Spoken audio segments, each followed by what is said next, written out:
4.1 to go. Warriors up 3. Here we go.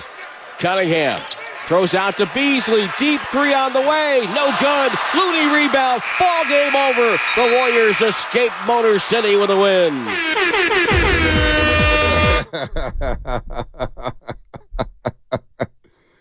Oh, baby. That's kind of a sigh of relief there as the Warriors get off the schneid to get a win to open up their 4-game road trip. And you thought it was smooth sailing, right? 98-80, 5:40 left in the game.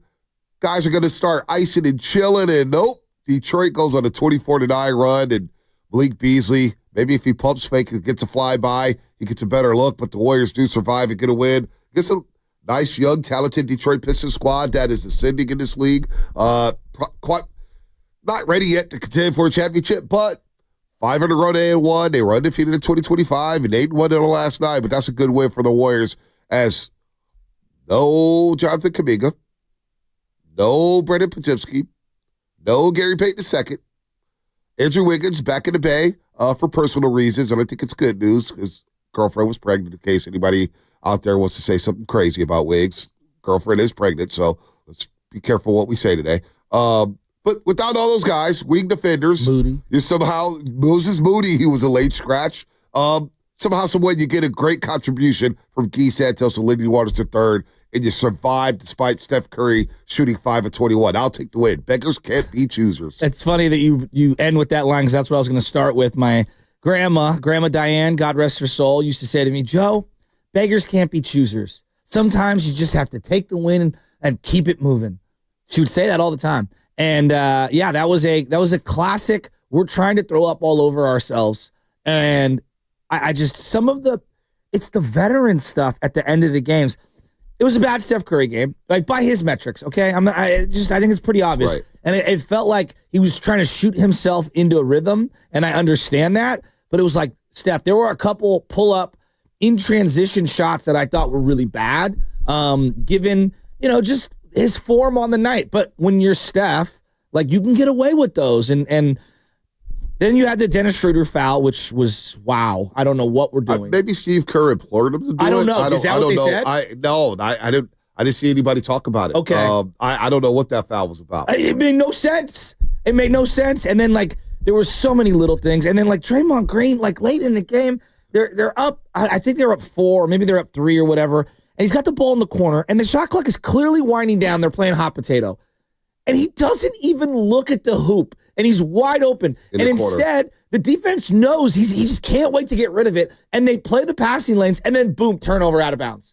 And I'm just like, Draymond, can you just square up to the hoop? If I watch him catch the ball inside the arc one more time with his back to the basket like he's in 3rd grade and not pivot and square up to the hoop and be a threat, my head's going to explode. Hopefully it doesn't, because we've seen that over the last 4 or 5 years with Draymond Green. That's been, one of the things that I want to be aggressive. You have to shoot it. That's why this league is evolving.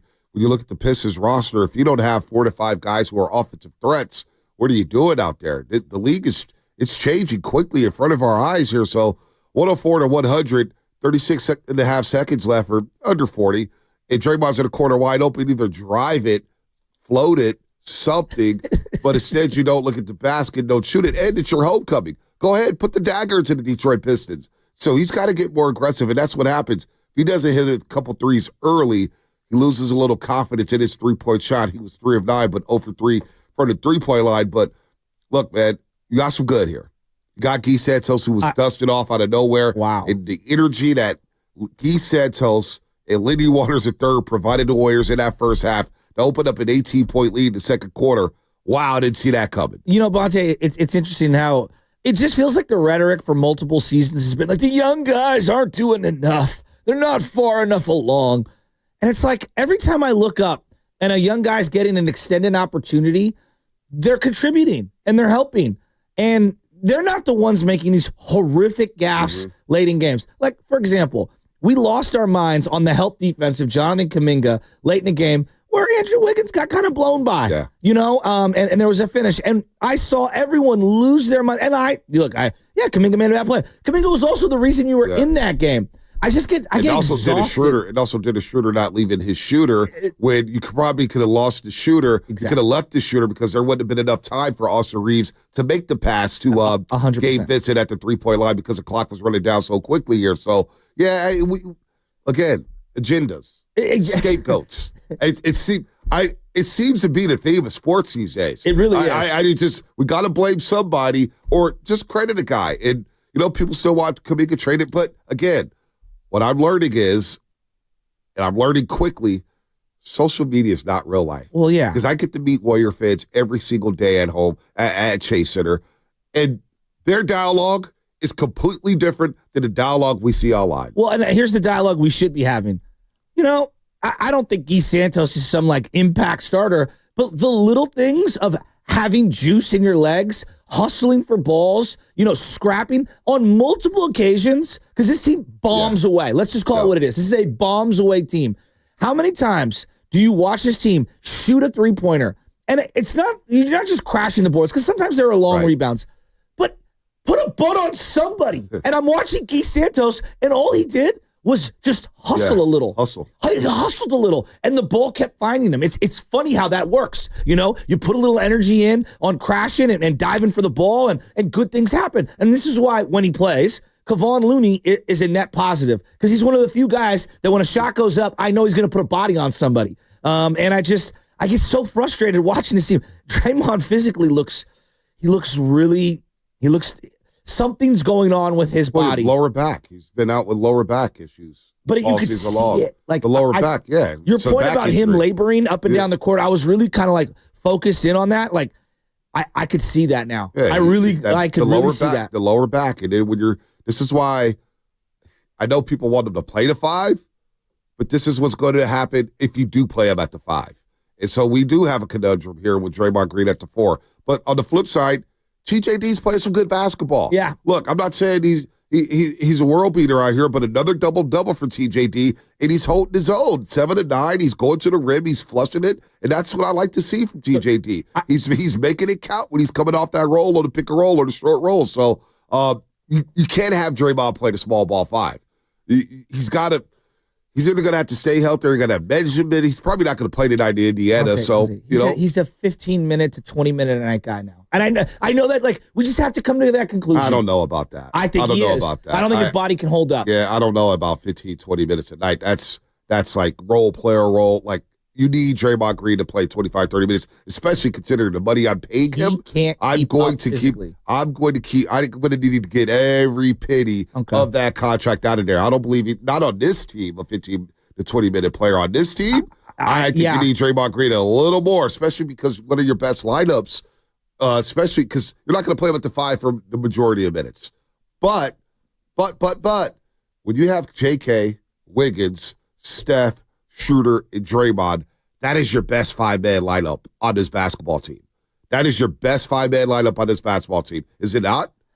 I mean, I guess it is, but I'm just saying to you, until this team realizes that Draymond Green has to be a role player and not a premium frontline player, they're going nowhere. Well, on this team, he can't be a role player. Well, they're going nowhere. Not good enough. Yeah, well, they're going nowhere. He's not talented enough to have Draymond Green as a role player. So Draymond Green doing what he does, communicating on defense and handling the ball, you can't afford to play Draymond just 15, 20 minutes a night. I just think that's what he needs to be relegated to. No, not on this team. He's a specialist. Maybe next year. Next year, not this year. I don't think he's going to make it through the whole season. And then I look at it and you were talking about that's another question. If he thinks he's not going to make it. My minute allocation. Yeah.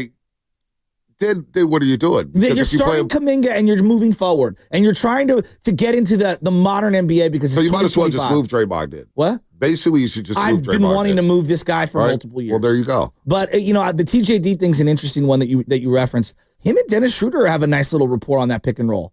They're not bad. That's one element of, Schroeder's been frustrating for a variety of people and myself included. But he has, I feel like him and TJD on that little, high roll where he kind of throws that little lob up and over. Time and time again, TJD finds himself with the ball in the middle of the court or in the middle of the key, and he's just I'll just go up with it. Let's go to Oscar in Stockton. Oscar, what's happening? What's going on, fellas? What's up, Oscar? All right, man. My thing is that we know Draymond is going to be Draymond. One thing about Fonte, I give you props. Draymond disrespected you on TV, but you still understand and give good commentations. We can't turn around and talk about Draymond Green every time after a win. Shasky, you just don't like him, period. He, in the postgame, 1 second. Yeah, I don't like him. I'm sick of him. I think he's been a dark cloud over this organization for multiple years. And he admitted that. And then in the postgame yesterday, he said it. His brooding attitude has to be better. Like, he acknowledged it. All right? So, yeah, no, I put my line in the sand. Like, to me, I think you're blind to the Draymond Green stuff. I'm never blind. That's the problem. You're blind. Because the simple fact is you want to keep on criticizing him for everything after a win. He ran off KD, ran off Jordan Poole, ran off everyone. Why are we talking about this today? They just beat the Pistons. We know that. We can talk about that till we're blue in the face. Go ahead, Oscar. We just won the game, and here we go with the Draymond Green. What about G. Santos, Lenny Waters?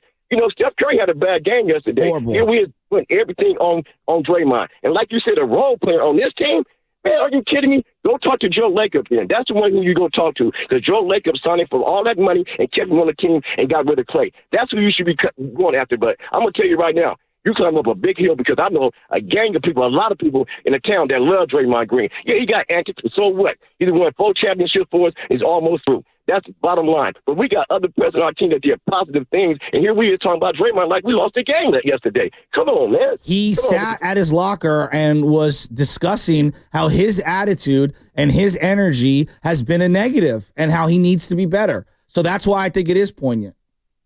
Draymond ain't going to change. Is Draymond going to change? No, he's not going to change. Come on, man. Come on. He's not going to change.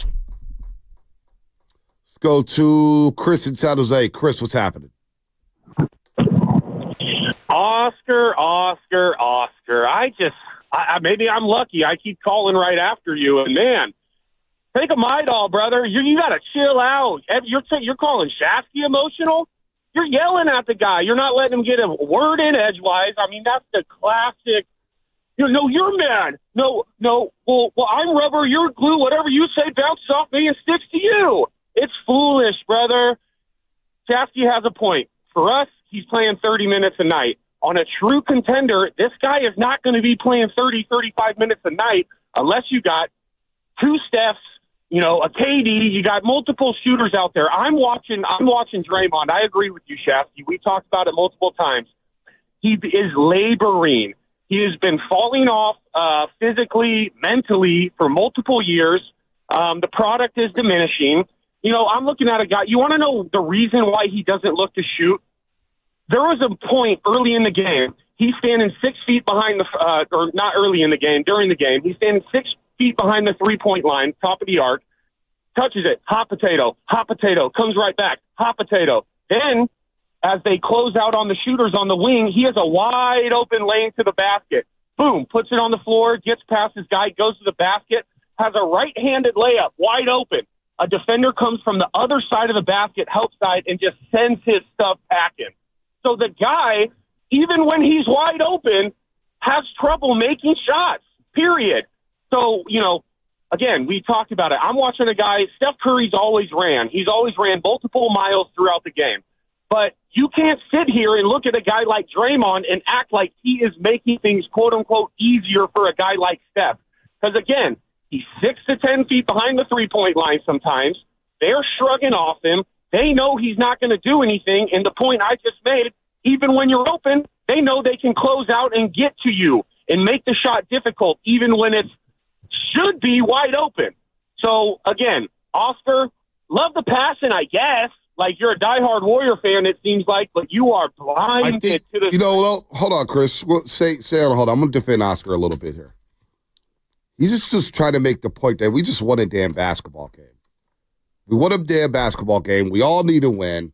And it's quickly flipped to Draymond Green, how he doesn't need to be on this team. It's the last thing I'm thinking about this morning. I'll be honest with you. We got the NFL playoffs tomorrow. Chris, I got a great game I watched last night with Penn State, Notre Dame.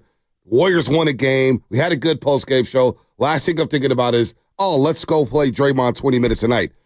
On this team, he's got to play 30 minutes a night. You got to ride with them, at least for this year, until you figure out what the hell you're going to do for the future. And that's something they'll leave you Joe Lacob. I think that's all Oscar was saying. Let's just enjoy a win for crying out loud. For sure. No, I hear you about that. I mean, listen, we got who we got, right? So he's got who we got. I think who we got. Yeah, no, I hear you. But it's like on a true contender, him out there 30, 35 minutes, I'm watching.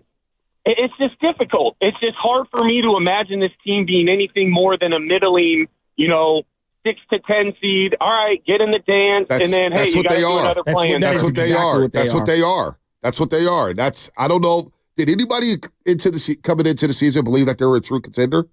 Did anybody come? No. So we didn't think that.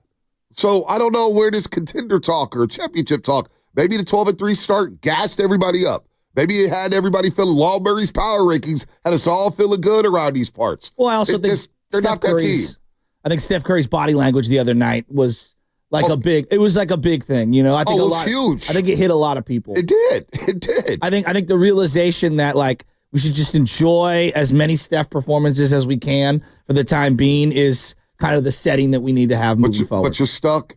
You're stuck right now because there is some positives here. I'm gonna label them positive. I don't know how I became this guy, but here it is. You still have a lot of assets. You still have your draft picks. You still have financial flexibility to make moves, whether it's before the trade deadline, February 6th, whether it's tomorrow, whether it's next week, or whether it's the summertime. You still have assets as an organization. You're not at the bottom of the league or anything like that. You still have Steph. You still have Kuminga. You have to figure that out with restricted free agency, what you're going to do with him. We'll see what happens with Andrew Wiggins in the future. But you still at least have assets to move in the summer if you want to go big game hunting. So right now, we're stuck in it. They're a team that's a game over 500. It doesn't look good right now. But they are a move or two away from maybe catapulting themselves into, okay, maybe this team can get into a top 6 situation. Maybe this team can get into a best-of-7 series. Maybe this team could move closer and closer to becoming a contender by making a plethora of moves. So we'll see what happens. But I don't think it's all doom and gloom as everybody. And look, on this team, Draymond's had some good. He's had some bad. My takeaway coming out of that game last night was like, oh, boy, we got to just move Draymond. Like, it is what it is with him. He's not going anywhere right now. Right now, he's not going anywhere. No, I think the overarching theme was that the veterans, again, whether it's Schroeder, Curry, Draymond, it was another late game execution. No doubt. Gaff. And then I look at their shooting guard situation, and I'm like, all right, if Lindy Waters and Buddy Hield can give you anything, just anything in terms of offensive production off the bench right now, that's all they need. Lindy hit a couple shots. Buddy, I thought, had one of his best games in weeks. Right. And if they can get anything from those guys, they're going to be better off because shooting right now outside of Curry, you're not getting much. Well, and here's the thing. Draymond played 32 minutes last night. You want to play 20 last night? You don't have Moody. You don't have Wiggins. You don't have JK. You don't have GP2. You don't have Brendan Podziemski. You're missing 5 of your rotation guys. 5. Somebody's got to play. No, that individual one-off, I understand. And all season long, do you know the Warriors have had 20 different starting lineups? I wrote down all the different combinations. They've had and all these minutes 20 with 3-guard lineups. Exactly, 20 different. So when you have a lot of inconsistencies with guys being in and out of the lineup, somebody's got to play. Somebody's got to play. You know what? One of my high-priced players has to play. I understand. I just think that they need a big so bad to take some of those minutes. I agree. They desperately need another big. I mean, well, they need a lot of things, but they desperately need another big to be able to, stretch the floor, number one, and then they need another big just to give them legitimate minutes. And this was the plan when you had all the youngsters here. And I talked to a coach last week before one of the games, and Steve Kerr's mentioned this at podiums this season. Our veterans have turned the ball over. Our veterans, so Steve Kerr's acknowledged it. Talking to people before the game, they've acknowledged it. Our veterans have to do a better job of taking care of the basketball. So that's what it is. But Warriors do get a win. Believe it or not, Warriors do get a win. I know our tone's a little different, but the Warriors do get a win by 3. They survived a tough Pistons teams last night. They'll play at the end of the night. We'll see who's in the lineup. We'll see who's out of the lineup. By the way, Eric Glenn declining an interview with the New England Patriots. Very, very interesting there. Shout out to those watching on YouTube, brought to you by Golden State. Serving the Bay Area for 3 generations. When you succeed, we succeed. Visit GoldenStateLumber.com. Tune in for Warriors Live today, presented by Xfinity. Stream sports from the best seat in the house with Xfinity. Bring on the good stuff, as this segment was sponsored by Chilton Auto Body. Have you been in a car accident? Chilton Auto Body has 15 convenient Bay Area locations.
oscillating between Santa Cruz and the Golden State Warriors. So to see him get a shot to play, which, again, my focus was after the game, you got a damn win without J.K. Wiggins, GP2, Pods, Moody. Yeah, I didn't think they were going to win the game. I was like, the Warriors are favored by 2.5? What does Vegas know that I don't know? I would have put the entire 401k on the Pistons. And Steph home, played bad. And Steph was 5 for 21, but a guy named Guy Santos came to life, 11. going 3 for 3 in the first half on threes, 4 of 6 overall, tied his career high with 13 points, 5 rebounds, 2 steals, 3 assists. How about Guy Santos, baby? Guy Santos, everybody. Let's throw Guy Sanchez in there. Guy Sanchez, let's go. So I was watching some of these advanced numbers, and someone did a breakdown of all of the different combinations that the Warriors have had to play. Yeah. And it's because of the roster they've built and then the injuries. Because I think the injuries are a big part of the, great point yesterday. I thought Moses Moody would be able to play. And then all of a sudden, Moses Moody's not even in the game. Podziemski, it feels like he's been out for a long time. Mm-hmm. So you're forced to play combinations that I'm sure heading into the season they didn't think they were going to have to play. But they have a really good offensive rating when they go with the 3-guard lineup. They do.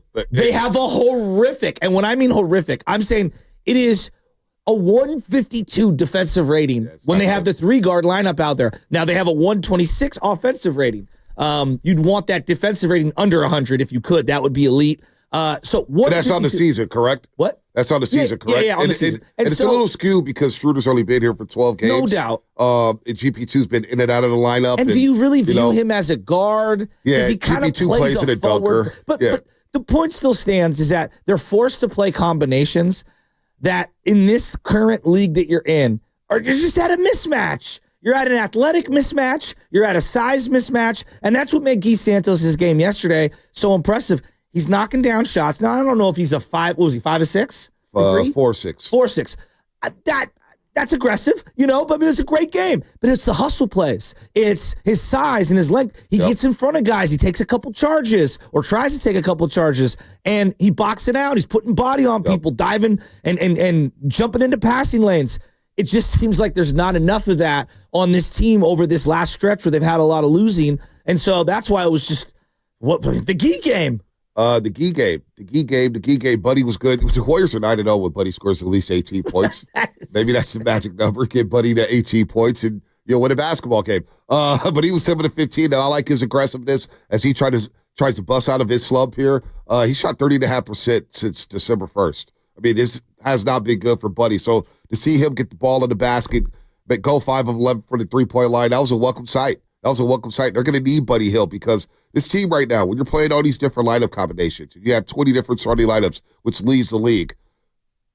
I believe the Warriors, and I think Mike Dunleavy knows this, and they're working on this. They need more two-way players. Yes. And two-way players, desperately. I'm kind of moving away from the whole term two-way players. Just basketball players who can play offense and defense. But this team's had so many specialists. As I put that in air quotes, Buddy's all offense. Right. GP2's all defense. You know what I mean?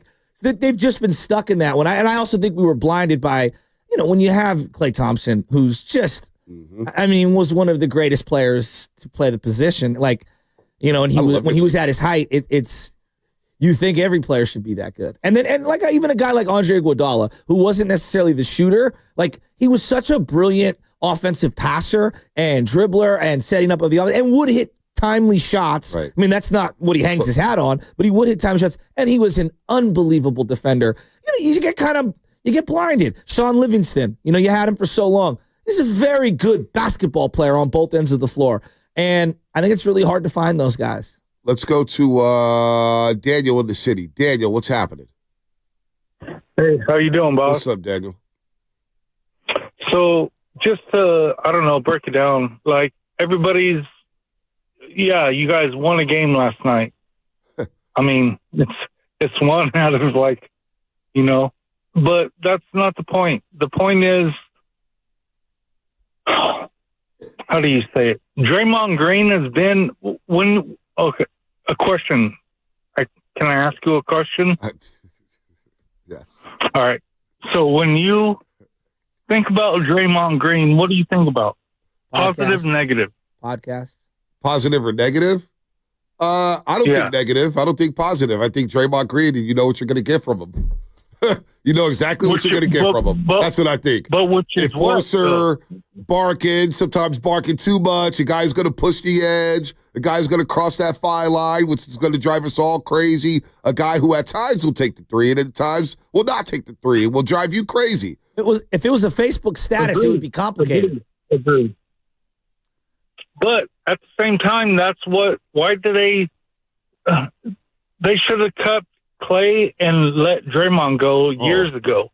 I mean, when you win championships, it wasn't because of Draymond. It was because of Steph. It was because of Kevin Durant. It was because of the only thing that wasn't there was Draymond. Listen, you needed Draymond, you needed Clay, you needed all these guys. They all worked together and fit like a puzzle. Now, in terms of keeping Clay, I'm not even going to get into that this morning. Let's go to Oreo Cookie in Oakland. Oreo Cookie, what's happening? Hey, what up? Happy Friday, fellas. What's up, Oreo? Hey, man, we did just win last night, right? I mean, a win is a win. And I'm trying to find all the positives, man. I'm trying to have a good. It's that dark cloud, Hey, listen, man. Oreo Cookie, man. I don't. They got to win. Had a fun post game show. I'm feeling good. Finally got a damn victory. It was ugly at the end. Yeah. Whatever. You got to win. I feel good going into the weekend. We got great football on deck. Going to have a couple days off from the Warriors after tonight. I am in a positive mood. Yeah. But if you guys want to bash Draymond, I'm it is what it is. It's your show. Yeah, so I'm gonna leave Draymond out of it, man. I didn't want to bash on him, but everybody's doing that. No, go ahead. No, Oreo Cookie. I want you to say it with your chest. Stand on what you're going to say and just tell us what you want to say about Draymond Green. Well, we know Draymond, the talent isn't there anymore. It's all mouth. We look at him and it's empty stats, empty calories. He's just like a bully. He's reminding me right now of Dylan Brooks. So, doesn't do too much, but, get in other people's faces. But I do want to give Trey Jackson, man, his flowers, man. He's been doing good for the past couple of weeks. I want to give Schroeder his props, man. Getting it together at the end of the game, buckets that he made, man, those were clutch. Mm-hmm. I'm liking what I'm seeing.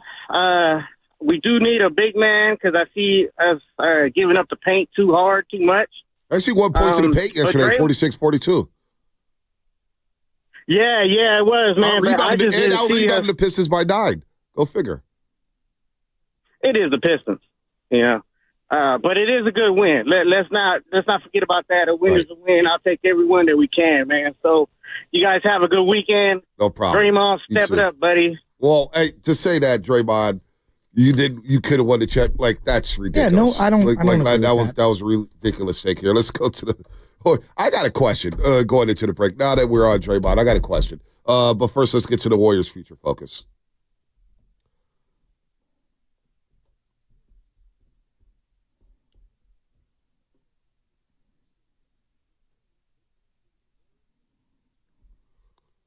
We're going to focus on Gary Santos, baby! Had his breakout game as a member of the Golden State Warriors, 13-5. And this is a clip of one of his 4 made threes. Curry splits traffic down the lane. Goes to the right wing. Santos there above the break. Cashes in for 3. Gary Santos. Ready when called. Knocks it in. He's got 2 threes. Let's throw Gary Sanchez in there. That gave the Warriors a 41-23 lead in the second quarter. That was Warriors' future focus. Just like we love the future of the Dubs, Peralta Community College District encourages you to love your future too. Go to Peralta.edu and apply today. By the way, Gary Santos' halftime interview, Fitz and Buki let him go early. He was just, it's like, man, the guy played 15 straight minutes, man. He's trying to catch his breath. I got a text message from a buddy, a longtime buddy, and he goes, that was a Brian Cardinal game from Gary Santos. And that's what it kind of reminded me of. The custodian? He did a little bit of everything. He did a little bit of everything. Like Brian Cardinal actually could knock down a 3. Now that we're here Brian on Draymond, Cardinal. Since that's the tone of this show today, where it's Let's Bash Draymond Day for whatever reason, I got a question. Has there ever been a champion in this market And I get everything that's happened with Draymond Green, everything, the whole history. But there's been a lot of good, which we've, it's kind of like Klay Thompson's conversation last year where it just felt like everything was all bad and we forgot all the good. And now people are like, oh, Klay was a great player. How are we going to look at Draymond, or how are we going to view Draymond? How are we going to discuss Draymond Green when he's long gone from the Golden State Warriors? Like, I'm very intrigued on how people will remember Draymond Green. He's been a 4-time champ, a DPOY. For a number of years, the Warriors did not have an enforcer whatsoever. We were the softest NBA team for so many years, it wasn't even funny. And he did bring that attitude to this roster, to this organization. And he's been here for a long time. But how are people going to remember him? Like, I'm very, very intrigued on how people will discuss Draymond Green when he's long gone. I'm 888-957-9570. I'm very intrigued because you hear the conversation and, boy, you're going to win, and boom, get Draymond the hell up out of here. It's like, whoa. I want to get into that. I want to hear from you, Shask. I want to hear from the Roasters. 888-957-9570.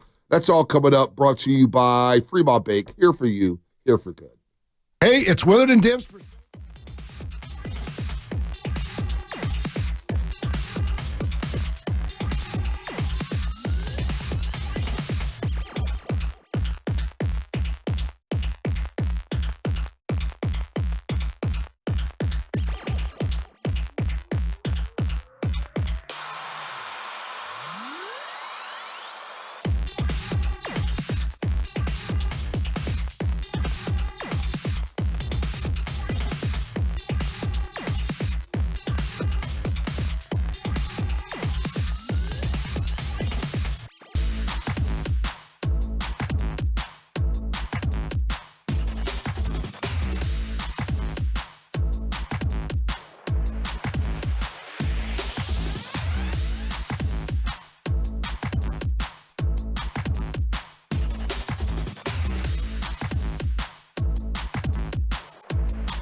Bay Area is Draymond Green. The Morning Roast with Bonte Hill and Joe Shasky is live on YouTube and Twitch right now.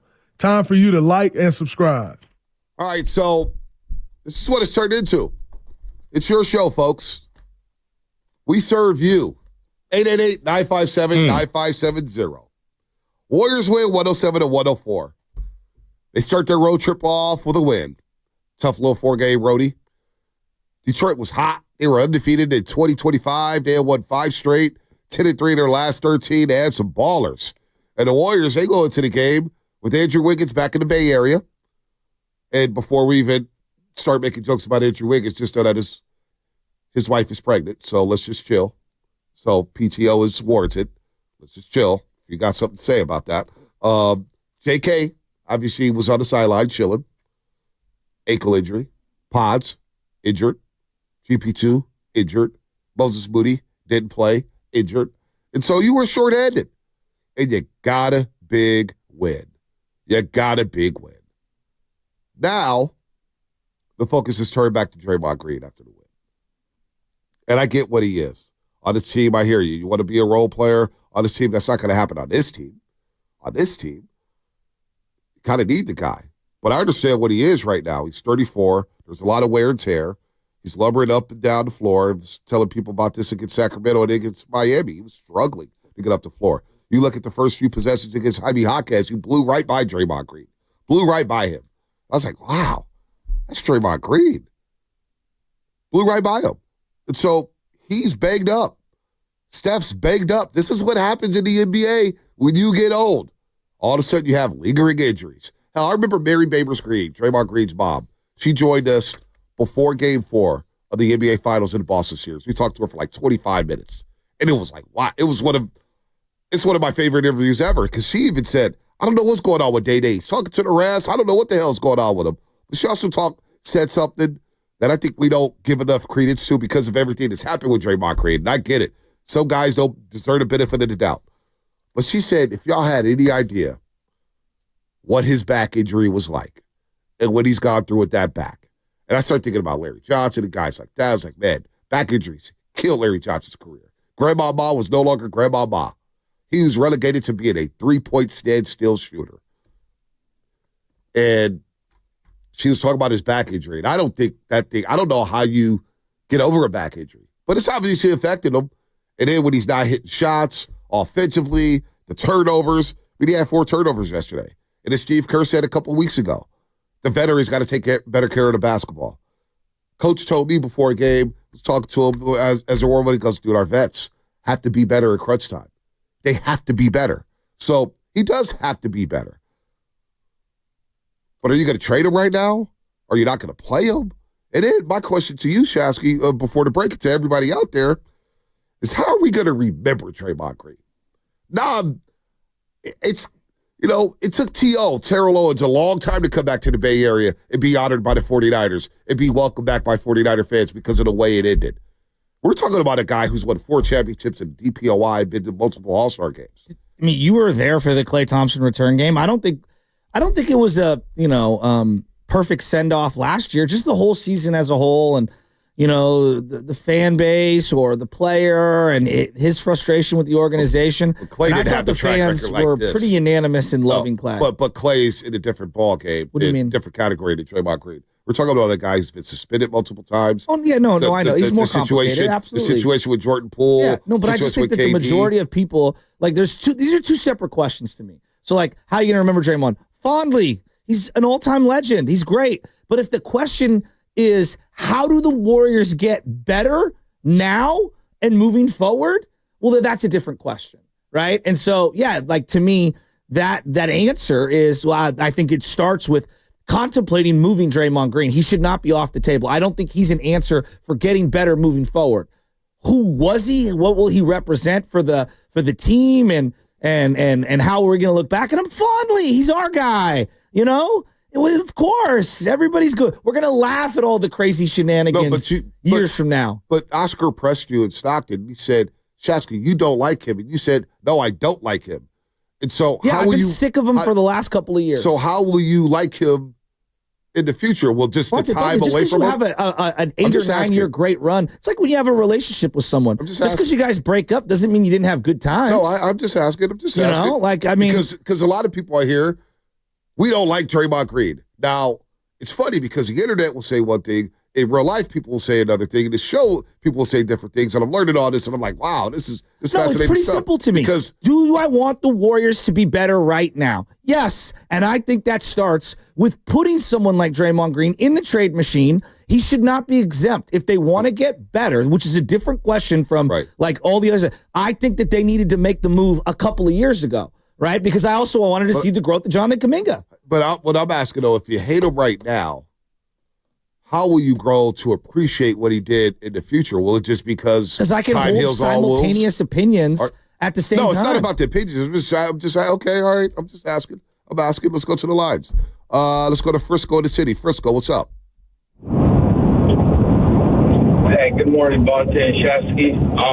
Hey, just my thought on Draymond Green. I don't understand the hate. This man is one of the greatest defensive players the Warriors have seen. Yet the league, at his age, he still can put the clamp on anybody when you need him to. He has a direct effect on Steph as well. As many times has Steph been guarded and Draymond Green has found him an open shot, either with the screen, pass behind his back, and it usually ends up with the step three. So, I mean, Draymond Green, he is what he is, but yet he's helped us win 4 championships. That's all I got to say about him. Well, here's another question then. Here's another question. Because we all want Steph to retire as a member of the Golden State Warriors. As a member of the Warriors. We want Steph to be here for the entirety of his career. Is there anybody out there left that wants Draymond Green to end his career with the Golden State Warriors? Is there anybody out there that would like to see Draymond Green finish as a member of the Golden State Warriors? I think there was a time where I wanted all those guys to finish as a Golden State Warrior, but I don't think that there's going to be the give and take necessary to allow that to happen gracefully. I think that this is one of those circumstances where you might just have to take a step back to take a step forward. Yeah.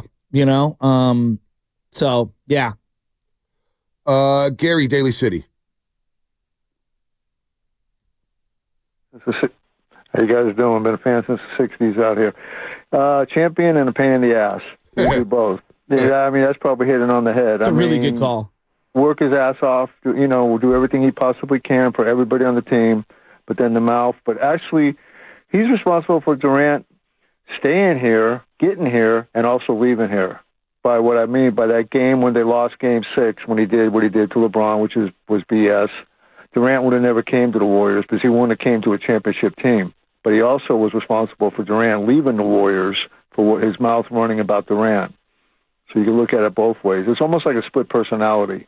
I wish Coach Izzo would have got more involved. I don't know how much behind the scenes, but you can never how much these guys go through. You never heard them complain about injuries. You never heard them complain about anything. And plus these guys, you guys, like LeBron, they've all played so many extra games in their careers, more than a lot of the other players in the league.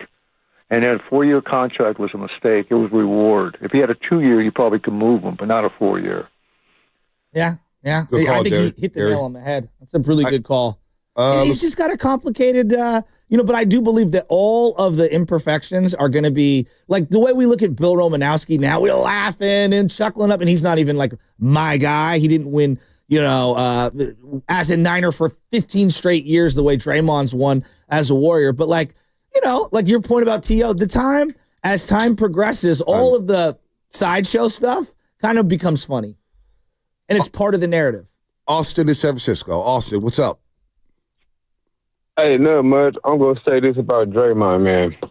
Love him or hate him. You know the old term back in the day where if the good outweigh the bad, well, so be it. Well, so be it. Steve Kerr took one to the jaw and got championships out of it. Same thing go with Poole. This league in this era, these referees and these players are soft. It's making the game of sports unlikable for me. just everybody's complaining about this, and that, and the third. You know, the Warriors, Steve Kerr, all this is their fault how the Warriors are looking. When Curry and them and Draymond and all that, when we had David Lee and all that, and Draymond replaced David Lee when David Lee back and everything wasn't right, they're not building the Warriors team how they built. Right. And back in the past when they won the championships, when they brought Iguodala in, everybody had a position to replace.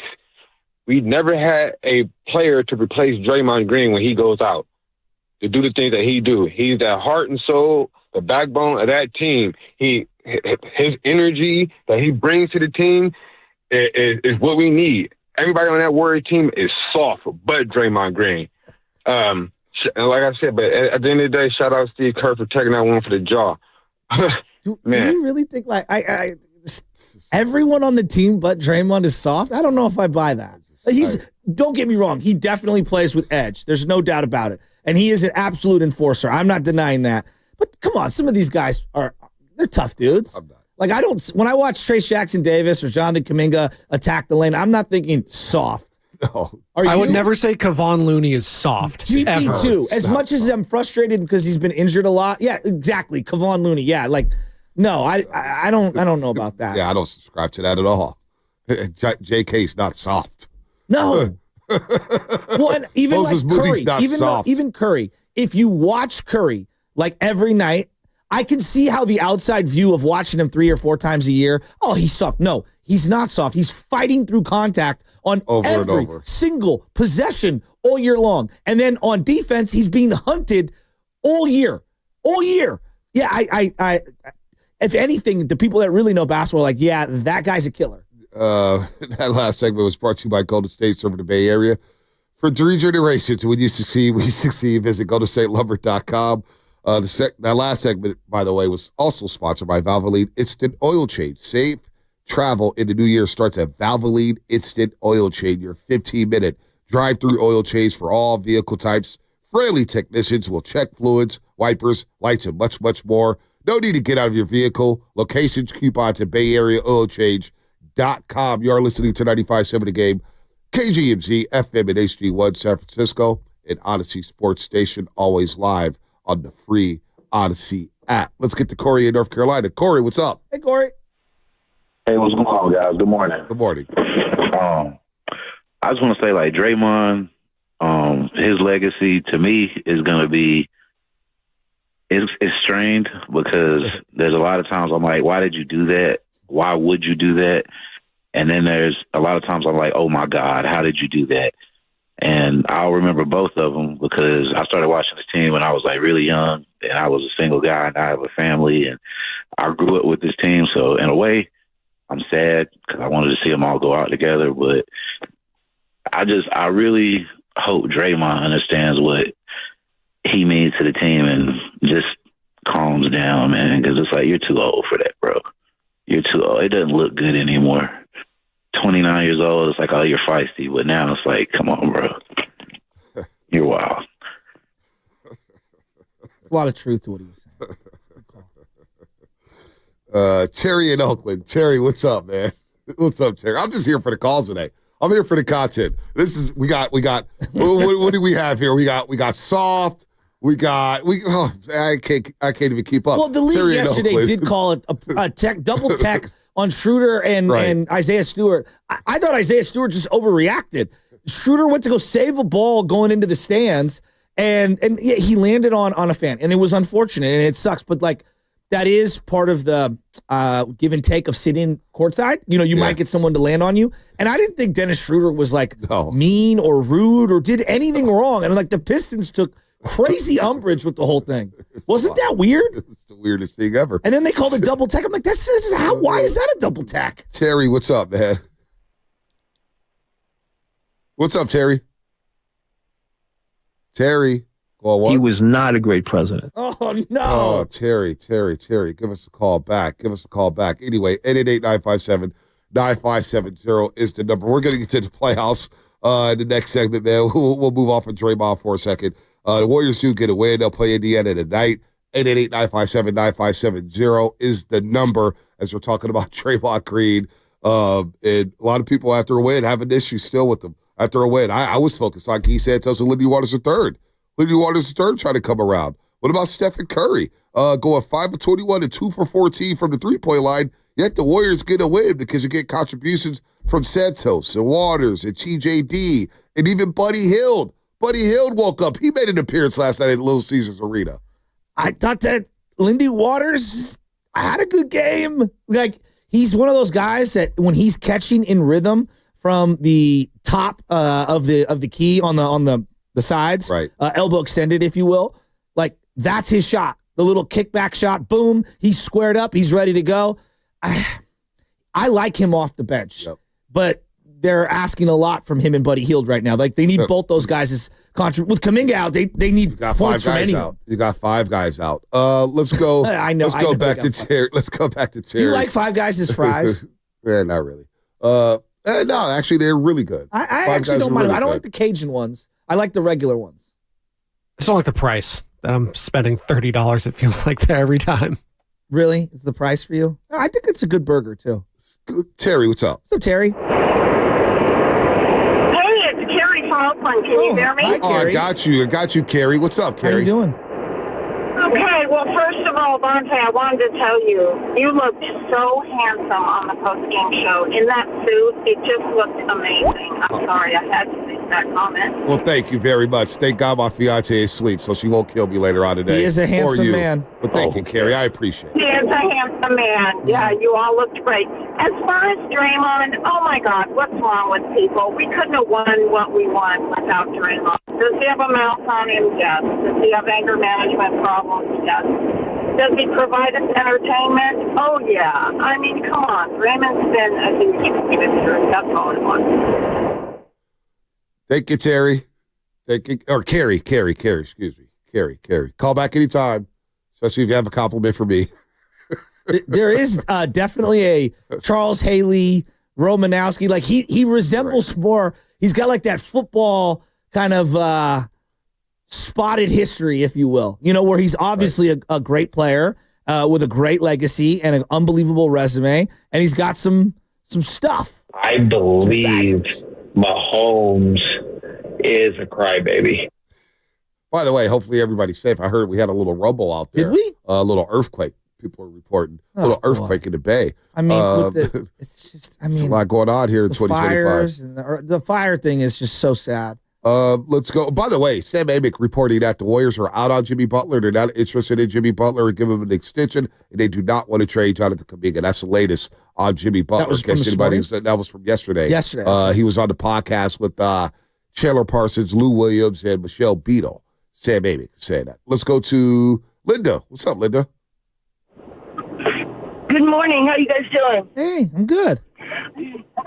I really want to talk about how the game. I was driving home last night listening to the game, and it was just so exciting to sit in the car and hear how well Waters and Santos were doing.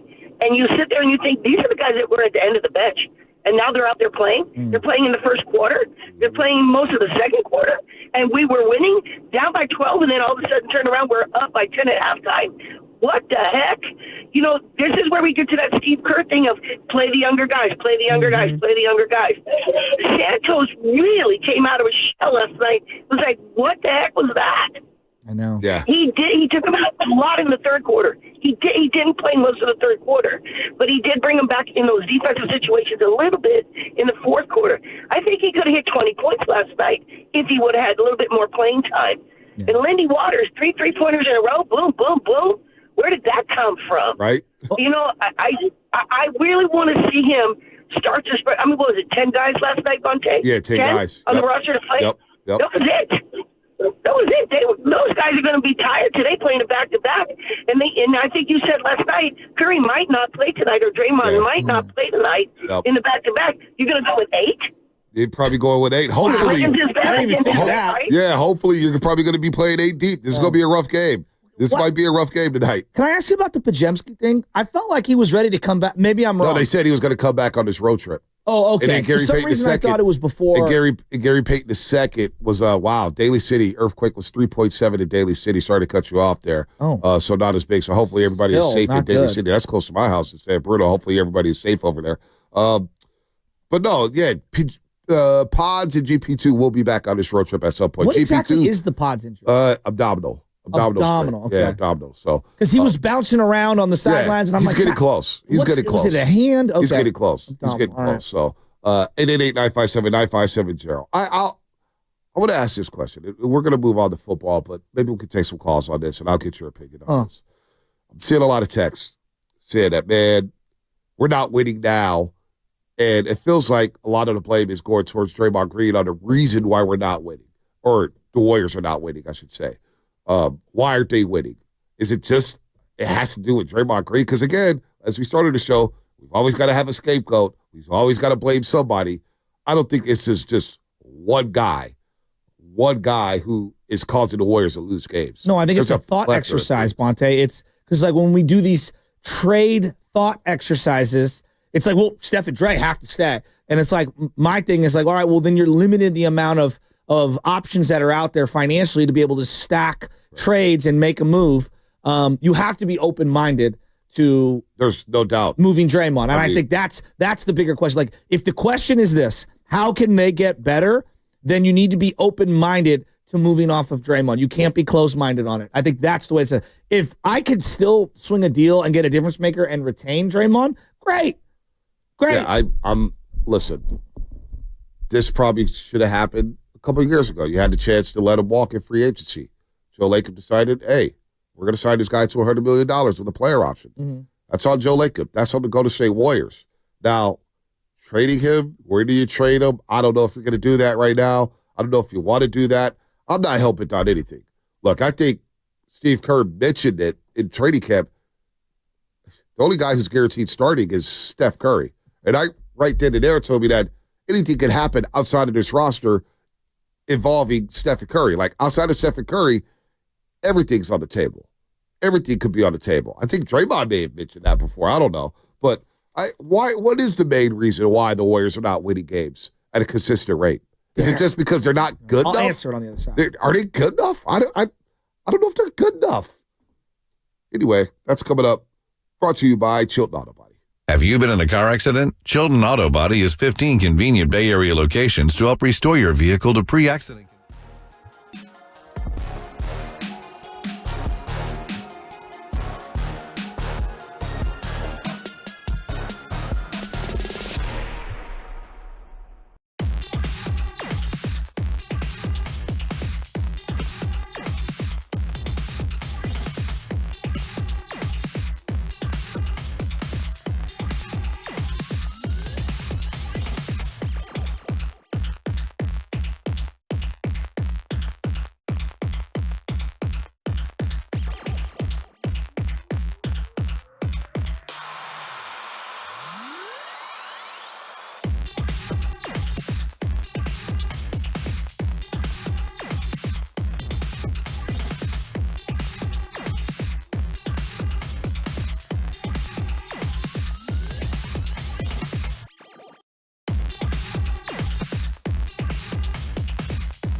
at Candlestick with 51 seconds left.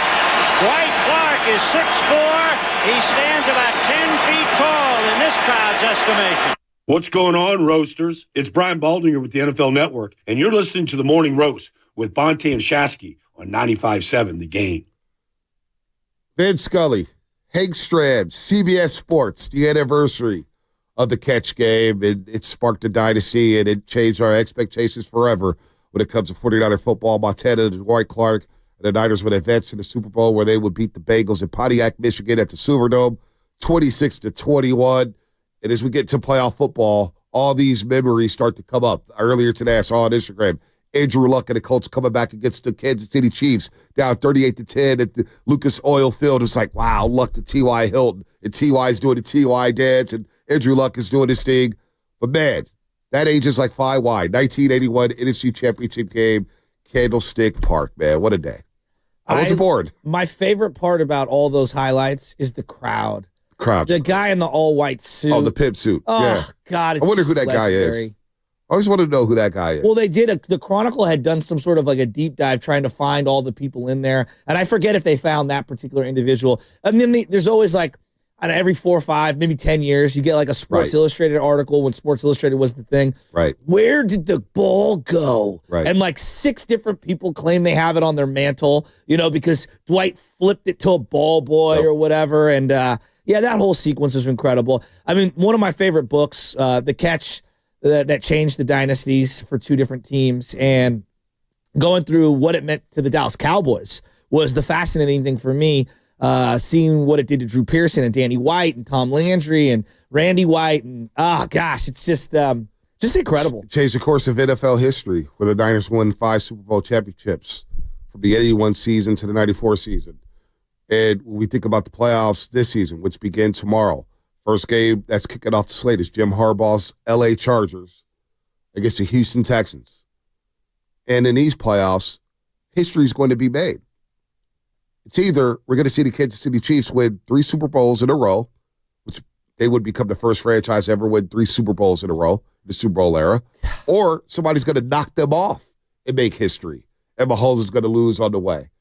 But something's going to pop off in these postseason. By the way, shameless shout-outs coming up at 7:45. Shameless shout-outs, 7:45. Line them up, 888-957-9570. If you want to shout-out Draymond Green, if you want to shout-out the Warriors for a win, if you want to shout-out Shanahan and Lynch for their presser, you want to shout-out Brock Purdy, you want to shout-out your local high school team, you want to shout-out your local grocery store, 888-957-9570. I already see some shout-outs on the text line that we'll get to at 7:45, but when you think about the history that catch brought to the 49ers fandom and to this city, and the times where the city was down and out, it was down and out. And they picked it up, and they lifted it up, and they ended up lifting up 5 Lombardi trophies, 3 under Walsh, 2 under Seifert. What's going to be that team? Who's going to be that team that rises to fame in the month of January, early February? I'm really excited about this postseason because, in a way, I'm a little refreshed where, with the Niners going through the playoff run, there's a lot of stress. There's a lot of emotion. There's a lot of doing deep dives on everything, and you're freaking out about the team. And you're like, oh, man, one bad play could change the fortunes of your season. But now Shanahan and company get to sit back and watch, kind of steal some plays, pick some things apart, see what they did wrong, see what they could do good, see what they could add to their roster. But when you think about these playoffs, who's got the most to gain? What team, what player, Shasky? Who's got the most to gain with these playoffs? Let's start there. Most to gain? Yep. Well, the obvious one would be the guys that don't have championships currently, right? The Lamars, the Josh Allens, I was just saying, like, the way you say most to gain, like, I'll give you a list. Why don't you give me some NFL music, and I'm going to rat-a-tat-tat these, and I want you to give your perspective on some of these ones, because I was saying pressure, but most to gain is actually, it's fitting. Well, you want to do pressure?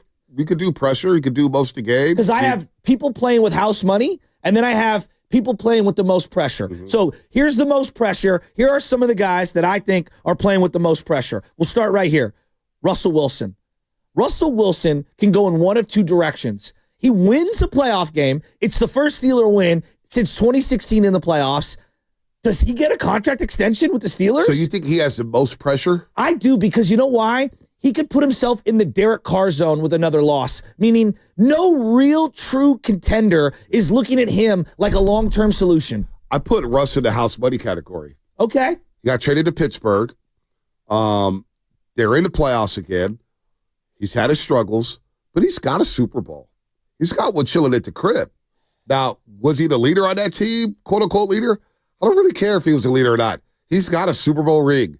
So I think he could gain a lot. He's one of my guys where I'm like, boy, he could gain a lot. I mean, I think he played himself out of the Hall of Fame the last couple of years. Well, that's why I think he could gain by winning a game or two in the playoffs, and maybe he catapults himself back into the Hall of Fame conversation. What about Mike Tomlin? Mike Tomlin has a ton of pressure. You know, this is a guy who never had an under 500 season, hasn't won a playoff game since 2016. Does he have a lot of pressure? He does have a lot of pressure on him. He does have a lot of pressure. Are you just going by teams, or this is your list of top this two is my guys? list. Wow. And it's coaches and players. Wow. And then I have the house money list. But I'm looking at this combination. Nick Sirianni and Jalen Hurts. I think they both have a lot of pressure. Jalen Hurts just to get on the field, number one. And then Nick Sirianni. If anything goes wrong with Philadelphia, he's going to be the guy that's going to get blamed. And they've had a monster season. I think that if they're not your favorite coming out of the NFC, I think they're your number two for most people. I think they should be the favorite. I think he's got a lot of pressure on him. Okay. You don't think Sirianni has any pressure? Oh, no, I think he has some pressure, but I'm interested. I'm a little surprised that those are the first 3 to 4 names you came up with. I've got when it comes to more pressure. I've got more. This is like the top 4 most pressure guys, right? There's no order on this. So that's now I'm confused. Okay, there's no order on this. All right. See, I have an order. Okay. I have an order of most pressure and most of game. I've got McDermott with a ton of pressure. Now, we know Josh Allen and Lamar Jackson have their own individual pressures to win championships. To me, they're combo ranked number one. But I think Dougie McDermott, it's not Dougie, but I think McDermott has a ton of pressure here because if you're Belichick, you're just salivating to get that Buffalo job. If you're one of these other guys like a Ben Johnson, maybe that becomes open in the next couple of weeks. Buffalo cannot lose early in these playoffs. I think McDermott has a ton of pressure on him. See, I ranked my pressures. I ranked mine. Guys who has the most pressure and guys who have the most to gain in the playoff run. The most pressure in these playoffs, in my opinion, is on number one, Lamar Jackson. And I love Lamar Jackson. Yeah. Baltimore's had an iconic offensive season. All right. Lamar Jackson's probably in line to win his third MVP. The guy accounted for over 40 touchdowns, only thrown 4 interceptions. The guy's never thrown better in the pocket, and he has King Henry, where Saquon was so great. We didn't even talk about Derrick Henry running for 1,900 yards. Think about that. Derrick Henry ran for 1,900 yards, and Tennessee let him walk out the building. 1,200 in just the second half. Right, there you go. That's incredible. So without Zay Flowers against the Pittsburgh Steelers tomorrow, they're playing their bitter rival in Baltimore without the top wide receiver, Zay Flowers. Lamar Jackson in these playoffs, to me, has the most pressure out of any player in this league. He's got to at least get to the AFC title game, and that may not be good enough coming off of last season's AFC title game against the Kansas City Chiefs, where he turned the ball over, threw that egregious interception in the fourth quarter. To me, it's by far, in a way, Lamar Jackson, number one, is the player with the most pressure on this roster. Real quick, you guys are talking about Mike Tomlin in this game, and it's Steelers-Ravens, obviously. It's an iconic matchup. But you just think of Joe Flacco, you think of Ben Roethlisberger, you think of all the hard hits in this series. John Harbaugh hasn't been to a Super Bowl in 13 years. If they get one and done with potentially the back-to-back MVP, do you start thinking about John? Maybe it's like, would you be surprised if they move off of him? I'm not there, but I hear what you're saying. Yeah, I hear what you're saying. I hear what you're saying. Now, number 2 is the obvious one, Josh Allen. Well, yeah. See, those two quarterbacks are pretty obvious. But I'm saying my third will surprise a lot of people. Who's that? It's going to be Sam Darnold. Well, yeah, you got to plan for money. Sam Darnold going to Glendale, Arizona, as the game between the Rams and the Vikings had been moved from SoFi Stadium due to the fires. And again, our condolences go out to everybody suffering and evacuating down in L.A., man. It is heartbreaking to see what's going on down there. But that game's been moved to Glendale, Arizona. It's Sam Darnold, who a lot of Niner fans, I remember Gene at the Doobie Awards had a passionate speech about going to get Sam Darnold. And then Sam Darnold turned in that performance on Sunday Night Football in front of a nationally televised audience against the Detroit Lions. This is the first playoff game as a starting quarterback in the league. Well, I thought his first playoff game was last week, even though it wasn't technically a playoff game, and I thought that he failed the test, and that's to be expected. Now, how is he going to do in this test against the LA Rams? A team that already lost to this season, by the way, on Thursday Night Football. I think Darnold, when it comes to all the players, I'm just looking at the players right now because coaches, Tomlin definitely is up there when it comes to pressure. Sam Darnold, a lot. He could win a lot of money. He could earn a lot of money. He could earn a lot of kudos if he can get a win or two in these playoffs because Minnesota won 14 games. So I got 2 more quarterbacks that I'm going to throw in there and 1 more head coach. All right, are you done? Do you have any more? No, we're oscillating. I like Justin Herbert also with a lot of pressure. And the reason why I like Justin Herbert with a lot of pressure, a lot of people are still like, can you win a playoff game? You know? And I think that, the guy on the other side of the field, C.J. Stroud, he had a sophomore slump this year. I think a lot of people are waiting to see what he does in these playoffs to either be like, see, we crowned him too early, or to say, hey, the guy bounced back after a subpar expected season, even though there were some injuries from those wide receivers. Well, his offensive line is awful. Not They've been good. penalized the most in this league, and this is why I caution Niner fans by, when it comes to Brock Purdy, it's like, look, man, you need C.J. Stroud's a perfect example of why you need good offensive line play and you need help on the outside. Of course. Larry Tunsil's getting called for holdings and false starts over and over and over again. But I look at C.J. Stroud and I look at Justin Herbert as guys playing with house money. The Chargers were not expected to be in this spot. We thought coming into the season that the Chargers, who the hell is he going to throw to? Quentin Johnson? Lat McConkey, a rookie? J.K. Dobbins coming off of injuries? Really? The Chargers, I think, exceeded expectations, and I think he's a guy who's playing with house money, and he has a lot to gain in these playoffs. And C.J. Stroud, sophomore season, been up and down. I don't think he has as much pressure as, say, some of these other guys in the league. No doubt. Like Lamar and Josh are on a whole nother platform than those. That's why, to me, those two are just they're off to the side. That's the obvious. I do think there's pressure for Justin Herbert. 23 touchdowns, 3 interceptions. Can you do it with limited weapons? Like I think that he can earn a ton of respect league-wide. He's in my has money. The most to gain category here, Justin Herbert. Here's the other guy that I'm looking at, and I think this one is a little outside the box. And Spinoni, thank you for helping me curate this one. Dan Campbell's going to lose both his assistants. It feels like heading into the into the offseason. I think they've got a lot of pressure on them, just in the sense of when you don't win the Super Bowl, when you've been one of the best teams in the league after a couple of consecutive seasons, that boulder on the shoulder gets bigger and bigger and bigger. And now you got to go through the coordinator hiring cycle. And we know it can be difficult. As the Niners know, it's really difficult to replace high-level assistants. I think there is some pressure on Dan Campbell heading into these playoffs. Even though that defense is awful, man, it feels like there's some pressure on Campbell. Well, Detroit, when I think about Dan Campbell and the Lions, when you lose a game that they lost last year in January to the Niners, leading 24-7, I remember Dan Campbell's quotes after the game where he addressed his team and said, we may never get back to this point. So they're dealing with that, playing on that stage, saying to ourselves, what are we going to do when we have a lead? What are we going to do when we're in this situation again? And they're the number 1 seed in the NFC. So you're getting all home games. You're going to be in the Dome.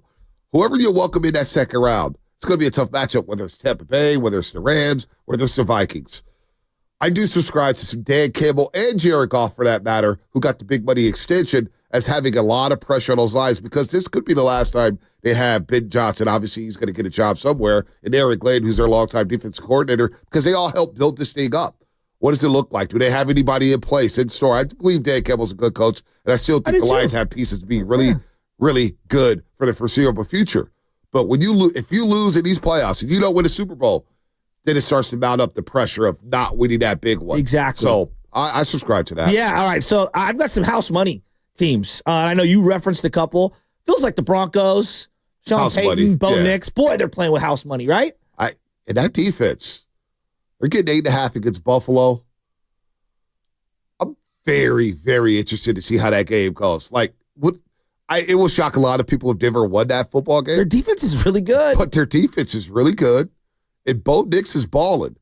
And they can run the football. They lose that game. McDermott, just pack it up. right? I mean, that's what I'm saying. McDermott's got tons of pressure. Yeah, I think they have the most pressure, Josh Allen and McDermott, outside of Lamar Jackson. Yeah, I mean, wow. All right, the Commanders, they're a year early. House money. House money, right? House money. Jaden Daniels. Jaden Daniels could throw 17 interceptions in this game, and I'll still think he's a good quarterback. It's house money. Right? It's All house right. money. What if I said the Rams because of everything that's going on in LA?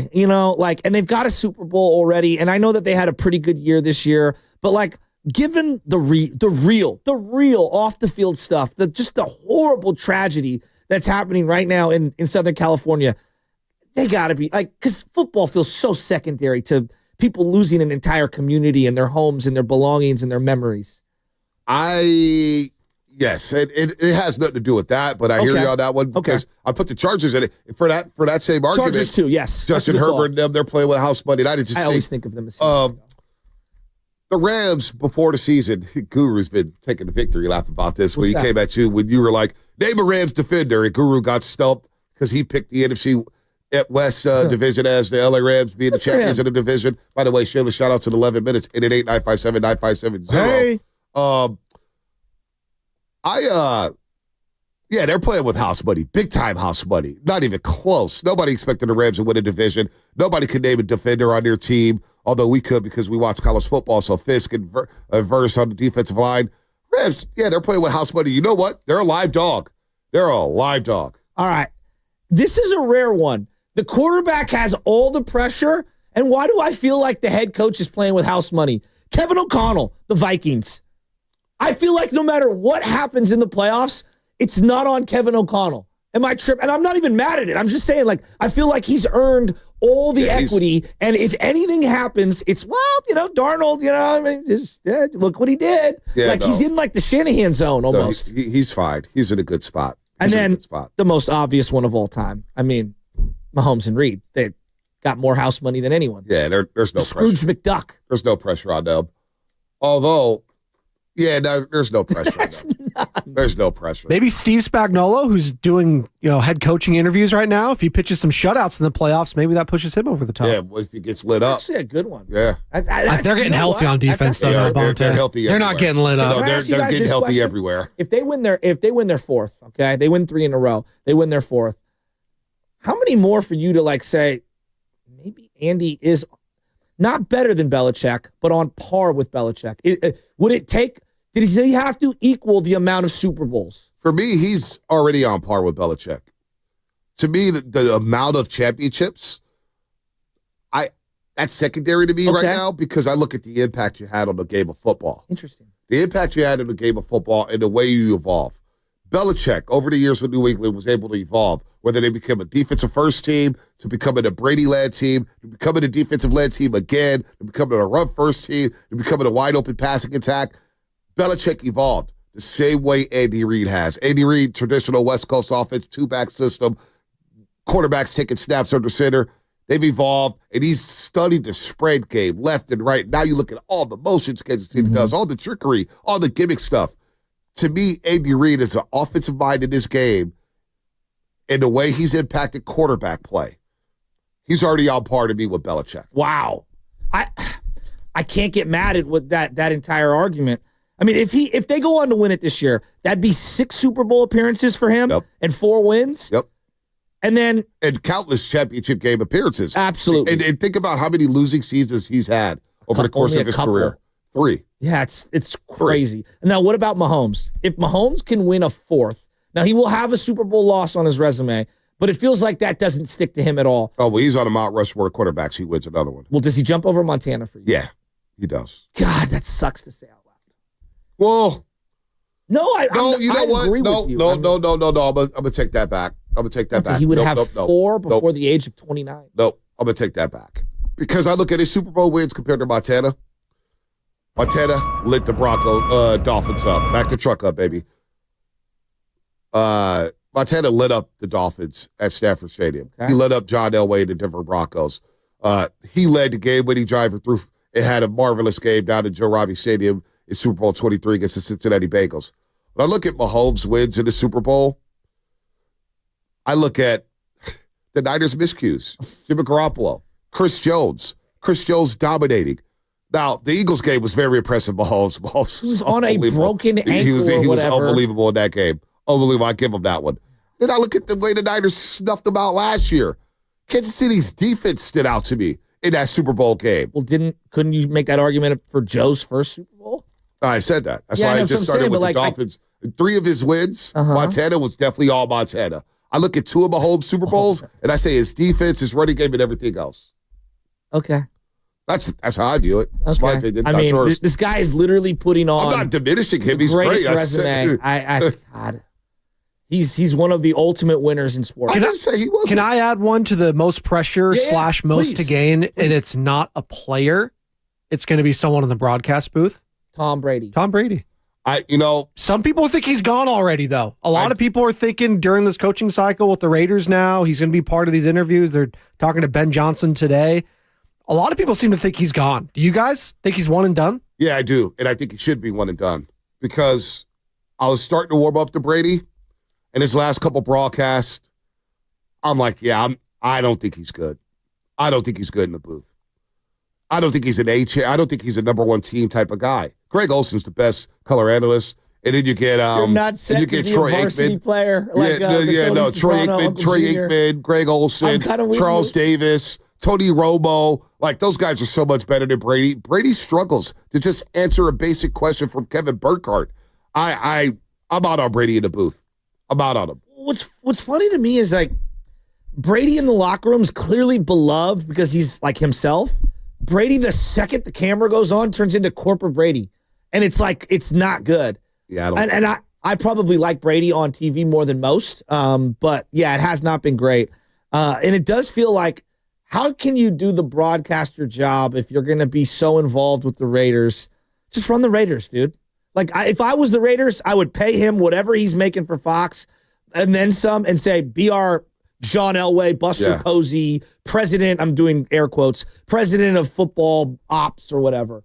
How, for Raider fans, how does that sit? Like, the guy with the tuck rule and all that, like, that's got to be weird. It'd be a poetic ending, though. It's the guy that forced you to be miserable for 2 decades, come back, and then he turns you into a winner. There's a Disney Channel movie in there somewhere, but anyone but Mark Davis at this point, if you're like, seriously though, like, he's failed on these coaches, Dennis Allen, Jack Del Rio, John Gruden, Josh McDaniels, Antonio Pierce. Like, he's failed miserably at this.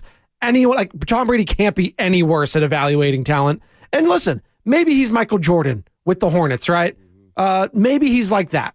Maybe he's player X who is very good at his sport, but not a good GM.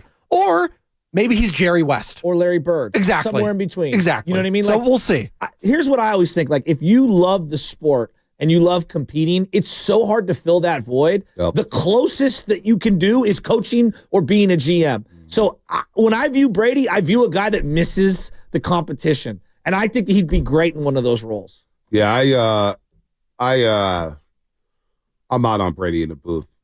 And I think if Raider fans are open to it. Now, who's going to join Tom Brady and Mark Davis? He's got to nail this one. Because Mark Davis has been an awful owner. Awful. You go one and done with all these coaches and you're hiring rejects. It's just, Raider fans deserve better.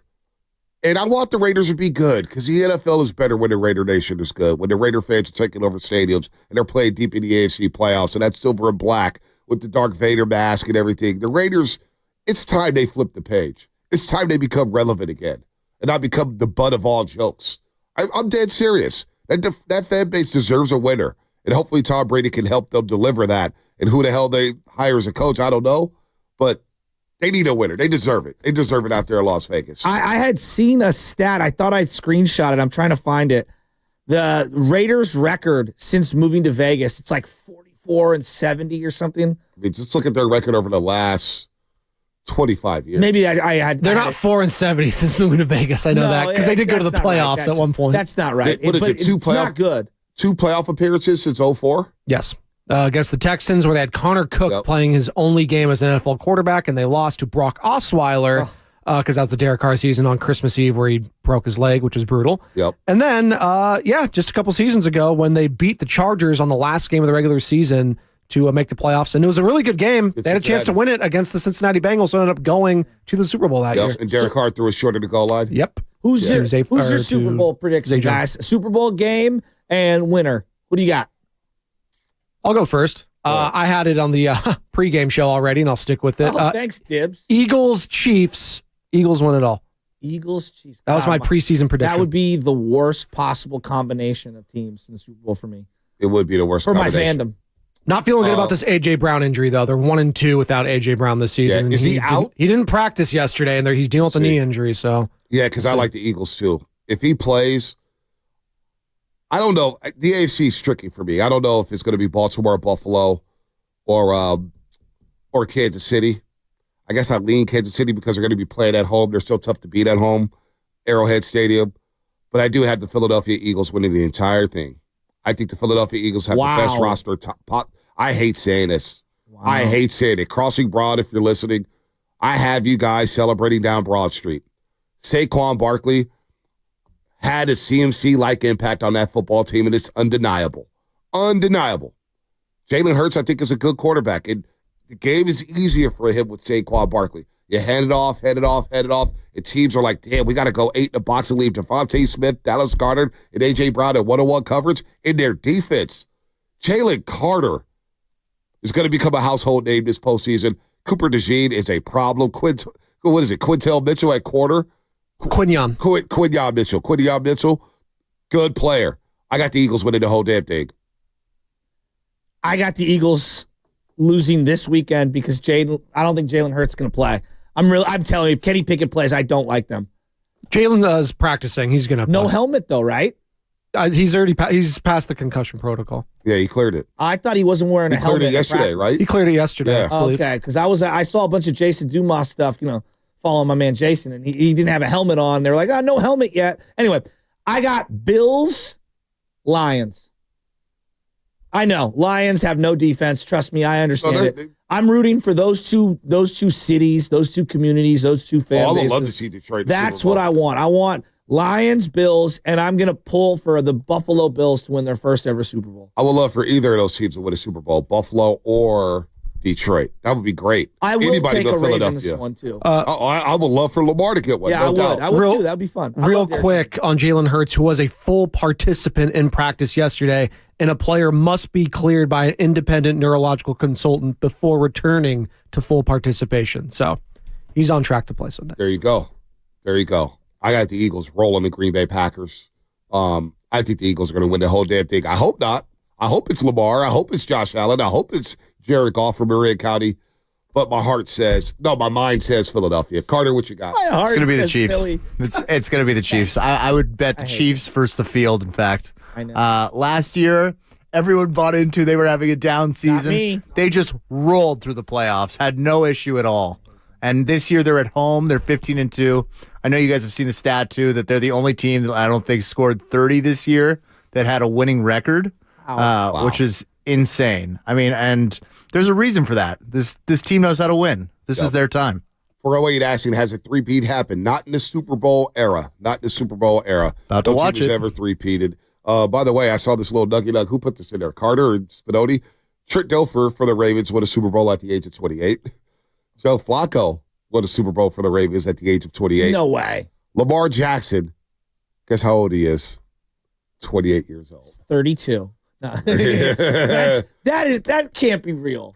That cannot be real. Dilfer's 28. It's real. Flacco's 28. And Lamar said, I love those kinds of weird like coincidences. I am pulling for Lamar. I am too. I want him to stick it to Bill Polian, who said he should have switched his position going into the draft to being a wide receiver. Bill was wrong. The Chiefs get so lucky that the freaking Bills and Ravens are going to end up playing each other. Second round. That's going to be a hell of a game. Wait, real quick. The Chiefs get so lucky. They're 15-2. They earned it. Come on. There's no luck involved at this point. To the Raiders.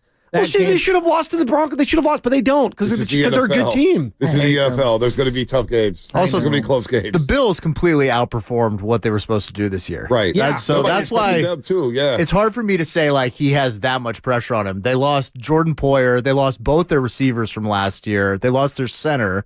I mean, they lost so much in the offseason. Yeah, but you start getting up there in age, and you eventually you got to win one.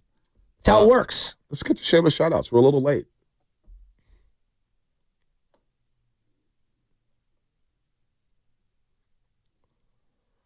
He was not a great president.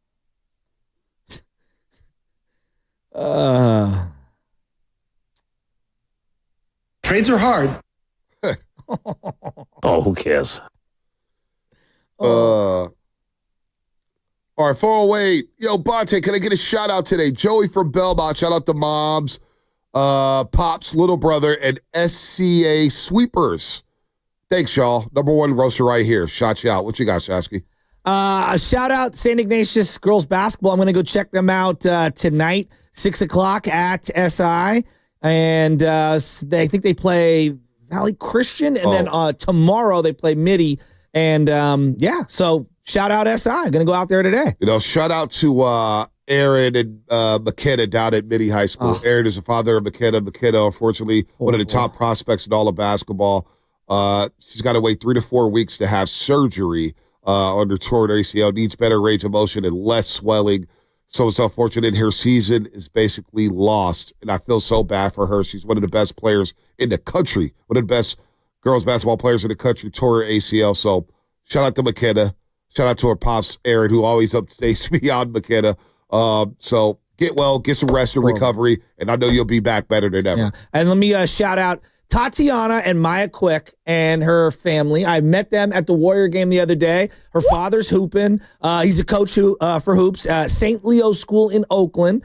Super great family. She was on crutches. I hope you're feeling better. And remember what I told you. Be proud and happy that your dad's coaching you, even if he embarrasses you. Big shout out to my niece, Kaylee Brown, and the Vandy girls varsity basketball team for the dub last night, beating Wood 63-18. Keep it up, ladies. That's UPS Zach. UPS Zach. What up, UPS Zach? What you guys got back there?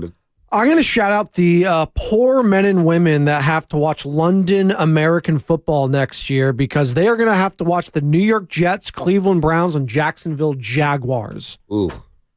Hopefully Ben Johnson takes one of those jobs. Maybe it'll be a more interesting game. Cleveland. Jets, Browns, Jags. Browns could be better. I don't know. I know. Browns. Well, apparently Deshaun Watson, his surgery, his recovery, had a setback. So maybe they'll get a quarterback. Who knows? Carter, what you got? Man, I'm going to shout out all the men and women down in Southern California that are fighting for these fires, man, on our behalf. That's quite a task, and it looks like an ugly scene. And thank you to all the firefighters and first responders. Check in on everybody down in L.A. I've been trying to do that over the last couple of days, making sure everybody is good, friends and family or whatnot. Just unfortunate, man. People losing Steve Kerr's mom.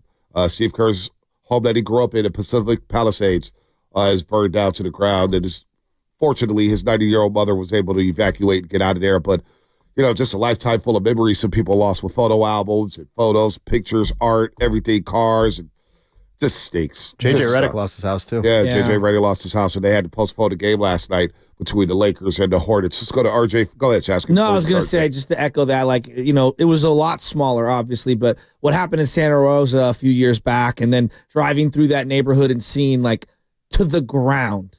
I mean, to the ground. It is, wow, it's just so sad and so devastating. And yeah, my heart goes out. And honestly, all the people, there's different companies that have stepped up, hotels, Airbnb, things like that, food places, restaurants that have stepped up to the cause. Obviously, the firefighters and all the first responders that are stepping up. But there are good people in this world that are pulling together and trying to help people out. So just everybody, just say a prayer, whatever you believe in a higher power, just, help each other out. There are good people in this world. Put your hand out and grab them. No doubt. Let's go to RJ Fairfield. RJ, what's up? Hey, shout out to you, Bonte Hill. Not only did you strategically take a PTO day off after the Warriors-Kings game, but you alone have lit a competitive fire for Kings fans and also made this rivalry must-watch TV. And since you like banners, Bonte, I hope one day GC1 Kings Arena will hang one for you, buddy. Thank you. I love it. Hey, RJ. You know y'all hanging that banner. Yeah. January 5th, Kings beat the Warriors by 30 at Chase Center. Now, I got plenty of room for banners, RJ. Hey, you like banners, man. I want to hang one for you, man. You're awesome. I love you, RJ. Shout out Riley Leonard for making a lot of money last night. Huh? Money where? In the draft. NIL for another team? Yeah, no, he's 6th-year senior transfer. What money in the NFL? I actually think he's going to move up a little bit, just a little bit. It might be the Niners' backup next year. Oh boy, saw a bunch of third-string quarterbacks in the NFL last night playing. Drew Aller, I did not get the Drew Aller. No, he made God bless throws his in the soul. Boise State game. Not that I'm not pretending that Boise State's some good team, but he did. He made throws in that game. He made some throws. And he made some throws yesterday that went to the other team. We better pray that Texas wins the game if we want a good national championship, because if Ohio State wins, they're going to roll. I've never been more confident in a team winning a national championship. I actually like this Notre Dame defense. They are good. I think they can keep it. They're tough. Al Golden. This Notre Dame defense is tough. They got quarters, man. Yeah, their DBs have really impressed me in the last 2 weeks. They didn't have any wide receivers, and Ohio State just has studs left and right. And here's the other thing: if you watch Notre Dame, Jeremiah Love is hurt, and he's still a beast. That run, that guy's a baller. At the goal line, he's hurt.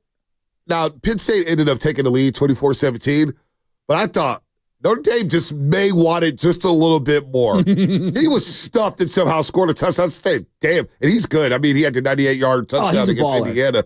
He's a good player. And the backup is good. The backup is good. He's a more north-south runner. Yeah, but he's solid. He's solid. And for all the people crushing Ryan Day, listen, I get it, the whole Michigan thing, and it wasn't a good look, but how James Franklin skates by with the amount of time he's had at Penn State, one of the premier programs in college football history, one win only against a top 5 opponent, all-time fraudulent. Well, and Notre Dame 7-0 versus ranked opponents this year. And was James Franklin 1-15? It's crazy. All time against top 10, top 5 opponents. Yeah, and Ryan Day has the highest win percentage of any active coach in college football. Ryan Day's on the FU tour. I'm kind of like the look against Michigan wasn't good.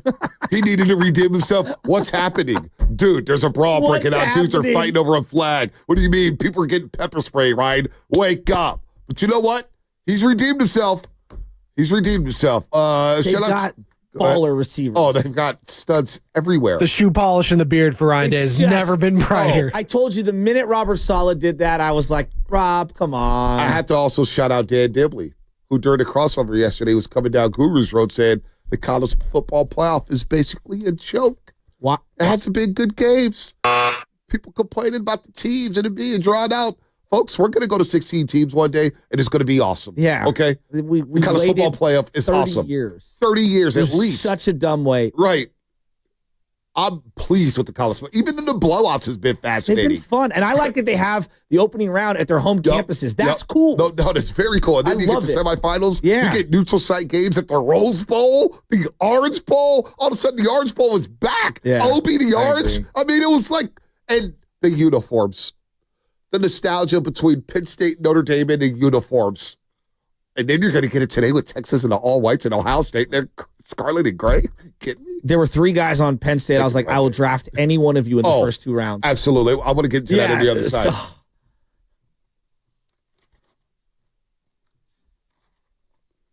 Ow!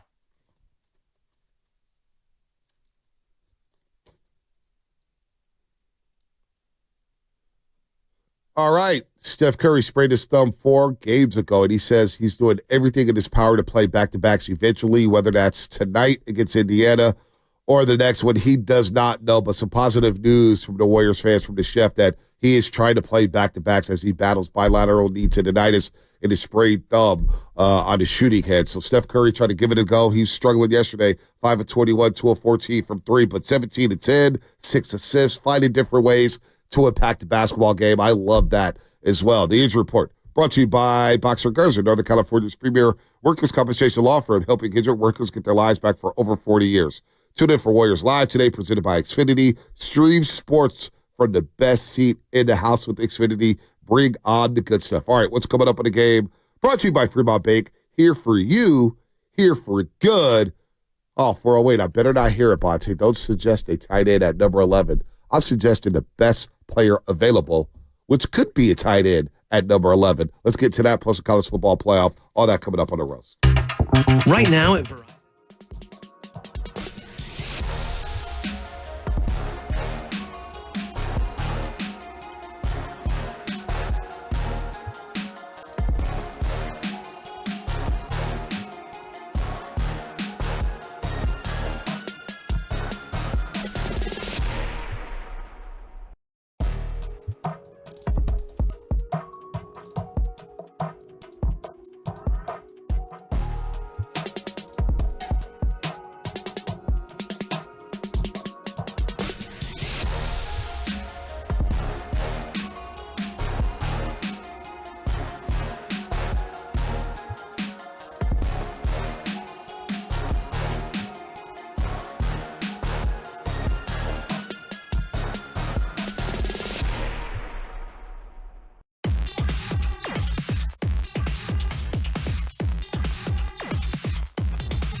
baby, oh, baby, oh, baby, oh, baby, oh, baby. It is Friday, and we got a great weekend ahead of us for all the sports fans, of course. Wild Card Weekend begins tomorrow with the Chargers and the Texans. You'll get the Ravens and Steelers on Amazon Prime.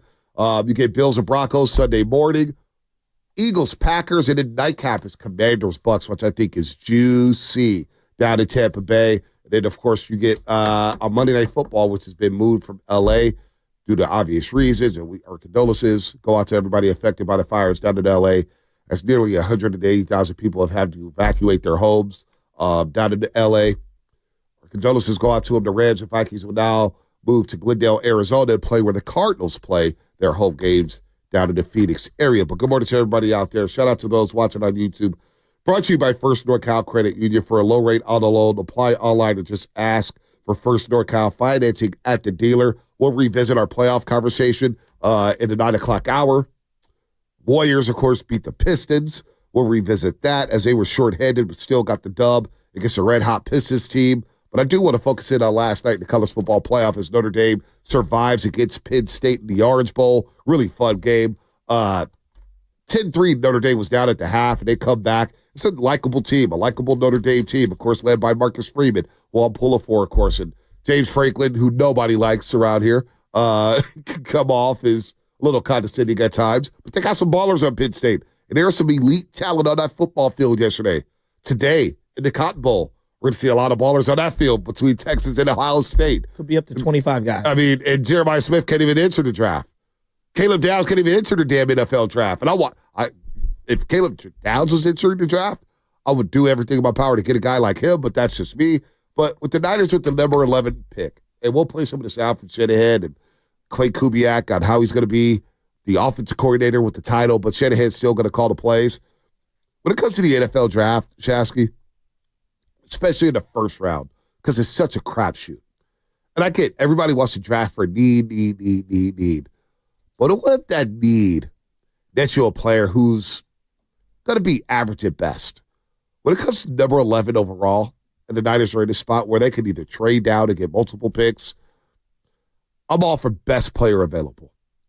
Best player available. That's what the Raiders did last year with Brock Bowers. And I know they didn't win a lot of games, but he's their best player on their team. Will Raider fans go back and draft another player? No, you would take Brock Bowers. No. He's a blue chip, Pro Bowl level player year in, year out. Best player available. Watching that game last night. So Watts is the safety for Notre Dame. Yep. And then Morrison's the corner. Those two guys are elite. Watts is a guy that I think the Niners might sniff around. I think he's a day 2, meaning like second, third round type of pick. Right. I feel like Morrison, they already have their corners solidified, but he's probably a first rounder. And then I look at Penn State and I'm watching that team, and there's a lot of defensive linemen I would take late from Notre Dame that just eat space. But Abdul Carter, watching him, he's the edge rusher who's wearing number 11. He looks like he's freaking Micah Parsons out there. He was bending around the corner, and he's clearly got an arm injury. He is a relentless butt kicker. God, I'd love to get him. I don't think he lasts to 11. He's a guy I think is probably the first non-quarterback taken off the board. No doubt. No doubt. And then I couldn't help but look at Tyler Warren. Well, I love him. Every time I watch this guy play, that's George Kittle. This guy's nasty in the run game. Relentless pass catcher. Breakaway speed. For a tight end. They got a jet sweep or tight end screen blown up. I think they were trying to do a tight end pass or something, and it got blown up. And he still was able to gain 7 yards by stiff-arming somebody. And I'm with the 408 here. Imagine Shanahan with 2 tight end formations and 2 elite players. And everybody around here has been talking about a second tight end. We don't have a second tight end. So, yesterday on Twitter, not to bring it about me, but I'm bringing it up on Twitter saying, look, man, Sterling Bentley came over the top trying to duck on me. It's all good, Sterling. If the Niners keep the 11th pick, I said I'm all for them selecting the best available player, which very well could be tight end Tyler Warren out of Penn State. Kittle and Warren on the same roster would be nasty. You have your heir apparent at the tight end position. You have a guy you can throw the ball to. You're running double tight end sets, especially if you're not going to invest in a wide receiver position and try to get another top end wide receiver, which why would you? You just gave Ayuk all that money. You're counting on him to come back. You have Ricky Pearsall. You have Jawan Jennings. With 2 tight ends and those 3 guys at wide receiver and Christian McCaffrey, I'm okay. I think I'm good. I'm playing physical football anyway, right? I'm running the football. And everybody say, well, you need an O-lineman. Well, the 49ers do have 10 draft picks. You don't have one draft pick, you have 10. Yeah. So if the value of an offensive lineman, if that offensive lineman who's on the board at the time, whoever it could be, and you say, okay, he's okay, because we're just talking during the break about Mike McGlinchey. Does anybody want to get back? Does anybody want to go back in time and think about the Mike McGlinchey draft when Derwin James was sitting there on the board? And everybody, yeah, I'm a Florida State fan. Yeah. Derwin James didn't have the greatest season that year with Florida State, but he was also returning from a torn up knee. So we knew the rust was there. Yeah.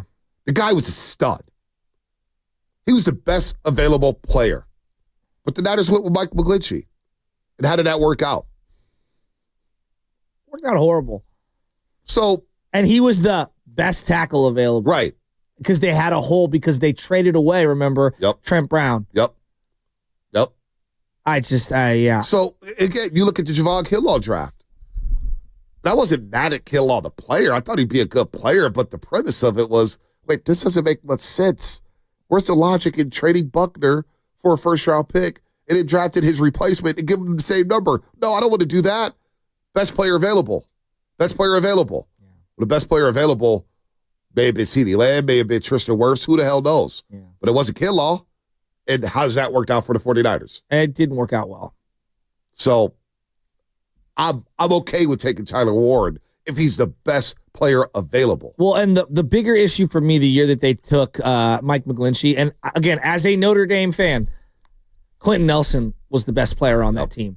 And he played alongside of Quentin Nelson, and I had always thought Quentin Nelson, who is, destined one day for probably Canton. Right. Like, I thought that he was the best player on the O-line, and he covered up a lot of McGlinchey's stiffness. That's just my personal belief. Just go back and look at the game between Georgia and Notre Dame in South Bend, Indiana, when Georgia invaded South Bend, Indiana.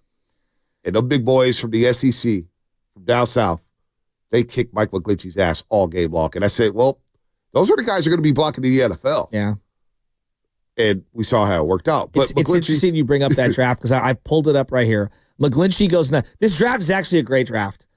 Baker, Saquon, Darnold, Denzel Ward, Bradley Chubb, Quentin Nelson, Josh Allen, Roquan, McGlinchey, Josh Rosen. Wow. And Arizona, filling for need, took a quarterback and immediately moved on. Now, let me give you the next couple. Minka, Vita Vea, Deron Payne, Marcus Davenport, Colton Miller, Tremaine Edwards, Derwin James, Jair Alexander. Wow. There's a lot of really good players in that draft. And there's more I could keep going, but Jair Alexander. Yeah, no, I get the point. You didn't take the best. Now, I get you, Zucci May. McGlinchey's in the playoffs. But do you think the Broncos are in the playoffs because of Mike McGlinchey? He's not that. Or is it because of Bo Nix and Cortland Sutton and that great defense? Sean Payton. Like, come on, Zucci. So, no, I get it. 707, you're also skipping over some positions more valuable. Right tackle's more valuable than tight end. I can subscribe to that.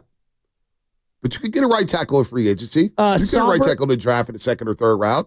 Looking at the snaps breakdown, so Matt Barrows did an article that came out this morning around 5 a.m., and it broke down all of the snaps for everyone on the team. It was actually quite illuminating.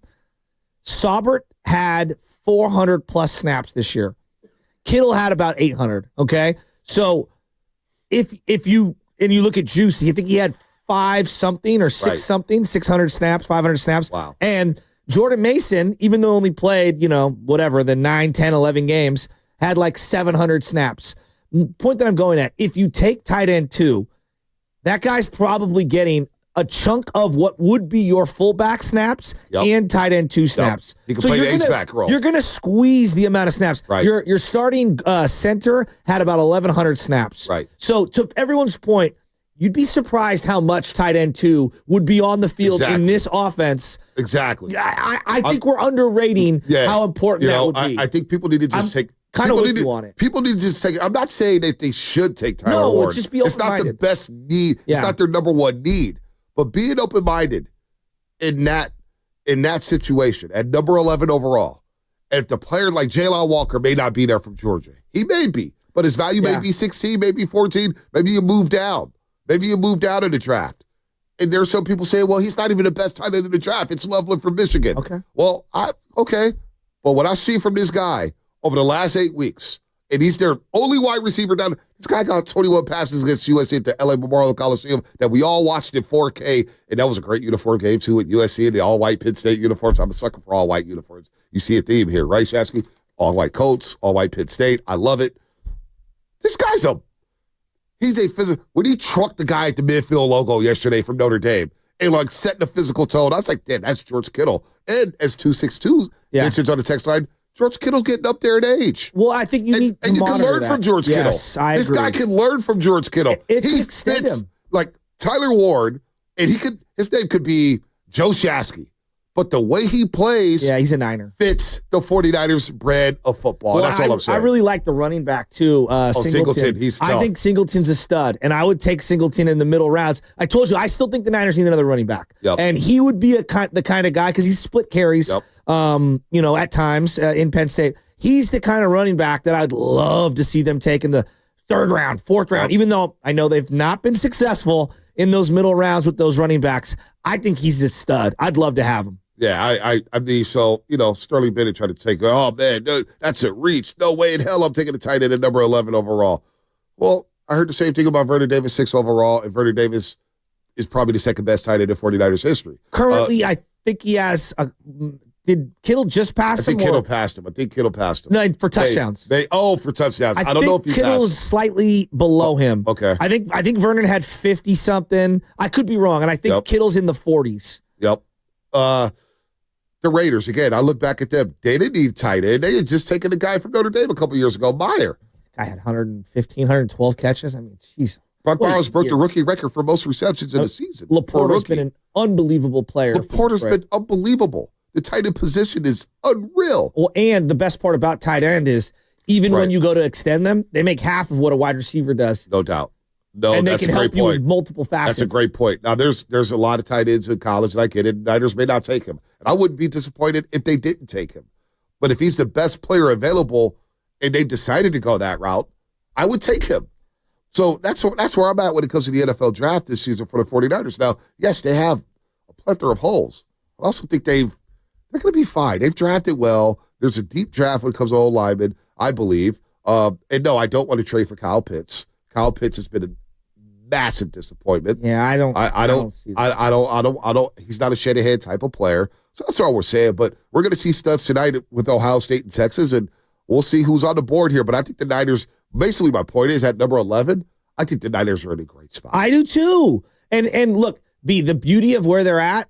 Worst case scenario, you could trade down and get multiple picks. Yes, I think there's a lot of players that really fit. I'm watching these playoffs, these college football playoffs, and I'm like, dude, there's a ton of guys that I think can help the Niners. Like, even if you don't get Abdul Carter, there are 2 other linemen on Penn State that I would look at in the middle of the late rounds. I would too. There are multiple safeties that I think the Niners should be targeting on both teams. And then tonight you're going to see what Texas has, and I know Ohio State. They've got a ton of players.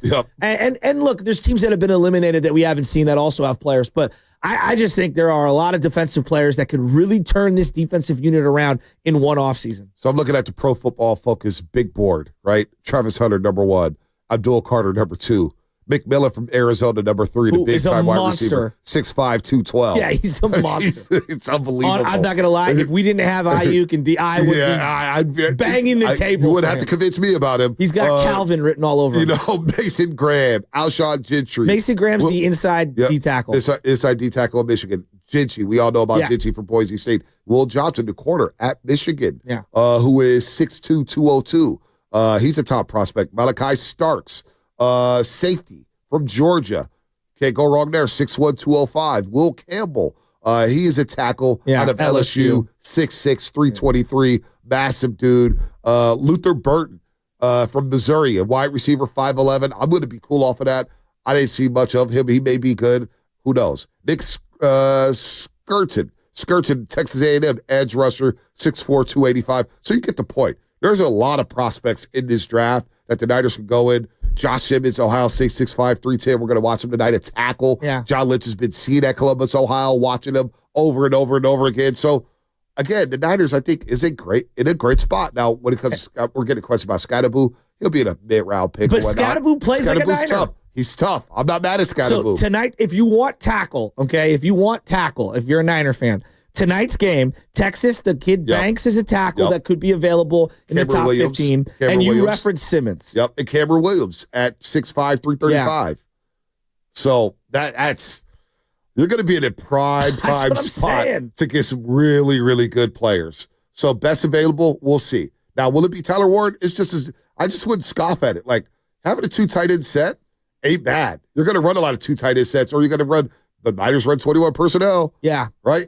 And he's rugged. He's not some like all I do is catch passes type of player. I don't know. I mean, I just here's a question. For the last couple of years, it's been hard for me to get fired up for the draft, and I'll tell you why. The team success overrode the draft, but when your team's not good, the draft overrides the end of the season, right? And so now I'm back into draft mode. That was all I had for so many years. Yeah, the draft. I love the NFL. I love the and NFL draft. I feel like these playoffs for the college football is giving me prime time showcases. It's like I'm watching the Senior Bowl every night. That's why it's like, how can you hate the college football playoff? The East-West Shrine game. How can you, like Caleb Downs? I'm not going to lie to you.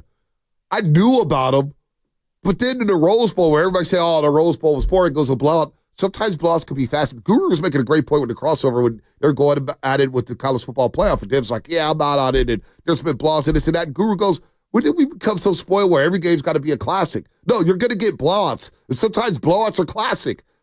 Oregon getting blown out who had not lost a game all season long. And they had Dan Lanning and we do it for wins, not clicks and all this stuff. And Ohio State goes out there on that beautiful grass in Pasadena at the Rose Bowl. And that blowout to me was fascinating because I'm like, Cody Simon, number 0. Damn, he's knocking fools out. Caleb Downs was everywhere. And had it not been for the Rose Bowl and that blowout, I'm saying, I should be playing video games. I should move on from this game. But Caleb Downs is making plays sideline to sideline. When's he come out in the draft? Oh, wait, I got to wait until 2026. You're right. The playoff has showcased numerous talents. Jeremiah Love, and he's not even ready to be drafted. The running back for Notre Dame with the big knee brace on is clearly hurt, and you're watching him blow through 12 tackles. You're not impressed with that? I know. Like, come on. I know. That's been awesome. So here's a great one. Like, I'm watching that quarterback, Riley Leonard, and I've told you all year, I don't think he's that great, right? But I do believe he's a running quarterback. He's made some plays, and you see the arm. He throws to some odd balls. But anyway, he gets hurt. They go to the backup. The backup was in the bowl game last year and threw for like 250 yards or whatever. And I didn't think he was any good. He led a nice little drive, you know? And then Riley comes back. If you didn't have like, wow, okay, Riley Leonard, now I kind of wonder what ends up happening to him in the draft and in the league. What if he goes out and he beats Texas or Ohio State? Wow. Still not drafting him, but I hear your point. Your point is well taken. He's tough. He is a tough player. He's rugged. And I'm seeing people compare him to Josh Allen. Like, let's pump the brakes. Yeah, let's chill off that. Let's pump the brakes a little. Allen. But like, if the Niners took him in the 6th round, I don't think I'd be that mad at that. Even though I don't think he's that great, but like he's won me over. I think he's got a lot of heart. I'm not gonna lie. If the Niners do take a quarterback in this draft and it's in the mid rounds, where's Jackson Dart going? I don't know what to make of him. I don't either, but I don't know what to make. Intrigued with him. He's intriguing. The hype, though, for so many years. Yeah, it's a lot. It is a lot. Well, like, so you're going to watch Quinn Ewers tonight, and he's a guy that was hyped up for multiple years, and I just don't see it. Yeah. But I've been, I didn't see it with Purdy. And then Purdy ended up being an excellent player. Yep. And I do think the one thing that I'm noticing now is that I think position players, it feels like a lot of those guys can declare after 1 year or 2 years. I feel like college, allowing the transfer portal, you get an opportunity for a quarterback to play 4, 5, sometimes even 6 years. Penix played 6 years of college football because of the injuries? Yeah, yep. Riley Leonard played at multiple schools now. He was at Duke forever. Now he's at Notre Dame. You really get a big body of work from these quarterbacks as they're coming out. I think the league benefits from that. It does benefit from it. Bo Nix played, 5 years of 5 years. football? Yeah, I didn't think he was any good. 5 years? I didn't think Bo Nix was anything, especially after the Pac-12 championship game. It's like, come on, Bo Nix. And now you look at him in Denver. They have a great system. You got great weapons. Sean Payton's coaching him up, and he's played a lot of football, and he doesn't look afraid in a moment. Like, he starts off slow in these games, too. Yeah, he starts heating up, and he will chuck it deep. That guy will like let it fly. I'm like, damn, I didn't know Bo Nix had a deep ball like that. I will say though, I got it. I know everybody's ripping Bo Nix before the season. I got a little soft spot for Bo Nix because he won me a lot of money last year at Oregon. Wait a minute. lot of money. Wait a minute. One of my Walk It Back Wednesday takes was me reversing course on Sean Payton and Bo Nix, and you guys said it was way too premature. It was and that was premature. off of a couple preseason games. That was premature. Well, you walked back that walk back, too. Yeah, you did walk back that walk back. I did. Context matters. I walked back the walk back. Only you would walk back a They walk were back. 0-3, and you walked it back. And then they turned the season Is this a around. safe space? So we were going through the member berries of me being a Notre Dame fan growing up, and my brother was texting about how I made him watch Rudy thousands of times over and over as a kid. 2 admissions. I had a champion, Rick Meyer, with no nameplate because they didn't have the names on the back, dark blue Notre Dame jersey, and here's the one that I'm a little embarrassed on. I had a number 7 Carlisle Holiday. Oh, boy. I thought Carlisle Holiday was going to be good. So that was a moment in time. There was a moment in time where Florida State everybody was jumping on the bandwagon and Notre Dame was on TV. That half came. I said, you know what? I rock with the Irish. And then Ty Willingham was there. I was like, let's go Notre Dame. And I would yell Notre Dame in movie theaters like, Notre Dame. Oh, yeah, no doubt. And then they fired my boy Ty Willingham. And they gave all this praise to Charlie Wise for winning with his team and stuff. And I was like, you know what? This corny stuff, I'm done with this. I'm done with him. Done. Not to get all holy on you all, but Marcus Freeman brought back going to mass, as a team, and there's just something to be said about going to church. He's oh boy, that's how Jesus is there, right? If you're an Irish Catholic born and raised in San Francisco, you're almost obligated to root for the Notre Dame Irish. No, you're not. Montana, baby. You're not. Come you're on. not obligated to do it. Yeah, you don't you have are. to root for him. I am rooting for Marcus Jerome Freeman, though. Bettis. They've had Ricky Waters. Yeah, no doubt.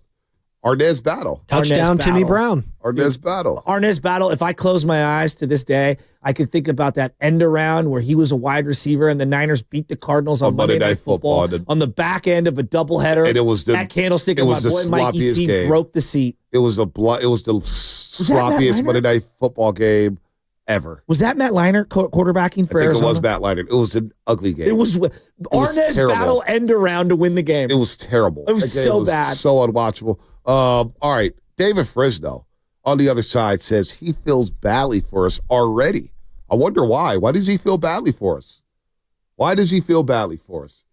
Carter has a smile on his face. And who cares? Don't forget one of my favorite 49ers of all time, Bryant Young. Bryant Young, Notre Dame. Notre Dame, baby. One of my favorite Notre Dame Fighting Irish, Ian Williams, who was at the game yesterday at the Orange Bowl. Dave Casper goes to the post. Oh, Hall of Famer. All right, enough Notre Dame love. Jack Snow. All right, I feel like you guys need to get humbled. JT's dad. It's going to happen on Martin Luther King Jr. Day. Kyron Williams. Kyron Williams was a baller, though. He was a baller. Marcus Freeman's getting some players Don't up forget, there. Manti Te'o. And you know what? You know what Marcus Freeman has proven? That Brian Kelly was the problem the whole time. Yeah. Overrated as Brian Kelly. Oh. Good luck, LSU. More coming up. David Frisno says he felt badly for us. I wonder why. All right, that's coming up, brought to you by the San Francisco International Airport. He was not a great president. New year, new adventures.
I'm Looney. Welcome back to the Morning Roast on 95.7 The Game. Take it away, Bonte. All right, Loon Dog coming off the bench yesterday, 8-8. Steve Kerr mentioning that, hey, every time I take him out of the rotation, then I put him back in, I'm thinking, why did I ever take him out of the rotation? That's Steve Kerr on Looney. And Loon Dog played well yesterday. Hey, you know what? Let me get a little Loon Dog. He showed you that on the team, we already know he always going to stay ready. He plays extremely hard, plays with a lot of pace, and personally, he always makes shots. So today it was good to see him get in the game and do what he do well. And then Loon Dog, did you need that win or what? Steph has been shooting lights out, and we've been coming up short. So for us to, him not having the greatest shooting night, but for him to do everything else, I think he had 10 rebounds, a bunch of assists. For us to be able to still win that game and win it in that fashion show that we can grind these games out and we can win in different ways. And we needed that win. It's a good way to start our road trip. All right, Loon Dog. Love Loon Dog. One of my favorites, all-time favorites. Love his parents. Love everything about Looney and what he represents, man. All right, let's get to Dave, because he says, Shasky, that he feels badly for us already. Dave in Fresno. And he's one of my favorites, too. We go at it a lot. And I love the guy. He's one of those guys, like Mike Francesco. I go home thinking, what the hell is Dave talking about? All right, anyway, Dave. He was not a great president. It's just such a good Dave. What's up, Dave? Why do you feel bad for us? Hey, good morning, guys. I'm sitting here listening to you guys get excited. We got a high pick, all these names. Look at all these names we could be available to the Niners. But, Lynch and Shanahan, when have they ever drafted the best player available? Nick Bosa. Outside of Bosa, where you couldn't screw that up. You're picking at 2.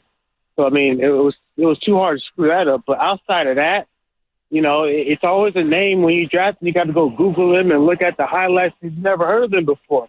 And that's one of the things that they got to change when people are like, we need to change is the draft philosophy, in my opinion, where they draft scheme over talent more times than not.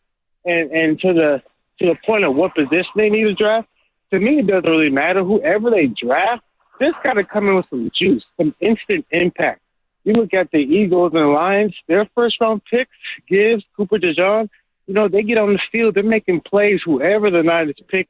I don't care what position it is, they need to come in, and it just needs to have some juice, some instant impact. They got to hit on that. I don't care if it's in the first round or second round, whoever it is, they got to come in, they got to play. They can't sit and learn or be in the doghouse. We can't go through that again. So I'm with y'all. All the names sound good, but they got to think outside the box and not think they smarter than everybody and just draft talent and don't worry so much about speed. All right. So I'm still trying to figure out how you feel so badly for us. You think we're going to be set up for disappointment? Well, I'm saying you guys are saying all these names like, the tight end makes sense, the edge rusher makes sense. But to these guys, they go against the grain so much they might skip over all that and get some tackle you ain't never heard of from a conference that we ain't never heard of. Okay, just one second. We all know they missed on Trey Lance. That's obvious, right? Since the Trey Lance draft, which was 2021, they didn't have a first in 2022. All right, their first pick was the 61st pick. Not many teams are nailing the 61st pick. Then the next year, their first pick was the 87th pick in 2023. A lot of teams aren't nailing the 87th pick, all right? And then this year, their first pick was 31, all right? So the last 3 years, let's have a little bit of perspective, and let's say, it's hard to have a household name be your first pick when your first picks are 31, 87, and 61. We all know the first couple of players. After that, most people are Googling who they're picking. Am I wrong, B, on that? Wait. Go ahead, Dave. Whoa. Cooper DeJean was there, bro. He was projected top 20 pick. He was there when we was picking Ricky, and look at him. That's my point. They don't take best available. That's all I'm saying, Brian. I'm not saying they're chill by draft. I'm just saying they don't always take best available. That's all I'm saying. I hear you, but you know what? I'll take it this far though. When you look at guys like Fred Warner, George Kittle, you see Bernardo Green, you see D'Armandre Lenore, Dre Greenlaw, Hufanga for a certain period of time, Brock Purdy for whatever. They've nailed picks. So You know, like the draft, the NFL draft is the ultimate crapshoot. Every team, every year, there's every fan base out there. I bet you the Raider fan base, I bet you the Charger fan base, I bet you the Ram fan base, Seahawks. Every fan base every single year gets mad about a certain pick. And they're not going to go 7 for 7 or 8 for 8 or 9 for 9. 30% is elite. You're lucky to get 3 players, premium players. And you could whiff on a first-round pick, but what if you nail that 4th-round pick? And that 4th-round pick can become a star. So I'm not going to be doom and gloom about this. I'm open-minded about it. I think Lynch and Shanahan they played in a lot of high-level games over the last 5 years. They're not going to be the 100 next year. No. They're not. They're going to be able to sit back, kind of reassess everything, and I think they're doing that now. And I do believe. And like, you know, I'm not saying, look, I want to be clear. I'm not saying the Niners should select Tyler Warren at number 11. Let me make myself clear because I know how so many idiots get down. I'm not saying take the tight end at number 11. If he's the best player available and Lynch and Shanahan wanted to go that route, I would not be mad at it because of the things you could do with Tyler Warren. Now, if they took an edge rusher and it's a young man from Georgia, hell, I wouldn't be mad at that either. I get it. You need another edge rusher. You need a tackle. I'm cool with all that. But if you take the best player available and he happens to be a tight end, so be it. I don't think that's rolling the dice. I think Tyler Warren's going to be a good player in the league. Yeah. I'd be shocked if he wasn't a good player in the league. Yeah, but I think that people expect you to do like, you know, you have to draft 4 Pro Bowlers right away. That's unrealistic. The greatest draft of all time in Ninerland is usually like 86. Like that's the one that they'll throw out. There wasn't one Hall of Famer. Was it 81? Or well, yeah, 81 was a great one when they drafted their full secondary, basically. And they got one Hall of Famer in Ronnie Lott, you know? But like Pittsburgh Steelers were the only team ever to pull this off where they drafted Lynn Swann, Jack Lambert, John Stallworth, and Mike Webster. They got 4 Hall of Famers. No one's ever doing that again, all right? It's never going to happen again, all right? A good draft is like 3 or 4 could be starters in 2 or 3 years, right? If you're a really, really, really, really bad team, you might come out with 4 or 5 starters because your team's not very good. And maybe one of those guys is a Pro Bowler. Like what they did in 2019, Debo and Nick Bosa, pretty special. What the Niners did way back when with Joe Staley and Patrick Willis is pretty special. Pretty special. Yep. You know? And so, like, it's hard. The draft is really hard, dude.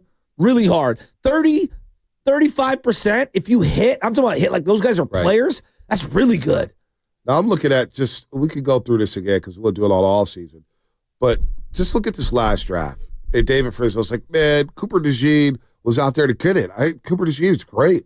I think he's going to be a stud. He's a hell of a player. The secondary is that bad, though, the Niners. I didn't know. I didn't think it was that bad either. Yeah, I mean, I thought, you know, they were good. You know what? Considering what Ricky Pearsall was, coming up with 400 yards receiving, I thought he played well down the stretch. And I said, you know what?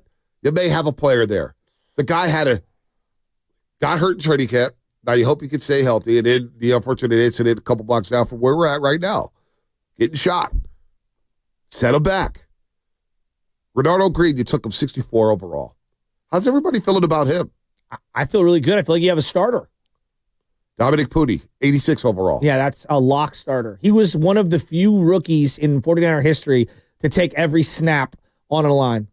That's pretty impressive. Malik Mustafa, you took him 124 I like him a overall. Lot. I have concerns on longevity and staying healthy, but I like the player a lot. All right. Isaac Garindo.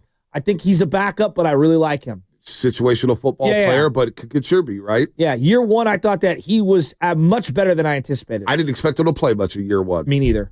All right. Jacob Cowing. You got a returner at minimum. I think he can do more, but you got a returner. Jerry Kingston, O-lineman. Yeah. Didn't see much of him. Whatever. You're going to whiff. It's a 6th round pick. Yeah. And then you get taken him with him in the 7th round pick. Well, I think maybe we're the only guys maybe a little optimistic about that. He played special teams for them late in the year. I like him. I think he could play. All right. The year before, you take Jair Brown, who started the Super Bowl. Now I've kind of soured on him, but he was a 3rd round pick, 87 overall. Yeah. Everybody's going to focus on Jake Moody, 99 overall. And not great. I get it. Not great. Not great. Cameron Latu. Not good. Not good. So you whiff. Darrell Luter. Not good. Robert Bill. D. Winters. Brady Willis on another team. Roddy Bell. Jalen Graham. So the 2023 draft, it was a big miss for the most part. 100%. So 650 saying, we didn't understand the last caller. We're tired of prospects. We need to go ready to go play football tomorrow. Yeah, we all want that. But Dominic Pooney was literally plug and play. Right. Renardo Green was as close to plug and play in the secondary. When was the last time the Niners took a corner and that guy played and was good as a rookie? Away. Shante Spencer? Been a long time. I'm going way back. Isaiah Plummer? Was Plummer before or after Spencer? I know they played together. He was Ohio before. State? Yeah, he was before, I think. Okay, but like you get where I'm going. It's like they never do well with these rookie corners. So maybe Terrell Brown? Right. So for all the people who say, Bonte, you're an idiot if you want the Niners to take a tight end. Number one, I don't want them to take it. I don't care if they take a tight end or not. I want the best player available. But if your premise is we want a guy to play right away, is Tyler Ward ready to play right away? It looks like he could contribute. Is he ready to play right away? I think he helps your red zone. He helps your red zone because he can high point the football. Yeah. He's 6'6". He blocks his ass off. He's fit. He's a baller. Are you kidding me? He's ready to play. He's ready to play right now. Yeah. There's sometimes you may take the Raiders took an edge rusher from Texas Tech a couple of years ago. Tyree Wilson's his name? Stinks. They took him in the top 10 overall because they needed an edge rusher. Solomon Thomas. You needed a D lineman. Solomon Thomas. To this day, I remember coming out of that game, that North Carolina bowl game with Stanford and North Carolina, and I said, there's two players I'm not touching with a 10-foot pole. One, and I like Solomon Thomas because I like Solomon Thomas and it's Mitch Trubisky. I'm not touching those two. Oh, my gosh. And they went back to back. And I couldn't believe it. I couldn't believe Trubisky would have had. I still can't believe Mahomes, I was questionable on because a lot of people liked him and a lot of people started moving up for him. But it was I'm Mike dead Williams. serious. I don't mind you. Della, my boy Della, I said, I will draft the entire Clemson offense. I was all about it. I also wanted Deshaun Watson. No, that's part of the Clemson offense. Right. And Trubisky and Solomon Thomas, I was like, damn.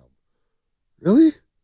Trubisky would have had all those guys. That's unreal. Let's go to Joe at Elk Grove. Joe, what's happening? You're on the road. He was so bad. So bad. He's still in the league. I know. What's up, fellas? What's up, Joe? You got me? I got you. Hey, listening to Lynch and Shanahan's press conference and Brock Purdy's our guy, don't you think we need to protect our investment? Absolutely. We need to plug and play offensive tackle. I agree. We can't go into next season relying on Trent and Colton Kivitz.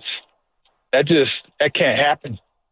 So, my opinion, it has to be offensive line, defensive or edge rusher. That's what we have to do. We can't let Brock I agree. get pressure. I would agree, but the other thing I would say to you is that there aren't a lot of pass rushers in free agency. There's going to be a lot of offensive linemen out there. Free agency. See, I think free agency is where they could kind of like shore up the middle, and I don't know about tackle per se because I think you draft a tackle, but I think you can get a guard. Zach Martin. I mean, even Cam Robinson is out there. He's a tackle. Maybe they bring him in. James Daniels. We'll watch Cam Robinson on Monday Night Football for the Vikings. I think you could spend. You let Aaron Banks go, and you bring in some other guys. Nobody is saying. I don't think we're saying. I want to make ourselves clear. No, we know they have to protect Purdy. We know. The number one need. Chasky asked me the other day, what's the number one need? Trenches. Guess what, Dave? The Rams has got two starters on their defensive line in the second and third round. Fisk and Verse. Yeah. That happened in the second and third round. You can get good.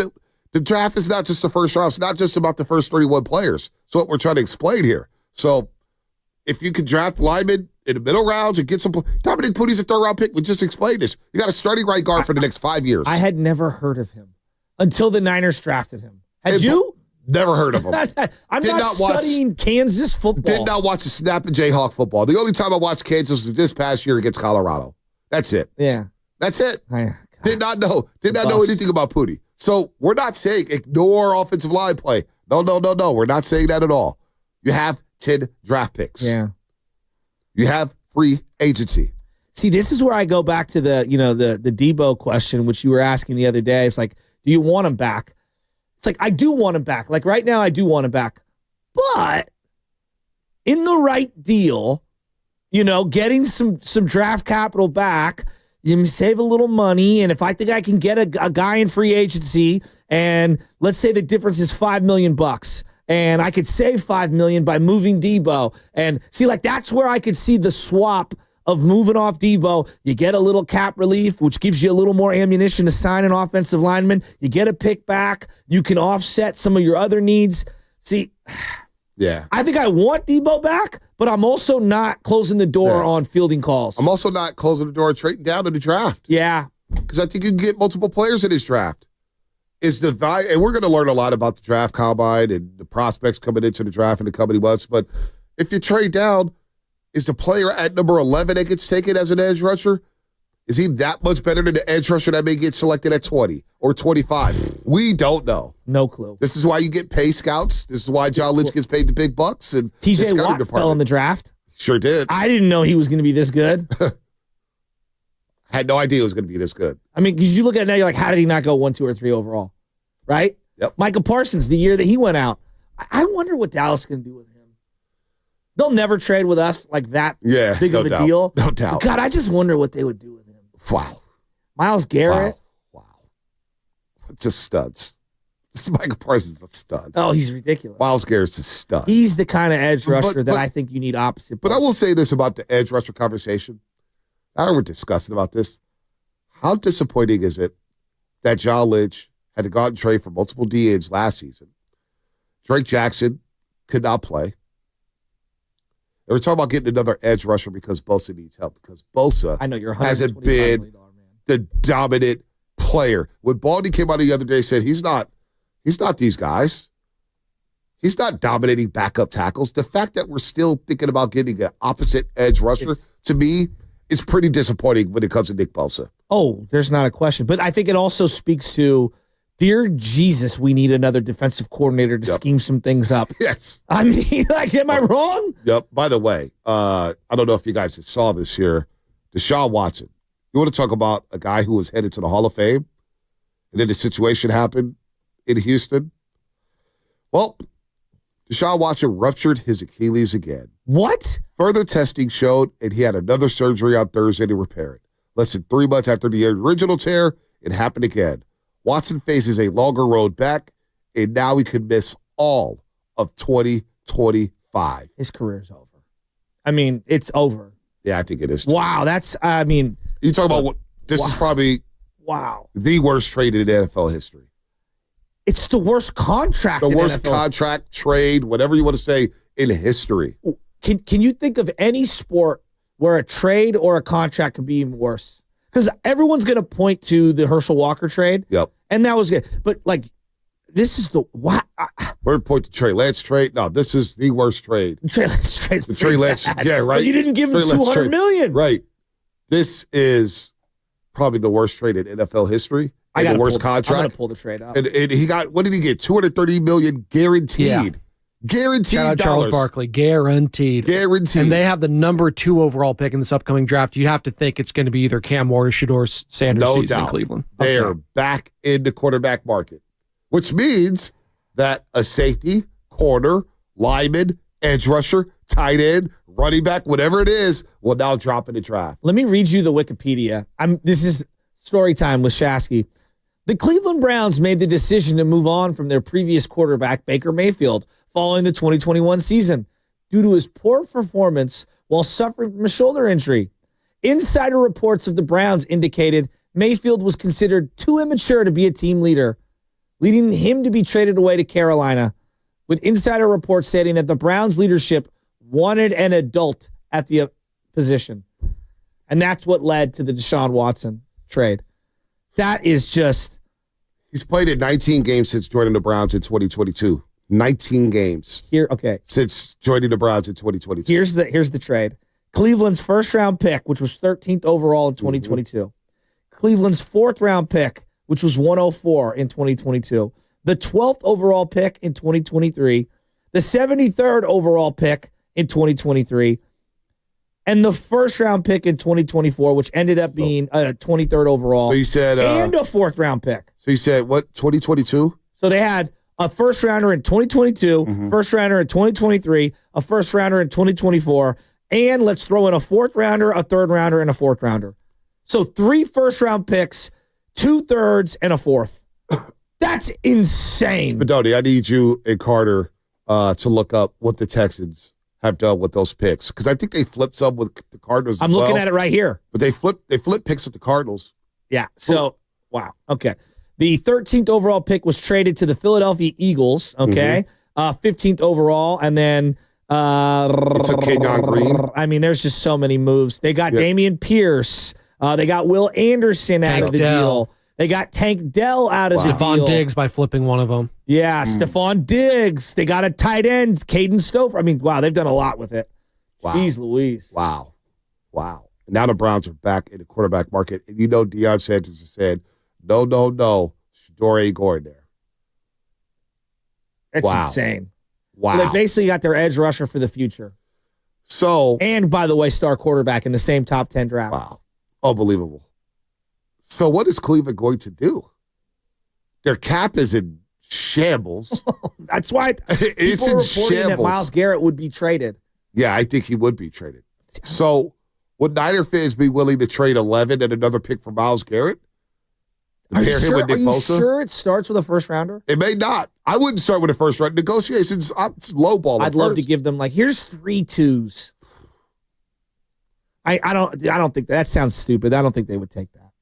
You never know. It's Cleveland. I would take Myles Garrett in a heartbeat. Oh, are you kidding me? Him and Bosa? Oh my gosh. Remember when we were having conversations about Bosa being paired in Myles Garrett? Yeah, that was wrong. Bosa, no.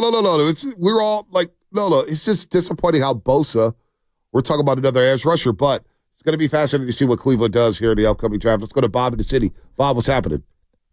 Hey, how you guys doing? What's up, man? Hey, so I was just thinking one of the worst trades was getting rid of Charles Haley and sending him to the Dallas. Yeah. That probably directly cost you 2 Super Bowls. Yeah. Right?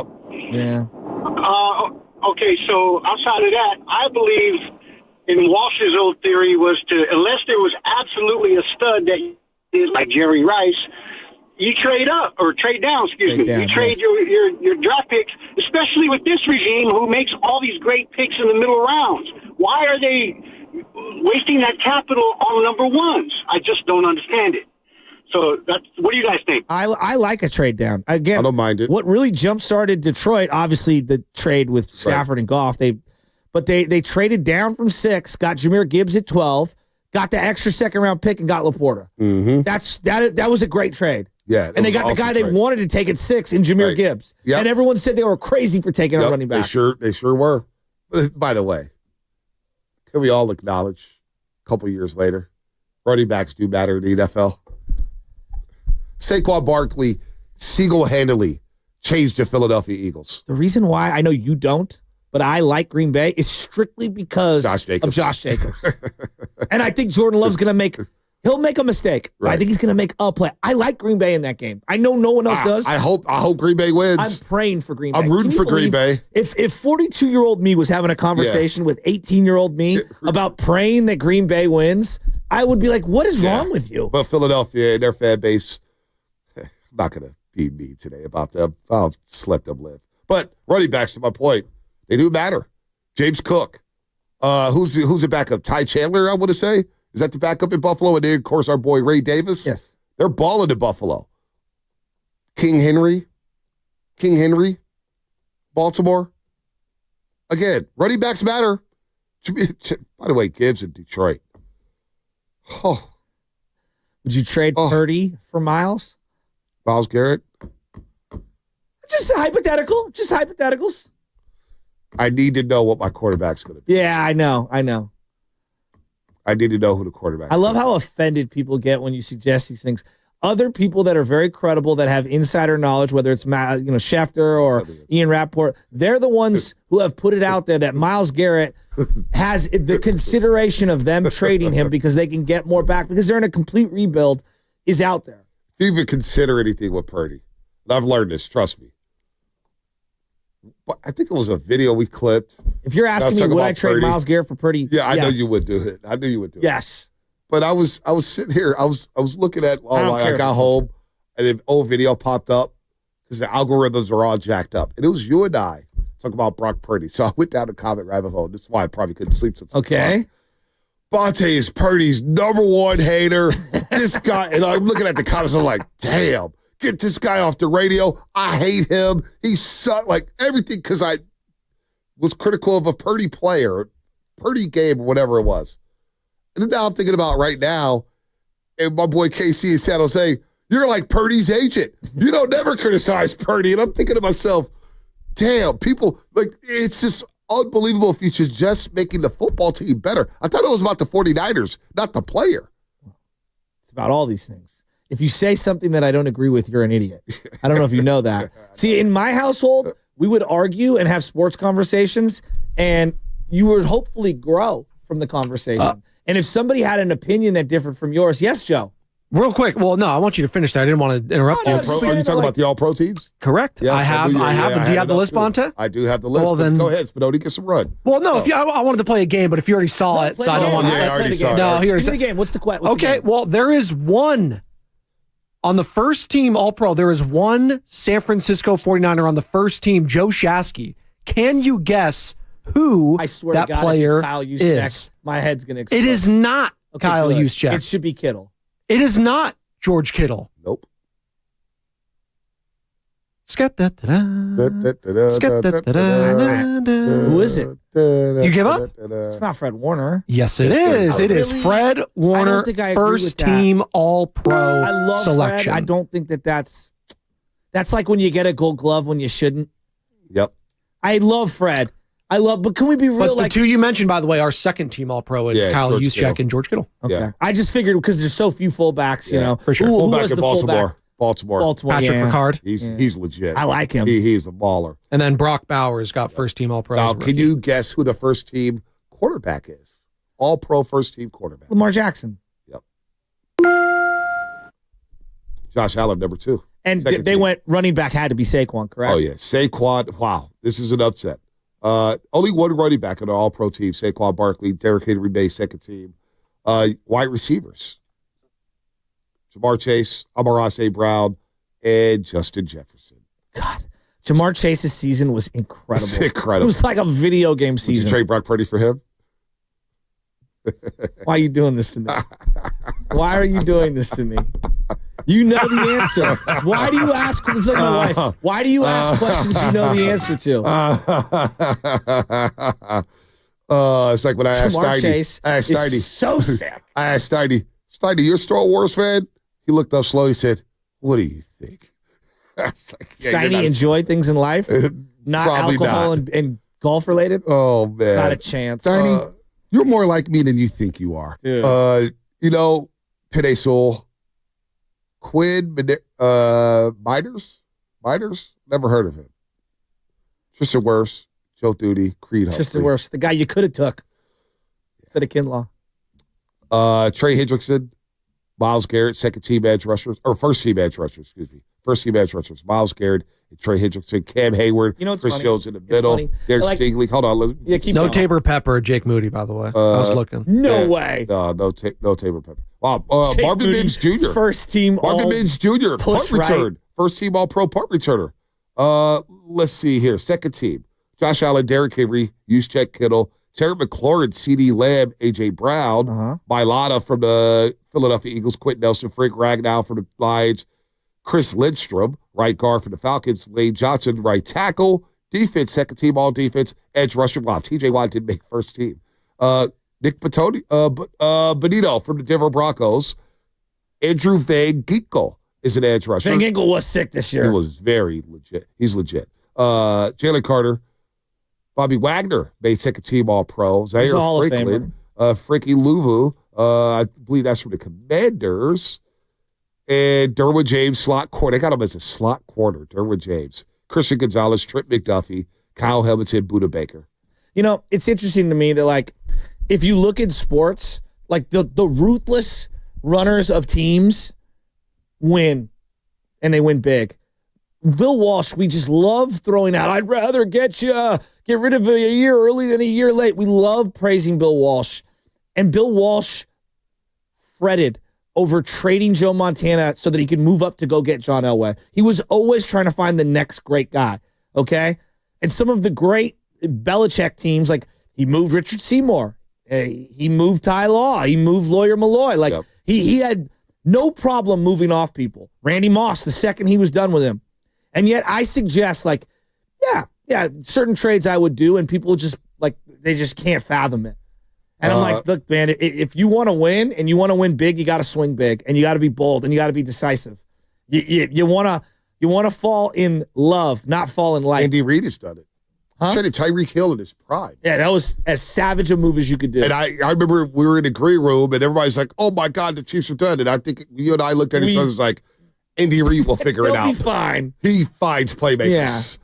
He's going to be okay. Yeah, 100%. It's Andy Reid we're dealing with. So, it's not about moving out for Brock Purdy. No, I'm trying to upgrade the team. So Brock Purdy's going to be fine. But you asked the question, and hypothetically, and I said that I would do it. It's just a little game. I love that game. Little game. By the way, you're listening to 95.7 The Game. KGMZ. It is. FM and HD1 San Francisco and Odyssey Sports Station, always live on the free Odyssey app. That never gets old. Never, ever gets old, does it? Shocked you talking to me. Real quick, gentlemen, Brock Bowers, the only rookie to make an All-Pro this season. He is the first rookie tight end since 2002 to get first-team All-Pro. Can you guess that? Jeremy Shockey. Wow, look at that immediately. Jeremy Shockey. It's great. The only reason why I know that is because Shockey is one of the more, like, forgotten. He was so good so quickly with those New York Giants teams, and I hated his guts. He was like a WWE character. My guess is going to be Antonio Gates. But I don't know if he made first-team All-Pro his rookie year. I love Antonio Gates. Antonio Gates was sick his first year. If you made me choose between great wide receiver and great tight end, I think I'm going great tight end. Because they do more things, multiple things. They just feel like mismatch nightmares. Wow, Antonio Gates, 03, his first year, he only had 24 catches, 389, and the next year he had 81. He basically just went on a heater. Undrafted, God. Basketball. Kid State. He was on that Kid State team. Jimmy Graham. They had on he was on that Kid State team that made a run in the tournament. His stats are 116 touchdowns. He's so sick. People don't realize how sick he was, dude. Always open in the back of the end zone. Just always. I can't wait for this draft. How did that team not win a Super Bowl? Injuries. Coaching, too. Tomlinson's another player. I know, like, for Raider fans, they know how good he was. He has a case for being the greatest running back of all time. That's how good he was. Yeah. He was so, Phillip Rivers was also so good. Phillip Rivers also borderline Hall of Famer. Probably will get in. Reminds me of Tomlinson. Yeah. Marty Schottenheimer, when he told who's the guy who got the interception and fumbled. It's in his football life. Marty Schottenheimer's football life. Lodale talks about it all the time.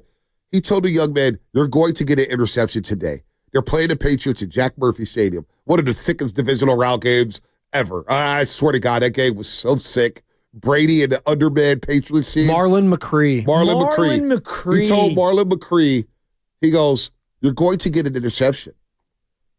You're going to get one." And he got one. And he didn't get down, and he fumbled and gave the Patriots the ball right back, and it basically sealed their fate. That team was so good. So good. LT, LaDainian Tomlinson was... He's one of my favorite players ever. And Sean Merriman was sick. Yeah, I know he was on roids. The juice. He was sick. Lights out. The lights out dance was so sick. And then he started dating Tila Tequila. What's her name? It's funny that you say that because I was Tila Tequila. Yeah. MTV. God, it was so good. That Chargers team, all-time video game team. Was that Junior Seau's last year with them? Because he went to the Patriots in their undefeated season the year after, right? Junior Seau's another. I think that was. You guys ever watch his 30 for 30? Really sad. Sad. Really sad. Tim Ryan did a great job. He goes, Junebug's going to get his ring. And then the helmet catch happened. Junior Seau's just, I don't even think. Him and Rodney Harrison on those early Natron Means Charger teams. This guy was just lighting dudes up. And then was just like, he played with so much passion, 3-down linebacker, wide-eyed. Damn, what a time. What a time to be alive. The fact that, though, I want to go back to Fred Warner. The fact that he was voted in, we may not agree that he had an all-pro season, but the fact that voters or whatnot was like, you know what, Fred Warner's an all-pro. The guy played on a broken ankle. I know. Broken ankle. It would not leave the field. We have to feel fortunate that we have that player on this team. You can build around your defense, build your defense around Fred Warner. That's why if they do lose Dre Greenlaw, and I know they missed Dre Greenlaw, but you'll have time to find another linebacker to pair with Fred Warner. Now's a great time for Lynch and company to look at the draft board and say, who fits perfectly net to Fred Warner? Well, you have the blueprint. A guy like Dre Greenlaw, right? I'm sure there's a Dre Greenlaw sitting somewhere in the draft. Hell, did we know who Dre Greenlaw was when he got drafted by the Niners? No. In the first preseason game, Shasky six because this 57 is all over the place. I'm like, dude, he over pursues all day long. But you know what? You could rein in a guy like that. If a guy's over pursuing, right? Yes. You could rein him in. Yes. And they reined him in and he became a hell of a player. I don't want to see Dre Greenlaw move on. But I'm also okay with the Niners saying, you know what? We can move in another direction. Use that money. Would people be opposed to the Niners using that money for a tackle? And then maybe drafting a linebacker? Well, see, I think that would be, I would make that swap. I would invest in my offensive line. I think they need a veteran on the O-line. I would mix in a veteran because you got the young guy, you got Trent. I think they like McKivitz, but I think that they'll draft somebody as a swing tackle for the long term. You learn a little, and maybe you play year one, maybe you don't. I don't know. And I would invest in a guard in free agency. Yep. That's what I would do. I mean, they'll never happen, but Baldy already sold me on the guy from the Chiefs. Oh, yeah. If you could, I'd go all in on that guy. I wonder how Baldy felt. This Monday night game, we're going to talk to Baldy on Tuesday. On Instagram? Who, Baldy? Yeah. He's at the Hulu Bowl. Yeah, he's at the Hulu Bowl. The Hula Bowl. Hulu Bowl. Or is it a Hulu Bowl or Hula Bowl? Hula Bowl. Hula, not Hulu. Hula Although Bowl. Hulu does have live sports. Hulu, yeah. Hulu does have live. That's And a good Shogun. call. Kind of moved away from Hulu. The YouTube TV guy, plus Xfinity, Comcast business, all plus that Peacock, stuff. plus A Paramount. lot of streaming services. He was not a great president. By the way, that guy who you guys love to impersonate. Bro, yesterday. He's the only guy who didn't have his head on his heart. Oh, God. Did you see that? It was a who's who of presidents yesterday and presidential. Yeah, it was all of them. Well, it was all living the ones. first two rows. Yes. And then you had Kamala, who has not obviously been president, sitting next to all of them. Well, she's vice. Yeah. I went down the rabbit hole about Kamala yesterday. I had a weird night. That sounds like a weird night. By the way, I don't want to. Do you guys remember Junior Seau being a Miami Dolphin? I do not. At all. He was a Dolphin for 2 years in between that stint with the Chargers and the Patriots. I don't remember it either. I don't remember that at all. I don't remember it either. Wow, somebody 408. What if KC moves up and drafts Penn State tight end? I could say that about every player in the NFL. I always go, if KC gets their hands on DK Metcalf, he will be the greatest wide receiver of all time. I feel like Greg Papa when the Chiefs were moving up in the draft. Andy and he goes, and Christian McCaffrey's on the board. He goes, Fat Andy, he's going to get Christian McCaffrey. He's going to get Christian McCaffrey. I can't call him that. And then I'm like, dude, and I'm going, man. Yeah, Brian Westbrook. Imagine what he'd do with Christian McCaffrey. And no, it was just Patrick Mahomes. And the rest is history. Oh, who cares? I need anyone to beat them. Segment sponsored by Safeway. We'll get back into the playoffs. Last thoughts on the Golden State Warriors, college football playoff. All that stuff. Plus the phone lines are open. 888-957-9570. Warriors thoughts. Plus playoff thoughts. We'll get back into our playoff predictions on the other side as we wrap this week up. Head to Safeway this week for this amazing deal and more for members. Delicious Hass avocados or mangoes.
You're listening to the Morning Roast with Bonte and Shasky on 95.7 The Game.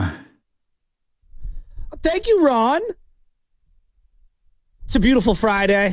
Yesterday, record highs for temperatures in certain parts of the Bay Area. What a beautiful day it was. There ain't nothing you can do about it. Yeah, and our hearts are obviously going out to everybody in Southern California, everyone affected, all the just awful tragedies that have been going on with the fires, and our heart goes out to everyone out there. Thank you to all the first responders and all the individuals like the firefighters that are volunteering and working and busting their butts, and everybody else that's teaming up to try to help those that have lost their homes and lost everything. So obviously we've got a heavy heart when it comes to those things. We never want to see our brethren in the state of California have to suffer like that. It's just awful. So that goes without saying. You know, something I was thinking about while watching that Warrior game last night as you bring in Ron Adams.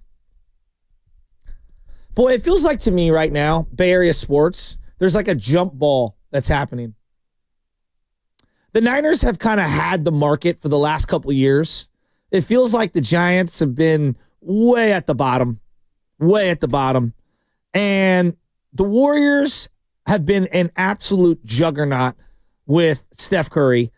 But it feels like they've taken turns, all these teams, kind of capturing our hearts for any given time. Now, obviously, the Giants have not had our hearts for quite some time. Okay, so I'm not here to fake that.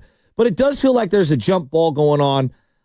And I'll put the Giants in the mix, but more so the Warriors and the Niners. And the Niners, because of football, are always going to have like some advantages. But the Warriors, having Steph Curry, have an advantage as well. And I just watching that game last night and seeing how much they struggled to close that game out. I just wonder how aggressive the Warriors are, not necessarily just to be all in on the Steph Curry experience at the end, but to understand, which they've said over and over and over again, Lacob and Goober, this is about entertainment, and this is about capturing your attention. I just wonder how aggressive they're going to be as this trade deadline looms, not just to necessarily like get Steph another ring, just to be relevant and push themselves to the forefront of the Bay Area thought process right now as they're fighting for your attention and your dollars and all that stuff. You don't think the Warriors are grabbing the attention of the... I mean, it's all we got right now. No, they are. But I'm saying like, okay, I see the name Zion that's out there. And I don't know if Zion hits like he did 2 years ago. In fact, I know he doesn't hit like he does 2 years ago. He lost me. But I still think like if I just said the Warriors, forget who they gave up. If I just said the Warriors landed Zion Williamson, I do think our lines would be lit up for days. People loving it, people hating it. Like, I do think it would be a huge deal. And I think it would put a focus on a Tuesday night game unlike there's been in quite some time. And I'm just using that as an example. It could be another player. I missed the first part, but well, I was just saying I feel like there's a jump ball going on right now where all these teams in the Bay are kind of standing there and the ball's up in the air. Yeah. Who's going to tip it in their favor? Well, we always do this exercise, like who's going to be the team that grabs the headlines, that grabs the people, that gets the people into the stadium, into the arena, into the hockey arena or whatnot. And look, the fans are going to flock to the winners. If you're winning, fans will go. And if you sustain, but also you have to win.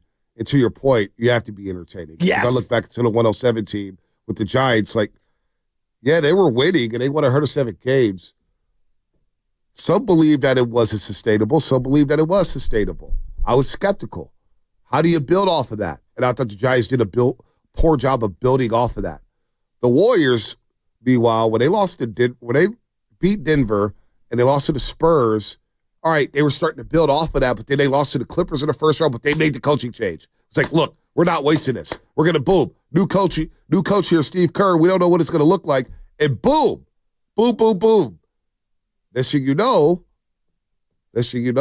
they win 4 championships and they have the entertainment value and they grab Bay Area fans. But the Niners, in the meantime, too, while the Warriors are winning championships, we're able to kind of take some of that pie because they had entertaining players while winning some games. Jimmy Garoppolo was a rock star. George Kittle was a rock star. He was transcendent. Deebo Samuel, wow, this Deebo guy. Wow, look at this kid. Well, but 2016 in particular The Warriors were having one of the greatest seasons ever, and the Warriors were rock bottom. The Giants made the playoffs, but they didn't feel like they were on the level of the Warriors at that time. The Warriors had captured our hearts. Well, the Warriors were on the way to winning 73 games, too. But I will say the Giants did have the best record in baseball. That is crazy. And I was at the other station at the time doing a lot of shows with Marty Lurie. And the lines were lit up. When they came out of the break, it got swept in San Diego. And then they went to Boston. And they got swept in Boston in the 2-game series at Fenway Park. Then they went to Yankee Stadium that weekend. They won the 1 game on a Saturday afternoon in extra innings. And next thing you know, it was like, oh, boy, what's going on here? And then I think they traded for Mike Leake that year. And he came up with a hamstring injury. And the lights were lit up. It was like, what the hell is going on? Because get Santiago Casilla out of the closer role. Yeah, right. So you had the Warriors winning 73 games, but then there was still that fan base of the Giants who was like, we still had championship pixie dust. We're going to make a run here. And they played the Cubs in the first round. It was like, ooh, look what we have here. So there's room for everybody if you're winning and entertaining. Would you agree with me also? It feels like, at least since let's say 2010, it does feel like the team that you least expect to go on a little run does go on a little run. Like, for example, we all thought like the Warriors were up and coming. You referenced the 2 playoff appearances. No one saw championship, let alone championships. Yeah, nobody. I don't think anyone did. When the Niners with Harbaugh, we knew that there was a decent team there that just was like not good. No one saw the Harbaugh run coming. I was with Philly Zoo at Smokey Joe's at UPenn University in Philadelphia, and the bartender goes, we got the Eagles, we got this dream team, and you got these minor league teams like the Cardinals and the Niners. And he was kind of tongue-in-cheek, but I was like, that's how people on the East Coast, and I remember I snapped my fist on the counter. I asked Philly Zoo, I said, man, I'm sick of this. I just want my team to be relevant again. And out of nowhere, they were relevant. I know. And it was like, what? And it was out of nowhere. It was out of nowhere. The Giants in 2010 was out of nowhere. I didn't expect no real series from them. No. So I guess the point where I'm going at is that 2022 right Warriors. Now it feels very unlikely for the Warriors to do anything crazy. But you know what? Like, crazier things have happened.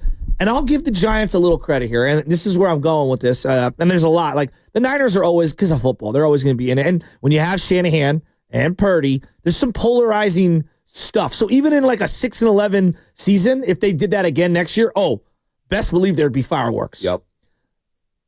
If the Giants just make a trade for somebody that we know, I'm telling you, man, I think they could put themselves right in the mix. I don't think they could be the number one team, but I think they could be in the mix. You make a Mike Trout trade. You make a Vladdy Guerrero Jr. trade. I think you're right in the mix. I really do. I think it's up in the air. And as much as I'm down on the Dubs, and a lot of us are, and we're kind of like, it feels pretty hopeless, I'm not counting out some crazy wild move that we don't see coming, that they find a way to catapult them in. Like in 2022, I did not see them winning the championship. Now, that team throughout the year was, it was way better. But going into that year, I didn't see I didn't see it either. 18-2. I didn't see it either. They had just lost the play-in. They just lost the play-in to Memphis. But you knew that Clay was coming back, and you were hoping that you got some sort of version of Clay that looked good. But we had no idea what Poole was going to become. We had no idea Gary Payton II would be this revelation, picking up full court. You're like, wow, young love, look at him. Otto Porter Jr., we had, what was his name? Casey Johnson, I want to say, from Chicago. We had him on when Porter Jr. signed. Right. And he goes, look, if he's healthy, this is a steal. But he's got to be healthy. And he's never healthy. So we're like, all right, what do you expect from Otto Porter Jr.? Well, damn, Otto Porter Jr. became a factor. And then you got Wiggs to become an all-star, and the rest is history. The San Jose Sharks are also a sleeping giant. You think they could, in this market, you think hockey could catapult itself? I don't think it could never be number one. But San Jose Sharks fans go hard. No and that doubt. place sells hard. No doubt. They sell out. And when they're in the playoffs, the bars are packed. The bars are packed. Look, let's be real, man. The casual fan's a front runner and a bandwagon fan. There's a lot of people right now who do, like, I'll she's probably listening right now, and I love her, and please don't call the show, Anna. But I call her a casual fan. Right now, she's not tapping in on the Warriors. She's not just watching a random. Hell, even with the 40. You know what she said the other day? This is unbelievable. I can't believe I'm doing this to her. I love her dearly, and I think that's why we're a great match. Boy. Because I don't need my partner to be as diehard sports fan. That would drive me crazy. Like, we don't need two of that in the house. I need somebody to take me away from sports. I need Anna to become a diehard Eagle fan. Oh, my gosh. But she said, we're walking to the crib the other day. She goes, "For now the season ended?" And I'm like, yeah, like a month and a half ago. It's like, oh, I love you dearly. So, but she's the type of fan, I'm using her as an example, that if a team is winning, I agree. They're going to wear the gear. Yep. They're going to be at the games. They're going to be asking for tickets. They're going to want to be part of the action. My mother-in-law's that way, and I love my mother-in-law when it comes to her sports fandom. But she's pretty like, hey, when the Warriors are great, I'm all in. Not that she doesn't watch. She watches everything. She watches, especially the pre and post. Like, she is watching all of that stuff. But when the Giants were good, she watched every Giants thing. We went to games. We did this. She hasn't asked me to go to a Giants game in multiple years. Yep. Right? And so there is something, and it just so coincides that they happen to be women, but it also goes with men, too. There's a lot of casual men fans, so I don't want to make it, because I know you cited an example of a female. And men, too, yeah. No, there's a lot of guys. A lot of them. A lot of guys. I got buddies that are big-time bandwagon jumpers. A lot of fans who are just, oh, the Warriors play today? Oh, I didn't know that. Yeah. It's like, oh, okay, dude. All right, cool. Yeah. I feel like I want to come on here one day and be like, the Bay Area is going to go through a deep freeze. None of these teams are going to win for the next 3, 4, 5 years. But every time I'm ready to say that, one of these teams comes out of nowhere and catapults themselves to the forefront. Yep. No, we'll see. We'll see. But like I said, even if we do go through a down period over the next couple of years, who knows what will happen? I'm going to die on this hill. From 2010 to 2013, outside of Boston, Massachusetts, who had a better run in the Bay Area? I don't know. We got 7 championships. Yeah, I don't know. Alabama Super Bowl is the only thing I can think of. Right. You know what I'm saying? Yeah. Like, Miami would die to have the 14-year run. We have great personalities as head coaches, GMs, owners. Dallas. I mean, and they've got one championship in NBA and one in baseball. They would die for a Super Bowl. New York City. How have the Knicks been? They're relevant now, finally. The Rangers, they've been good. Islanders been okay. Seattle would die to have a basketball team and died for their baseball team to win a series in the playoffs. The Giants and Jets have stunk. Yeah. It's stunk. Ever since Eli won a Super Bowl, the Giants have stunk. Who would you bet on over the next 3 to 5 years? If you had to like today make a bet, like in 3 to 5 years, this is the team that's going to capture the Bay Area's hearts. I don't know, because it all goes through cycles. It's a hard question, because who's going to be coaching? Is ownership going to change? Is the GMs going to get, or who's going to be the GMs of these teams? You know, what player, what quarterback, what point guard, what center? It's so hard to, not that I've learned, it's like it's so hard to kind of forecast who's going to be good in 3 to 5 years, because in today's sports, the NFL, I always said it's a year-to-year league. So things are changing rapidly in the NFL. The NBA, if you don't let the star to draft or have that generational talent, they're going to be stuck in mediocrity for the most part, right? You're not going to be able to make waves. Giants baseball, we'll see about Bryce Eldridge. Now, Bryce Eldridge has a great opportunity. If Bryce Eldridge, and I'm really looking at this guy, and I don't want to put too much pressure on him, but if he comes in as a rookie and he hits 35 to 40 home runs and he's batting 250, I'm dead serious. You can see, we see rookies do this in baseball. I know. It's not uncommon to happen in baseball. No. And he's hitting baseballs into the water. And McCovey Dave is out here trying to trash people or run people over for baseballs and not sell them back to players because he has bills to pay or whatnot. He'll be a rock star out here. I'm thinking about Purdy today a lot because, you know, the contract and everything. God, if him or Jimmy had banked one of those Super Bowls, you know how legendary they'd be? Like anything they did from that point on would almost be irrelevant. There needs to be a case study on Brock Purdy because 6 months ago, we were petrified to even criticize a throw. You criticize one throw? Even Jimmy Garoppolo. Somebody, I'll never forget, he and Jeff Wilson Jr., in that Arizona game when it came back with 16-0. And he hit him on a Texas route. Jimmy threw for over 400 yards in that game. But people had the audacity to say, what about the Boss place when Jeff Wilson Jr. had to turn around and catch it behind his helmet? It wasn't. I was like, dude, they scored a touchdown. Or no one touched him. Nobody touched him, and he scored a touchdown. I was saying, are we that sick? Yeah. That we have to, if the throw's not perfect, we're going to criticize. But it came to a point where you criticize Brock Purdy, and you're a number one hater. You can't assess the situation well. So I'm saying all that to say his Q rating has dropped. Well, when you wait till he puts pen to paper on whatever mega deal, I think that the way a lot of people are viewing him is going to change. And it's not even fair, but it's going to happen. The second Jordan Poole got an extension, we viewed him unfairly different. Well, in my eyes, it was unfair. Well, it was the extension and what had happened with Draymond Green. No doubt. Jordan But the money. Because at some point during that season, Jordan Poole was blamed for getting punched. And we had people saying that there's people in the organization who thought he deserved to get punched and knocked out, which is just crazy, right? Which is just insane. He deserved it. I mean, seriously, people saying that, well, he deserved to get punched. My brother's the two oldest kids. They got into it the other day, my mom said, and she's like, Teddy, the middle one, he finally stood up to George and he got him. And I did George had it coming. Good for Teddy. I gave him one of those. But that's totally different. That's part of growing up and your brother, not your coworker. No. He deserved it. He deserved it, though. So I can't believe that's what we said about a 23-year-old. He deserved it. We didn't say it. No, I know we didn't say it. Let's make sure we clear our name. Media. Because now credibility comes into question. When people say, well, you hate this, I'm a guy who believes in credibility. Like, you may laugh at this and some people may scoff at it, but you go through the broadcast journalism school or whatever, and you learn about sources and everything like that. Credibility is important. Like, I like it. I'm not going to lie to you. I like it when people say, they call the show, say, hey, I listen to the show because I get smarter and I learn things. Or they watch the postgame show at NBC Sports Bay Area, and they're like, I learned something, and I can count on you guys to just tell it like it is. That's important to me. I don't want to be a guy that's just throwing stuff out there and saying things to make people happy. No, I'm not here.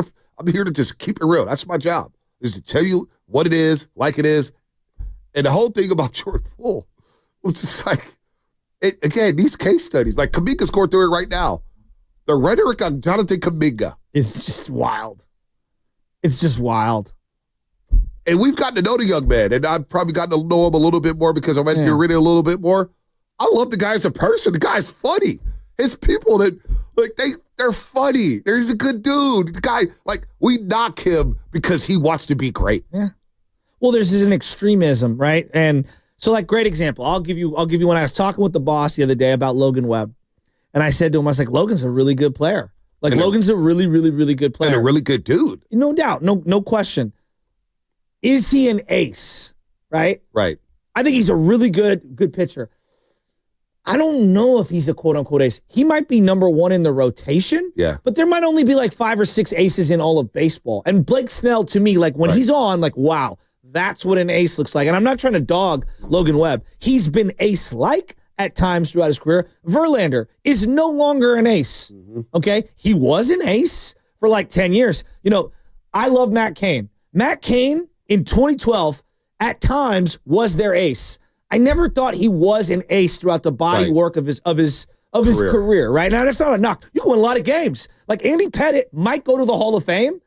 I never saw him as an ace. Nah, but he's a damn good pitcher. He's amazing, right? Damn good pitcher. But you hate Logan Webb. It's no, I said he's really, really, really, really good. But what I'm saying is there's a select few guys who happen to be aces. Is he an ace going toe-to-toe with guys like, I don't know, name an ace? Justin Verlander in his prime. Whatever. No. Pedro but you know Martinez, what, though? 1998. But that's an ace. Paul Skeens, Logan Webb. Paul Skeens. There you go. But you know what? I love Logan Webb. But you know what I know about Logan Webb, though? He's a gamer.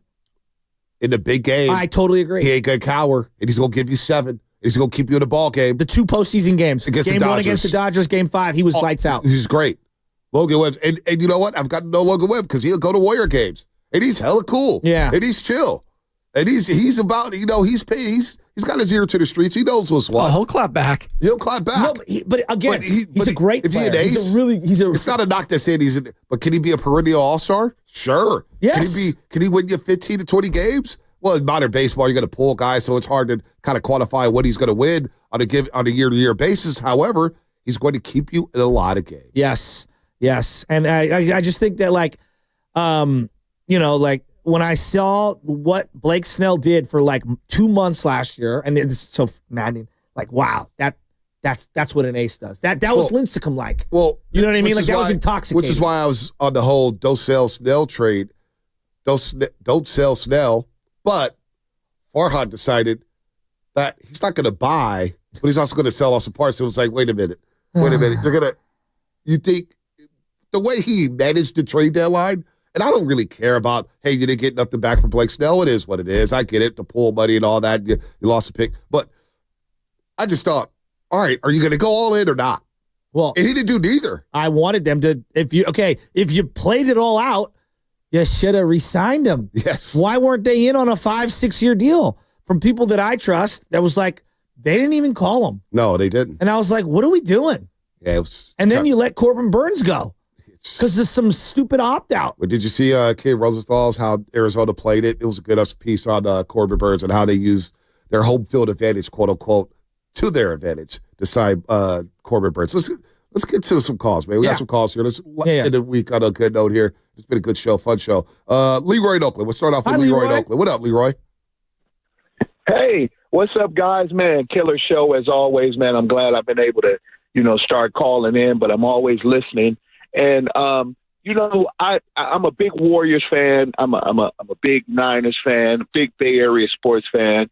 And Shasky, I think you're totally right, man. It's like up in the air. It is really up in the air. Like, who are we going to grab on to? We just want something. We just want something because we're so used to winning. So I thank you for your take on that, man. That was awesome because that's totally where I am. And also where I am with the Warriors, Bonte, is I had to calm myself down and go, okay, this rocking back and forth is getting to me.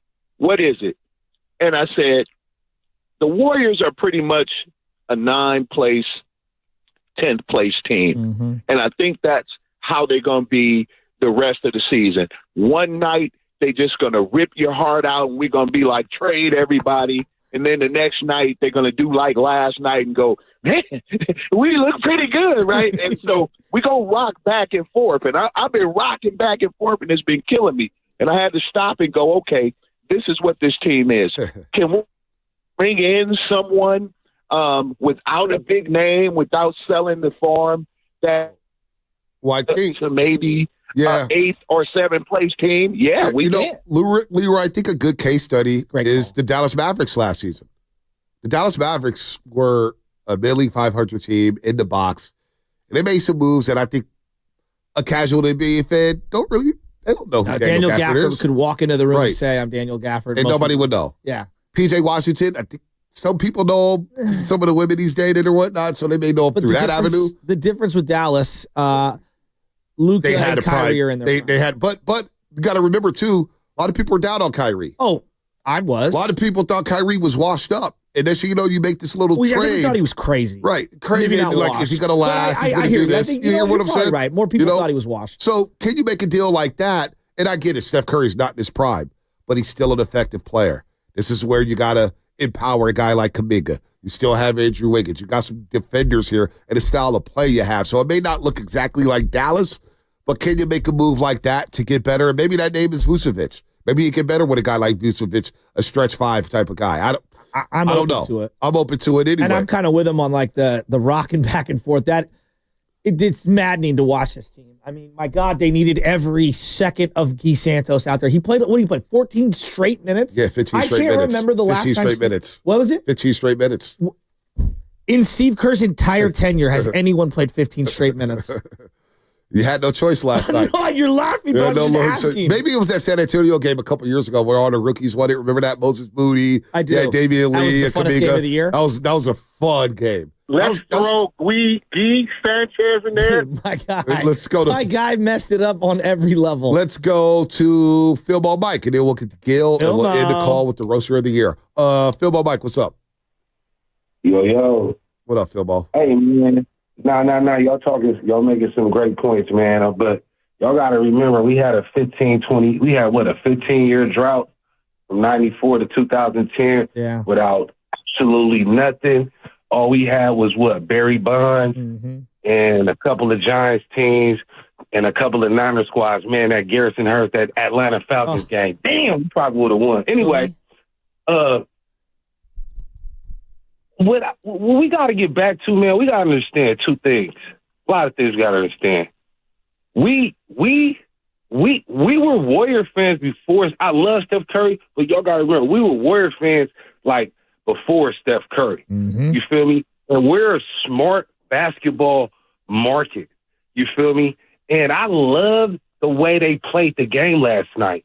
For real. The grit, the grind, the hustle. G. Santos out here looking like Brian Cardinal. Feel me? No, seriously. We miss the days of we have specialists, but you remember like Outlaw or J-Dog, Jermaine Williams. Like we need players that's just gonna come in and be like, you know what, man, we gotta turn it up. I forgot the dude from Sacramento. I think his last name was Reggie Evans. We need some players like that that's gonna play hard. Like, bro, just play hard. And then also, I hate to say it, but Kerr, he be stumbling into stuff. Like, bro, he needed G. Santos out of necessity. You should have known he's a spark. He gonna play hard. He trying to make it into the NBA. He's from Brazil. Put him in the game when we need a spark. Because when we play lackadaisical, obviously he came in and he sparked the team. Then he could do that all year long. How come you ain't using him? We need a bucket. Put in Moses Moody when he's available. He can hit an open shot. Like Kerr, it'd be like, I love Kerr. I would never say fire him, but it'd be like, sometimes it'd be like obvious stuff. And it'd be like, bro, like you not in tune with the team. You didn't know, like you just stumbled upon D. Santos with the hustle energy plays. He should have been playing when we all Portland or whenever that 2 games ago. Yep. You feel me? Yep. No, you're right. You're spot on, man. And that's why I was laughing at Cam and Ediak the other day where he said, you don't criticize Steve Kerr.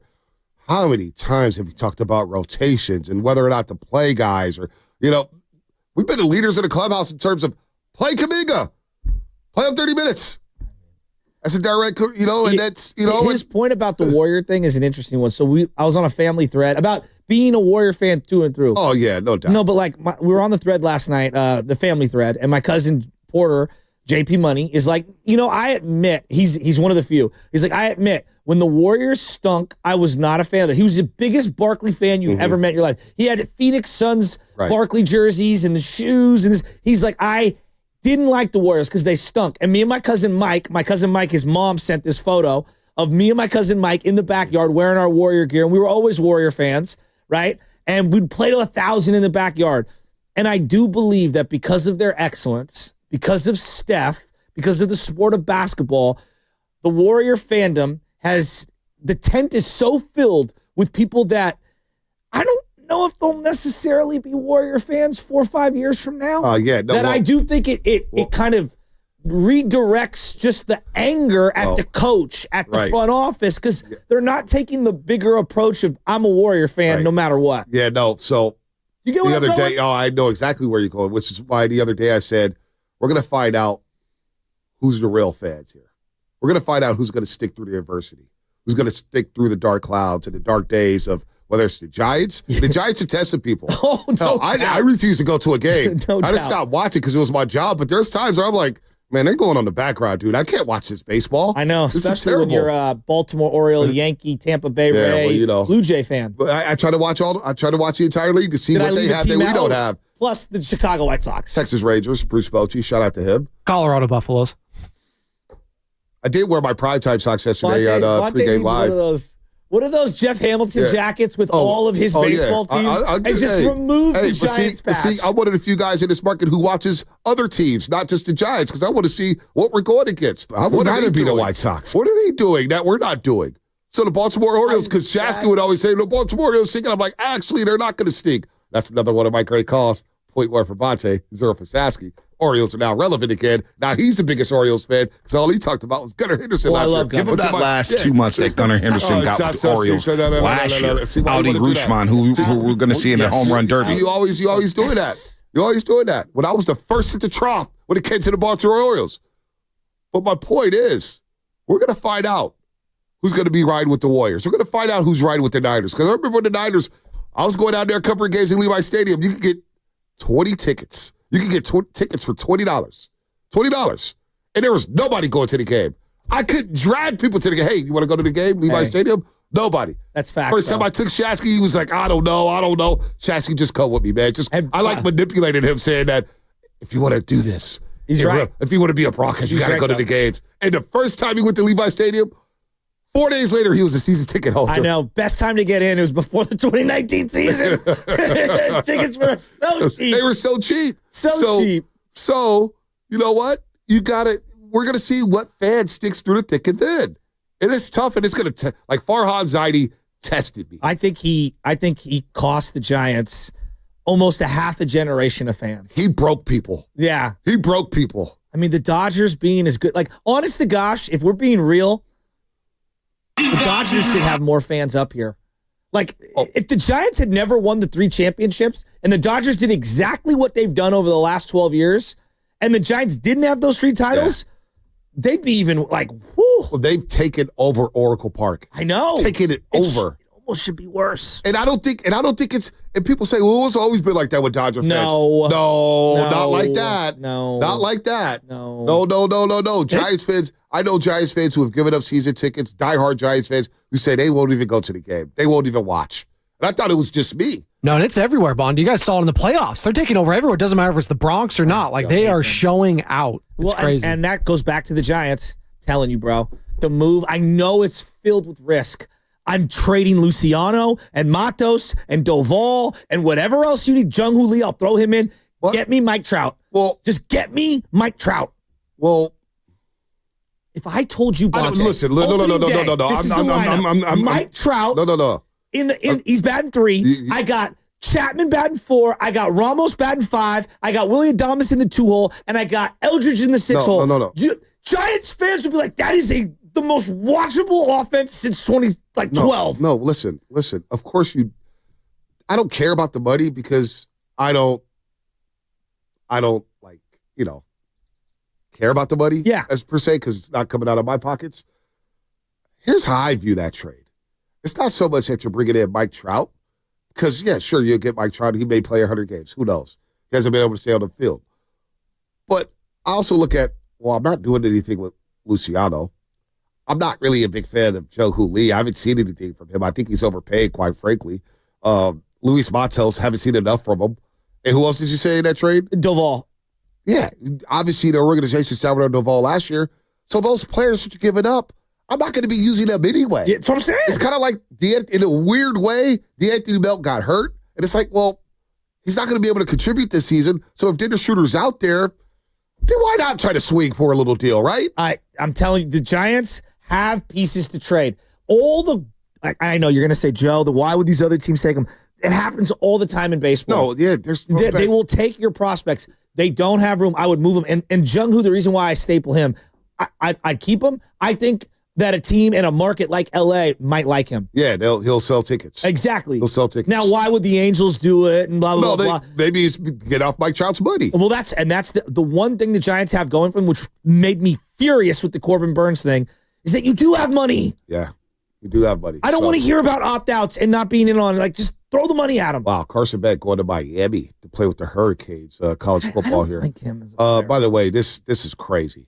Deshaun Watson, who just ruptured his Achilles once again and had a setback.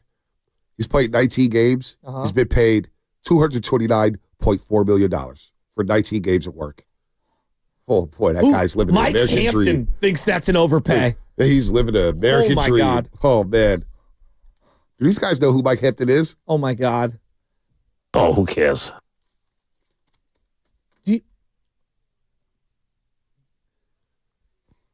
Do you guys know who Mike Hamilton is?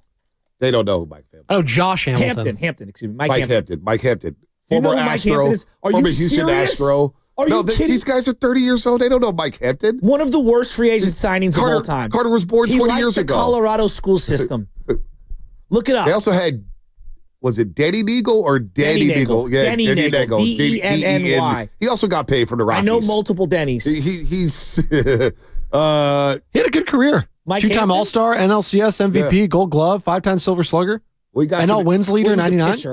No, I'm saying he Yes, must he got to the Rockies, got paid, and he went to the altitude. And then Eagle as well. Didn't he go to the Rockies as well? He got paid as well. Hey, I will take that original Colorado Rocky lineup. Dante Bichette, Vinny Castillo, Big Cat, Andres Galarraga. That team was sick. Now, was Ellis Burks on that team?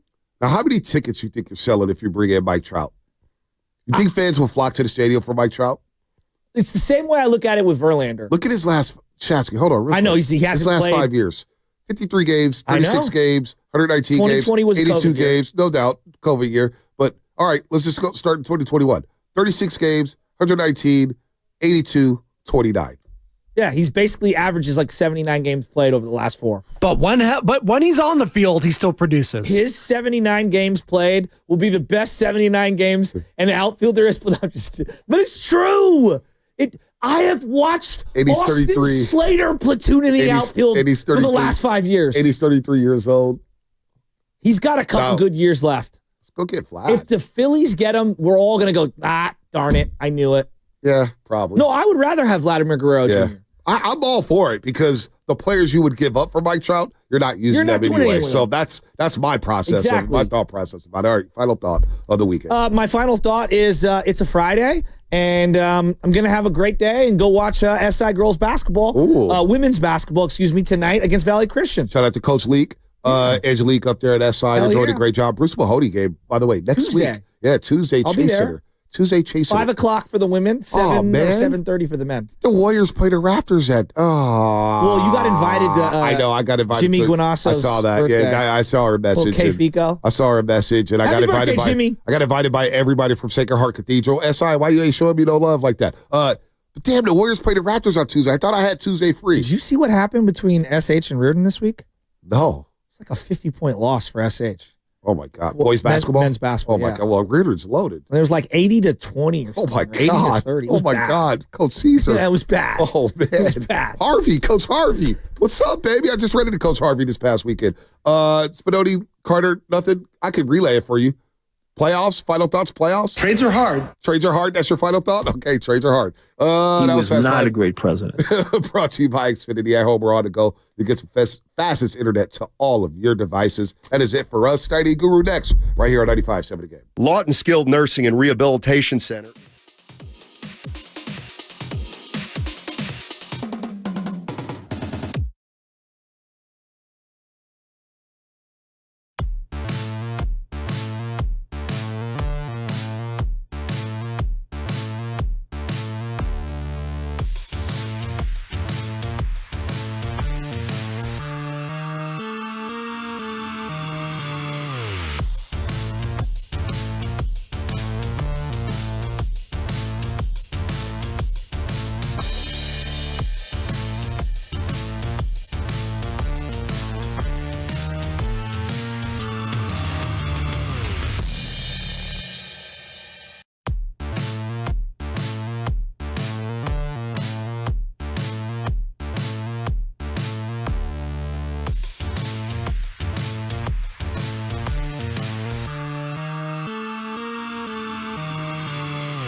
brings the perspective. Yeah, I think they both have a great point. Get off me, text line. He's truly one of a kind. That is whack. Oh, my God. And he's doing a great job. I need you to man up and say what you really want to say. Simon, you're doing a great job. What is going on here? And together, they're Steiny and Guru. Yeah. On 95.7 The Game. You got to get Guy Santos some help. Guy? I mean, how long are you going to let him languish here on a 500 team when he's got so much to offer? He was balling, Steiny. Guy Santos. Yep. Kevon Looney. Matt Steinmetz is player of the game. Warriors. See, isn't sports fun, Goo? I was just about to say that. You were in here yesterday. Oh, boy. You know what? I'm gonna start out the day on a positive note. Right. We were in here yesterday talking about the Warriors, worrying about the Warriors. They come out and they do what they had to do. A much needed win, man. And I'm not gonna style point it or what have you. At the end, we'll get into it, obviously, but Steiny, a win is a win, especially when they were under. I mean, man, they didn't even have guys. 9, 10 guys available. Pretty much didn't have Steph Curry either. And Detroit, I'll give you a one. And Detroit they had been hot, so that was a win that they needed. And at this juncture, get one tonight. Get another one. Well, we'll see who's playing tonight. Yeah. We know Wiggins won't be playing tonight. Steph was sounding like he might not, but we'll see. Said he got hit on that thumb again, Steiny. When? We'll see. Right, let me guess, right before his first miss. Well, boy. 5 for 21, Steph, last night. Yeah. But look, that's the way they got to win games. People might not like to hear it, but that's how hard they're going to have to play to win games. And, to me, I look at a game last night, and I would be feeling pretty good about it because, you look at the two best players on each of those teams. You got Cade Cunningham, and he had like 30. He was terrific. And then your superstar, Steph Curry, can't buy a bucket. That's a game you should lose most of the time. Their star plays great. Steph struggles, but you still get the win. So Buddy Hield breaks out of a shooting slump. Guy Santos was the surprise star. Looney, of course, comes in and does a nice job. Trace Jackson-Davis with a double-double. 7 of 9 from the field, TJD. Dennis Schroeder. Big buckets down the stretch. Had some big plays. So, but they were scrapping, Steiny. They were fighting that's defensively. What they have to do. And here's what I was thinking. Yeah, that's how they got to play every night. Here's the problem. You can't. Now, to elaborate on that, because during 12 and 3, real quick, the first 15, that desperate. Remember, I kept saying they're just scrapping, man. Defensively, they're scrapping. So what do you mean you can't play that desperate? Like, you just can't play that hard every night. I don't believe. So you saw something different in regard to like Steiny. That's wow. So you didn't see that against Miami. I wish I could come in here and say that's why they lost to Miami by 16 because they didn't have that. I felt like they had that. It just wasn't working. Yeah, I felt like they were desperate. And you know what? Here's the other thing. And I don't know if anybody asked Steve Kerr about this. I think Curry was going to sit last night. I think he was going to sit. Could you afford to really have him sit, though? Well, and that'd be your third loss in a row if, you know what I mean, if you didn't get it. Well, they're 5-2 without him. So they have a better winning percentage without him. But you know what I think of that. But that's a stat. Well, they won without him last night. But it's not a reality anybody wants in Warrior World. That's all. Shout out Sheed. But no, it was a nice win for the Golden State Warriors. That's how they'll get up to 6 or 7, I think, in the standings. Yeah. But they're like only 2 wins out from the 5th spot, if you're into that. Yeah, I'm not quite into that yet. But hey, the bottom line is they needed to win. They won. Now they get Indiana tonight, 4:00 start. Warriors live at 3, and Miles Turner and Halliburton are questionable tonight. Yeah. So we'll find out who plays for the Warriors. We'll find out who plays for the Indiana Pacers. But they needed it, plain and simple. And I thought you could tell they needed it just by the way they played. They got up 17. They held on. And, yeah, it would have been nice for them to win going away. But they did what they had to do. Yeah, and they got out-rebounded offensive rebounds. They had 15 to Detroit 7. That always helps. But, Steiny, I don't want a victory lap at all. But when things aren't going well, and we had a conversation the last couple of days, and I'm not telling you Kevon Looney is Kevin McHale. I'm not. But he's something you can always count on. And during these stretches where we don't see him play, I don't want to say he gets blamed, but I don't understand when it's not working out when he doesn't play, how he can be an afterthought. And he's a pro. You can always count on him. And yesterday he showed up, Steiny, and he did Kevon Looney things, and I think he was a big reason they were able to win this game. I say that to say is I kind of just scratch my head as to how he gets lost at times. I mean, you just take him for granted? I don't know. Well, everybody wants Trace Jackson Davis to play because he's a young guy. But he's not going to play 48 minutes. No. TJD. But Kevon Looney might be your third best center behind Trace Jackson Davis and Draymond.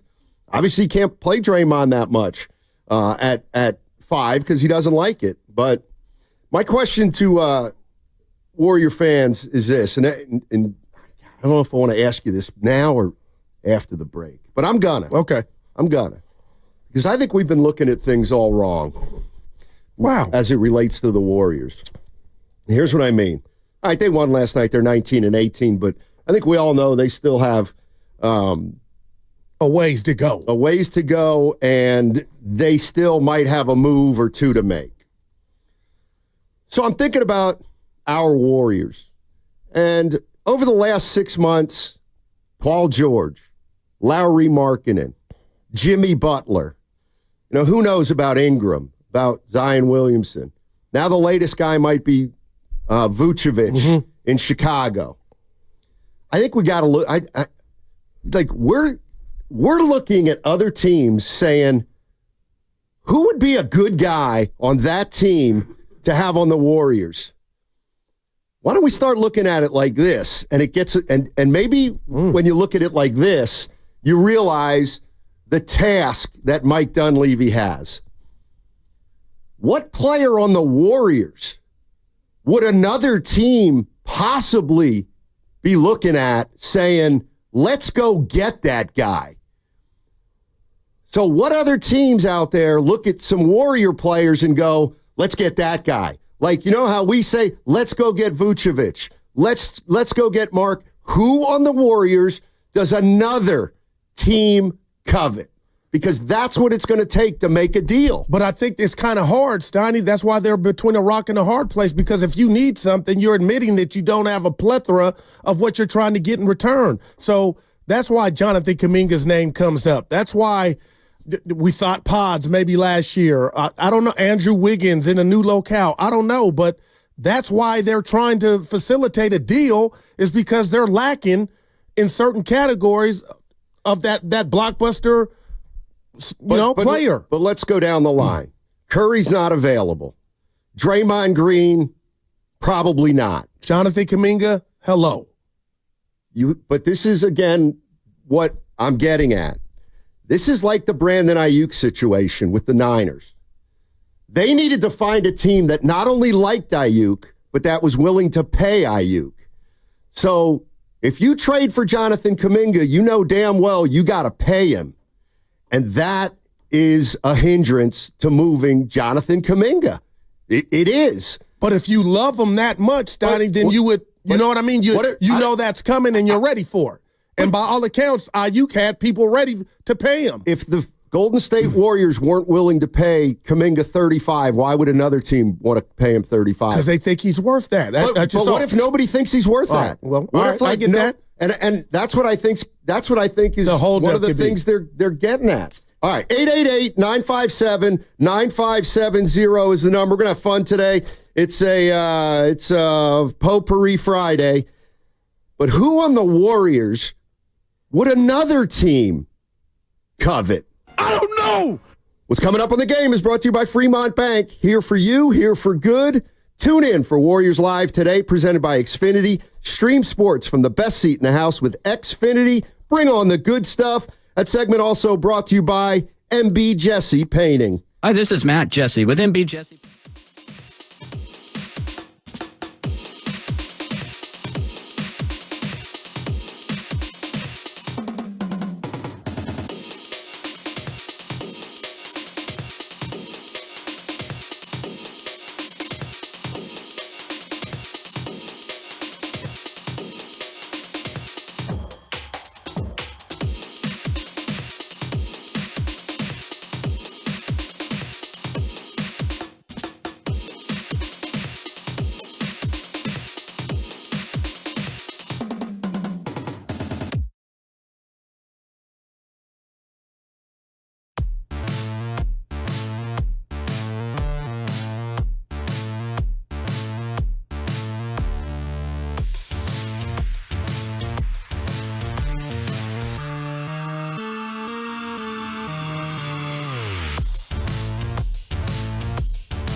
Steph Curry.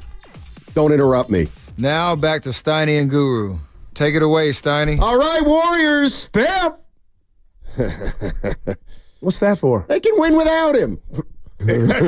What's your point, bud? That they can win without him. But that's not a reality, and they're not. Yeah. They have a better winning percentage without him. They're 5-2. Yeah, let me get small sample size. You're so afraid. You're so afraid. The NBA will continue. After Steph and LeBron retire, I got news for you. You might think it's going to end, but I'll bet you it forges on. Sometimes I think you look at my beautiful face as the world or the internet, and you take it out on me. I ain't fighting you on anything you're saying there. Says Donnie, get it out. I do want to say this to you and Evan. I've been holding on to this. We have a former coworker I still continue to talk to outside of work, and we got a text thread. It's about the Warriors, and we go back and forth. And after yesterday's game, he texts me back, "You sound like Steiny." And I drop my phone like, congratulations. But I'm telling you, You're moving coming forward, I know I'm positive, Pete. I'm back to positive, Pete. Let's go. Let's try to get one today, another one. I expected that. And move forward, man. I'm tired of ripping this team. Yeah, right. But I hadn't gotten over the last 2 games to sack in Miami. So, are you over it or not? Are you happy or you not? Are you positive? Yeah, it is, Evan. I'm halfway. I'm 50-50. Bring me to the finish line, pal. Okay, well then, since you're Mr. Positive, trying to be, I want you to pretend you're a fan of another team, and you look at the Warriors roster. Who do you even want? Who do you even want? I'm going there. I got to go down the list first. All right. Curry. We're not trading Curry. Gotcha. We know that. Because I got somebody. Draymond Green. Yes, right. Let's stop right there. Doubtful. From the Warriors, not willing to trade him, or who would want Draymond? The Milwaukee Bucks, the Philadelphia 76ers, all the teams that need muscle. A guy that when everything is around him, Draymond Green can be phenomenal. And I think, I come down his road, Stoney, for how he treats his teammates or whatnot. But on the court, when you got everything around you going well, Draymond could be a maestro like he's been. And a lot of that is not at his disposal here. He's waiting on Steph a lot, and it bothers me. But if you were to put him on the Clippers, the Lakers, oh, my God, I believe that would change their fortune. I'm being real and giving Dre the love he deserves in that regard, Steiny. Yeah, I think there's about 5 teams that would be interested in him. And I'm not sure what you would give up for him at this point. But would Lakeup and company be willing to part, and would Steph sign off on that? Or has the cage been shook or rattled so much that Steph would be like, Malcolm X, any means necessary, Goo? So let me get this straight. We're still doing whatever Steph wants? I'm being real here, Steiny. I think so. Okay. Like, right. How would you categorize, or what word would you, what they're doing now? But I keep going to, I'm all over, man. I know. The Sam Amick and Kawakami report of, Mike Dunleavy and Joe Lakeup after the Heat game having a spicy. I thought about that driving in. Okay. Like, why would the conversation be spicy if we're right that you only can do what's out there, what's available to you? But so what would make something spicy unless there were 2 different opinions on how you should move forward? You know what I mean? Let's listen to Sam Amick of The Athletic. This is from yesterday on FanDuel Radio.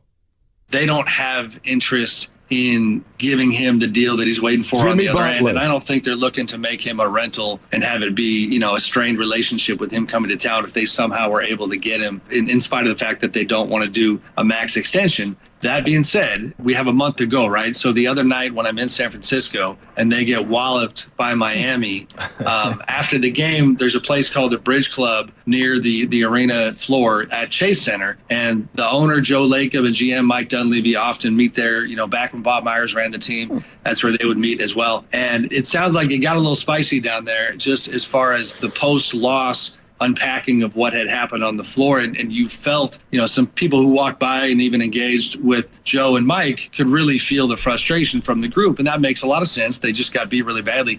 So then what happens is, whether it's Jimmy Butler or anybody else, there's going to be a constant recalculation happening for teams like the Warriors, and just what do we need to do? Because it's one thing to not feel like you're a contender. It's another to go out and just get destroyed by a Heat team that didn't have Jimmy Butler. All right, that's Sam Amick talking to FanDuel Radio. And, I mean, go ahead. What's your takeaway? All right, two things. And let me just throw the number out real quick. 888-957-9570. Sam Amick talking about what happened after the Heat game. What do you all think?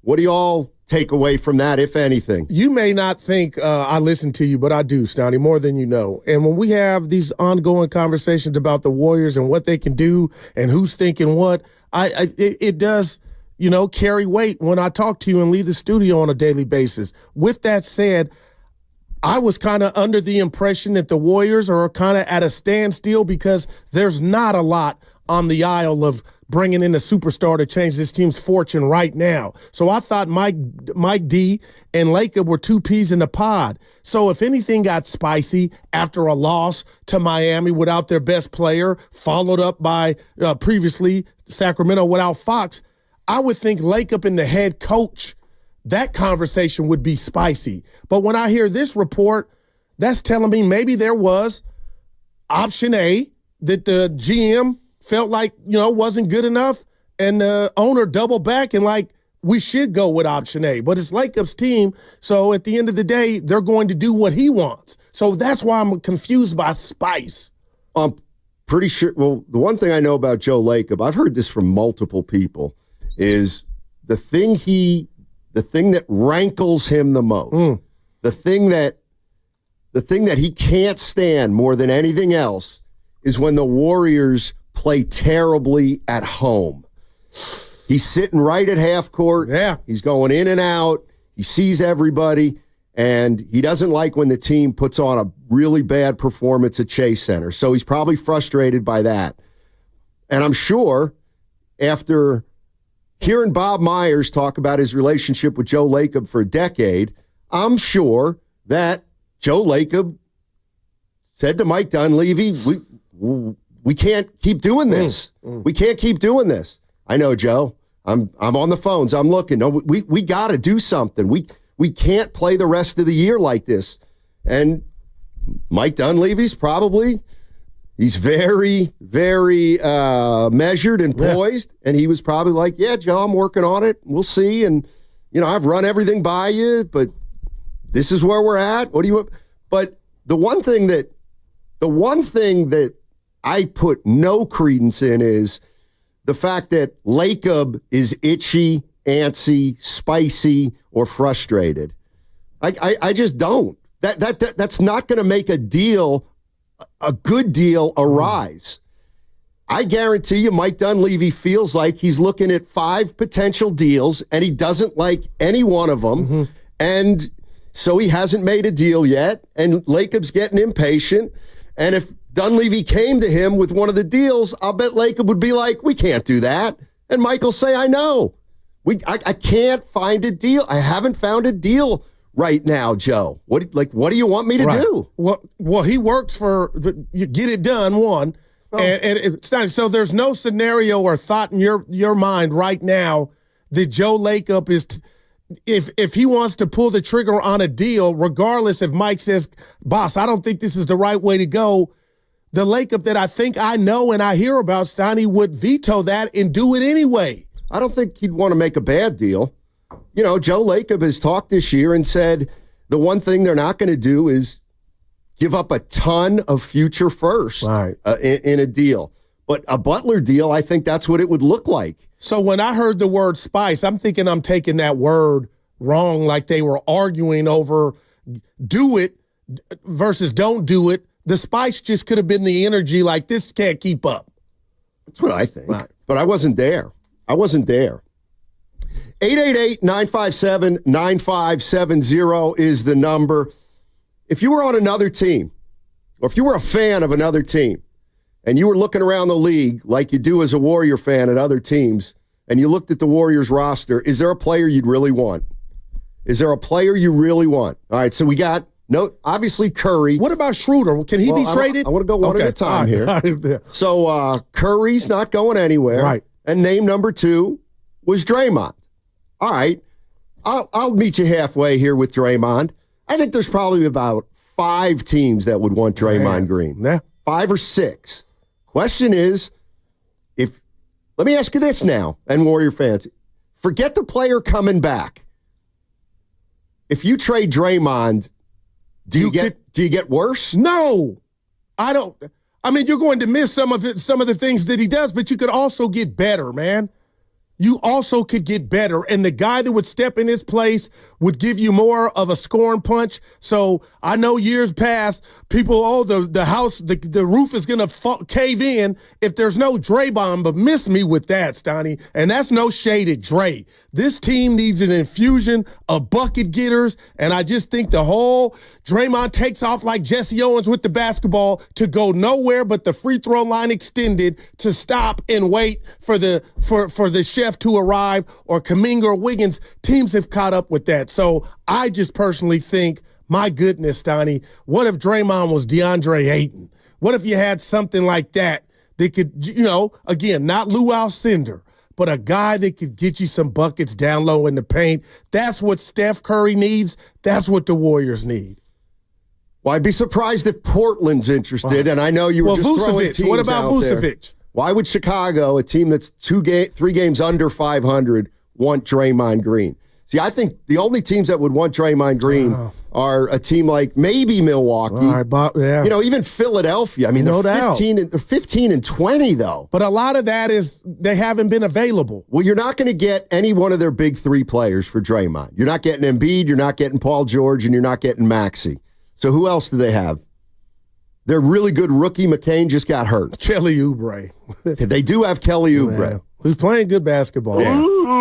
But 888-957-9570, we're talking about how attractive Warrior players are to other teams. All right, so Draymond has some value, but you got to be a contender pretty much. Yeah. All right, let's go to the forwards. Now, I don't think anybody wants Andrew Wiggins.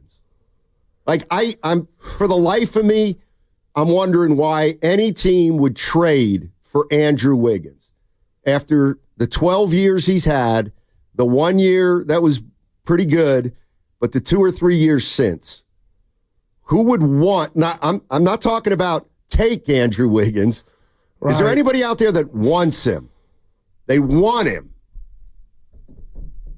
Another team that's motivated. So much of me wants to say yes, but then what are you willing to give up for him is the key. All right. So he comes with some interest. Kuminga. Oh, my gosh. Well, I think he's got the most value. No but doubt. The problem is that the fact that the next team's going to have to pay him. If you love him that much, Donnie. That lessens his value, though. You will not get as much. You will not get as much from the other team because the other team's going to say, "Look, we love Kuminga, but we're not going to be able to pay him, so he's just going to come in here for 3 months." Not that I don't think they could make a move for Kuminga. I still think he's their biggest piece, but who else? Buddy Hield? Man, could Buddy Hield as a shooter help a contender? Yeah, he could, but I don't believe that's going to net you anything in return. That, you know what I mean? And I love you, buddy, and that's why the list is growing on the teams that you play for. But, Stoney, again, so you think Chicago's they're operating like we still got action. Well, you look at the standings, they do, but is that real? Because if we keep hearing his name, Vucevic, we keep hearing that name. But I'd be under the impression, look, I might be wrong. I'd be under the impression that if they move Vucevic, who's a seasoned veteran, that they would probably be saying, let's get younger. All right, if I go to the Pelicans, who look like they're going to fire their coach, Valanciunas, could you get Valanciunas to be on this Warrior team would Andrew Wiggins be attractive to the Pelicans? Valanciunas is with Washington. Oh, help me out. But as for the Pelicans, I saw something today. They actually have to make a trade. They have to make a trade. Otherwise, they're going to get caught up in the luxury tax. Like, they have to shed $2 million in salary.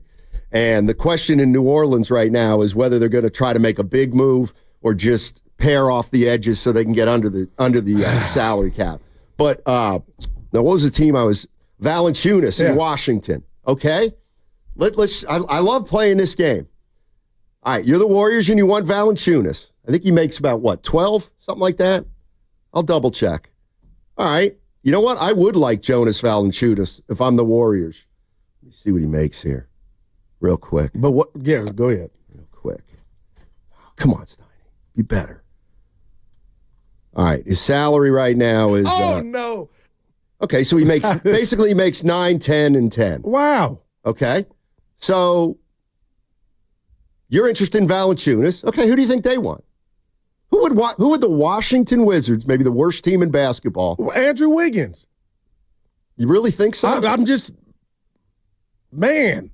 What do you mean, man? I'm thinking, why would they not want him? Because he'll get him from a 6-26 team to a 10-23 team. Like, I don't know what they're trying to do. That the Wizards, well, they're trying to get young. Like, they're trying to have a young team, and they're going to have another high pick. They want Flag, obviously. They want Cooper Flag, but I don't think Wiggins, who's been in the league 12 years. I was thinking of him and Jordan Poole back together again. You got to have some veteran savvy. I'm not saying because I keep hearing his name mentioned. That's why I'm like, okay, what would they be willing to? The problem is Wiggins makes 25, Valanciunas makes 10. So actually, the Wizards would have to put more in the deal. So I don't see why the Wizards would want Wiggins, but who knows? To me, the guy they would want is Kuminga, but I'm not even sure about that. Maybe Pods. They might want Pods, a younger type player. But now we're getting, we start talking about Pods and Moody, and I know Moody's a poison pill. Then we're talking about really young guys who might not make a huge impact. So maybe I don't know what the most valuable commodity is on the Warriors. I would think it's Kuminga. But athletic big is what they need, man. Who? Of the Warriors. That's a guy what that Kuminga can stretch is. it. Well, or you mean bigger? Yeah, bigger. Okay. Bigger. Like Valanciunas and Vucevic, guys like that. Zubac. If they could get a guy like that, man. Yeah, run pick and roll, rebound, and do just the old school big man things, but like the new era version of it. That they're hemorrhaging, Stoney. They need that. I thought you were positive today. They won last night. Yeah, and hopefully they don't have to deal with Miles Turner tonight. Hopefully he's out. That's a big deal. I'll bet you they both play. Do you think so? Yeah, because it's the Warriors. They want to put up numbers. Well, they already beat them. Remember, they embarrassed him here. That was an easy win, Indiana. Yeah, I would agree with this 5-1-0. The Wizards would probably want some picks. See, that's the one thing I also think we're underestimating with the Warriors. And we didn't bring up Moody either. They want Moody. The problem with Moody is he's still on his rookie deal, but next year he gets a huge raise. So you got to find a team that's able to accommodate his salary next year when it jumps a big deal. But you didn't get to Schroeder. I asked, could he be traded? Yeah, I'm still working on something else that I wanted to say about Kuminga. Oh, draft picks. Like, I don't think people I think the Warriors are being smart and kind of like me with these picks. Very conservative. What gives you that feeling? Because they know that if they make a move and they throw in some future first and they're not protected, that they're banking on being good even though they don't know what comes after Steph Curry. I'm not willing to make, and I think that worries them too. Then you're not all in. Maybe on you're trying to get Steph. Maybe you're right. You know what I mean? Like, you can't do both, Steiny. You gotta, you gotta do it. But here's what it is. Okay. And it may not work. You want Vucevic? I do. I'll give you a couple players and an unprotected first in a year or two. Unprotected first. See, this is why it gets so hard. It's not like you can get Vucevic for Gary Payton II and Buddy Hield. Like, they're going to want picks. Pat Riley's probably going to want picks. And that's why I kind of feel like, okay, I get, this is why I think Bob Myers rolled. Yeah, you don't have to tell me. It's not hard to think even 2 years ago that the Warriors at some point, like the fact that Joe Lacob's frustrated or Joe Lacob is motivated or Joe Lacob is itchy, antsy, everything kind of doesn't matter. Like, if the deal's not there, the deal's not there. And that's why I was caught up on the allegedly spicy conversation. Like, where could the energy be coming from of, if you're right, Stoney, and they know that, then it's chill wheel. What would be spicy? Well, like, that would be, what the hell was this to the head coach, but not to the GM? And when I'm the owner, you do as I say at the end of the day. Well, so, you can't create stuff out of thin air. Oh, no, I'm not saying that, but only they know what, is available or what's being offered. That's how I look at it. So when I hear spice, I'm like, he's like, man, this can't keep up. Well, but I also think that Mike Dunleavy's like Joe Lacob, I got to believe, knows every possible deal that's come across. Or any player that Dunleavy's told him, you know what, they've shown a willingness, they'll move this guy, but they want this. And, like, I just think Lacob saw a terrible home game and said, what's going on? Where are we? Yeah. And the other thing is, like, just because there's not a deal now, maybe there'll be a deal in a week. Like, that's what this next month is all about. Some GMs may change their mind in the next month about a player or players or about how to get better. So, like, that part of it is, I agree with, like, when people say, what's he waiting for? Well, he's waiting for the right deal. And maybe it's not out there yet, Goo. You know what I mean? Yeah.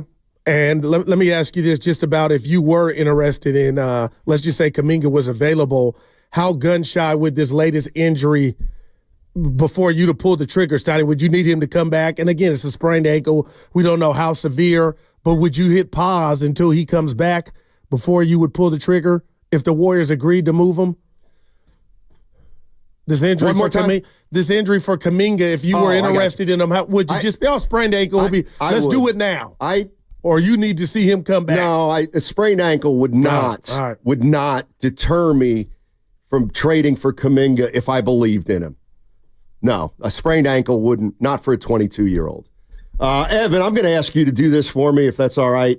Evan's got some news on who's available and who's not tonight. Well, this is from Anthony Slater in the latest injury report that the Warriors did submit. They were a little bit late today. But Steph Curry with a knee and Draymond Green with a back are both out tonight in Indianapolis, missing the second night of a back-to-back. Warriors also without Wiggins, Kuminga, Pajemski, and GP2. So they're down 6 guys. He's Santos time. Yeah. Wow. And I'll say this, guys, and those are legit injuries, but Stoney, I can't lose hair. I can't, because I will. If that report that Evan read, like, how do you beat the Pacers tonight? And you might beat them, but if this is going to be a constant moving forward, that Curry can't play back-to-backs, he's your best player, and I know they're 5-2, but if you keep testing that 5-2, I would bet you're going to be 5-5, 5-6. But my gosh, Stoney, thank God they won last night, right? Thank God they won last night. But, and again, the outcome of the game has nothing to do with my confidence as a fan, but my confidence as a fan, Stoney, took a hell of a hit these last 2 home games. The Pacer game here, where they came in and just ran roughshod. So, again, I'll be watching. I'm rooting. But, damn, that's a whole lot. And no Wiggins. And just, like, this is what I've been saying this. Give it to me. Saying what? For too long, I've been saying this. If you want to continue down this road with Steph Curry, which I understand, then how do you get high enough in the standings to be a legitimate player if Steph is only going to play 60 to 65 games? Oh, you preaching, man. It's like you can't win 50. You can't win 50 if Steph's only playing 60 or 65, I don't think. And, I get it. They're 5-2, but half of that's me being tongue-in-cheek. I mean, that's the issue. For the first time, I think you're right in regard to now it's about the Ben Gay. Now it's about my neck and my back. Now it's about the minute usage with these guys. And that's scary moving forward, Steiny. Like, it's upon us right now. You know, my neck, my back. I need rest. I can't, like, that's what it is. And this is when you wish you were deep and you had a Jordan Poole that could get you 20 points or 21 points off the bench. You know what I mean? I mean, they would say they are deep. Like, that's why Kurt would just say that's why we played 13 guys at the beginning of the year. But I hear you. They don't have a guy. Unless Santos can keep doing what he was doing yesterday. He was balling. He was. Yeah. All right. 888-957-9570 is the number. Joe Lacob and Mike Dunleavy got a little spicy, according to Sam Amick. Does that mean anything to Warrior fans? Does that lead you to believe Joe Lacob is going to not stand for this? They won a nice game last night. You know what? They win tonight. Takes a little heat off. You can move the next 3 or 4 days and keep looking at what might be out there. But I think what's out there might not be as good as we thought it was. 888-957-9570. Download the free Odyssey app and check us out on YouTube and Twitch. Powered by First NorCal Credit Union. That segment also brought to you by AC Transit. Calling all journey level mechanics. AC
Shut up! It's called following the team. That's not following the team. I follow on IG. Now, back to Steiny and Guru on 95.7 The Game. Oh. My family, you, Spadoni, Evan, Butch, Willard, Dibbs, Grandy, my family. Lucas, Megan. No Bonte? That's my brother. Yeah. Bonte, my guy. You want to have a little fun? I thought we were already doing it. Yeah, we are. I got a new cologne. You said it smelled good during the break. Oh, that was you? That was me. So it's working. You said it smells good in here. It smells like grape. Well, there's something there. You wear cologne to work, Goo? Yeah, I do. Absolutely. I do. As soon as I get out the caddy. You don't notice? Do you, Steiny? No.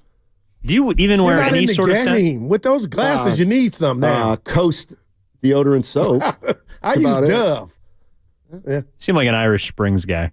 Yeah, I like Coast. I do.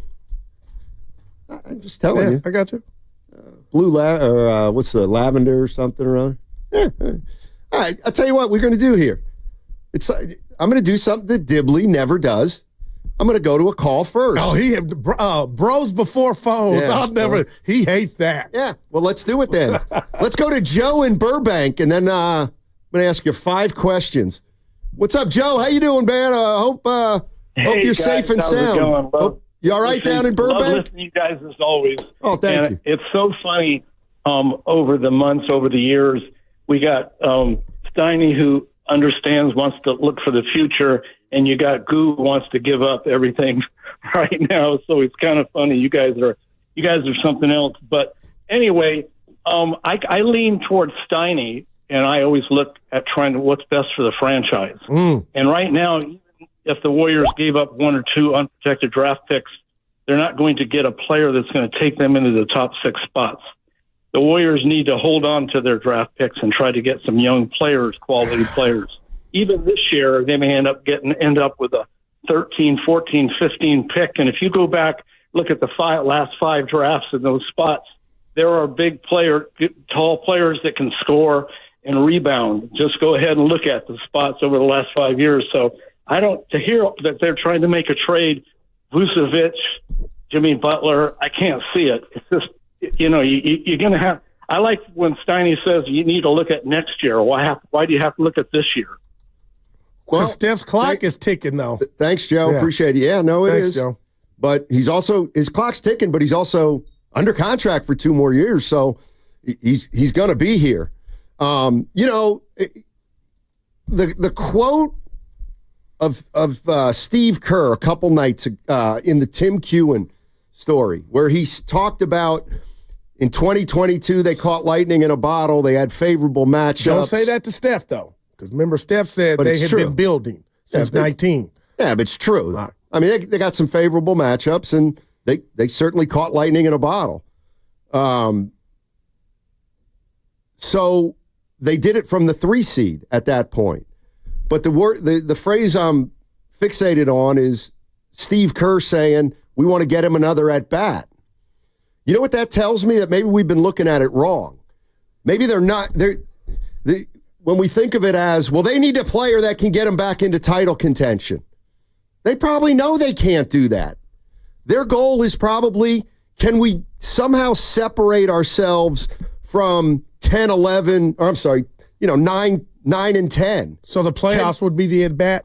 Yes. I think wow. I think the more I'm hearing, I think the goal is to get to 6, ideally. Now, obviously, if you get the play-in game and you get in that way, you get in that way. But I think I think 6 would be enough for them to get Curry and the Warriors to play a number 3 seed.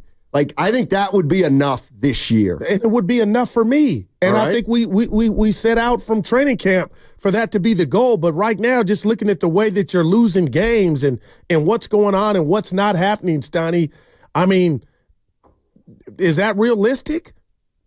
I mean, right now the Lakers are 6 at 20 and 16. But it's not even about the standings. It's about how, and yeah, they beat Detroit yesterday, Steiny. You and as much as no, you were worried about I'm not Detroit. worried. I'm being real and I'm lying to myself and I'm doing it on air. But just bear with me. I still can't shake what happened last Sunday against the Kings and against Miami. Though I just can't turn the page. And I know the team does, but that's who I think until Kuminga comes back, they truly are. Now, somehow, without half the band being available tonight, you beat the Pacers. But what are we really doing? And when I hear Sam Amick say spicy, again, nobody knows what was being said, but call me a sucker or naive, Steiny. The fact that there is some what deems to be spice leads me to believe maybe that spice means that Joe Lacob thinks there's a solution and there's going to be a change. I'm sure he does think there's a solution, but I don't think he's found it yet. And I don't think there's a guarantee he will find it. But this is where a guy like Vucevic comes in for me. Or hell, even Levine, even though actually just forget about Levine. Right. But here's where a guy like Vucevic comes in. I mean, I could see Mike Dunleavy and Joe Lacob saying, you know what, if we got Vucevic in here and we didn't have to give up a key guy, let's say, let's say you get Vucevic in here and you still have Kuminga, Wiggins, Steph, and Draymond. I mean, at that point, I think you can say, look, our goal is to get up to 6. And you might be able to get up to 6 with Vucevic. You might. The question is, would you give up a future first to get up to 6 to give Steph one more at bat this season? Like these are interesting. And here's this from the 650, and I think this gentleman or woman put it perfectly. I love this little game you guys are playing, but I do think you have to choose a side. If you value Curry and you don't value your future, you go in one direction. If you value your future more than Curry, you go in another direction. And I think really that's the fundamental question the Warriors front office is asking. Do you have a problem with me defining that as 2 timelines? What do you mean? Do you Steph? You do it for Steph for the right now, or you hold off and you think about your future. Oh yeah, I thought you meant 2 timelines together. But it's still kind of the same. How do you bridge that, or can you? I don't know. The one way you could bridge it is getting a player in here who can help you now, who's improving. But that would tend to be a younger player, and I don't know if the Warriors want to get any younger with Steph on the roster. And that's why it's such a conundrum. It really is. And the one thing I know is I just like putting pressure on a GM to make them, and I'm not saying that's what Lacob's doing, but this is when you make moves that backfire. And look, you might be saying, Stein, you've been saying that forever. You're right, I have. And that's the game I want to play. And I know hindsight's 20/20. And I'm going to ask you these questions, and we're going to look. When you answer them, we're not going to know what the team looks like now. But I'm just going to. The Warriors win a title in 2022. If you had it to do it again, would you extend Andrew Wiggins? No. I wouldn't either. And I get it. It's hindsight. Right, I got you.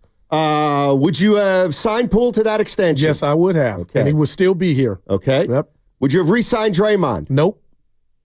Would you have let Clay go? I would have let Clay go. And would you have waived CP3 waiving CP3 basically had to be done. Yeah. Had to be done. But I mean, I'm kind of with you.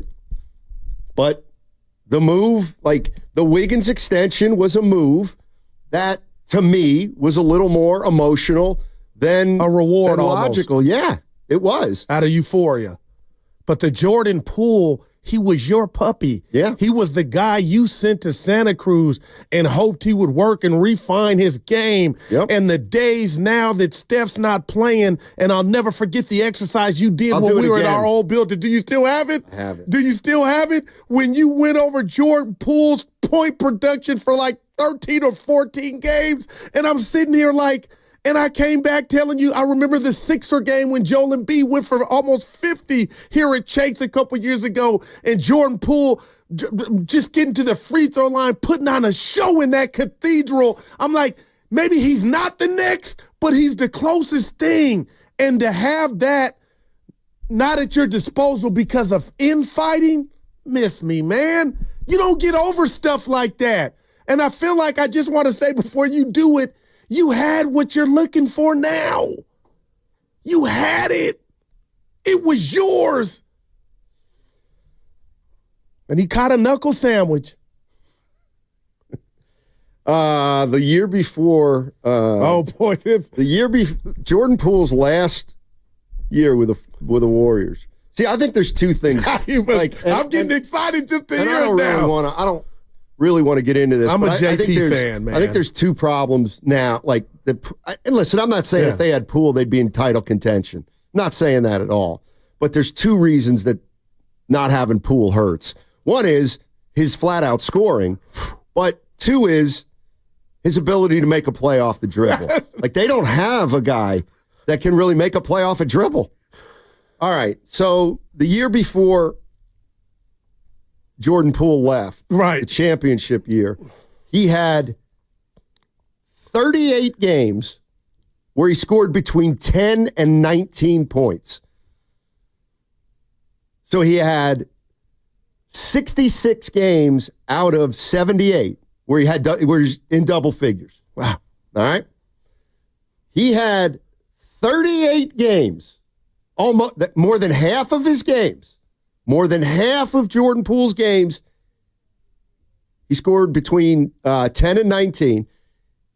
He scored between 20 and 29 20 times. That's a bucket getter, man. 20 times he had over 20.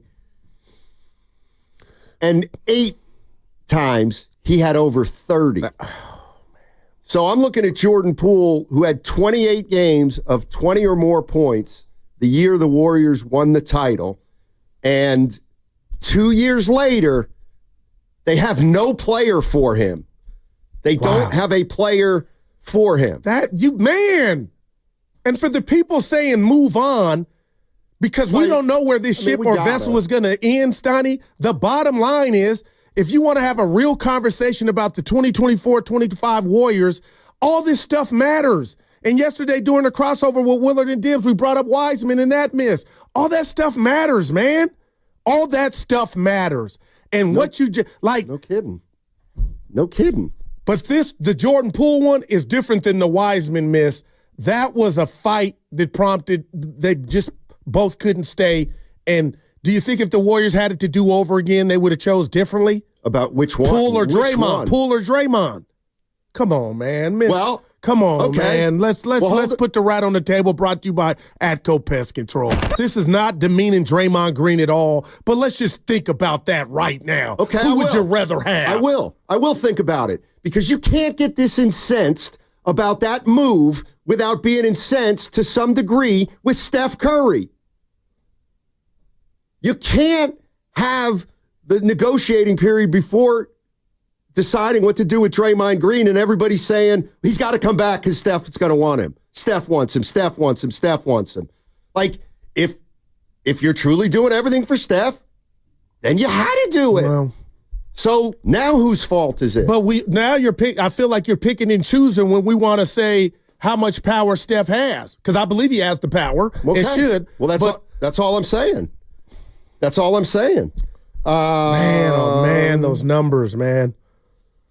You're listening to the 95.7 The Game, KGMZ FM and HD1 San Francisco. Always live on the free Odyssey app, Twitch and YouTube, powered by First NorCal Credit Union.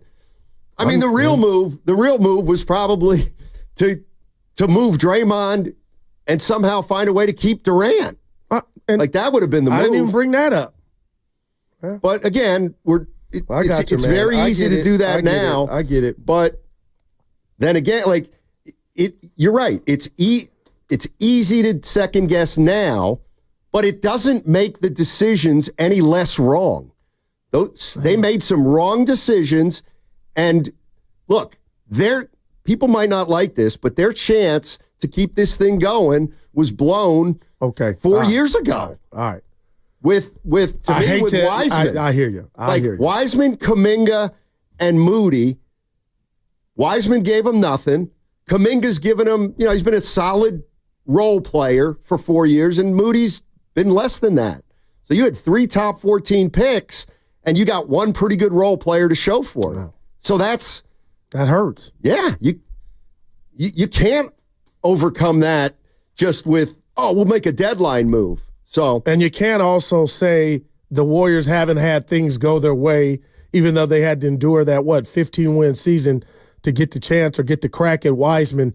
Steiny, you've had things at your disposal. Those picks, when you talk about Moody and Kuminga, if they could be greater or better players at this point, where you would be. And you might have your future guys to take the throne from Steph Curry. Right now, are you comfortable saying Jonathan Kuminga is going to be a 1 to lead this Warrior into the – No, and it's no shade at JK. But if you – and that's why I keep bringing up LaMelo Ball. I mean, I don't – he's going to be at the All-Star game. I'm just – all this stuff matters to me, and I know people don't want to hear it, but the bottom line is you're trying to recreate something, Steiny, that you had in your hand, in your palm. As it relates to Kuminga, and you say, I just want to make – What? Right. I get it. He's 22, but – how confident is anybody saying he's the next?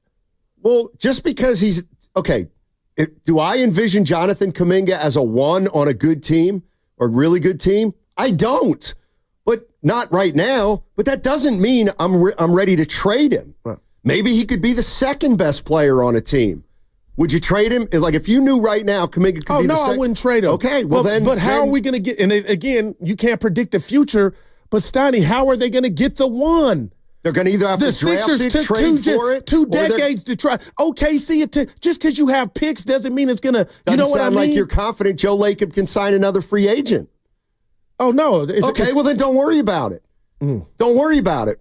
You get the free agent when Steph leaves, and he comes off your cap, and the big money guys. So, But I say this about Lacob and that? They're not exactly the Lakers in regard to hitting home runs in free agency. Yeah, I wouldn't count on getting a big star in here after Steph, but if Joe Lacob thinks he's the man and Joe Lacob thinks the Warriors are a top, elite franchise, well then he's got to believe that they can get a free agent in here at some point, either at the tail end of Steph's career or when Steph's done. I don't know. If you were Joe Lacob, would you be confident that you could lure a number 1 here in 2027? I do believe so, yes. Okay. Well, then there's no doubt. I'm going to be honest with you. Yeah. If I were the Lakers, or a team like that, maybe even Miami to get room, then I wouldn't worry about the picks so much. But that's what I mean. He could be thinking like that. If Joe Lacob, in his heart of hearts, believes we have changed the pecking order in the NBA, and we are a free agent destination, plain and simple. Let's go. With Steph, without. Well, then don't worry about the picks in 2027. And he could have that thought process. But right now, there's nobody they've had. You know what I mean? There's no. Come on, man. What? Like Jimmy Butler. What about him? If the shenanigans were off the table, you're telling me him, Draymond, and Steph couldn't be a problem in the Western Conference? I don't believe they could. Steiny, because you're going to see, let me see your birth certificate. But after that, just even if it were a year, they would be a problem to me. They might not even be able to get up to 6 with that team. But let's say they would. Let's say they get Butler in here. They mortgage the future. Yes. Kuminga's the gone. Good Jimmy Butler. You think the Warriors can win 4 rounds? You know what I mean? Like with that core. If you do, you do. Sonny, at the end of the day, it's basketball. But I've seen Jimmy Butler on that stage, in years past, be that dude, man. And with the with linking up with Dre and let's just say it doesn't take Wiggins and Kuminga, with one of those 2 at your disposal, who wouldn't want to watch that, right? I would risk the biscuit for it. Well, I would only trade for Jimmy Butler if I were convinced that I were or I was a free agent destination. But I actually still got to pay. Part of my strategy, if I were the Warriors owner or Mike Dunleavy, I would not be operating under the assumption at this point that we will be able to sign a big boy free agent in 2 or 3 years, even if we get under the cap. And what would really be behind that to where you'd be looking at it like that? Because I really don't think, at least for the foreseeable future, a superstar is going to want to come and follow Steph Curry here. I just don't. And I mean, Jimmy Butler, he's older but he had the Warriors on his list. Right, to play with Steph. Yeah. And Jimmy Butler is, I mean, they would be getting him in a trade. But I'm telling you right now, if Joe Lacob thinks he's going to be the next super team and they will be able to get the biggest name free agents, then go ahead. Yeah, to hell with the pick. And trade a couple picks, because by the time the picks come, you'll probably have money to try to get one of these free agents if you've created enough space. 888-957-9570 is the number. I mean, that's another thing to put into the equation is, down the line, not necessarily next year or the year after, but down the line, how big of a free agent destination will Golden State be? It never was before Lacob, or Steph, I should say. So are you convinced that they can be a player after Steph leaves? Because if you are, then that does change my strategy. This would be Joe Lacob's first at bat, though, needing that. Yeah. 888-957-9570. Some tricky things for the Warriors to think about. Let's go to Will in Marin. What's going on, Will? How you doing, man?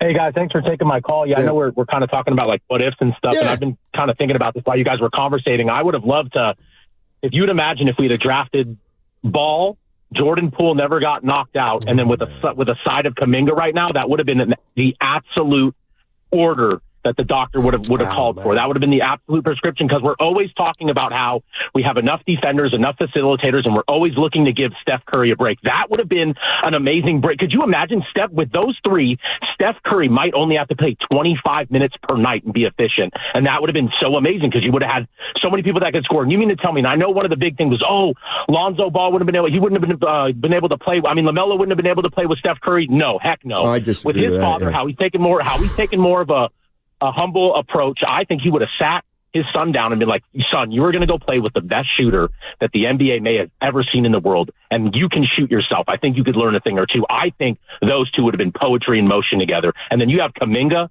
and you would have had Kuminga and Poole scoring. I just think it would have been amazing with the departure of Clay. It would have been an afterthought. Clay leaving, we wouldn't have to worry about who scored buckets. I know it's a big what if, but I just think the organization's kind of fumbled, and it's all trickled down, and it really has hurt us, and it sucks, because we really could have had a beautiful future. Thanks, guys. And it's valid, Steiny. People can throw rocks at me all day, but if we want to have a real serious conversation about where the Warriors are, we got to tell the truth. And just think about that trifecta he just mentioned. But that trifecta, that trifecta he just mentions the reason they didn't draft LaMelo Ball, because they had Steph, Clay, and Jordan Poole. I mean, it would have been like Steph playing 25 minutes. I don't want to be condescending, but that would have been light years. Drafting LaMelo Ball would have been light years. And I get it. LaMelo Ball might not, but the Warriors don't have a player for that number 2 pick on the roster. Man, they don't even have a player right now. And there's a guy, LaMelo Ball, and by the way, yes, I agree. LaMelo Ball can pass. I mean, he's a passer first and foremost. So, I mean, that's spilt milk. There's no doubt about it, but you think they still win the championship if they draft LaMelo Ball, though? It's a good question. Wow. That's a really good question. Let me ponder that and then get it on the other side. If you want to join this conversation, I can't really understand why you wouldn't. The number's 888-957-9570. Download the free Odyssey app and check us out on YouTube and Twitch. Powered by First NorCal Credit Union. Tune in for Warriors Live today, presented by Xfinity. Stream sports from the best seat in the house with Xfinity. Bring on the good stuff. That segment also brought to you by Life Source Water Systems. New year, fresh start. Why not with better water? Life Source Water.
I'm fed up with all this vibe crap.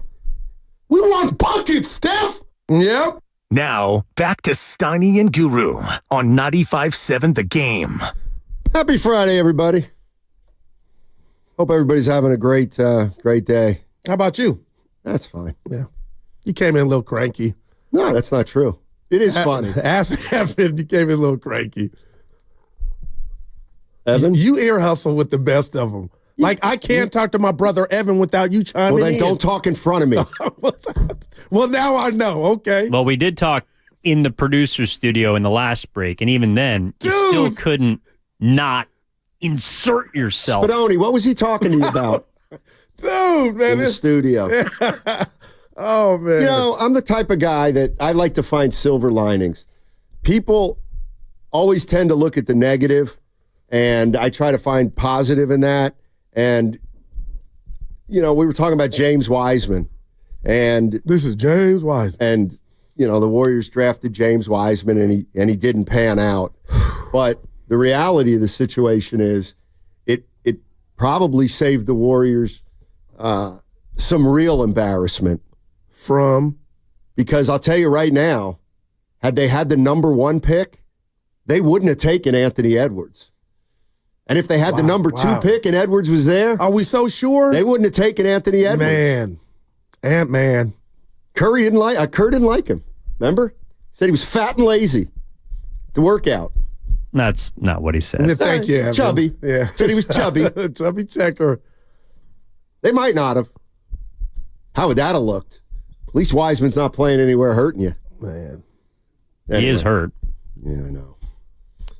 He plays for Indiana. I know. Let's this one out. Let's go to Daryl in Oakland. D. Hey, Daryl, what's going on, man? Hey, good morning, guys. Yeah. You know, I'm like you, Steiny. I like to look back so I can look forward. Yes. And sometimes when I go revisionist history on my friends, they get upset because it's like, hey, don't look back. We can't do anything. But the point is, you can see where we screwed up, and so in the future, you can see how easy it is to fix it. Now, case in point, James Wiseman was the 2nd pick. I would rather have either Tyrese. I don't want LaMelo Ball. Give me either Tyrese Halliburton or Tyrese Maxey. Give me a Tyrese.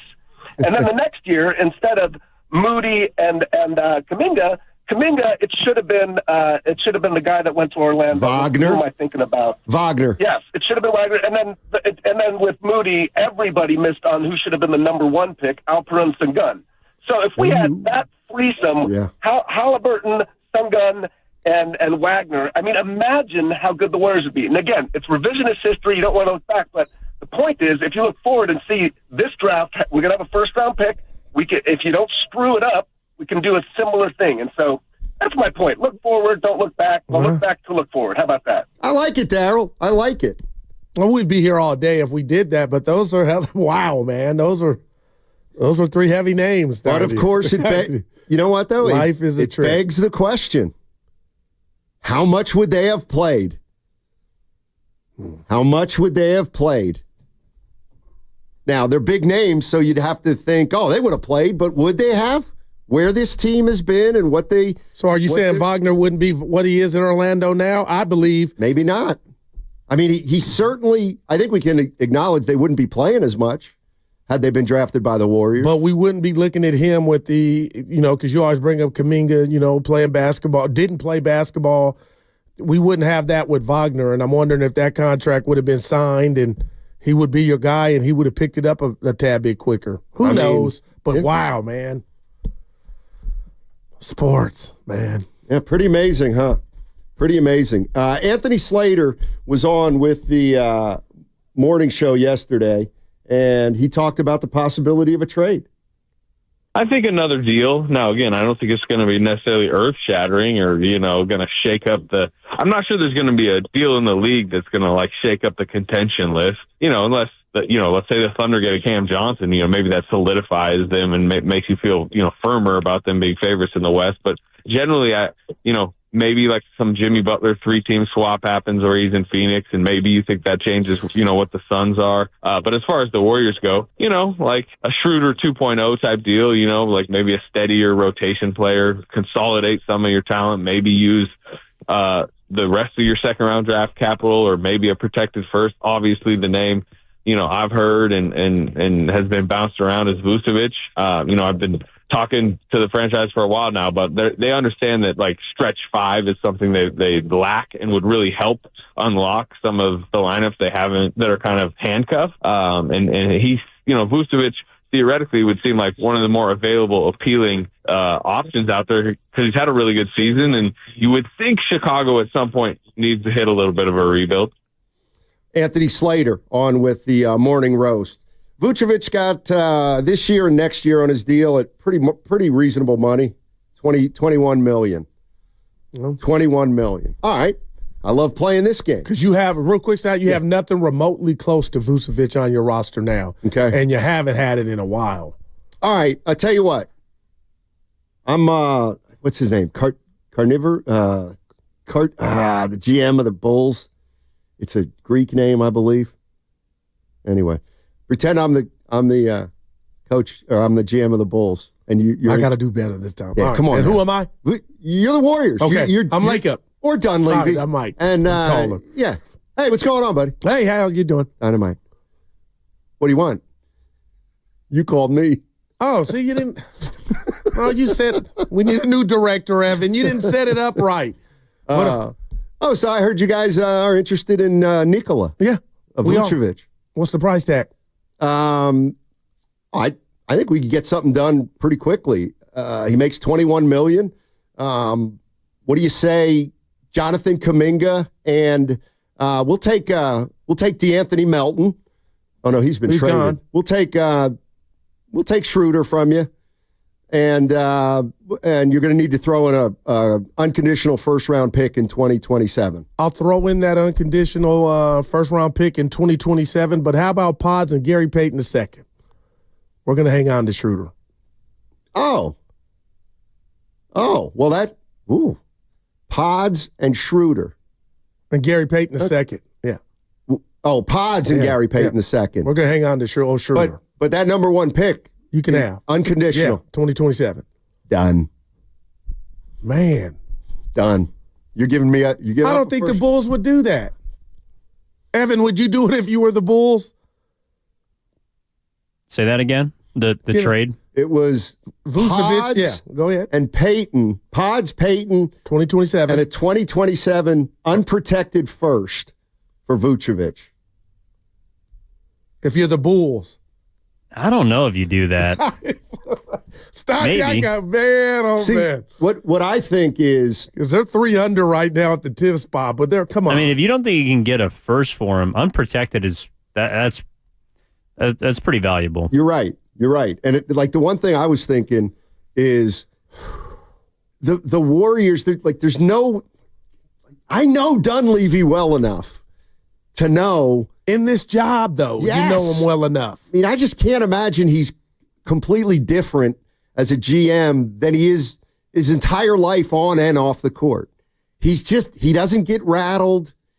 He likes to operate at his own pace. But what I'm and I just know Mike. See, I think there's probably a lot of teams out there that are barking up the Warriors tree about unprotected picks after like 2026, because that's the gamble that another team would take. To me, that would be worth a risk. So you think the players are there? That's not the holdup. Because it seems like it's all just pick city with you. That's where it really gets, murky. Well, I think that's where it gets difficult, because if I'm another team and I'm looking at the Warriors, I absolutely want picks after Steph Curry's gone, because I'm willing to bet that the Golden State Warriors may plummet after Steph leaves. And if we get an unprotected first from them in 2027, they may be a 20-win team. And that would be then, of course, the nightmare for the Warriors in that situation. Okay. But what if Joe Lacob does the Genie Bus model and tries to, I'm going to get my stuff via free agency? Yeah. That's an avenue they could go down.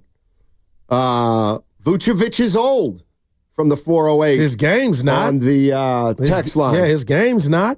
I can't wait till this talk about him is over, because it ain't happening. If you had it, he says it's not happening, huh? I don't know.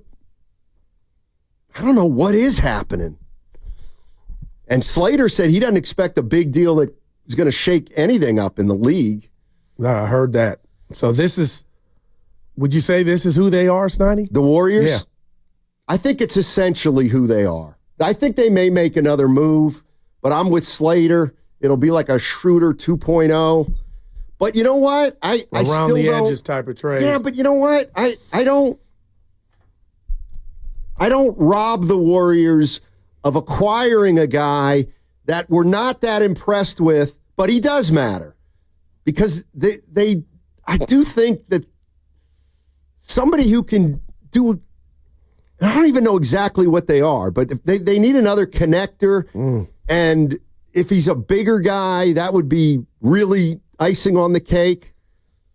But that's what Dunleavy's got to figure out. Dunleavy's got to figure out a player in the league who, if you dropped him on the Warriors, would change the dynamic a little. Maybe not even necessarily be a superstar who could come in here, but somebody who could just change the dynamic a little bit. Wow. And I'll tell you what, partner, the bottom line on, if anybody wants to bring up or ask, or they're talking to themselves like I am about, is this thing truly over in regard to the Warriors, being a threat? Yep. Coming off a season that culminated in no playoff berth. And now if the season ended today with what we've seen, Stoney, the realization to me is this thing is over. And I'm sure hoping it's not. And, the rat on the table, again, brought to you by Atco, is how do you appease Steph Curry and keep him happy or keep him thinking that it's not over? But, Stoney, just from a basketball standpoint right now, this thing's a mess. It just is. Hey, Evan. Yes? Uh-oh. You lose the bet. What bet? 2 hours over under. It's What 90 minutes. What bet? Guru came out today and said, I'm going to be positive. Oh. And at 11:30, he announced it's over. Sharing feelings is not being negative. I'm just telling you. Well, you said you were positive when he came in, and now you're saying it's over. But I'm asking what can I be positive about? Them hopefully making a move. Of course, that's all we got. How do we fertilize him? How do we fertilize him with talent? So he doesn't have to do everything. What happened between 11:06 and now? Sunday happened, and the Heat game happened. No, within the last 90 minutes, you were feeling good. Yeah, no, I still Stoney. Like Michael Bublé. Who? Michael Bublé. I know Bobby Blue Bland. Who is Michael Bublé? Michael Bublé is the guy. Michael.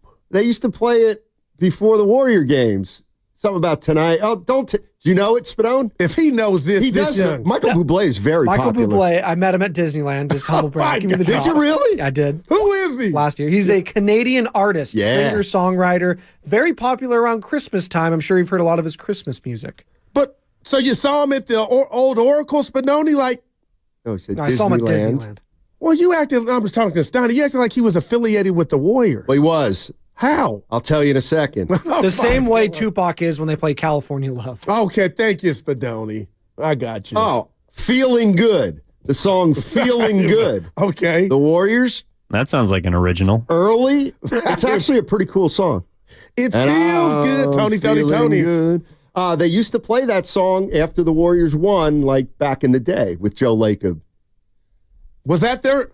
Yeah. Because there's nothing better. I got to give props to the A's. Celebration that's time. real Come original. on. That's real original. Like that is back then it was. I mean, that's how you know you're paying $0.0 to hire a creative person. Please, that worked. That was pre-internet. Yeah, like Michael Bublé. Play it, mouth. Dude, celebration. So I'm imagining Oakland A's executives, hey, let's you say we play some happy music. Let's get a signature song after we win a game. Let's go. Yeah. Celebration. Great idea. It worked. Great outside the box thinking, Jimmy. Well, you got to remember, this outside the box thinking happened like 40 years ago when the song came out. Oh, man. Here's your buddy who set you straight about 2 weeks ago. Right in your face. Film on Mike. Murillo and Petaluma. My guy. What's up, Murillo? What's up, guys? All is well. Good. Been a while. Happy New Year, baby. Yeah. You too. Belated, but I hope you have a happy too. Hey, I hate this hindsight conversation because us as humans, we always tend to frame or want the best to be the way we want it to be. Okay, so I'm not looking in the high side of LaMelo, but let's be honest. We had our mindset at the time, and we made the mistakes. Own it. So, Steiny, with that in mind, I don't trust this front office to make good decisions either on the draft or free agent-wise. I don't think they have this power to bring free agents yet. I think you have a point on it. I'm suspicious of that. So with that in mind, yeah, I might entertain not selling out, but putting a little bit more of the future into this Steph timeline because there's not much you can do. Maybe you can set yourself up for next year where you can go up over the apron again and maybe spend a little more. But I have a suggestion. Let's see what you guys think about this for Vucevic. All right. The Bulls will definitely want a big man. They're not going to trade Vucevic and just have no big on the roster. They don't have another big on the roster. So what about Wiggins, TJD, one pick for Vucevic and another guy? Maybe Osunu, maybe Jalen Smith. So I think Vucevic would improve the team, and I called you and Evan last week, and the reason why I said it was because he would add what you just mentioned, the dynamic for this team. He's not just a stretch five. He can only be a good pick-and-roll player with Schroeder. I don't think TJD and Schroeder will develop that pick-and-roll from here until, the end of the season enough to be a threat. Maybe he could because he can shoot the mid-range shot. So I really like the pick. I think he could give us another dimension. I think it's either that or you wait until next season. I'm not trading more than that for, one of these soured guys who played half of the season, Zion, Butler, Right. But that's where I am. Thank you guys for taking my call and have a good weekend. Back at you. Yeah, and I think that's a little expensive for me, Stoney. The TJD in the future and Wiggins and a pick. I love Vucevic, Stoney, but I just think I would want more back. Just me. No, I'm not necessarily against that. First of all, I'm Trace Jackson Davis. I would move in a heartbeat if I thought I could upgrade right now. I think he's nice. I think he's a nice little player, but I wouldn't call him untouchable or anything like that. So at what juncture of the season do we say, Steve Kerr, you leaving training camp telling the masses that you're going to go 12, 13 deep, that was the right plan? If they don't make a move. Because, Stoney, every day that goes by, and I know we got a while before the trading deadline, let's just be real. What if they don't make a move? This team, you know what I'm saying? And I'm trying to be positive, but that's why, when we keep having nights like Sunday night and against Miami. Hold on. And it happened against the Pacers when they came in here. But hold on. Yeah. They won last night. They put those games behind them. But did they really? Yes. They got it to 2 points. And then that little CYO thing that happened at the end, Beasley gets a shot. Like, I was offended that they got that shot to tie the game. Like, that game should have been done with. And Schroeder made a horrendous foul that nobody to this day knows why he fouled Cade Cunningham. Like, that's how I'm looking at this team. Like, Beasley should have never got that shot to tie. He missed it. But what if you're playing something better and somebody else, like, that stuff is I'm holding on to. It's hard to flush. It's hard to flush. So they win Detroit. They win a game, and on the road against a team that won happy. 5 in a. No, you're not. Yeah. No, you're not. You're mad. They almost tricked it off. Oh, wow. Even though Cade Cunningham could try that 100 more times. That is the and most he'd never incredible be able thing. to do it again. They stopped play. Yeah. Warriors got a break there. They absolutely got a break there. Here's where I think help me, man. The Warriors. Here's where I think they got to be a little bit careful, and because I'm kind of getting this way too. Not that they would, but hey, what do you think about Vucevic for Payton and a first? And, yeah, sure, why not? Just do it. Right. It's like. But why are you saying just do it? Because it's like, hey, we can get Kyle Kuzma for sure. Fine, go ahead. Let's get Kuzma. What the hell? So you Like, can show the Steph that we did, show the like that's what I think it could come down Wow, to. you might be right, man. You know what? Brandon Ingram, what the hell? Bring him in here. You know, Stoney, half of this is just, did you try something? Half of this is, did you try something? Well, they can always say they tried. That didn't do anything for Farhan Zaidi. Well, this is a bit different. That was years of 925. You know what? I didn't mean that to stick it to A's fans. 925. Their organization. I'm not hating on the A's fans. Never would. Yeah. Here, why don't you answer this question, Goo? This guy actually thinks he could stump me. Name the Pittsburgh Pirates theme song from the 70s. We are family, idiot. See? Damn it, I got that one. That's why. We are family, baby. Warriors play the Pacers tonight. Where you watching?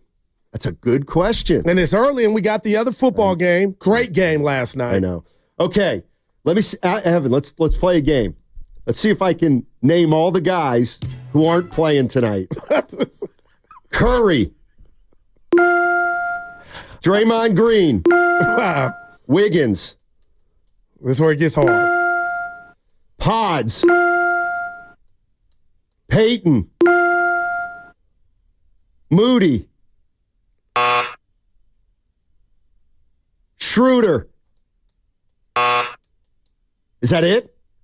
Curry, Draymond, Pods, Kuminga, Wiggins, GP2. Wow, man. I forgot Kuminga, but and you know he's the what? only guy on the trip. You do what you can, and Evan, you tell me what you think. I guess what's irritating me a bit, Stoney, is you can only go to battle with who you have available. Mm-hmm. And that's why when you said they're 5-2 without Steph, I just want to use that as Charmin because 6-2. 6-2. Thank you. What does that really mean moving forward? You know what I mean? So if they win tonight without half the... What do you mean? What does it mean? Platoon. It means that when Steph Curry misses 20 games, it's not an automatic L like it has been in the past. What do you mean? What does it mean? You got to win 20 games this year. I mean, you got to play 20 games this year without Steph. I mean, what does it mean? He said that might change. He's to where he's not out every back-to-back. I mean, but still they're going to rest. He's going to miss 16 to 20 games. So their record in games that Steph doesn't play in, I think it's huge. It might determine their season. Honestly. I think. I'm not saying I don't want them to win. It's just like I want this team to get hot. Oh. And right now, if they win tonight, that's a great win. But sure, but why? It's not that win where the whole band is together and we're playing great music and we're going to go to the next city and play that same. You know, we got a different drummer who's on the keyboard. You know what I mean? I don't like that stuff. I would argue that if they win tonight, that's a bigger win that had everybody played. Only because you think that it's going to be tougher. But as far as getting continuity, that's where I'm at, Stoney. Well, but that's my point. They're with Steph Curry, they're not going to have continuity. He's going to sit out 1 out of 4 or 1 out of 5 games. Yeah. And now that's some continuity.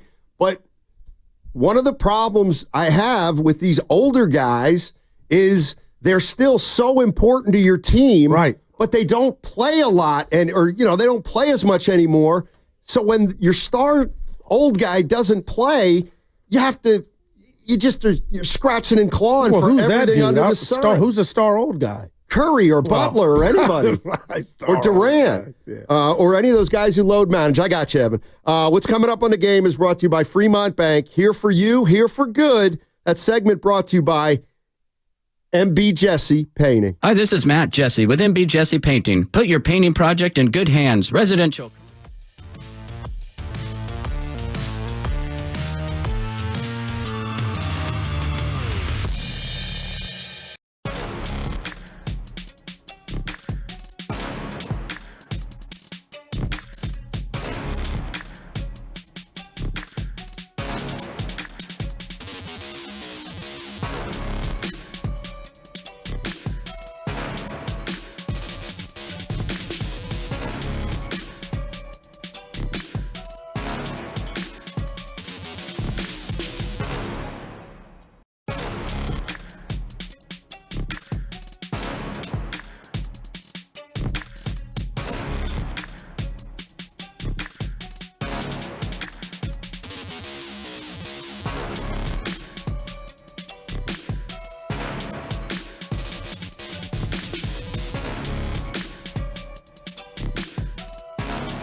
Watch the game again then, Steiny. Joe Lacob, wake up, man. Now, back to Steiny and Guru on 95.7 The Game.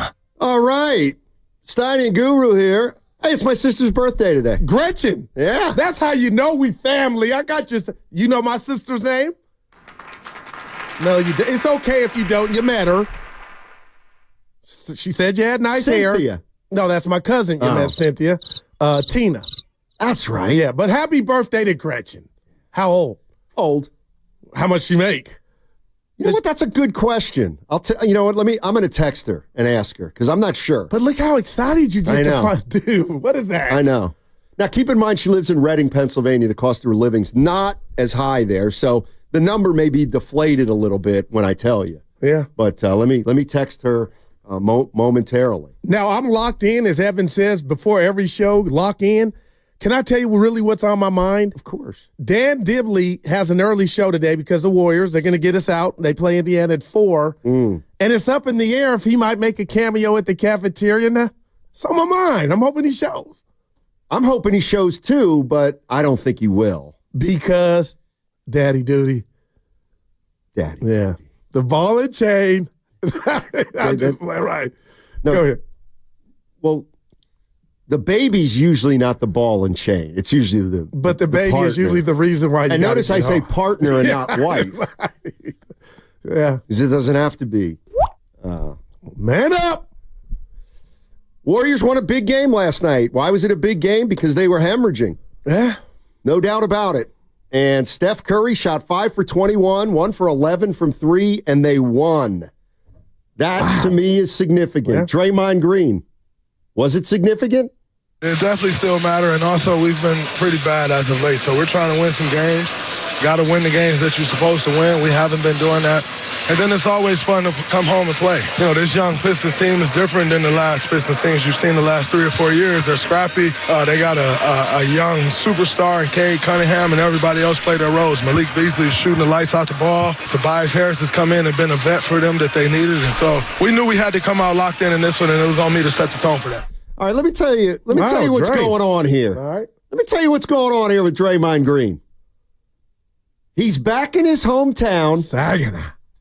So he's kissing the Pistons behind. No, I believe. And their fans. Nah, not at all. Because that play, he don't operate like Yes, that. he He does. really believes He's scared of Detroit. Steiny, stop. Saginaw. They were about to or get Flint into it. is- That game got a little testy. Oh. Saginaw's not close to Detroit.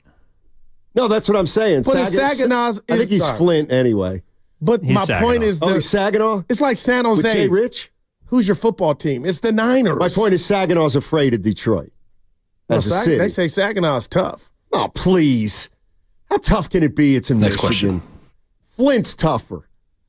Well, I think Flint's tough. where's from what I Thomas Hearns understand. from? He's from the Detroit. Motor City, Yeah, Detroit. yeah. And Detroit's a tough town. From what I hear, I've been there a few times. Okay, here's the Draymond Green you were talking about. Day. Who did he almost get into it with? A few people. Okay. All right. But Isaiah Stewart. That's right. Yeah. Remember him? He was trying to get to LeBron. I didn't realize. By the way, he has a great nickname. Oh, shoot. I wanted to do it, but go ahead. Uh-oh. No, let me know what you think, Steiny. I love it. Go ahead. Beef stew. I'm out. His last name's Stewart. Beef. Well, and he's I'm big. in. Yeah. He's also got beef with like half the That's league. how I took it, Starty. Yeah, it was pretty good. Yeah. I liked it. I've never heard him referred to I on the didn't either. highlights as beef stew. That's why you tune into Fitz, because he brought it to you live. Fitz, yeah. Draymond, how are the officials? Afraid to mix it up with you, which I love. That moment we had on the court was amazing. And also beautiful that I don't think anyone got a text, did they? I think Dennis and Stu got double. You didn't get one. They were, but you know, that's what people want to see. It's that stuff, you know. And I thought they got a double text probably after the fact.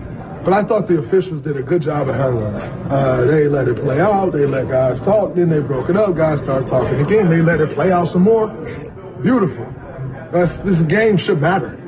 And we play in this league now to try, it's almost like you get turned into a robot, and you don't see any of that stuff. And then everybody say, oh, the ratings are down. Well, yeah, of course.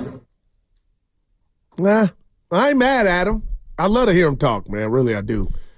408 says, where's Wiseman? I don't see him on the Pistons roster. He's on the Pacers, He's on baby. the Pacers roster. And he tore his Achilles. Yeah, he's out for the season. Speaking of which, Deshaun Watson did it during his rehab. Watson. Quarterback for the Browns. Oh. So that's twice. Oh, no. Yeah, night to 2025, most likely. Yeah, no doubt about it. Hey, by the way, I couldn't help but notice this last night. Even though he stunk, you see how happy Curry was after that game? He was smiling at the free throw line. No, I did not notice. He's always. You didn't? Yeah, I didn't. He's like, always? To me, what games have you been watching the last 2 nights? But you know what I mean. But yeah. Right. Curry, Right. He looked well, more they like won. Exactly. And he wasn't very good. And that's a positive sign because he feels like all the burden's on him. And he must feel pretty good to not play well, and they still can beat a team that, quite frankly, had a better record than them. They had been hot. So, I mean, Detroit got it to 4. I was like, oh, no, here we go. They got it to 3. Yeah, that they did, and I was like, here we go.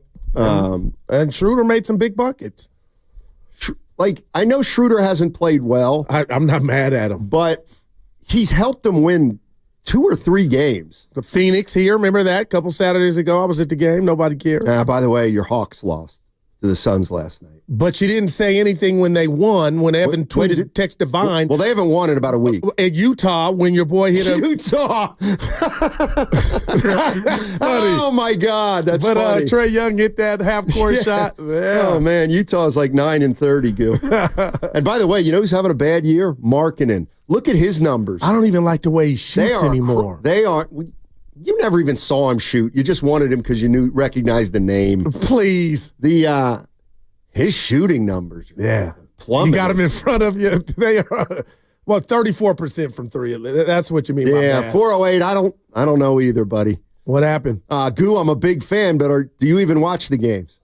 I saw Trae Young hoist up a shot. No, he means Steph's demeanor. Goo watches every game. Evan has my login to the YouTube no, he does, TV. Sure. Dude, it's a library to watch games again. But listen, come on, man. Well, it's also hard to sift through the details when you literally watch every single sporting event on planet Earth. How do you keep it all straight? I go to bed late. But how do you keep it straight? Do you take notes? No. Because sometimes I'll forget. I got a little Rain Man to me. Do you? Yeah. That's why I knew where was my man at, teacher. Valanciunas, I thought he was in New Orleans. No, Valanciunas is in Washington. Right. I got a couple of text messages. We could play a who he. Nah, I don't mind that. That is a fun game. But totally we're stealing is. From Barkley. It totally is. Steve Kerr on Guy Santos. We got to talk a little bit about him, to tell you the truth. Wow. Well deserved. We talked before the game about how many battles can you win, little battles in the game, box outs, loose balls. He won 1 million battles. That's what wins games. He's been waiting all year, and he finally got his chance, and he delivered, and that's what this league is about. Ron Adams talks about it all the time. It's a production league. Get your chance. You got to take advantage of it. Guy was brilliant. This game is about so much more than whether you make a shot or miss a shot. It's defense, it's rebounding, it's hustle, sprinting. Everything you saw Guy do tonight, that's what wins games. So that's why he got the ovation, because the guys recognized that. He was fantastic. And what ovation he's talking about is Guy Santos, after the game, was interviewed for about 5 or 10 minutes on the court afterwards. And then when he got to the locker room, everybody was standing, giving him a standing ovation. And it was a great night for Guy Santos. Yeah. And he'll get another crack at it tonight. You would think. My goodness. You would think he would. That is dope, though, Steiny, when your team does that. I mean, like, it's true. Nobody wants to hear it, but the NBA season's so long, even on a 15-man roster, you're going to get a couple shots at it a year. Even if you're the 15th. Look at Pat Spencer. He's played some games where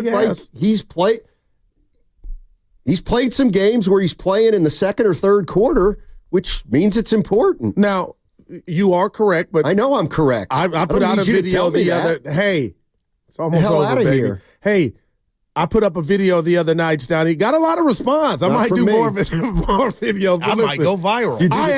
I asked for Looney, and I'm being real here. And we should have some sound of Kerr saying, I don't know why I forget about Looney. But Stoney, what if one of your daughters said, Dad, how do you go 3 or 4 or 5 games without Looney touching the floor? Like, I guess in a crazy, but Stoney, he's a champ. You won with him.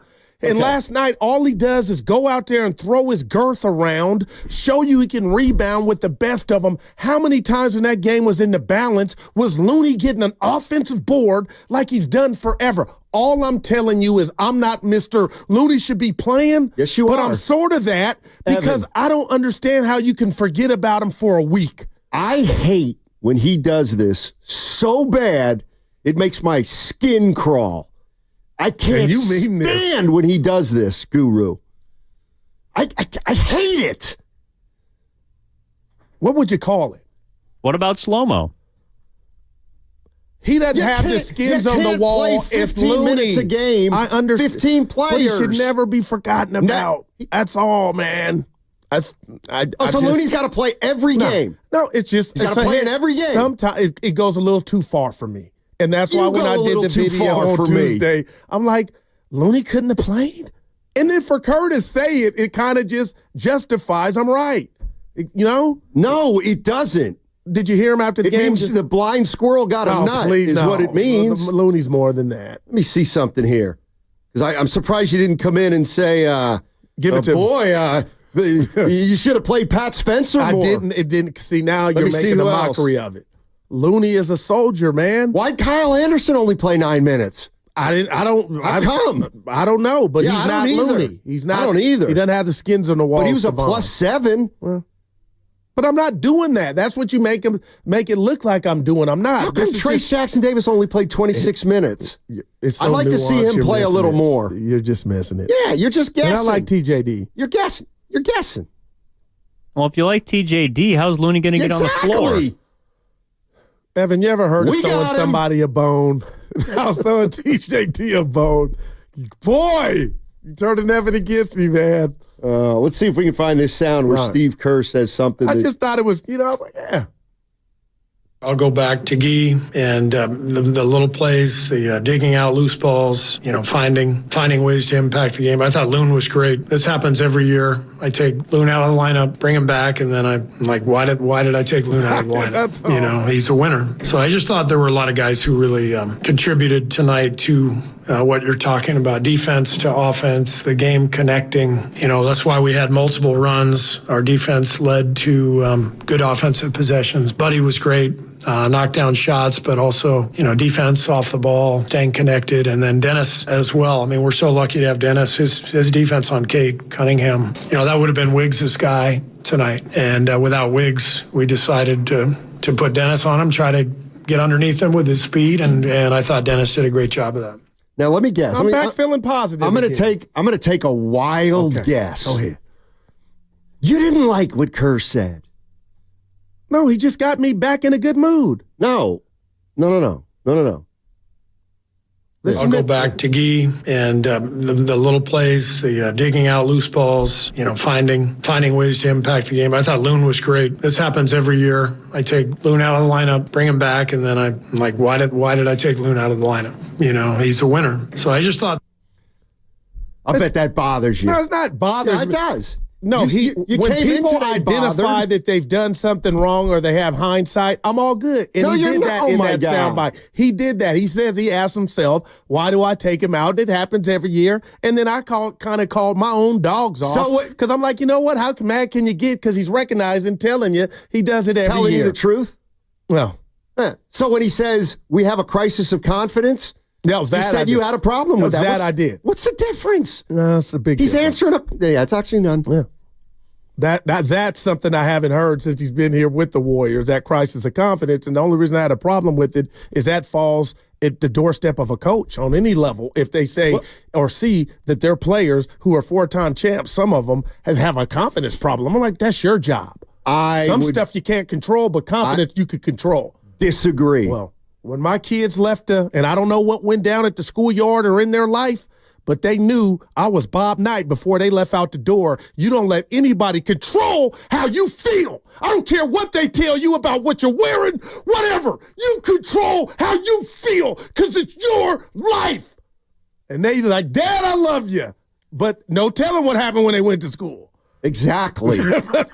But they knew I was going to feed them with you can accomplish anything. If you're a player and you've lost your confidence and you need your coach, well, then I don't. Seriously, I get you're in the NBA, Steiny. I had a problem with losing you. Come on, how many really lost their confidence? Well, Buddy was getting yelled at by the captain. That don't help. You're listening to 95.7 The Game, KGMZ FM and HD1 San Francisco. Always live on the free Odyssey app, Twitch and YouTube, powered by First NorCal Credit Union. Should we hear from the man of the hour? Let's do it. Santos. Having guys like Steph, Draymond, all the teammates, all my teammates cheering for me is very special, especially like that was the game that I have the opportunity to be on the court. I played well and have the whole team like cheering for me. That feels so good. That's show how together we are right now. Hey, they're together. And he's going to get a follow-up tonight. Okay. Easy, Gee. No, we did this with Pods. Easy. What do you mean, easy? Where? What did he say wrong? Let's not critique our own game. Say, I was good on a night when I had 4 turnovers. Gee, I love you, but you led the team in turnovers last night. But I led the league in money plays. I led the team in money plays, too. That's why he got to stand and know. He was great. Yeah, he was great. I'm kidding. Yeah. When I saw that Wiggins was out, I said, okay, so a problem being in the rotation right now, so I'm gonna be locking for all the games, but this one is special, I just was thinking going there, bring energy, get some extra possession, and make the team play better. So I try to do my best on the floor, even on the offense rebound. I see a ball on the floor, I'm diving to the ball. All that's small things that can change the game. I was looking to do that to change the game. I feel like taking a victory lap after yesterday. Well, let us know what it is, and the committee will let you know if you can. I'll tell you what it is. When I talk about effort and preparation, and you always seem to be dumbfounded and flummoxed and at a loss when a guy says, well, maybe some guys could play a little harder. Oh, no, why can't they go 100% of the time? Did you just hear what Gee said? Did you hear it? You didn't. I heard it loud and clear, partner. Okay, so Gee Santos said, I always lock in, but this one was special. So clearly, last night's game, Gee Santos, for whatever reason, picked up his play just a hair. He acknowledged it. He locks in for every game, but this one, Goo, was special. See, that's human nature. And I'm not going to fight you. You can't. But I'm going to tell you. It comes from a pro himself. Every time he's out there, he leaves it all out there. Yeah, not as much as last night. But sometimes the ball's not on the floor to have the opportunity to dive on it and show just how hungry you were. But he was awesome, man. And again, I can take nothing from him, but we left somebody out, Stoney. You tell me. Okay, hold on. Lindy Waters III. Oh, yeah, good call. He made some big-ass shots. Good call. But when he's up there in his form, and I picture you in college, Franklin and Marshall, shooting, I'm like, the guts of I don't know if it's going to go in yet. None of us do. But when I see him just catch it and shoot it and play freely, it's awesome to watch. And he was hitting. I'll tell you what, of all the guys on the Warriors, I think Waters plays the same every night. I don't think he gets tight That's at all. That's a compliment. Not at all. I think he's like guys like Lindy Waters know the only way he's staying in the league is knocking down threes.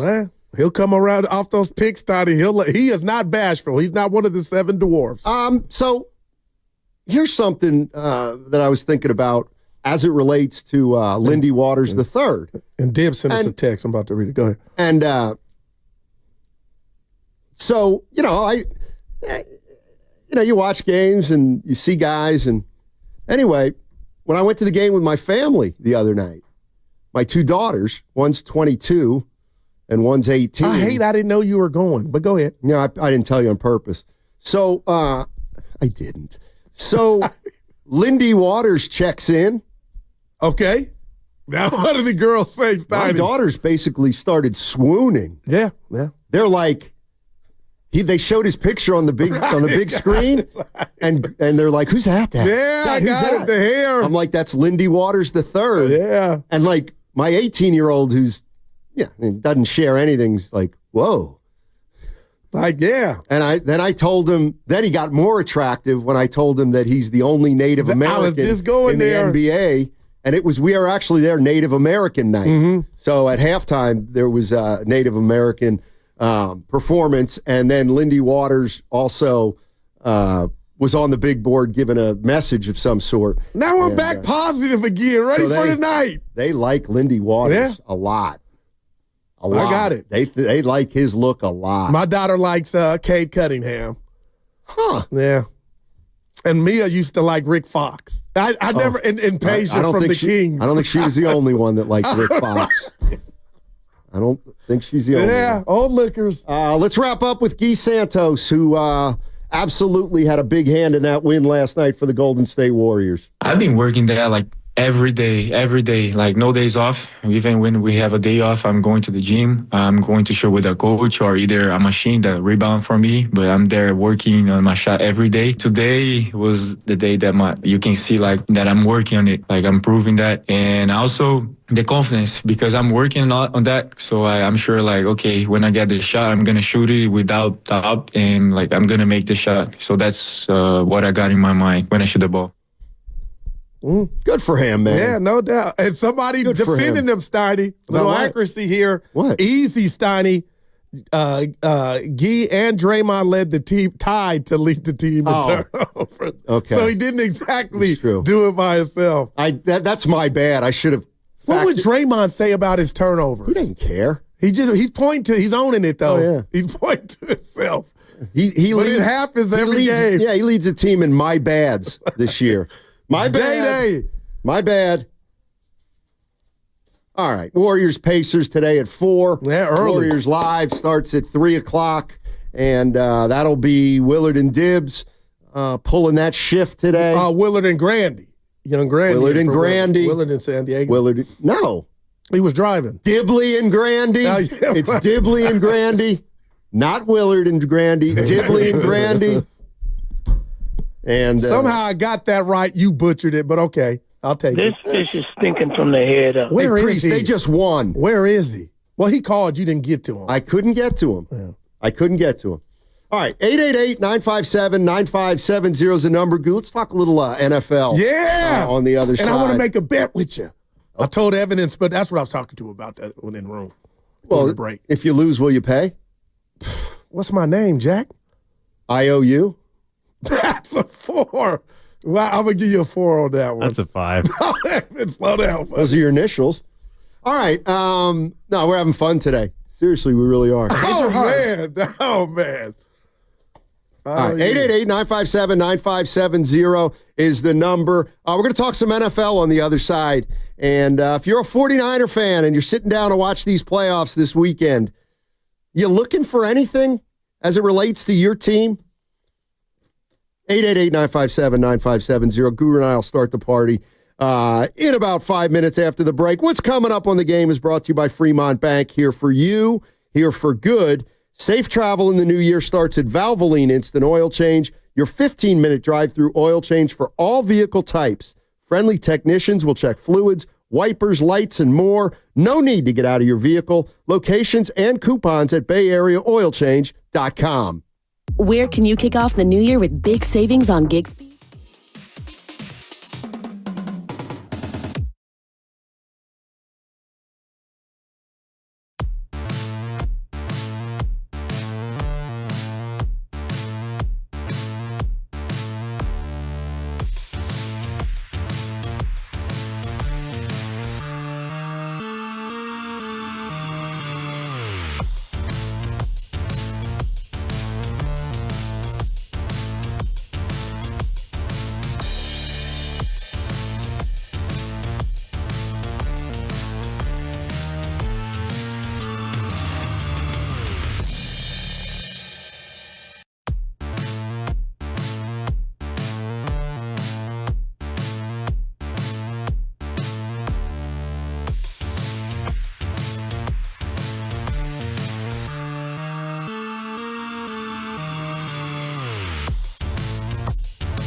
I would run around this studio naked. I'm busting wood. Now, back to Steiny and Guru on 95.7 The Game.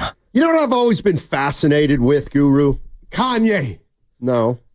You can stop asking that question. Time capsules. Time capsules. Break it down to us. Well, I love the idea of thinking about something now and making a prediction and then revisiting it in a year or 2 or 3. And we had one of those last night on our text thread. Oh, we did. It was very provocative. So I texted the thread and said, you guys think Cooper Flagg will have a better career than Kevin Love? And I was first one to respond. Of course, you said yes. Yeah, hell yes. And of course, then I said no. Right. What does Fedoni say? Did you say no? I didn't say anything. Yeah. I was going to say, you asked the question. But Spadoni then adds that Flagg's more athletic than Love. No doubt. Although Love was a baller. I mean, have you seen what Cooper Flagg looks like? I'm watching every Duke How game. can he be more athletic, if you know what I mean? Or what about as athletic? Slippery hips. They say this is the best and most talented American basketball prospect since Kevin Durant. Since Kevin Durant. But he's got the wiggle jiggle a little more than K-Love. K-Love was a baller. He'll finish his career averaging 16 and 10. Kevin Love came into the league at like 260, though. I mean, McClung's more athletic than he is, but he's not a better player. McClung reference. Wow. Kevin, if you can't see through the comparison of 2 white 6'10" players, I don't know what to tell you. I don't think Flagg's 6'10". He's 6'9". He plays a different position. It doesn't matter. They're both 6'9", 6'10", and white. I'm betting on Flagg. I just think he's got the goods, Steiny. Well, my point is he's clearly more athletic than Kevin Love is. We'll see. Steiny's hard on athleticism. No, he's hard on white guys. Well, no, black guys too. You think Moody is just average. I'm like, Moody will shock you. Moody is average athletically for the NBA. You think, well... Yeah, what do you mean, well? When you put it that way, he'll bap on you, Steiny. I'll tell you what, he'll come and put back dunk. Moody! Once a season. No, Steiny's. I mean, no, I'll give it to you. If Moody walked into the studio, he'd be the best athlete in here. There's no doubt about it. Seriously. Steiny, stop. We got the football playoffs coming up. Man. You excited? I am. I forgot. What do you got? I forgot that they have a Monday night playoff game now. Which has been moved to Arizona. Thoughts and prayers to everybody in Southern California, Steiny. It's still going, that fire, but fires. But, Monday night, they've done that years past. Dallas played Tampa Bay and Tom Brady a couple years ago. I hated it, but now I like it because it still feels like the regular season. Steiny, I'm more. Just give me more. So we got a Sunday night game. We got Monday. We got Saturday tomorrow. Let's go. I just hate tomorrow we're waking up and we got to wait till 1:30. Seriously. Yeah. I'll find something to do. You'll go to the gym. No, but I hoop Saturdays morning. You'll probably take pictures of yourself at the gym. That's for Evan. I just keep myself honest, let you guys know I'm working. It's better than saying I need to lift weights and never do it. Yeah. Just get some bar dumbbells. The dumb part is not hard. You got that. All you need now is some bales, Evan. I got one of those balls. Oh boy. Those heavy balls. Yeah. Like 8-10 pounds. Yeah. Phrasing. Steiny, is Wiseman more athletic than Moody? Who cares? Wiseman had jiggle. Do you think that Cooper Flagg traffic cone? Well, do you think Cooper Flagg can be a 2-time All-NBA player? Because that's what Kevin Love was. First team. Wow. No, just All-NBA. Like one of the top 3 teams. Might have been first team once. You know what? I'm going to say this. You're gonna think I'm kidding. Yeah. There's a guy that's out there in the podcast world, former player, and he's a nitwit, but What did he say? I think he's been spot on. Like, he loves it. Gilbert Arenas. Oh, man. So he was on his podcast. I don't know what it's called. Oh, Gilbert's Arena. And he said, God, I wish we could get the sound because you want to talk about silence. Somebody said, Gil, what do you think Cooper Flagg's going to do in the NBA? I'm all ears. And I hadn't heard. He did not talk for 10 seconds. And he was thinking. And he said, I think he'll be a good player. I think he'll be pretty good pick and pop guy. Okay. He'll be a big man who can stretch the floor. But not what I'm thinking. But he's not going to be like KD. He ain't going to be Larry Bird or Kevin Durant. But he says he's going to be a good player. Did he say why? I mean, I could take probably athleticism or but I'm watching again, it's college. Against college. Yeah. Well, what is he, a perimeter guy? I haven't seen him play a lot. Yeah, I mean, he plays the forward spot. I mean, he's kind of... So he's like kind a stretch four. Could create his own shot? No, but he's pretty quick. Yeah. And he also does a lot of other things besides just scoring. He's a really good passer. There's no doubt he's not going to be he's going to be defender. The number one pick, Evan. Okay, well, let's compare him to Love. Because, Kevin Love could shoot the three, but he couldn't put the ball on the floor from out there and get to the basket. You're saying Cooper Flagg can? Or yeah. Okay. He can actually put the ball on the floor. Kevin Love wasn't much of a shooter, though, when he came into the league. No, he wasn't. But he was an impact player, Kevin Love. I don't sneeze at his career. No, I don't sneeze at it either, but did they ever go to the playoffs when he was in Minnesota? I don't put that all at his doorstep. No, I don't put it all there, but did he ever get to even the postseason? He never, after that. Did he ever win 41 No, he showed games? us he could never be a one. Yeah, exactly. Okay, but I look at Flagg just with him growing and getting stronger, he has the goods, that I think he could be a one, even though G-code, that's what we used to call him when he was with the Warriors Arenas, G-code, says he doesn't think he's going to be all that, basically. Now, what about the fact that Duke tends not to put stars into the league? That's not true. Kyrie Irving. Jason Tatum. Wow, that's a great one. But Maggette. I love me Maggette. RJ Barrett, Zion Williamson. Okay. Evan. Let me take you back. He's on a little roll, though. Let me take you back in history. Zion. Grant Hill. Yeah, I know. Go ahead. Jay Billis, Christian Laettner. Jay Billis. My man. I'm comparing Duke to North Carolina. Well, yeah, no one measures up to Michael Jordan and James Worthy, but it's more than that. K. Smith. I told you the story about Antoine Jameson, right? No. Yes, I'll let you know because you rehash a lot. But so Antoine Jameson, the former Warrior, said, I was talking to him one day, and I said, we were tight. That was your guy, seriously? Well, they were all my guys. I was like Fitz. I travel with those people. They're my family. I love those people. So anyway, I was asking Twy, tell me about Duke and North Carolina. The rivalry and all that stuff. And he's, talk about it. I said, well, did you think about going to Duke? He said, I thought about going to Duke. And I said, why didn't you? He said, because if you're a player coming out of high school, if you went to North Carolina, you knew that Dean Smith's number one job, what he did at Carolina, what he put his most emphasis in, was putting North Carolina players into the NBA. It was about making sure the guys who played at North Carolina who were good could then play at the next level. Mike Krzyzewski was more about the team at Duke. I'm going to put you into our system, and it's all about us winning and our style of play and roles and all that kind of stuff. But I'm just going. It's Antoine Jameson. It's not me. No, I'm just saying. I would say to AJ, but it still happened that way with Duke. The talent got to the league. Yeah, but not regardless of how Coach. You know what I mean? Johnny Dawkins got to the league because. Right, but in comparison with North Carolina, it's not even close.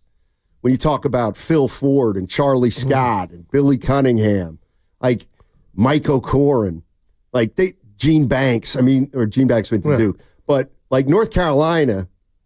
Dougherty, Perkins, Jordan, there's been a stereotype that the North Carolina guys are more pro-ready than the Duke guys. But here lately, Evan was on a roll to where Duke's winning. Mike Dunleavy's the perfect example. Example. Drafted 3 by the Warriors, and everybody expected more out of him. Yeah, I agree. 20 years ago, that was the no case. Doubt. No, that's where I'm Is at. Paolo Banchero a good player? Evan's 05. He's hurt. Come on, so he's about to You come like back. Jared McCain, right? Not really. I do, Evan. Stop, man. Even Here Brandon lately, Ingram? Evan's right. Here lately, Stoney, the last. Yeah, I'm not talking about Hall of Famers, It's but leaning more towards Duke. they put out more pro talent than UNC has. He just named a whole lineup. Guys, since Krzyzewski left. All right. God. You didn't say that. Oh my God, what aren't we getting here? You like Derek Lively? Dude, you are that man. Duke's winning lately, Stoney. That's all we're saying. Hey, you guys, no, seriously. You know what's taking a guys step forward this year is Jalen Johnson. You guys are right. You guys are right. You know more about Duke and North Carolina than Antoine Nobody's Jameson. saying that, No, bud. you do. No, you're right. I'm sorry. My bad. I'll give you Cam Reddish. He's Hey, Evan, you were on fire, boy. Do me a favor. What's a better basketball program, Tennessee or Auburn? You guys seem to know it all. Oh, right now it's Auburn. Even though Tennessee, I believe, is number one. God bless you, Stoney. You must be protected at all times. You're the best. Jason Tatum. He's got a ring. Let's go to Mike in Santa Clara. Break this up. What's up, Mike? Mikey? There's another guy I root for now. Mike. Ryan Day. You guys are killing me. Ryan Day, I root for. I'm laughing my ass off because of you guys right now. You guys are fucking. You guys. Hey, we get it though. Have his back, Stoney. Boy, we love Mike. Mike, he was the guy called laughing. I guess that's what you want. 510. Steiny, Coach K just retired. You're losing this battle. It's okay. It's not my battle, Mouth. It's Antoine Jameson's battle. I'm just relaying information. No, back then it was, we get it, AJ, but you couldn't make that. I'm not wrong. Right. It's not my opinion. I was like, damn, Beck Carroll did go to Evan was just flowing with him. That mother Evan. Boncaro. He'll be back this week. Talk to me in 6 years. Who did real quick. What? This is just random. It came to me because I got interrupted like you and Diz do me doing the change. Mike lost his chance today, if this is Mike, by the way. Go ahead. I'm not into that. You know he didn't mean it. He can't have that. All right. He's got to be disciplined. What were you going to say? Draymond Green and the impact on another team that he would have, because I got interrupted. I didn't get to give you this team that I was like, if he went here, just put the kids to bed. Where? Take a guess where I'm going. Well, let me guess. Oklahoma City. No. I don't care. Well, now you're irritated and I don't even want to give it to you. Let me think. The Bucks. That is just screaming, Stoney, if Giannis got him to do the dirty work.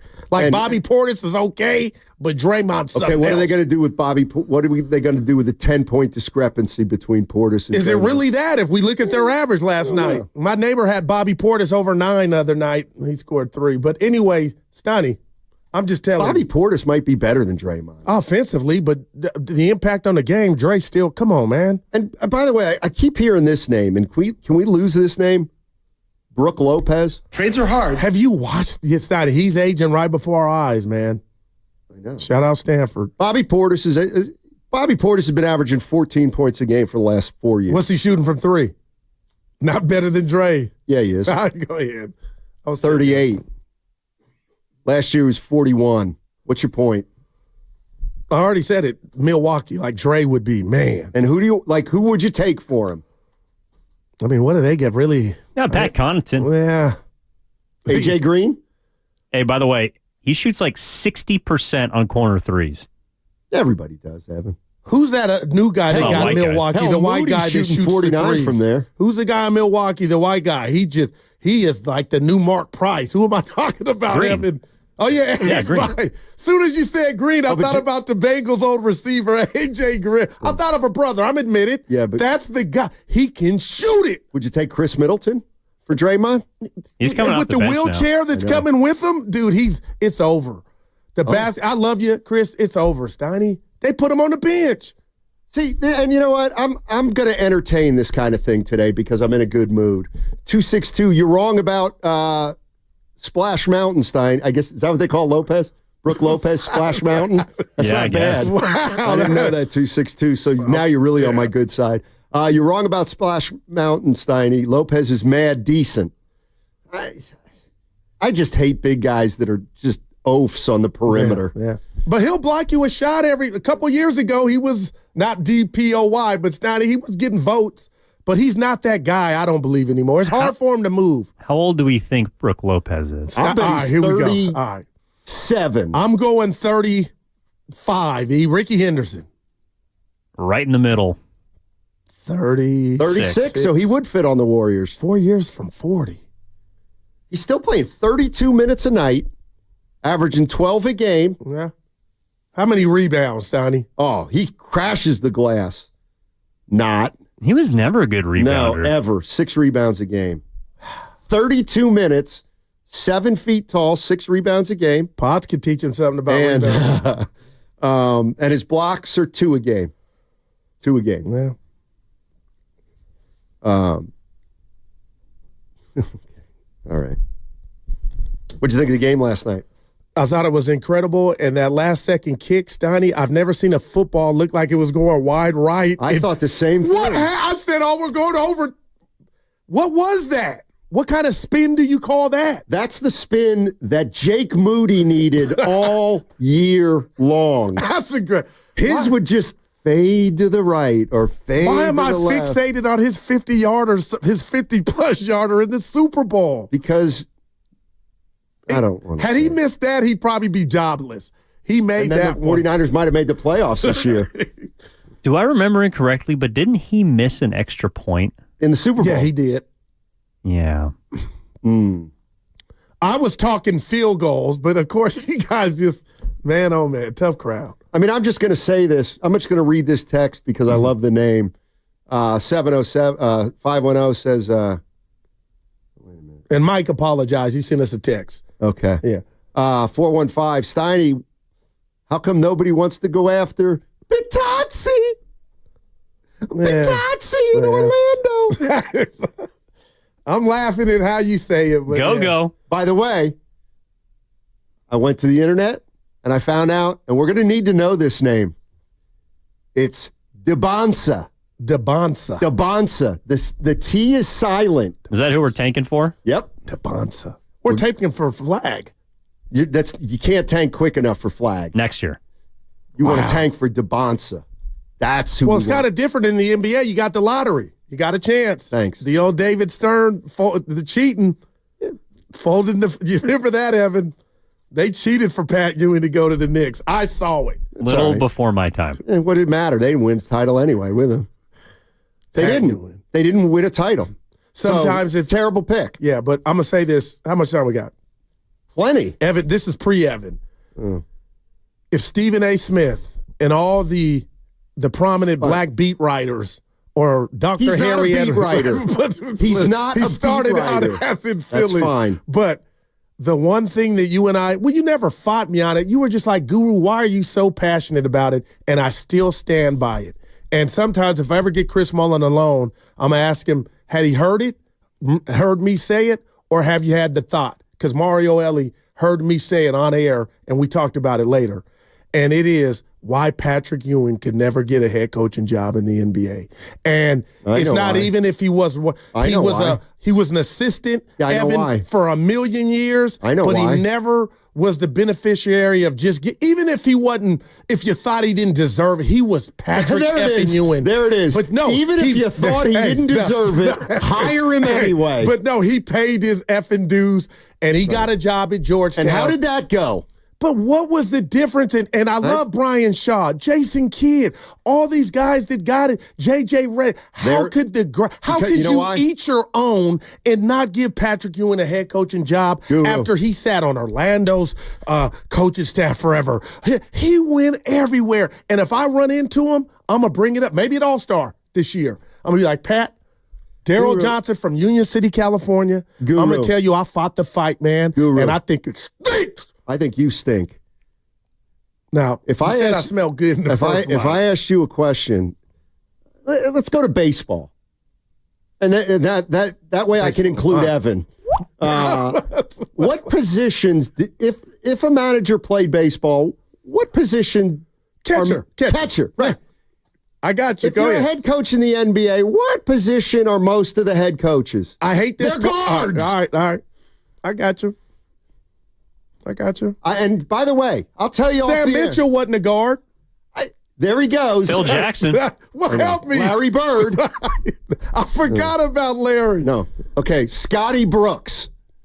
Scotty Brooks is a head coach. Yeah, I like him. Billy Donovan. Steve Kerr. Mark Jackson. He's a great coach. J.J. Redick. One and done. Finchie. Small forward at Franklin and Marshall. Chauncey Billups. You get my drift, man. No, I don't. Yeah. Chauncey Billups. You don't want to use that one. I mean, what? Cleveland. Who do they got? Bickerstaff? What about McHale? Again, see, you hate that. For every big guy you've named, I've named 5 guards. Yeah. Tomjanovich. Rudy T. Wow. He's a forward. Yeah, that's my point. He's talking about centers. No, forwards and centers are the same. Centers are normally dumb. That's what I would say. God. I Not to their face. I think most centers aren't very smart. How about that? Come on. You telling me Shaq, even though Shaq is nothing but he's comedy now. That's my experience on the Division III level. Listening to those guys break the game down, Shaq told you what everybody else should be doing. I love it.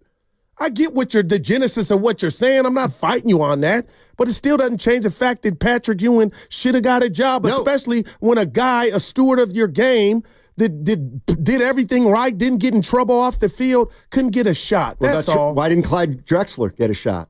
I don't know if he wanted one. Maybe he did. I can't even remember a staff he was on. Yeah, I don't think Clyde wanted it. I'll tell you at the break why he didn't get a job. That's not our show. We say it on air.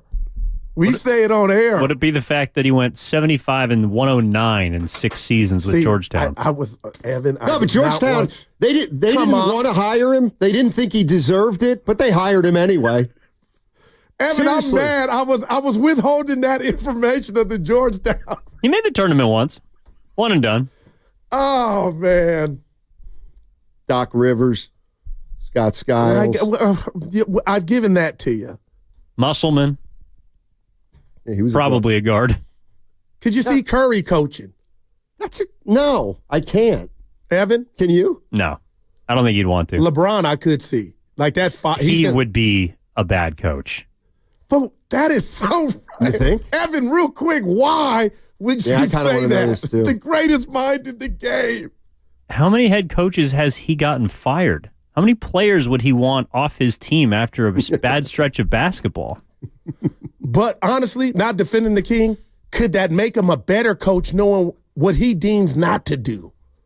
Did it work for Bill Russell?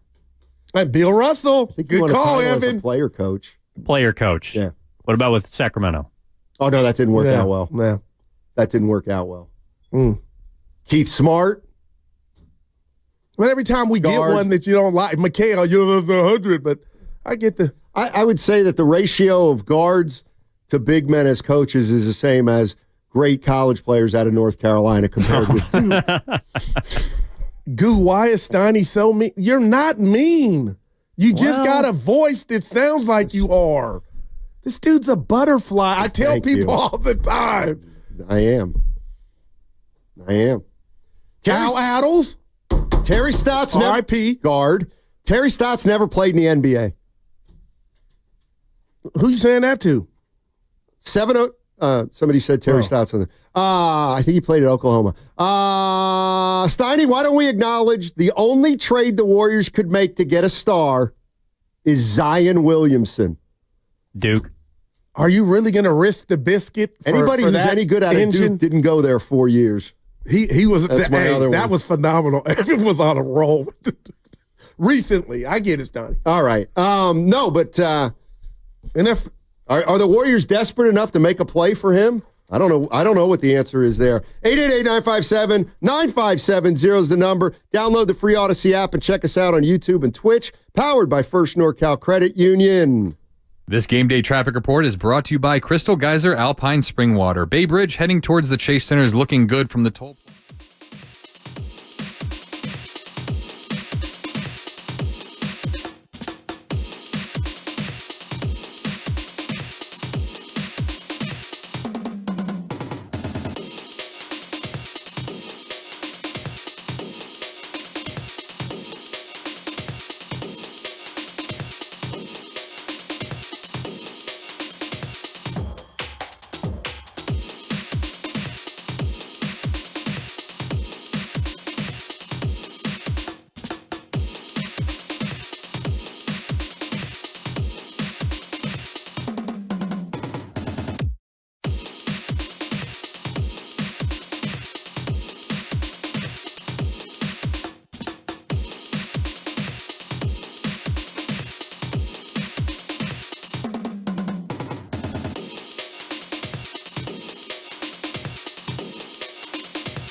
We cannot sit here and not go outside when it's sunny, waiting on the rain. You got to go live.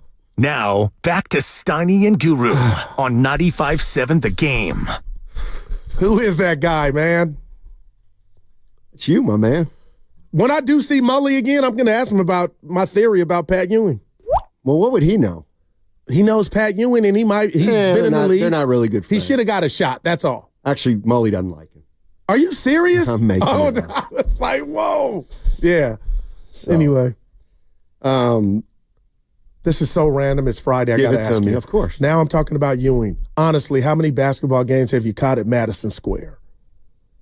20. Oh, wow, Steiny. So That's wow. who I am, Goo. Wow. What I do. So were you there when Curry got to 54? Not that night. Man. Oh, I saw Spree get 22 there. I'm going to dial that up. Come on, man. I saw Baron Davis and Steven Jackson turn that place upside down. The Garden. But give me some numbers to make me go want to watch it. I think he had a double-double. I get that in and out. You see Eddie Curry? The guy from the old Chicago Bulls? Yeah. The big boy. What about him? Well, he was a New York Knick. I think when the Warriors would have played there when you were there, they were not very good. Yeah. The Warriors weren't very good either, though. 20, man. So you seen them. Now, you know what? I exaggerated. 10? 12. All right. I think probably That's 12. Round up. Probably 8 Warrior games and then miscellaneous other events there. I'm from back east. I don't know if you knew. You saw Ali Frazier there?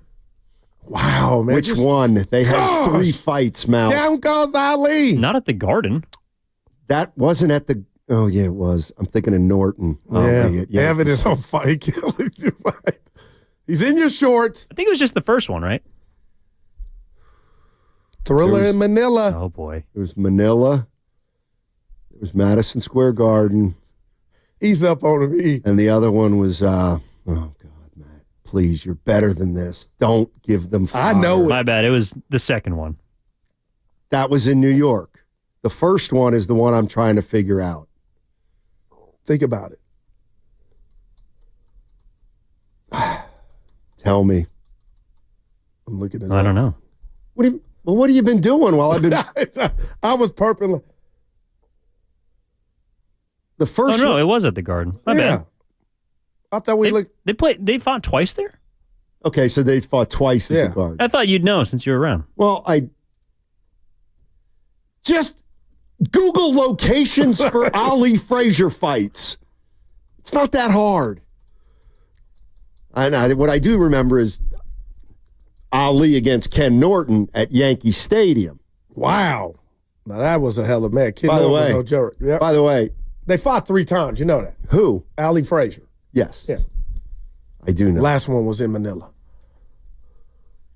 I know that, Goo. No, I was to the people that, yeah.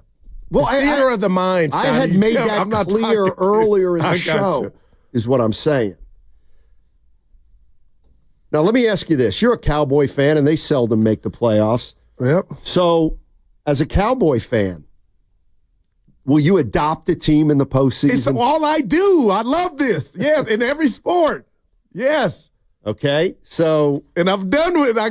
I can't believe you don't remember who the team I adopted. For me, it's back to work. Evan, I'm sorry. Attacking with an enthusiasm unknown to mankind. Evan, I'm rooting for you anyway, Evan, but that's not them. I do wonder if you're a 49er fan. You're a 49er fan. There's 14 teams that are in the playoffs, right? I'm looking at all of them right now. 14 teams are in the playoffs.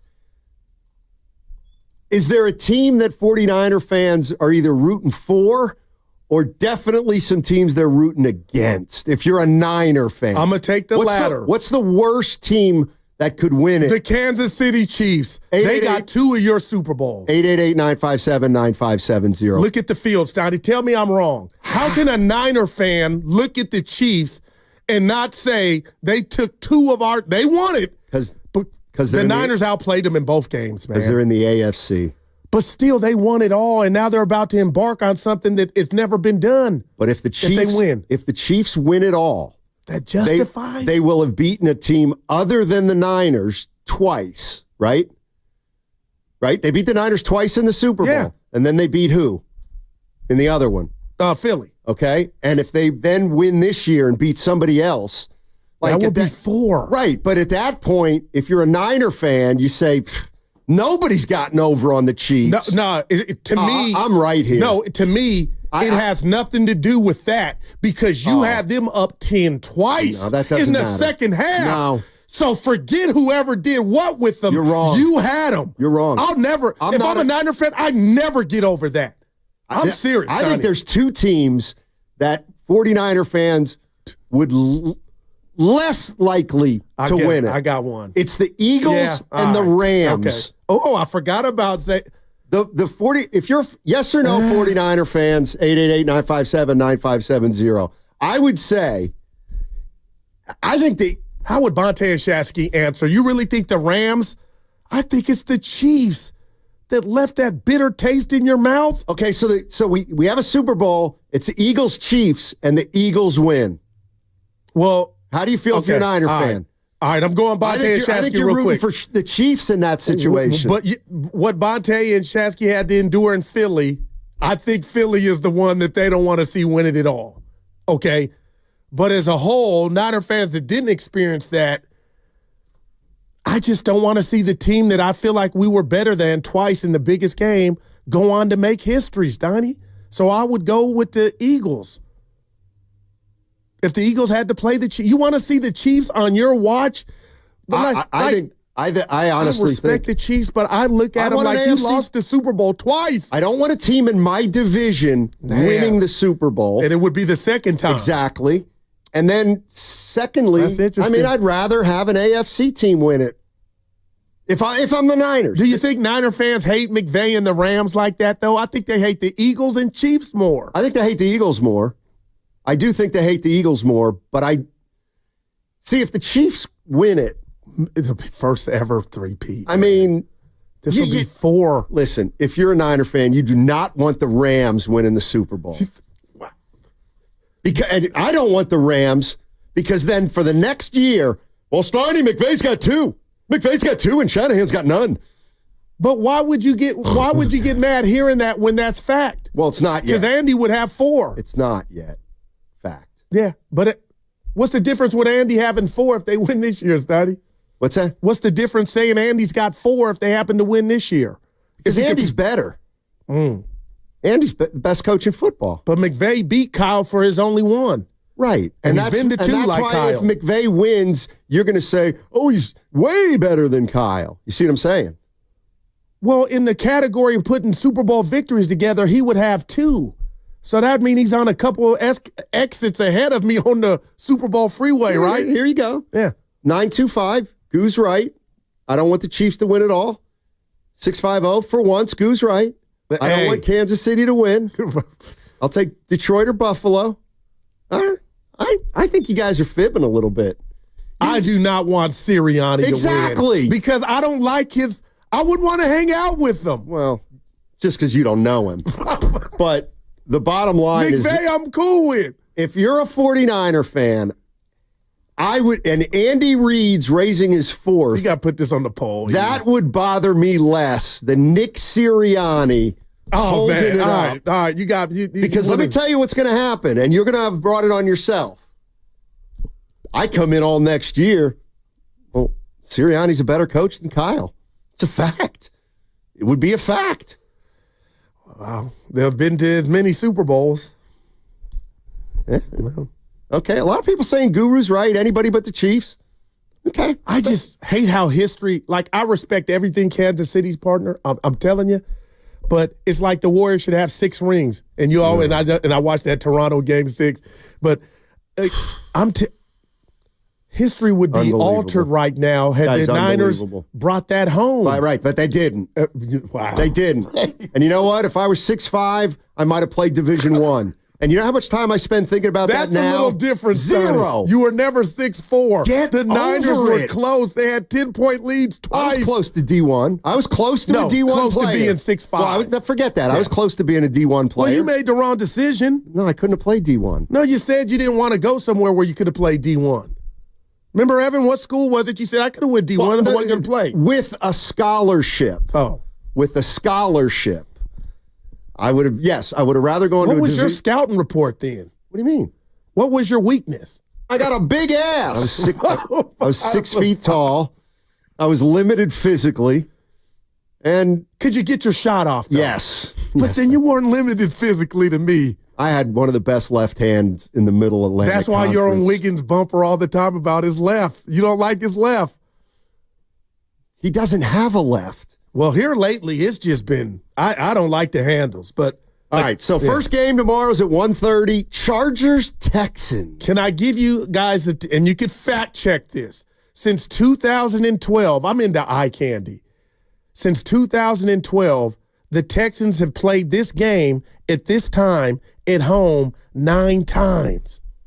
Think about that. Since 2012, the Texans have played in this slot at home. They beat the Raiders when the Raiders were in Oakland 9 times. So I say all that to say, partner, is I'm not looking forward to turn on the idiot box tomorrow and see the Texans have a playoff game. They did it last year, and they beat, I forget who they beat. Who'd they beat last year? Cleveland. Who'd they beat? I forget, Evan. I was in Texas. They beat somebody at home, the same time slot.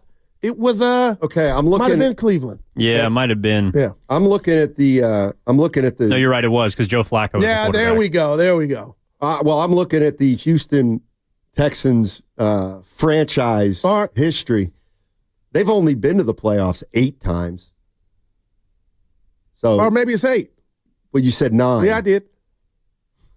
I think you're wrong. We'll fix it. But listen, the point is they've been there a lot. They made the playoffs in 11 and 12, 15 and 16, that's 2. 18 and 19, but they didn't exist last year and this year.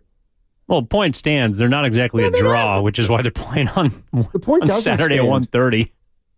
Neither are the Chargers, honestly. Yeah. And now somebody's saying he didn't just get the 9 games wrong, that he may have gotten the times wrong too. No, they may have played at a different time. Low Neal and I went to Reno for 95-7 the game, and Dibs almost died in the snow, and did the Raider playoff game preview. I don't know if you do that. Who cares?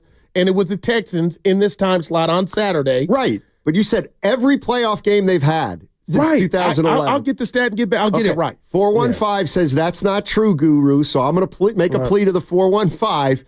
Come on, baby. Back that text up. I heard it. Back that text up, 415. I'll be happy to bring it home to Guru for you. Sometimes I bring it on myself, but I hate you guys. I really do. You're listening to 95.7 The Game, KGMZ FM and HD1 San Francisco. Always live on the free Odyssey app, Twitch and YouTube. Powered by First NorCal Credit Union. So who you guys taking? Well, that was the genesis of it, because I found my article. Okay. Yeah. Let me tell you something. I got this it is right why here. This is why I'm a good guy. All right. I'm not a huge Harbaugh guy.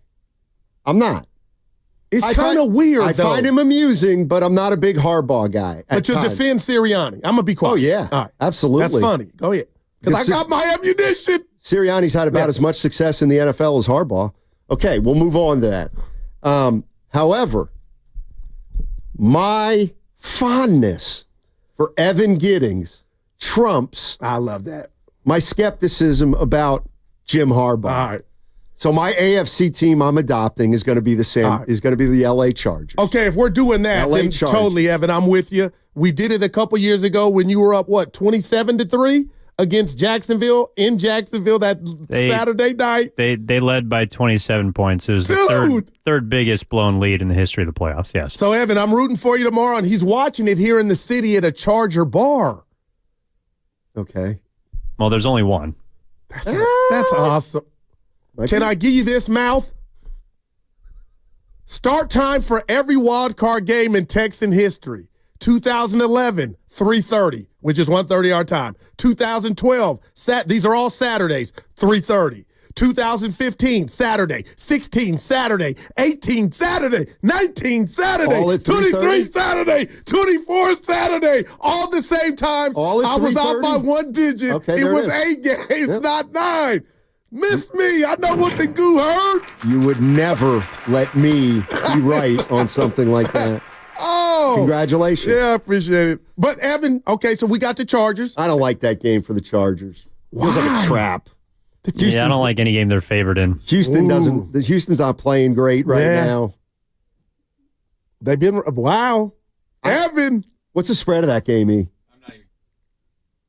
Chargers -3. I'm taking it. I would take if I had a bet, I'd bet on you want to. No, I got a bet for you in the NFC. Well, and I talked to Evan and Spadoni about it. Well, we could just all right. Let's do it. Let's pick all 7 All right, games. I got Chargers. They're winning this game. I'm going to take the Chargers. They're going to win this game 21-20. All right. So I'll take Houston. All right.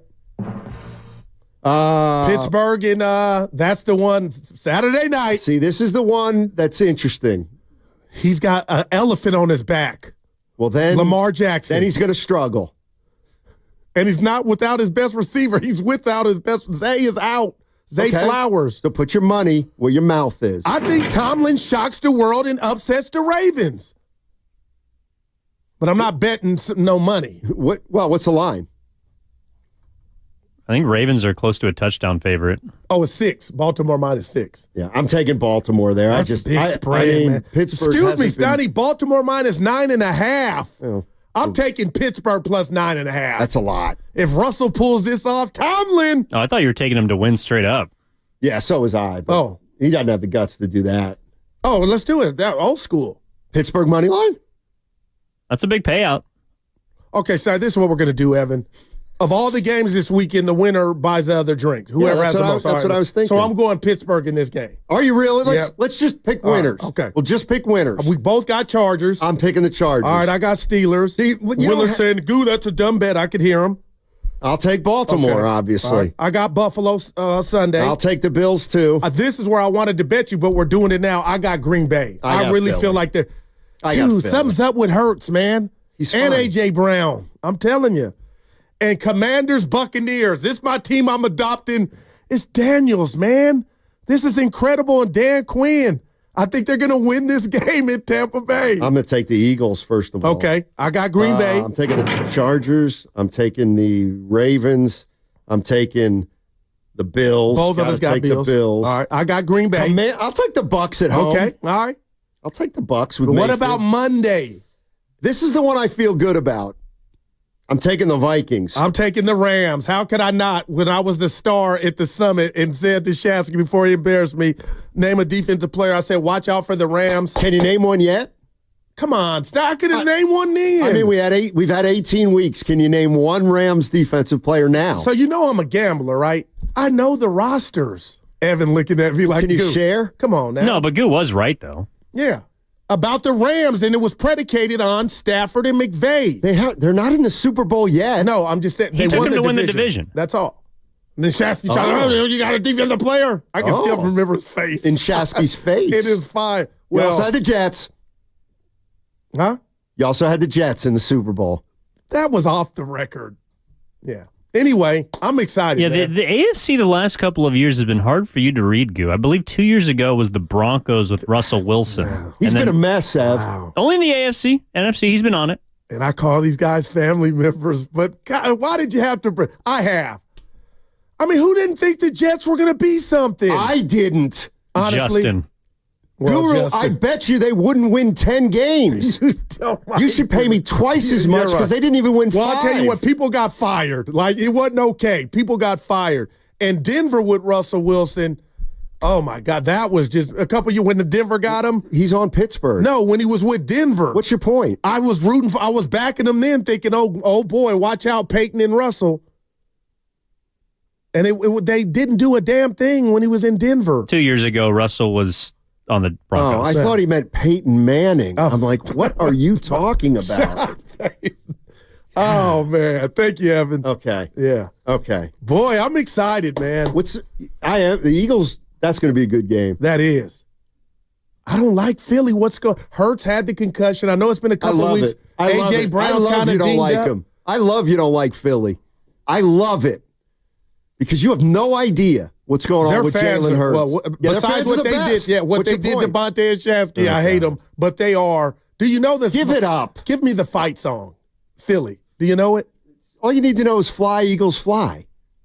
EAGLES, Eagles. Every team's got that cheer. The Niners don't have it. No, they got that. Well, they didn't use it. Ayuk first down. By the way, Jalen Hurts, full participant in practice yesterday. Of course he is. Of course he is. What about A.J. Brown? Dinged up.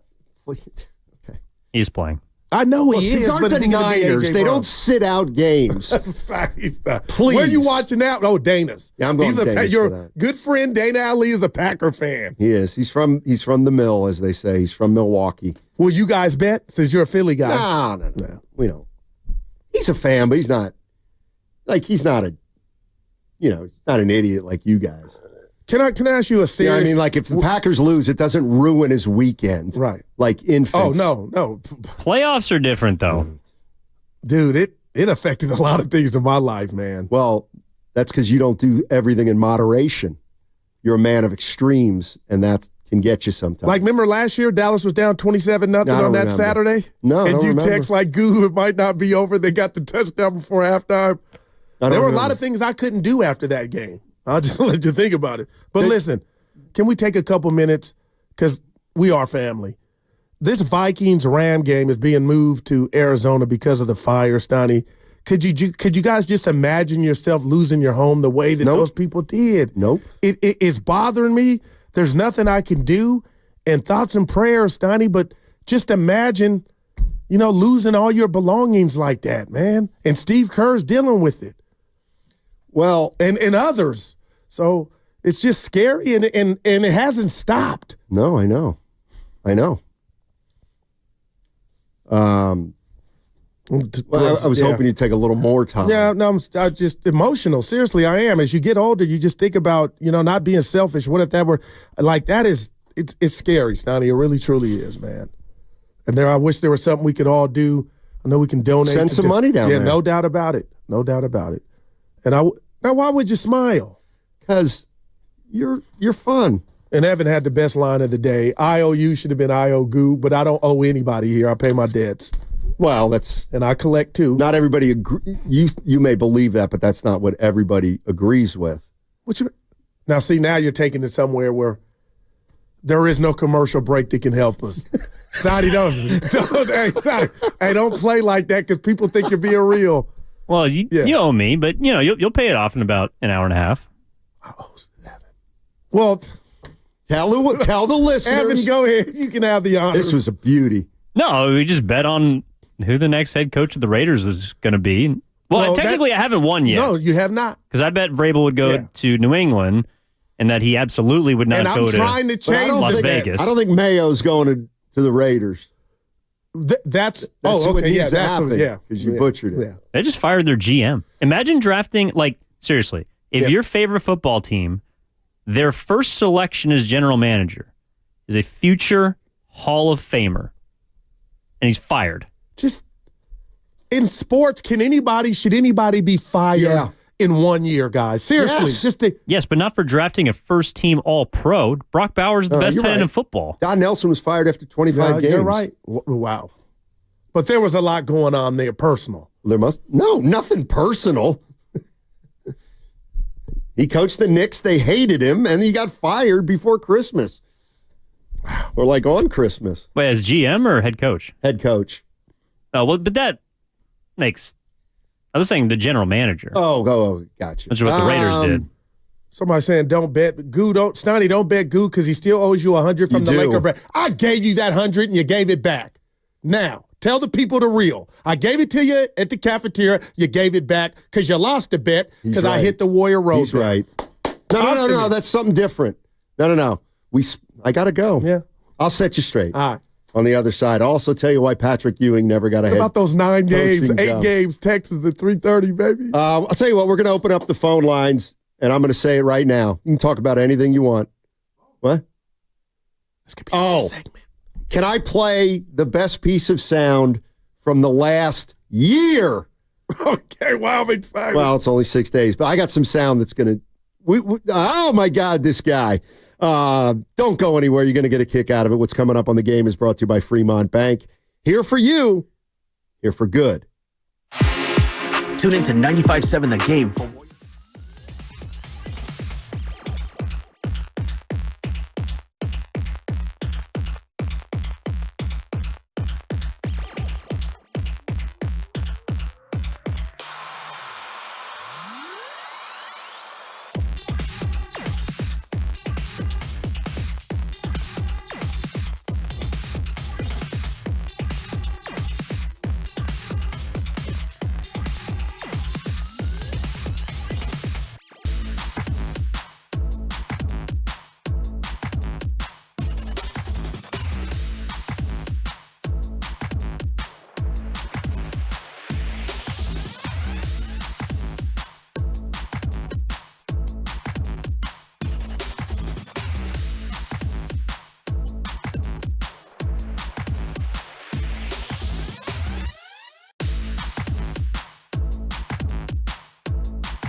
When are you going to get a heart? For what? Can we get to the bottom of the wives? Now, back to Steiny and Guru on 95.7 The Game.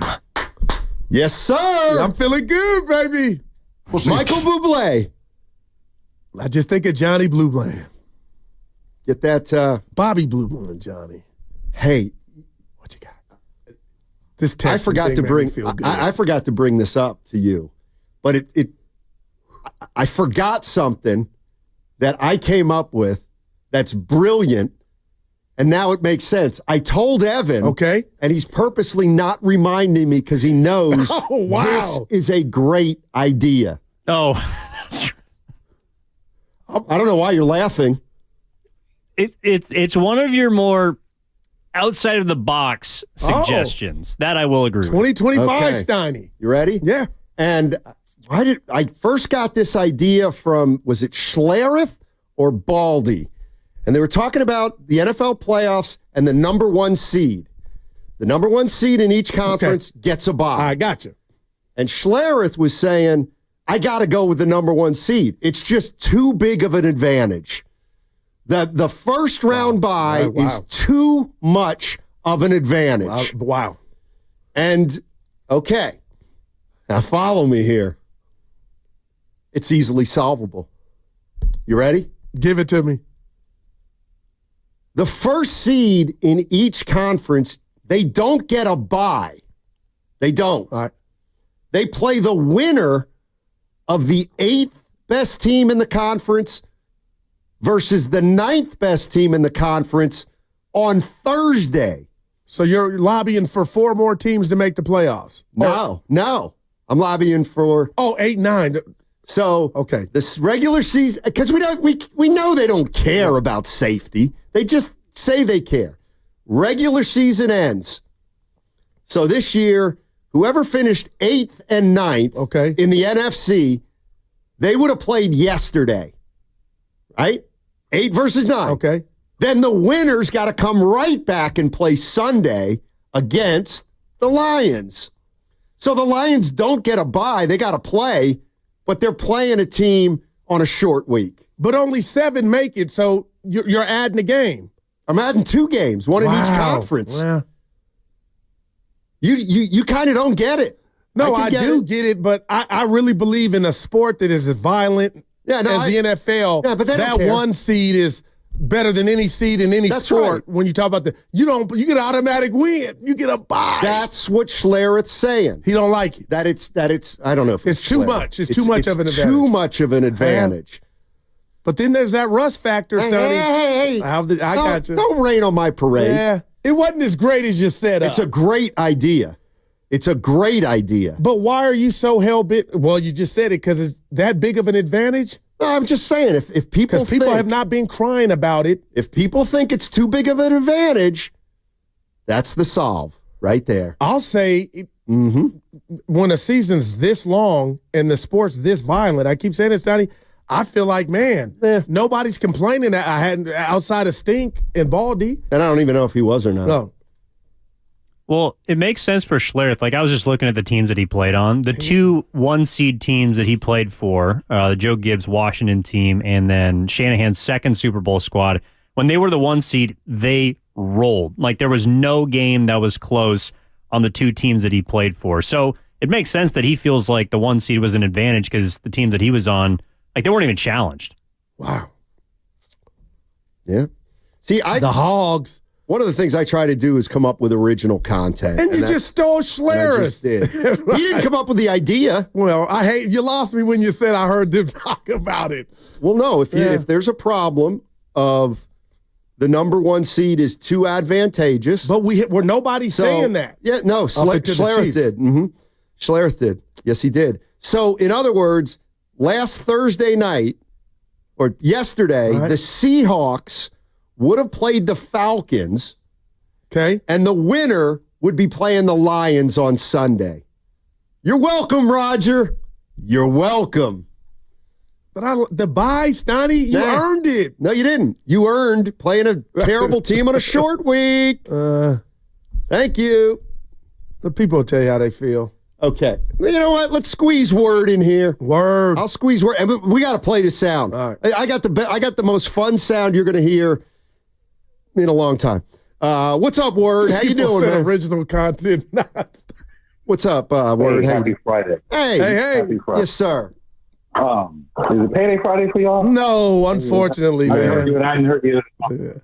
So first, before I get to my point, or why I called, I was laughing at Steiny telling y'all that not to rain on his parade when if he was a Native American, that would literally be his, not Dancing with Wolves, it would be Rains on Parade would be his That is great. His Native American name. So that's what you live to do. You show up. Rain on Parade. But anyway, how dare us do that to you at any point in time. But I'm sorry, before you give me the little tea, your boy Dana, I got a hilarious Golden Bear legend story. Okay, the Golden Bear. All right, let me quick set it up. I have a friend, Dana, and he's a monster Packer fan, and he's a lot of fun. Yes, he is. And take it from there, Word. Golden Bear by the lake, Lake Merritt.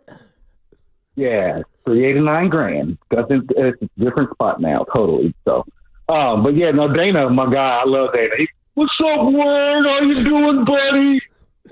That's his tone. He's got a hilarious tone for when you see him, he don't look like he sounds. That's for sure. Anyway, Golden Bear. So the Packers and Raiders are playing, and I think the Raiders are probably winning most of the game, and the whole bar's giving him the business because he's got this cheese head on. He wore a cheese head. I love it. To a Raider bar.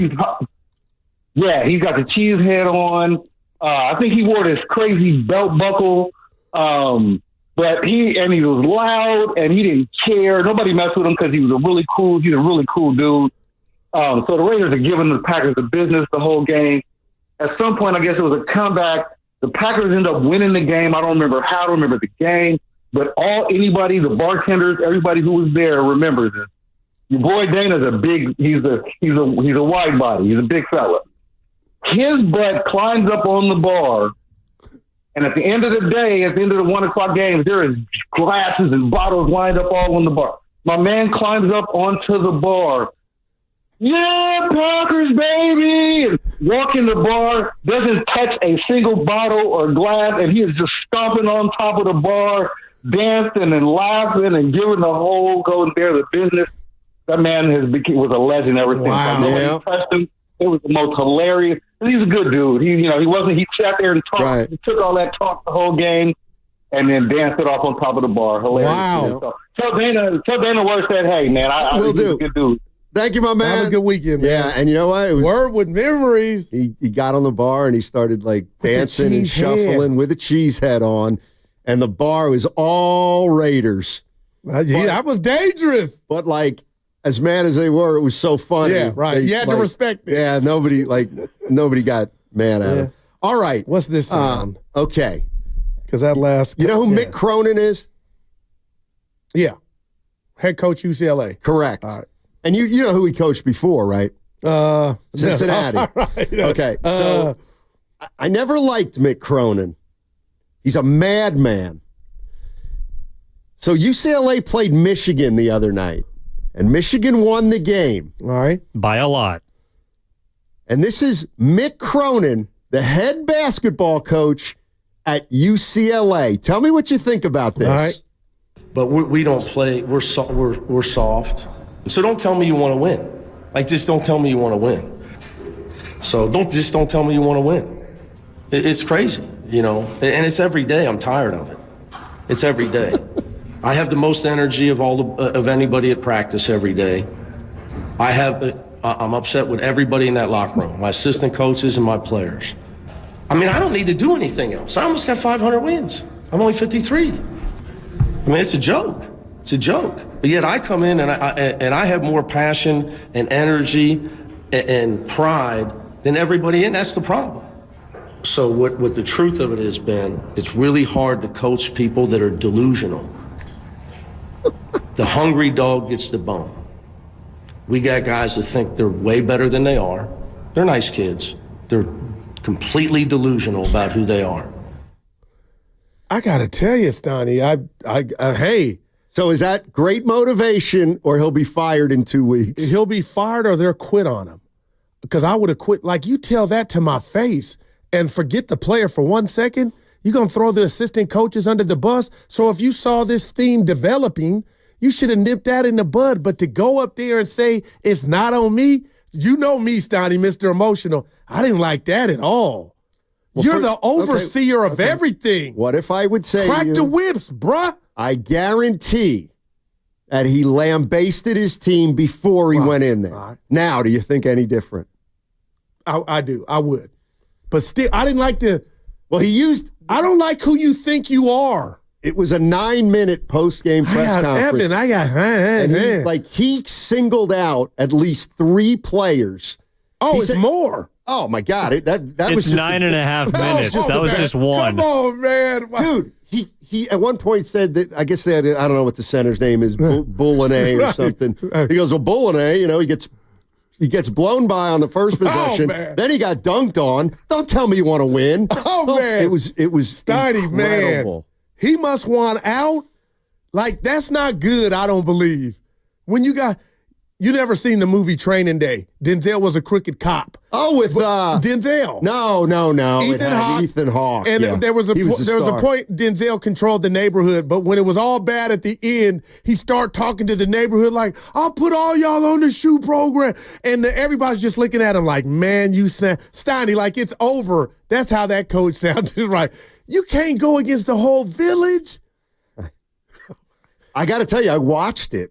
Oh, man. I didn't like it, Stoney. Like, he wasn't mad. Oh, he was. Now, if you look at him, like, he was taking questions. He was going, Bill, what do you got, Bill? And Bill would be like, can you get fixed? And he's like, I don't think so. These guys are soft, Bill. Like, anyway. But, Stoney, you do know in a public forum, sometimes admit your own faults. Your own. He doesn't have any. But you got some blame in this. No, he doesn't. Or just say, you know what? They're not listening to me. That would have made me come to his side a little bit. Maybe I'm doing something wrong. After you did He's got 500 wins. See, what's he doing wrong? Well, you ain't got 501. You ain't got 501. Stoney, that was nasty work. Evan, your thoughts? This was the part that killed me.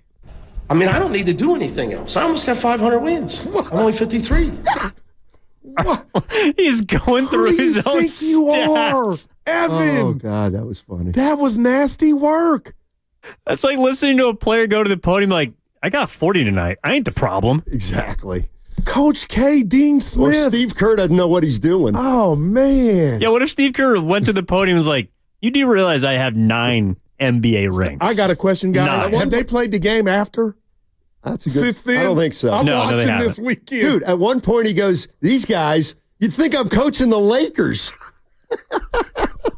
He's actually got more wins than JJ Redick. Wow. The thing about it is, all right, where would you guys take that? Because to me, and maybe I've come more around to it because I've listened to it so many times, I would bet the house on UCLA in their next game. I don't know who they're playing. I'm going the other way, Evan. That's why I asked who they play. That's a tricky one. That's a tricky one. I got to feel like they're going to lose. I'm going to text you.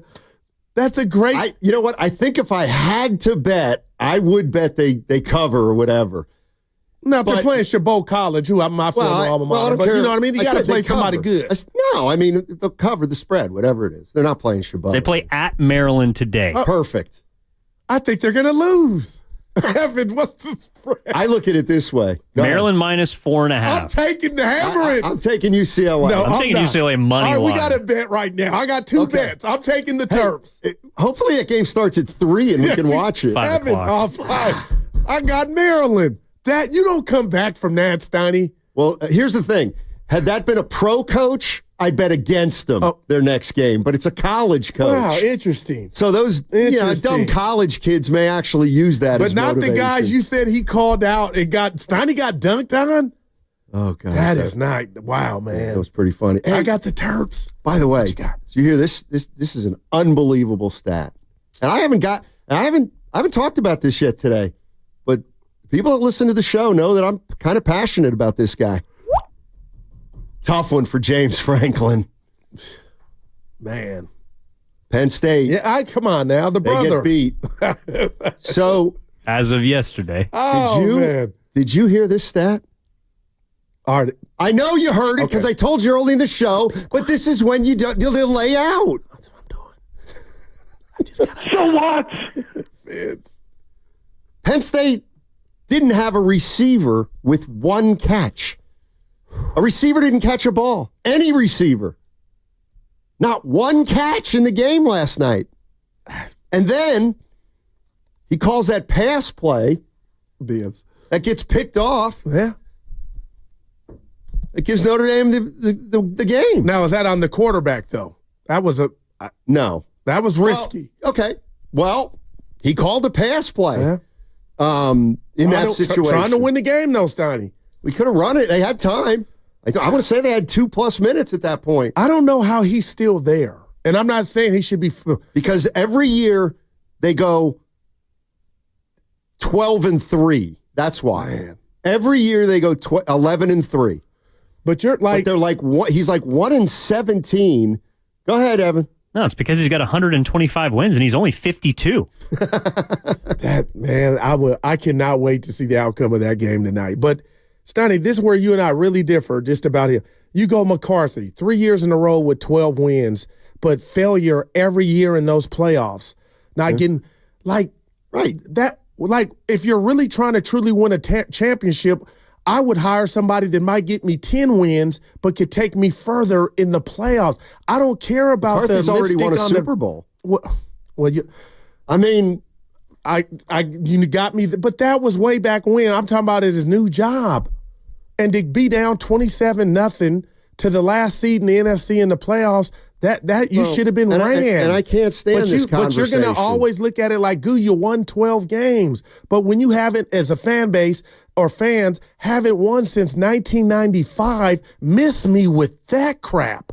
I'd rather not make it than lose 27-0 So McCarthy has to pay the price for something that happened between 1994 and whenever he took over the Dallas job. Well, no, it's not his fault. Okay. They didn't win a Super Bowl before he got there. But you lost to the Niners twice. Okay. One to Jimmy Garoppolo at home, the other to Brock Purdy, and then you got embarrassed by a first-year starter last year. So let's just talk about those 3 years. And then the year before, we were laughing. Like, what constitutes making change if it's about winning it all? Now, you got me on McCarthy and Green Bay, but even they ran them. And I think Mike Tomlin's in danger. Like, you got one, bud, and you got this, whatever you want to sell me on, your team never finishes below 500, but how long? Well, what's going on in Pittsburgh? Why wouldn't you say that about Kyle? I mean, he gets to the playoffs, can't win the big one. Well, let's get a coach that can win the big one. He's getting to the Super Bowl. Well, so did McCarthy, and he got it to a Super Bowl and won it. But that team, that ran out, though, is what I'm saying. In Green Bay, they felt like there was change needed. Well, and now you haven't even got Dallas to a championship game. That's all I'm asking. How are you coming back? What are you asking me for? I don't know. Well, I'm asking you because this is where we're fundamentally different. You'd rather not make a playoffs. No, but what you're saying. You think the portfolio of winning and losing in the playoffs, there's not that big of a. You have to get to the playoffs. See, and that's 18 teams miss the playoffs every year. But how long are you going to hang your hat if you're a coach, Johnny, of getting to the playoffs? No, just in general. I don't know. Like Mike Tomlin, what do you think's going on in Pittsburgh? I don't care. Do you think something like there's a disconnect? He's never had a losing season, so you're going to penalize him because he hasn't won a Super Bowl in 12 years or whatever it is? Go ahead, then fire him. No, I don't have a strong opinion about it, but like Dave's saying, Guru Steiny's got you on this one. I don't know where you got me at, but I appreciate what Tomlin's done, but sometimes you got to update your resume. That's all. That's all I'm saying to you. So you'd fire Mike Tomlin? I wouldn't fire Kyle. Would you fire Mike Tomlin? If the Pittsburgh Steelers lose, would you fire Mike Tomlin? No, because they're not favored to win. But the reason I brought him up is I would start looking in on like, okay, hey, dude, you've been stellar, but what's going on here in the last 10 years, Steiny? That's all. And I think that's fair. If Philly gets to the Super Bowl and loses to the Chiefs, should they fire Sirianni? No, not at all. Not at all. Okay, well, they've been there 3 times in the last 4 years. But I think I'm looking at you with your beautiful glasses on, telling you getting to the Super Bowl, Steiny. There's a bunch of enough. Sometimes it is. Well, it's not if you're Shanahan and you rip him for it every show. No, I just told you I wouldn't fire him. Kyle, he's been to 2, and I feel like he should have won those, and I condemn him for that. Why are you coming down my road right now for this? Because I think you're coming down my road of thinking that I can't look at Kyle's brilliance and say that I want change when he should have won 2 Super Bowls. I can be mad at him. Well, that's you. You're saying he should have won 2. That's just you. Like, no, he shouldn't have. If he should have won it, they would have won it. No, well, like what? This Steiny, I love you, man. What? How about this? Shanahan has lost 10+ games as many times as he's made the postseason. Well, when you don't make it, I don't care how bad it looks. Oh, really? When you don't make it. Okay. Yeah. Oh, so.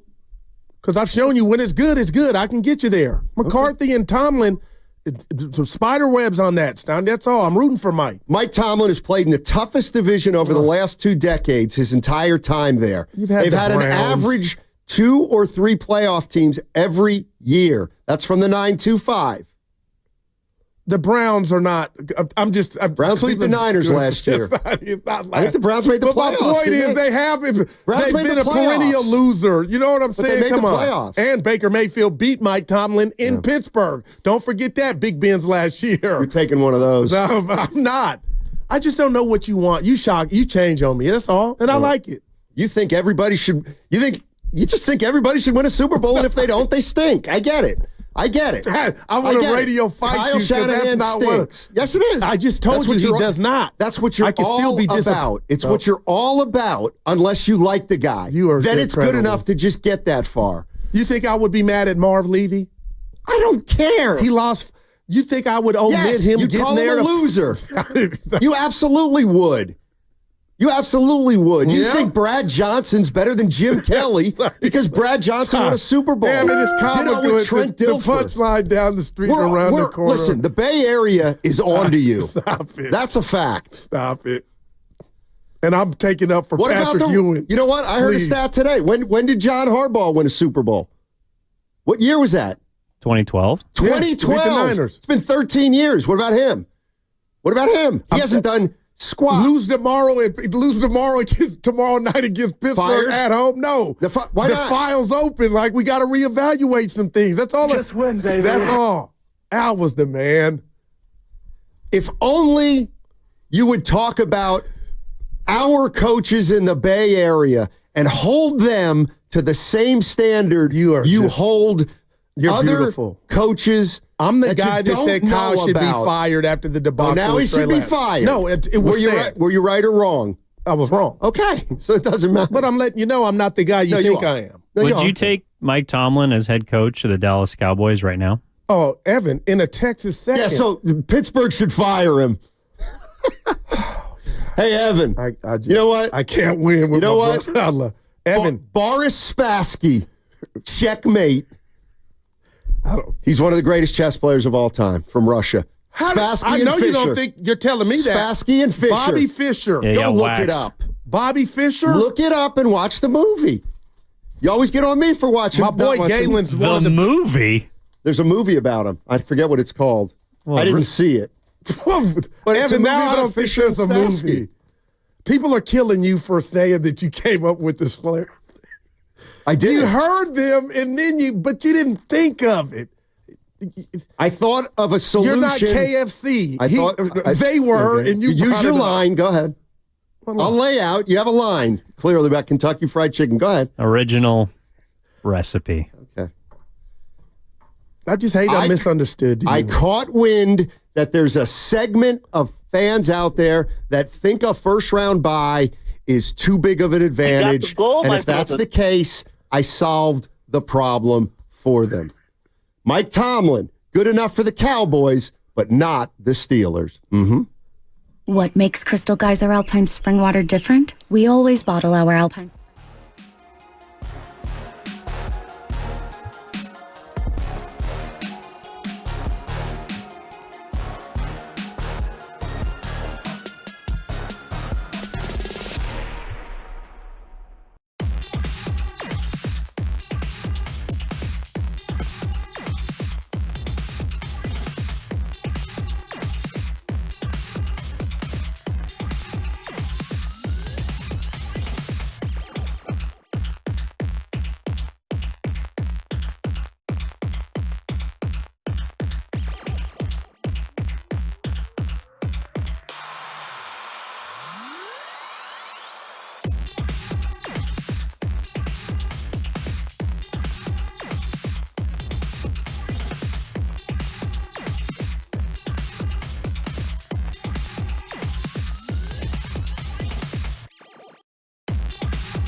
I'm upset with everybody in that locker room, my assistant coaches and my players.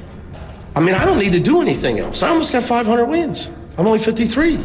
Now, back to Steiny and Guru on 95.7 The Game. All right, it's crossover time. Brought to you by Atco Pest Control. Let's welcome in Mark Grandy and Dan Dibley. What's up, guys? I love Mick Cronin, huh? Yeah. Horses behind. What was that, Dibs? Who are you? McPhony. Go Bruins, And am they I played right? a night in Maryland. They're getting 4.5 at Maryland. I told Steiny, he goes, which way you think they'll go, Goo? NBA, that might be bad, but college, the kids will respond. I'm like, nah, I'm taking Maryland. Who are you to do that and call guys out like that? Yeah. You ain't Coach K. Exactly. You're not John Wooden. Like, you're the coach at UCLA. Have some class. He's on pace. 500 wins at 53. Don't disrespect that resume, dude. Right. How many of those wins at UCLA? Not, probably not close. 50. Right. Yeah, 50 to 100.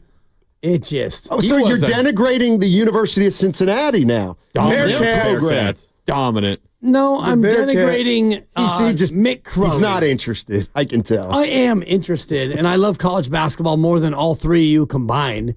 But when it comes to Mick Cronin, I got out. something for you. Okay. I'm out. Yeah, me too. Introduce your P-Brain ideal about the NFL playoffs. I'll be quiet. I'm going to lay out. You and Dibs told me about myself P-Brain, I love it. Listen to this, Greg. This is what the idea was born out of. Okay. Heard an interview with Mark Schlereth, and he suggested that the first round bye that each first seed in each conference gets is too much of an advantage. All right. Now, the question isn't, do you believe it or not? But if that is the sentiment, that Kansas City and Detroit have too much of an advantage, then you know what you do? You play 8 versus 9 last night on Thursday. And then, so it would have been the Falcons against the Seahawks last night. Mm-hmm. Seahawks win. Now they got to go to Detroit on a short week. I like that. I knew Thank he you, would. Neil. No, I like the short week idea. And what's going to come is when we get to whatever it is, 18 games, and you get expansion. You'll get to 8 teams in the playoffs. I think you will too. And I think that also that's going to be a part of an expansion.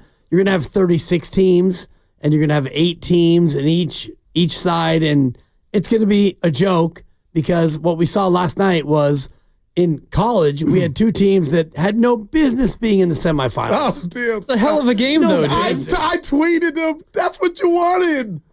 Yeah, you wanted that among 2 good teams. Those two teams have been really good all year. I'm blown away. Against whom? Notre Dame tripped up against Northern Illinois, but they've been dominant against everybody else they played. They tripped up early in the year against Northern Illinois. They've been dominant against everybody else. Penn State has only lost to Ohio State and Oregon. And who right, did Notre but Dame those play? are the only 2 top 5 teams they played.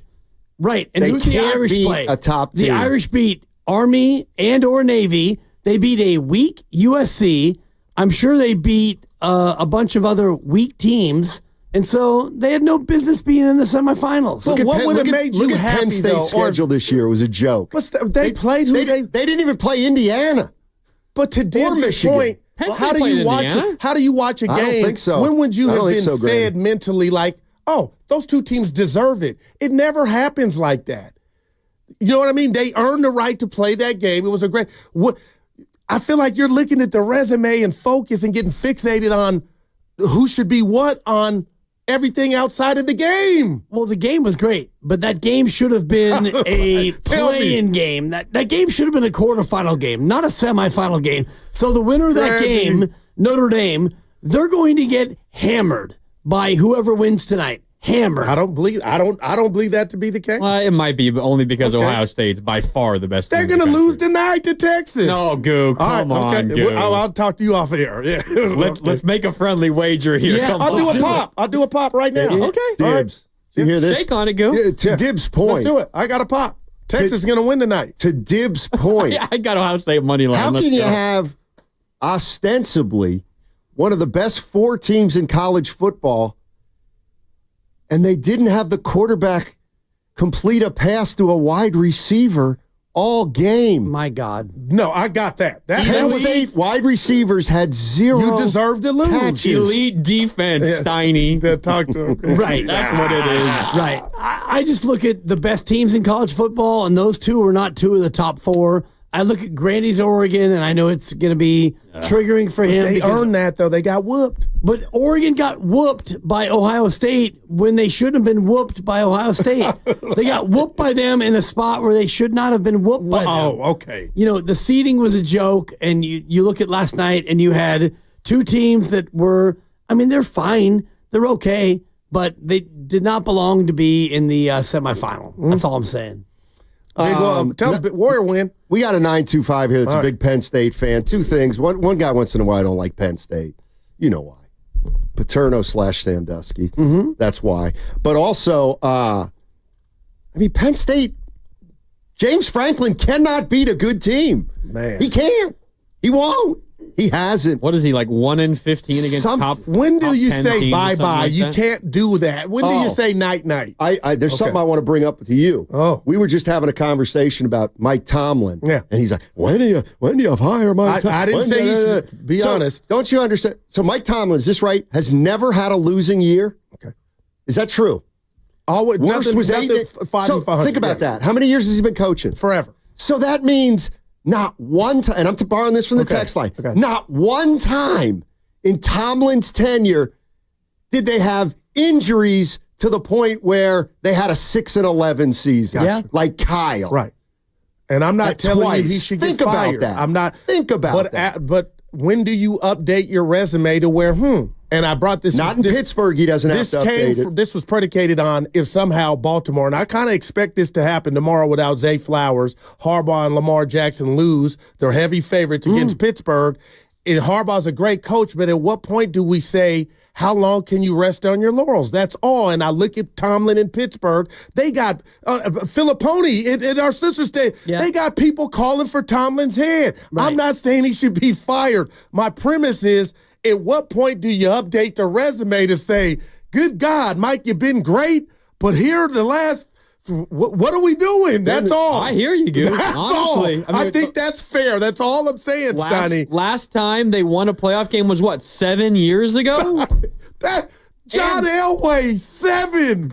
They've been searching for a quarterback ever since Big Ben stopped being elite. Like, the quickest way to do that is to bottom out for a year, get a high draft pick, and then you'll be right back up there again instead of being 9 and 8 every year. Yeah, and Kenny Pickett is on the phone, and they used a high pick on Kenny Pickett. He was picked, what, like 20th? First round pick. A high pick. Yeah, first round pick. Yeah, bottom out for a year and pick a top 5 quarterback, and then you'll be right back up there. And how would that work this year? And you want to get this year would not work. Shedeur Sanders? Exactly. So it all comes down to, like, what year and what quarterback. But I look at a team that is always there. They're always there. And Mike Tomlin has his team every year, winning a record, playoff team. I mean, what more do you crunched in the first round? And he asked me, would I want Dallas to have, because I went in on McCarthy, would I want him to be Tomlin, the coach of Dallas? I say, hell yes. So it's not I'm in line to have him fired, but I think, Randy, there is something, Steiny, too. Well, no. How long are you going to... Dude, they haven't won a playoff game in 7 years. Here's what it's about, Goo. This is why you watch the playoffs. You ready? Because if Mahomes wins, if the Chiefs win again, you can't wait to say Lamar Jackson is a choker and Josh Allen stinks and Jared Goff can't get it done and Jalen Hurts is a choke artist and C.J. Stroud has now been in there 2 years and hasn't won and Jordan Love. What about that's? But if Lamar loses to a non-Patrick Mahomes team against an undermanned, should they waive him? No, trade him. The question and conversation about no. When are you going? You were the number 1 seed last year and lost to Kansas City. When are you ever going to win? That's He's all. not, Goo. You said 4 years ago he was gutless and a choke artist. So why do you expect him to win now? Because you've written him off. You've written him off. No, I can't. Yes, you have. That doesn't mean the game stop, partner. Yeah, but you've written him off. I kill him with the kindness. You've that doesn't mean the game game stop. No, nice try. He can fix that. Just like Andy Reid. That was the biggest L I took in my radio history. No, in Philly, I thought he was a bum. And now he's a don. You thought I was wrong on. You thought and I'm John hoping that's Elway was lousy, and then he won Super Bowls 10 years into his career. One of my favorite quarterbacks of all time. You called him a loser for 10 years. Think about that. John Elway. I know how to one lay of out our good. finest quarterbacks. This dude's ready for the punchline, man. I just don't know what you want. Like, if you want to look at quarterbacks and coaches and how many of them have won Super Bowls, like currently, there aren't that many. There aren't that many combos, and only 2 coaches have ever won a Super Bowl with 2 different quarterbacks. And, John Harbaugh might be that guy. Right. Now, again, I got you. Again, I'll put it this way. He's on the clock. I'd rather have the 49ers last 7 years than the Steelers last 7 years. Which is what about the last extreme highs but extreme lows rather than just mediocrity year after that's year fine. after year. But now, when did the Steelers win the Super Bowl? 2008. When was that? Yes, Antonio. What about the last 15 years? Okay. Because Tomlin's been there the whole time. All right, so let's break it down. Tomlin or Shanahan? One's won a Super Bowl, one's not. Who you taking? Tomlin. See, I'm taking Kyle. Okay. Well, you broke every rule you've ever promised to yourself. No, it's just, man, Steiny, you got to update the resume, that's all. Well, maybe Kyle should, too. Well, for me, it's more about combo than it is just about coach. Like, you have Tomlin and who? Russ? Tomlin and Justin? But you drafted Kenny Pickett, so Tomlin and Pickett it was supposed to be. Sure. So that's a failure, it looks like right now. Failure for Tomlin? Pickett, but come on. Does Tomlin draft? Isn't there GM in Pittsburgh? Dude, he has some say. There's also a GM here in San Francisco. Come on, Steiny. Right. You ain't drafting. You blame all that on They're Kyle not Shanahan. forcing a quarterback on you that you don't want. Only you. Sounds like a song. Hey, Goo, are you enjoying these bouts of rain and cold weather we've been experiencing?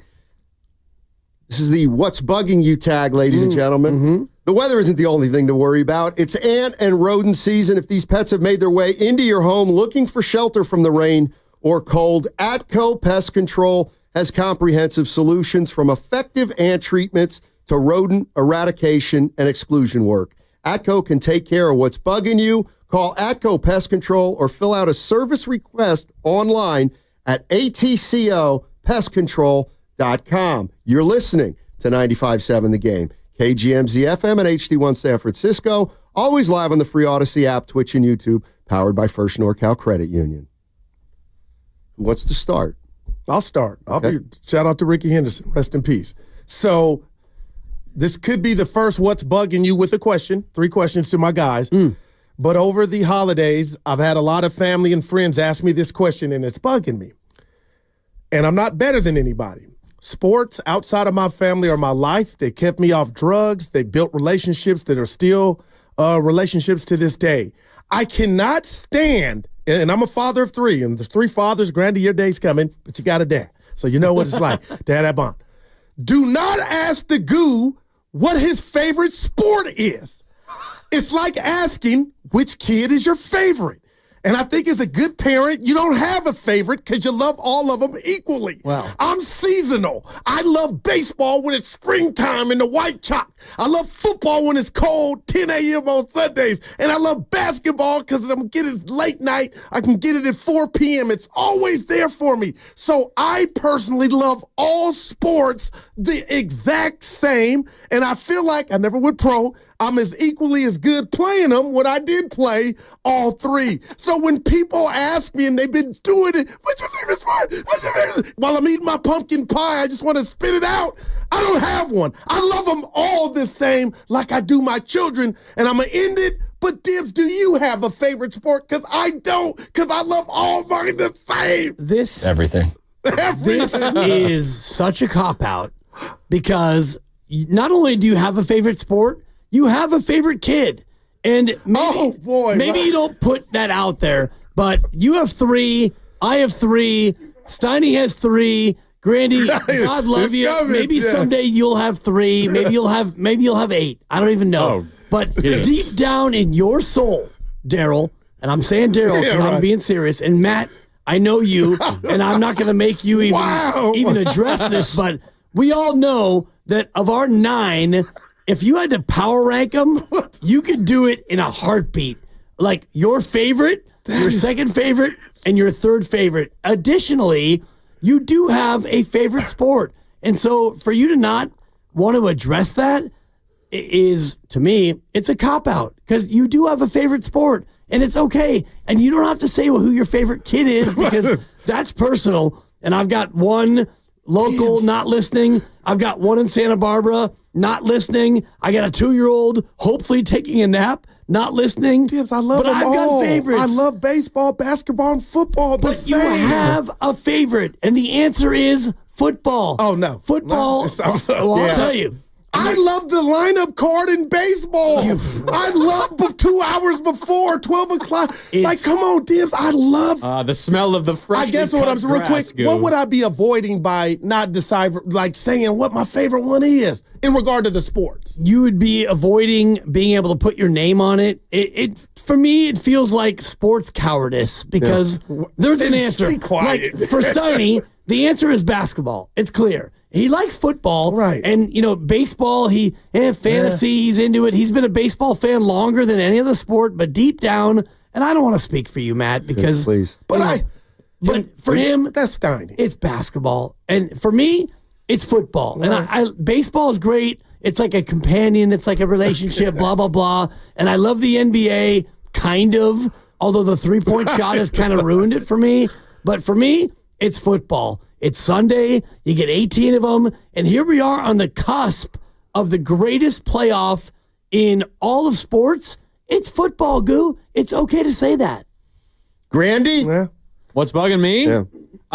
What's bugging me this week is on Tuesday here on Willard and Dibs.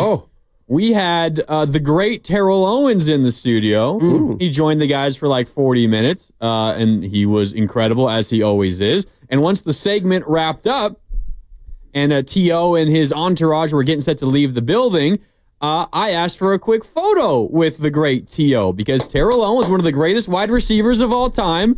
I'm 28 years old. He's like the first Niner player I remember watching growing up. So he's one of my favorite top 2 receiver of all time. Yeah. So I take a picture with him, put it out on social medias as you do, Go. And I got all the guys behind the glass this week giving me grief. Oh, no. Saying I gotta be more professional. I can't go up and ask for a Steiny's photo. rubbing off on everybody. Are you kidding Well done, me? studio. Are you joking? We are all fans of these teams, not all of us. Let me take a photo with an athlete that I respect. Okay. That's what's bugging me. Dibs, you didn't give him the business, did you? No. Although, if I would have, it would have been for his, gesture in the photo. Because I don't know if it was a 2-finger or... just a point. Yeah. Just a point. I mean... You did nothing wrong, youngster. Nothing wrong, young man. Steiny, oh, boy. I'm with Dibs here. Like, whatever the hand gestures are that you give when you, leave it to the black guys to give the peace sign. Oh, boy. Thank The you. white guys should not be given the peace sign with a selfie like this. I did not give a peace sign. It was a one finger. It was a point. I saw what you did. It was right. Yeah. And again, But doesn't that come with the territory of him having the job to be able to...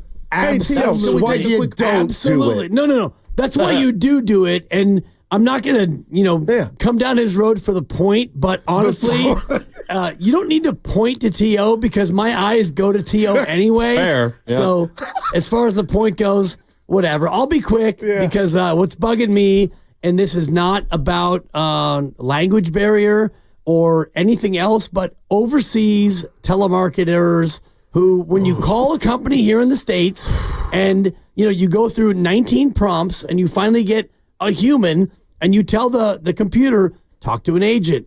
Talk to an agent. It's out of control. I'd like to talk to an agent. Okay, so now I get to talk to an agent, and the person I'm talking to is not going to help me because they are at least 19 time zones away. And so even though I have an issue, the issue I have, they can't solve. So I'm talking to an agent, but the agent can't help me anyway. And, it becomes a major frustration where I'm just trying to cancel my HBO Max. It's too much. You're charging me $17 a month. I want to cancel It's Max now. I want to cancel it, but I can't cancel it because, we're having a hard time getting through the machinations of me canceling it. I just want to cancel Max. I'm not watching it. You're charging me $17 a month. I just want to cancel it. And we're now 32 minutes in, and I just want to cancel it. but I can't. It's our new world. I got one word for you. Bangladesh. Might have been. Might have been. It's out of control. Could have been Pakistan. Could have been India. You know what? I'm proud of you for pronouncing it right. You're welcome. It's not Pakistan. It's Pakistan. Yes. And Get in again, the game. This is not about any other people outside of the U.S. What this is about, it's about our companies where, you're quick to charge me, X, Y, and Z for my service, but when I want customer service, it's done. You're paying 19 cents an hour for somebody to pull up my account and not help me. It's infuriating. Worst. Anyway. What's bugging you, Steiny? Well, me. Sometimes I look at myself Curry, I hope. and I say, Steiny, how did you get here? And I'm here today because I have two passions, sports and words. Words/language. And that's why I got into this business, because I love sports and I love language. But what's bugging me right now are these clowns. Whitlock, Sharp, Bayless, Stephen A., Joy Taylor. You're not pro athletes. You're just on television. I don't care about your peccadillos. I don't care about your petty grievances.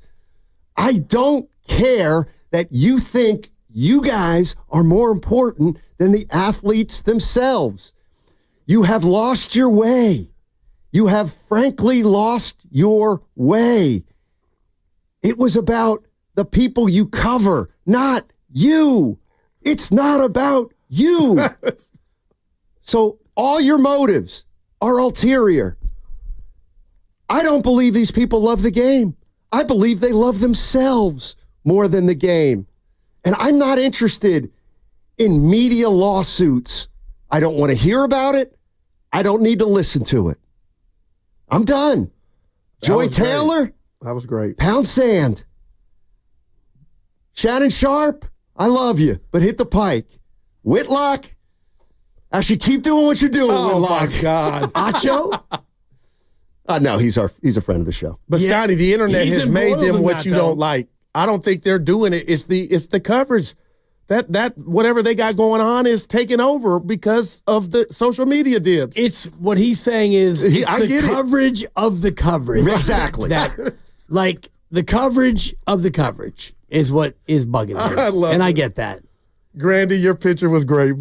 Appreciate that. It was and great, your thing is real. I got to be careful. Oh my gosh, it's 211. Hey, take this 211 to another level. Yeah. My buddy used to drink 211s. Yeah. Yep. Anyway, They're beer, malt liquor. No, 211. I thought it was something else. No, it's malt liquor. Take that to the bank. You ain't got to look that you're up. thinking about it 187. Yeah. Yeah, that's I'm thinking of 211 is the malt liquor. 211 was a musical group as well. Oh. Yeah. Also had 112. Also 311. Yeah. You know what? Here's how I'll end it. You're right. I did use the word anachronism yesterday instead of acronym. the 415, you're wonderful. And I stand corrected on 95.7. Have a great weekend, everybody. The Game. Are they the smartest show in the Bay Area? You guys are an intellectual feast for the smart sports fan in the Bay Area. Wow. You're pretty much the smartest guys on the radio. I agree. Good Lord, how big is your ego? Are they the funniest show in the Bay Area? Give it a laugh. Come on. You're a funny guy. Come on. Give me a laugh. You are funny, dude. Hit that S again. Are they the coolest show in the Bay Area? And no white boys. They cool. That's what people are saying. You guys are phenomenal. This is one of the most perfect ways that I could end my day, getting a chance to talk to Mr. Mark and Dan, you know? We'll let you be the judge. Oh. All I know is it's a couple of Bay Area boys talking sports. I know nothing. Thanks. It's Willard and Dibs on 95.7 The Game. Happy Friday. Welcome into Willard and Dibs here on 95.7 The Game. You might notice no Willard. It's Mark Randy in for Mark Willard today. He'll be back on Monday, but Dibs is here as always. So Dibs and Grandy with you for the next Hour and 15 minutes. We got Warriors Live beginning at 3 ahead of Dubs and Pacers in Indianapolis. That begins at 3 o'clock. Warriors Live does. The game tips off at 4. So we're with you normal Willard and Dibs until 3, and then Warriors Live beginning at 3. But Dibs, happy Friday. Good to be with you once again. The Warriors coming off of, I don't know if a nice win is the right way to put it, but a win. And at this point, beggars can't be choosers. It's a nice win because it's a win, and I do think it's a nice win because of the way it played out. And you and I talked about it before the show. If I would have told you Steph Curry would play like that, and you wouldn't have Wiggins, and Draymond would play, kind of an okay game, would they win? And you would have thought they would have lost by 20. But Guy Santos, my friends. He's Santos, here. The savior. He's him, and Guy, he did it, and they did it, and they played with effort and energy, and they got a win that they absolutely needed to have. Yeah, if you would have told me, again, that you're without Wiggins, you're without Kuminga, you're without Moody, you're without Pajemski, you're without Gary Payton II, and you get that kind of shooting night from Stephen Curry, where he was, 2 for 11 from downtown? What was he? 2 for 14 from downtown, 5 for 21 from the field. Yeah, I would have expected that to be a loss probably by double digits. And the Pistons, pardon me, are a pretty quality basketball team. They've been one of the hottest teams in the league of late, and they are much healthier than you are. And you're on the road, and you're kind of at the bottom point of your season. A couple of really, really rough home losses leading up to that one, that felt like it would have and should have been a loss, but they were sparked by the energy and the effort and the want to win by Guy Santos. He helped get Lindy Waters going, and I don't think it's a coincidence that Buddy Hield had his best shooting night in quite a long time when the Warriors around him were playing more energetic, more focused, and more, again, just frankly interested in competing and trying to win a basketball game. Last night, Dibs, you're right. It is a nice win because of all those extenuating circumstances, but honestly, it makes what else has happened the last month and a half feel a little bit more inexcusable, because you can control your energy and your effort and your desire to deflect a loose ball and to grab an offensive rebound and to hustle for a ball that's loose. You control all of that. And for the most part, the Warriors have failed at putting that effort forward night in and night out. And seeing it last night just shows how stark the difference was between last night and the last month and a half. Yes, it does. And it also reminds you that, when you play players that are playing for, more than just a win, like Guy Santos, for example, and you mentioned deflections and loose balls, and he's diving on the floor and he's playing for his NBA life. And you know that. And he's a guy who doesn't get to play very often. And so when you put him in there, he's going to play with that same effort. And I think that more and more, when you look at the guys that they actually had on the floor, you had much more of a desperation. And I do think tonight, I know that they're 10.5-point underdogs going into a game at Indiana, second half of a back-to-back, and you've got a lot of guys who won't play. I do think that tonight you're going to see effort, energy, and desperation, because the guys you're going to play are guys who are playing for their career. Yeah, and we'll get to the full injury report coming up in a little less than an hour once we get into Warriors Live. But really all you need to know, Steph is out, Draymond is out, Wiggins is still out, of course, Kuminga is still out, so is GP2 and Brandon Pajemski. So you're missing 6 really important guys for this one, including Steph and Draymond and Wiggins and Kuminga. Probably your 4 most important players will not be playing tonight. So to your point, really the only way you can try to go out there and compete and win tonight is if you just absolutely out-hustle the living hell out of the Pacers. That's the only chance you have to win this basketball game, because you're getting out-talented by a wide, wide margin. We can talk a little bit more about that in a sec. A little bit of news, though, out of the NBA. Not that this means anything for the trade deadline. The New Orleans Pelicans have suspended Zion Williamson for tonight's game against the Sixers because he showed up late for the team flight to Philadelphia. So no Zion Williamson for the Pelicans tonight, interestingly enough. He was late to the team flight, Dib, so they suspended him for the game. Well, did they wait and get him on and, wait, W-A-I-T, not W-E-I-G-H-T. You never know with I had Zion, to just put I that guess. in there. But did the flight hold and let him on? I think so. Or did they fly without him? Because that becomes 2 different things. If you leave without him, that means that, you're really mad at a player. Or if you wait and you have to hold the plane for half an hour, 45 or an hour, and then he gets on the plane and you suspend him accordingly, that becomes a whole different thing. I don't know for sure, but I think they waited for him, and then they suspended him for being late to the team flight. But anyways, that's unrelated to this Warriors conversation. Just thought I'd get that out there. And you can join this conversation, 888-957-9570. It's the number to call. It's also our text line. Seeing some calls or some texts trickling in, the 925 asking why the Warriors are resting so many players, where the majority of them are just plain hurt. Stephen Curry dealing with the bilateral knee tendonitis. It's generally been assumed that he's not going to play on back-to-backs as long as that knee tendonitis is still an issue. Draymond Green dealing with some minor things. He had the ankle, he had the calf. Now he's got something going on in his lower back. It's nothing major for Draymond and for Steph, but it's injury management for guys that are getting into their mid and upper 30s. I think, though, for me, Dibs, what last night really crystallized the Warriors' 107-104 win in Detroit, it's that the Warriors need to realize the way in which they win basketball games is by out-efforting, out-hustling, doing all the small things better than anybody else that they play. Because the reality, Dibs, and reality has been knocking on the Warriors' door for quite a while, the reality is the Warriors are, frankly, a mediocre basketball team. For the last 2.5 years, the Warriors have simply put been mediocre. Over the last 2.5 seasons, Dibs, the Warriors 109-92. They win about 54% of their games. That's pretty darn mediocre. And that is not a new thing. Again, that's over the last 2.5 years. The Warriors have been a mediocre basketball team. And the reality is, the Warriors no longer can strut into any arena across North America and know that we are just going to out-talent you on any given night. We got the most talent in the league. We can just kind of sit back, rest on our laurels, and realize, you know what, even if we take a half off, we're going to come out and bust you for 50 points in the third quarter and run away with this thing in the second half. Those days are long gone for the Warriors. You can't just walk in and out-talent teams. In fact, almost every team that you play, the rest of the season is going to out-talent you.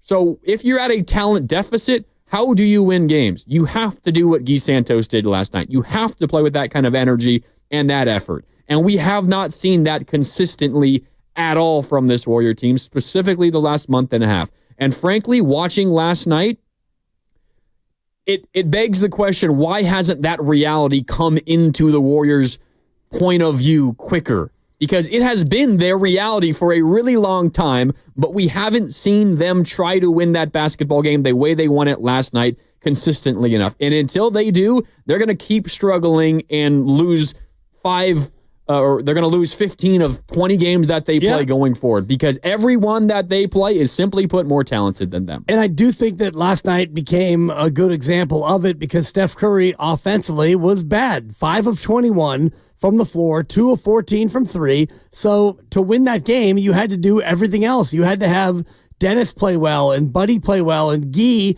who doesn't normally play a lot of meaningful minutes, he played 26 minutes and he was great. And he was gritty and he was hustling and diving for loose balls. And you had Lindy and Kevon. That was your bench. Kevon, Lindy, and Guy. And they all played really well. And they got dirty. They did what needed to be done. And I do think that tonight is another example where you don't have Steph or Draymond, and you still don't have, Andrew Wiggins, and you won't have Jonathan Kuminga, and you don't have GP2, and Andrew's back home, and you wouldn't have Pods. And so when you look at these games without those players, you do have to play that way. And so maybe last night was a little bit of a wake-up call to everyone, where Steph can't carry you. And even when Steph does carry you, you still don't necessarily win. He was great against the Heat. Steph was great against the Heat. Right, and they still got ran out of the gym. Exactly. And that's my point, is where maybe Steve now looks at players like Lindy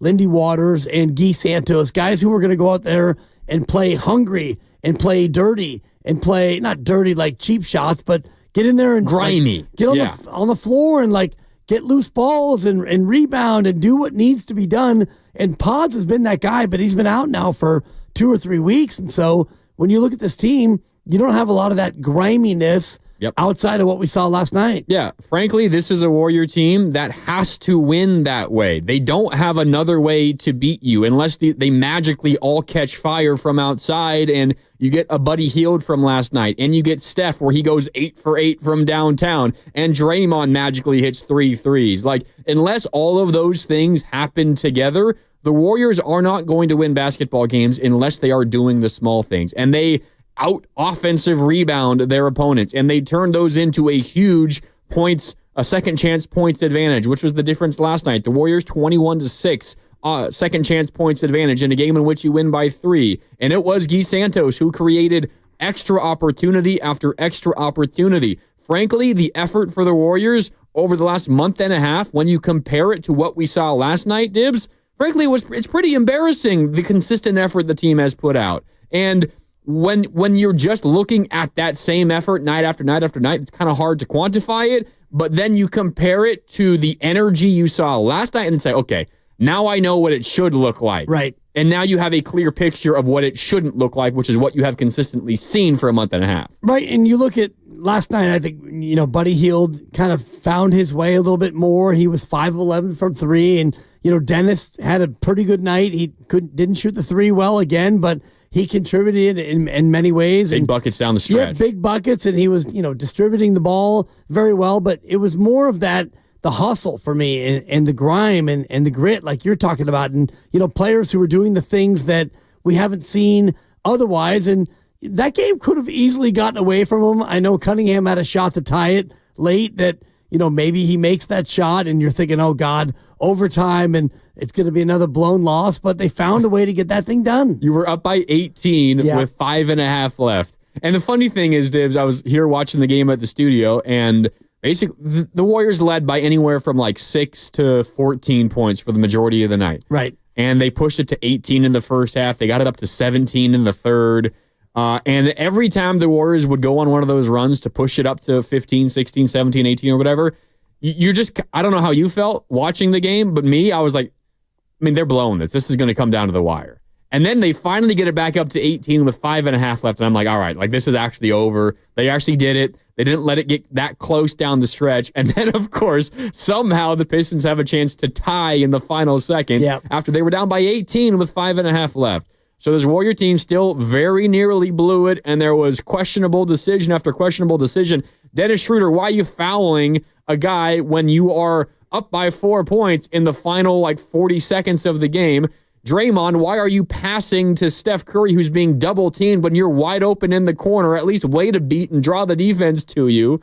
Guy Santos, maybe one of the few mistakes that he made, passing between the legs to Steph in the corner in the final couple of minutes. There was plenty of those kind of mistakes still. But you can overcome some of those mistakes when you're making up for it with your effort on the other end, and that's what happened. But still, the Warriors tried their best to lose that one. Yeah, but they got the win. That's all that matters. And tonight, whatever, they're 10.5-point underdogs, and all the guys we talked about who won't play. And this is one where, if you can somehow get the win, this would be a huge, huge steal. But this one's kind of a scheduled loss, and, you got last night, and so tonight is not as important. And you can, figure out the rest of the way with the last 2 games of the road trip. Yeah, no doubt. That game is coming up in about an hour and a half. 4 o'clock is the tip, which means Warriors Live begins at 3. Dibs and I have you covered for that, but we've got another half hour of normal Willard and Dibs with you here on 95.7 The Game, and we also have to do a super wild card weekend edition of Fade the Dibbers. Oh, boy. Dibs is about to give out 6 picks. 6 picks against the spread. All winners. All winners for us, Dibs. We have an opportunity to go 6 for 6 coming up after Dibs lays out his picks. That's coming up before we get into Warriors Live at the top of the hour at 3 o'clock. All right, time for a break here on Willard and Dibs. If you haven't already, make sure to subscribe to Willard and Dibs on the free Odyssey app or wherever you find your favorite podcasts. And while you're there, be sure to check out what Steiny and Guru had to say about last night's Warriors win and where that leads the Dubs as the trade deadline approaches. It's Dibs and Grandy here on Willard and Dibs. More next here on 95.7 The Game.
Bay Area, it's Keith Santos here. You're listening to Wheeler and Dibs on 957 The Game. Hey, Dibs, your pigs stink. Yeah. You know what, Gee? That's the hero, Guy Santos. Yeah. On this day, Gee, you're probably right. I'm going to go Bay ahead and Area, take that. it's Keith Santos We here. didn't need hey, it Dibs, twice. Your pigs stink. Yeah. And as I said in our video, 4 was unnecessary. You don't need to get to 4. Yeah. Gee? Bay Area. Oh, yeah. Nice pump fake. Yeah. And you know what today, Gee? You're probably right. My picks probably do stink based on what you did last night. You're the man, Gee. Hey, Gee did everything right last night. Everything. So it only tracks that he's right about your picks, which are coming up in about 20 minutes. Yeah, the picks are in. When we will let you pick 5 of the 6 Super Wildcard Weekend games. We'll wait for you to pick the Monday night game on the Monday show when Willard is back here to begin next week. But 5 games over the weekend, 2 tomorrow, 3 on Sunday. You will pick all 5 of those games coming up in just a little bit as we do a special edition of Fade the Dibbers before we get on to Warriors Live, which begins at 3 ahead of the game in Indiana against the Pacers, coming up at 4. Before we get back to the conversation, Dibs, and we got a couple of callers on hold that want to get into this, we do have to get Triples for Autism, which is brought to you by the Pettinelli Financial Partners and the Autism Society San Francisco Bay Area. The Warriors last night, Dibs, 15 3-pointers in the win, which means another donation from Pettinelli to the Autism Society San Francisco. Buddy Hield led the way with 5. Guy Santos, who we're talking about, made 4 off the bench. Lindy Waters, the third, chipped in with 3. Steph Curry took 14, made 2. Yeah. Dennis Schroeder made 1 as well. Any way you slice it, that is enough. That's now the 14th donation of the season for Triples for Autism. And Dibs, kind of impressive, honestly. The Warriors won the basketball game, and 2, made 15 threes when Steph only made 2 of them. Yeah. Kind of a team effort last night. Totally, and that's what I was just thinking, Grandy. It's like Triples for Autism would never happen normally. If Steph goes 2 for 14, you would figure, all right, this is going to be a night where we don't actually do that. And when Steph goes 5 for 21 and you still win, that's pretty rare. And I'll check the log on Steph Curry's games where he shoots less than, I guess that'd be 25% from the floor, and you still go out there and win a game. He goes 5 of 21 and you win. That's pretty rare. It is rare. And what's kind of odd about this season as well, in the 7 games that Steph has missed, tonight is the 8th. The Warriors are 5-2 without Steph this year, which kind of goes beyond belief. It's kind of who the opponent is. 2 of those wins are against the Pelicans, and the Pelicans are maybe one of the few teams that have been more injured than the Warriors, at least the current Warriors. Pelicans, and they got another huge blow announced today. Herb Jones torn labrum out indefinitely. They just cannot catch a single break. Anyway, to make a donation to autism yourself or to get involved, go to sfautismsociety.org. That was Triples for Autism, brought to you by Pettinelli Financial Partners and the Autism Society San Francisco Bay Area. Pettinelli is here for you, offering financial guidance and support throughout life's milestones. Go to PettinelliFP.com. 888-957-9570. Hell of an effort for the Warriors last night. They're going to need the same tonight in Indiana against the Pacers. Let's go out to the phone lines. Yvonne is in West Oakland. What's up, Yvonne? You're on 95.7 The Game. It's Willard and Dibs. How you doing? Hey, how you doing, Dibby? And forget who's feeling it bad, but I'm calling in because I'm pissed off that Curry and Green are sitting out. We're about to get spanked later on tonight. Trust me. You guys can document this as a downfall of the season. They're too old. Curry is too old to be sitting down after we just got done winning 1 game after losing 2, and barely winning 1 yesterday. We're about to get spanked. We're about to lose by like 50 tonight. Trust me. You can put it on the board. You can whatever you want to use, whatever you want to cut up and use for later on the end of this year. When I call back, they're done. Curry's got to go. Curry's got to go. They're trying to play around him and for him. He's too old. He's too old. It ain't going to happen. It ain't going to happen, guys. Thanks for taking my call and letting me get this off my chest. And I apologize for not, remembering the other name. But thank you for taking my call. It's Grandy. It's Mark Grandy. And that's okay. Thank you. Yeah, appreciate that.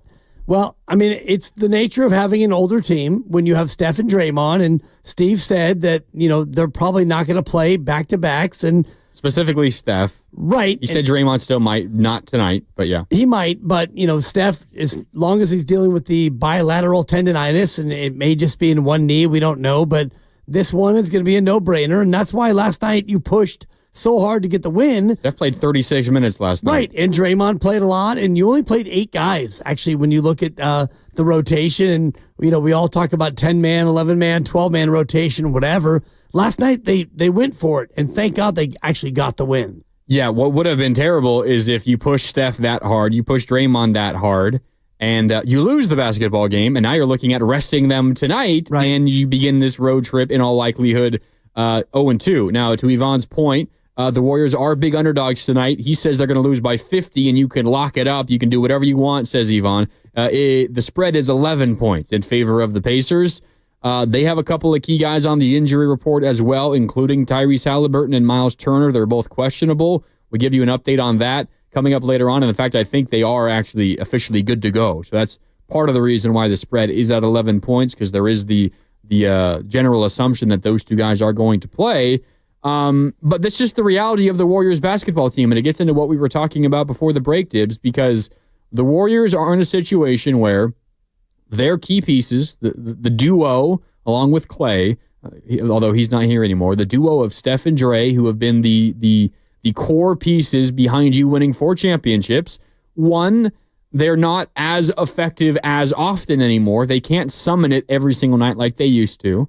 Steph Curry last night is a prime example of it, and he's dealing with a hurt thumb that's probably affecting his shooting, although he had the hurt thumb and went 8 for 8 from downtown last week. So it happens. But you're also dealing with, one, they're not as good as often. They just simply can't play every single game. So not only when they're playing are they less likely to be the superheroes they were, say, 6 years ago, but they're not playing more often, which means you have to be better around those two, better than you've ever been, and you're simply put not, especially not right now without Jonathan Kuminga and without Podziemski and without Gary Payton II and Wiggins for the last 2 games, although you expect him to be back relatively soon, dealing with the personal issue, and it seems like it is a good thing this time around for Wiggins. Don't want to speculate exactly, but it doesn't seem to be like the personal issues that kept him out the last 2 years. When that is the case, Dibs, and Yvonne is onto something, like he's absolutely right about the nature of the team, it just means you have to be better in all the other little areas, and the Warriors until last night hadn't been better in those areas. Yeah, and those areas to me are mainly Buddy Hield scoring the basketball, and also, like you talked about earlier, just the grimy part of the game where you can rebound and you don't turn it over and you create extra offensive possessions. And last night, I know offensively, from a rebounding standpoint, they had 15 offensive rebounds, and a lot of that came from those hustle plays and tip outs, and Draymond had a couple and Guy had a few, and a time to where if you're not going to score the basketball, if you can get extra possessions based on tip outs and not turning it over, you have a better chance to survive a game where Steph goes 5 for 21. Because this year, when Steph shoots less than 40%, you're 2-7. So it's really been this year about Steph carrying you, and when Steph is bad, you're bad. But last night, Buddy and of course Guy Santos stepped up and had maybe his best game ever as a Warrior. I think when you do the calculus on how this Warrior team is constructed, and you try to figure out like the path to victory, like the way that you can win. Like, I don't know how many of I'm sure a lot of you out there, I'm not sure if you have, Dibs, watch the, Marvel and, the Infinity Gauntlet and Thanos and all that. And you get towards the end of it and Doctor Strange holds up like the one finger, like there's one pathway for us to win this thing. There's one way. When you try to do the mental calculus and how the Warriors can try to win basketball games, there's like a couple of pathways. It's like Doctor Strange holding up the one finger. Like there's a way to do it, but it's a long shot. And the way to do it is by play a slowed down, grind out, grimy style of basketball where, one, you maximize your offensive possessions. You have to get more possessions, more shot attempts than your opponents. You play solid defense. You don't turn the ball over. You make smart decisions. You don't shoot tough shots with 17 seconds left on the shot clock. Looking at you, Buddy Hield. Yep. Unless it's a heat check, like I get it then. But if you're 1 for 7 on the night, don't shoot the transition right wing 3 when you got a defender in your face and when Steph Curry's open in the right corner. Like, make the smart play. And the Warriors haven't shown that enough. And I don't know if this is on coaching, if this is on individual players for not buying in, for not realizing their limitations, their skills, what works, what doesn't work. But given the roster and given the talent constraints this team has, Dibs, they are not playing a style that maximizes their chances of winning. They're just playing a willy-nilly, run and gun, hopefully the shot goes in style, when that does not maximize their chance of winning, because they simply put are just not a good shooting team, and they're relying on making their shots, and they're not making their shots. But then how are they really built? Because if they're not a good shooting team, and I'm not refuting that because they haven't been a good shooting team, but you're not a good defensive team, really, across the board. You don't have a lot of size, and you don't have a lot of defense. So if you can't make shots, like, what is this team really good at? You're good at having Steph Curry, and when he's at his best, then, yeah, he can carry you. But Steph Curry's not at his best every single night. So if you don't have Steph at his best, and last night he was not at his best, and yet you still won, how can you go out there and win games? Because Draymond Green is not the defensive wizard he used to be. And overall, your team defensively is mid, to use Steph's word. And if you're not shooting the ball great with Dennis and Buddy and Steph and the rest, how do you go out there and win? What's your identity? It has to be what Guy Santos showed last night. Like that has to be the identity. If that's not your identity and your shots aren't falling at a high enough clip, you're going to lose almost every basketball game you play. It's just the reality of this roster. Now, maybe something changes at the deadline. I know you're not particularly high on the options out there that could really drastically improve this team, and I don't think you're wrong about that.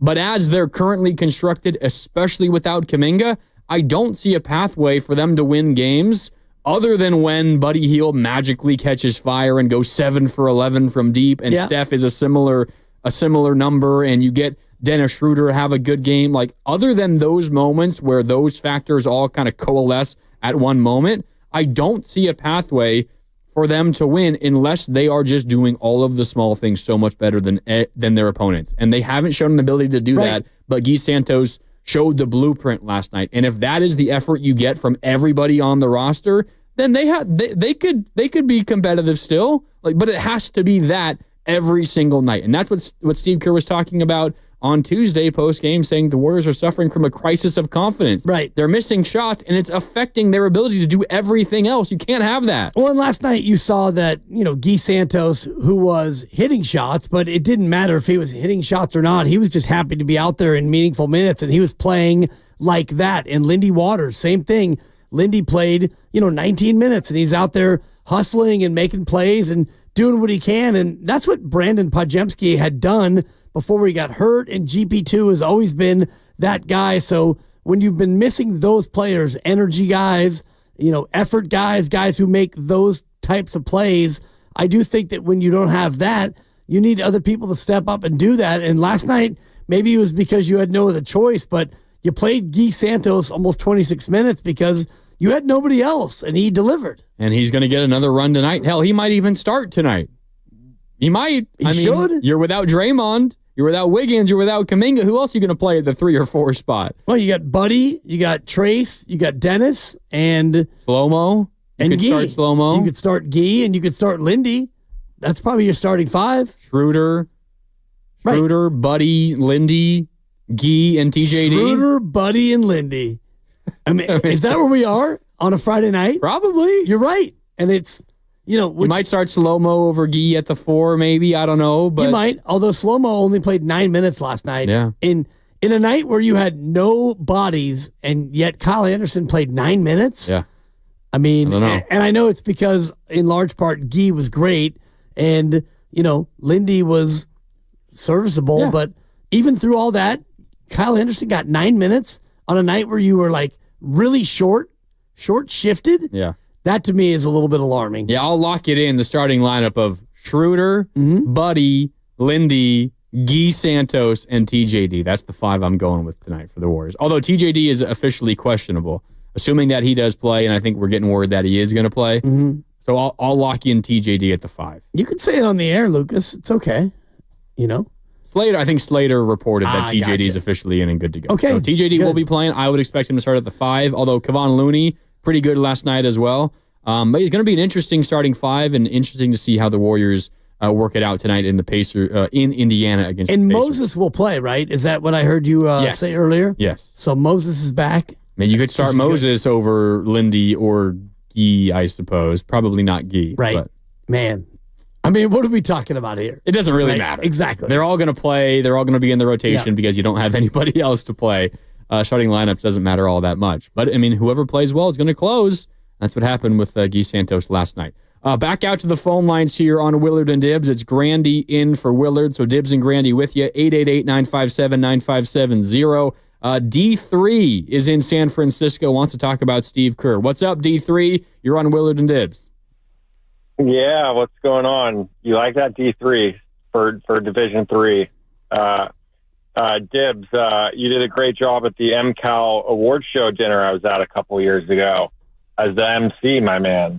Yeah, thank you. I do it every year, the Hall of Fame, the MCAL Hall of Fame award ceremony. I appreciate that. Thank you. I work hard at that. You do a great job, man. We just got to get some Oscar music going when people, are on the acceptance mic for after a couple minutes. But were you there this year? Anyway. Because this year we had a couple of different speakers who went 7 or 8 minutes, and I was starting to Grady. I was starting to edge my way back toward the podium, like, dude, let's wrap this up, Patrick Gordon. Yeah, no, I was there a couple years ago. Boy. For my dad, and it was like 4 hours. It was pretty long. Yeah. Anyway, you guys mentioned the word alarming and identity. Like, what are they if they're not a shooting team? And I want to share a couple things that are alarming me lately. For one, isn't that an indictment on Steve Kerr if we have a bunch of guys who don't have confidence and aren't shooters, and we're still playing in this 2015 Splash Brother style offense? Like, I don't feel like he's changed anything related to the way this team plays in the last 10 years, despite having a very different roster. And I think he's a great coach. This isn't a fire Steve Kerr call, but we have, Kuminga and Moody, lottery picks, young guys who we don't really know what their future is on the team. They're not playing a style of basketball that fits them or gives them confidence. That's a Kerr problem. And then on the roster side with, we're going to trade these guys to get Jimmy Butler. Why aren't we sellers? Why are we buyers? We're afraid to bottom out and not be a contending team with Steph, I guess. But at the end of the day, I'd rather be the Pistons than the Warriors in terms of their roster construction, because they've built well and they've landed on multiple picks through the draft in the last 4 or 5 years where we haven't. So anyway, nice chatting with you guys. Yeah, appreciate the call, D3, and interesting points. And I think we can talk through a lot of that once we get into Warriors Live here in about 10 minutes. And we also do have starting lineups from the Warriors in this one. We'll tell you about those on Warriors Live as well. But before we do get to Warriors Live, Dibs, we have to take care of some business, because the NFL Super Wildcard Weekend does begin tomorrow with 2 games, 3 more games on Sunday, 1 game Monday. We're going to have you pick the weekend games, Saturday's games, and Sunday's games, all 5 of them. It's a Super Wildcard Weekend edition of Fade the Dibbers.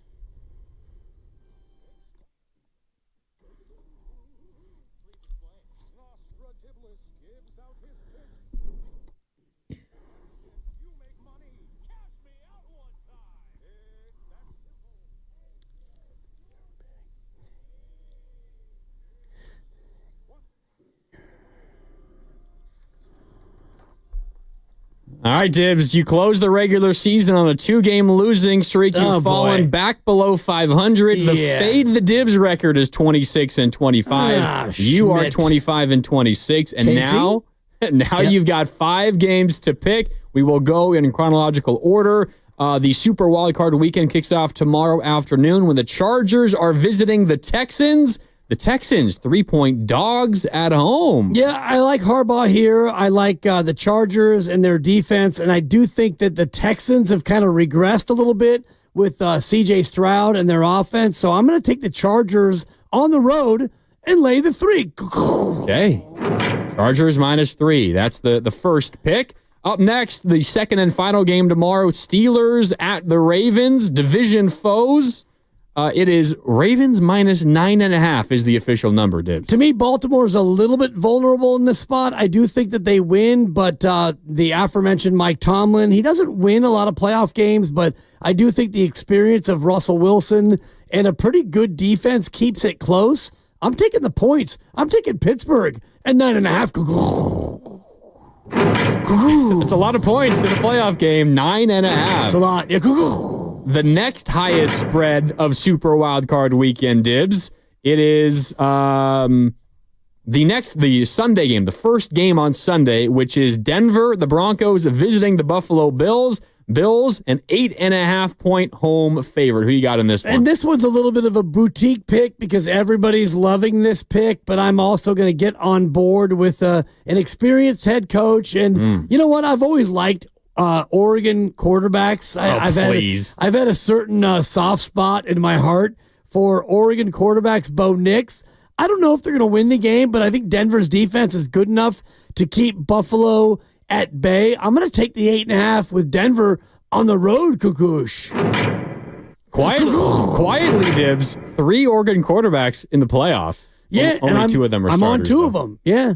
Oh, okay. That leads us in to, yeah, you're right. I mean, you already picked Justin Herbert. Yeah, Herbert and Bo Nix. And Nix. I like you are right. Very quietly. No one's talking about it. Well, I'm influenced by Grandy in front of me, but yeah. The third Oregon quarterback that's in the NFL is Marcus Mariota. He's the backup for Jaden Daniels in Washington, and that is the next game that we got. Oh, actually, I skipped one. Yeah, you did. I did skip one. My fault. It was going so great. I'm getting too excited. He's been awesome so far. The middle game on Sunday, Packers visiting the Eagles. The Eagles, Jalen Hurts has been cleared from concussion protocol. Eagles, 4.5-point home favorites. Who you got on this one? Well, I think Green Bay with the injury issues, Jordan Love is a little bit hampered and Watson is out. And, man, my guy Jaden Reed has been MIA for the better part of 5 weeks. I think the Green Bay is in a tough spot against a Philadelphia team that with Hurts and Saquon and the receivers are healthy, they're just too good. I'm taking the home favorite here. Philly -4.5, Kukush.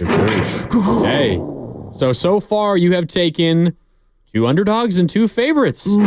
What is the last one of Super Wildcard Weekend before you get to the Monday night game going to be? It's Commanders visiting the Buccaneers. Jaden Daniels, the rookie, his playoff debut against Baker and the Bucs in Tampa. Baker and the Bucs, though, Dibs, favored by 3 at home. What do you got? I'm just going to give it to you this way. Well, that was a dog sound. We're going with the dog here. I do the over-under is 50.5. I do think that this one's going to be a good old-fashioned shootout. But when it comes down to the end of the game, what has Jaden Daniels done like 3 times this year? He's won games at the last gasp with Hail Marys and big throws. I think Washington at the end of this game comes through. I'm taking the Commanders and the 3, Kukush. Hey, so I think you picked 4 road teams. Interesting. 4 because one of the road teams is a favorite. That's the Chargers. Yeah. They're Chargers and Pittsburgh and Denver and Washington. 4 out of 5 on the road. All right, so you're rooting for the road teams this weekend. Yeah. You will close out the Super Wild Card slate with Vikings-Rams. That game is on Monday. You will pick that game on Monday's show here on Willard and Dibs. Oh, and the pick is in, but we'll wait till Monday. We'll wait till Monday. Okay. Maybe the spread might change. You never know. The location changed. That's now taking place in Arizona. Confirmed, yeah. Because of the fires down in Southern California. Our thoughts, of course, go out to everyone affected down there. Time for a break here. When we come back, we've got Warriors Live. That's coming up on the other side. Dubs in Indiana against the Pacers. Warriors Live is next here on 95.7 The Game. Meantime, it's Dan Dibley to talk about Fremont Bank.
Yes, it is. Welcome in. Dubs in Indianapolis getting set to take on the Pacers. Tip-off is about an hour away. Tim Roy is standing by.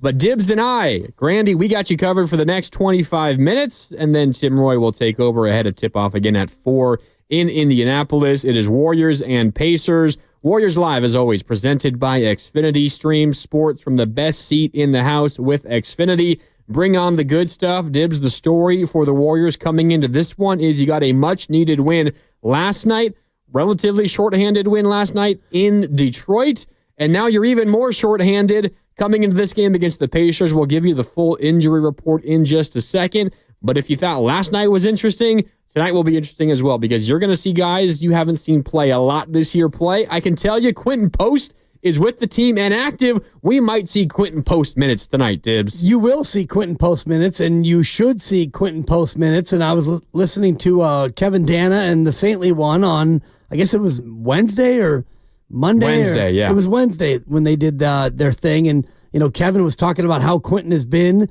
down in Santa Cruz, and he's been awesome. He's played really well and double-doubles and shooting the three. So, yeah, give me some Quentin Post because this Warrior-Pacer matchup in general, Indiana's won 4 of the last 5 over the last 3 years.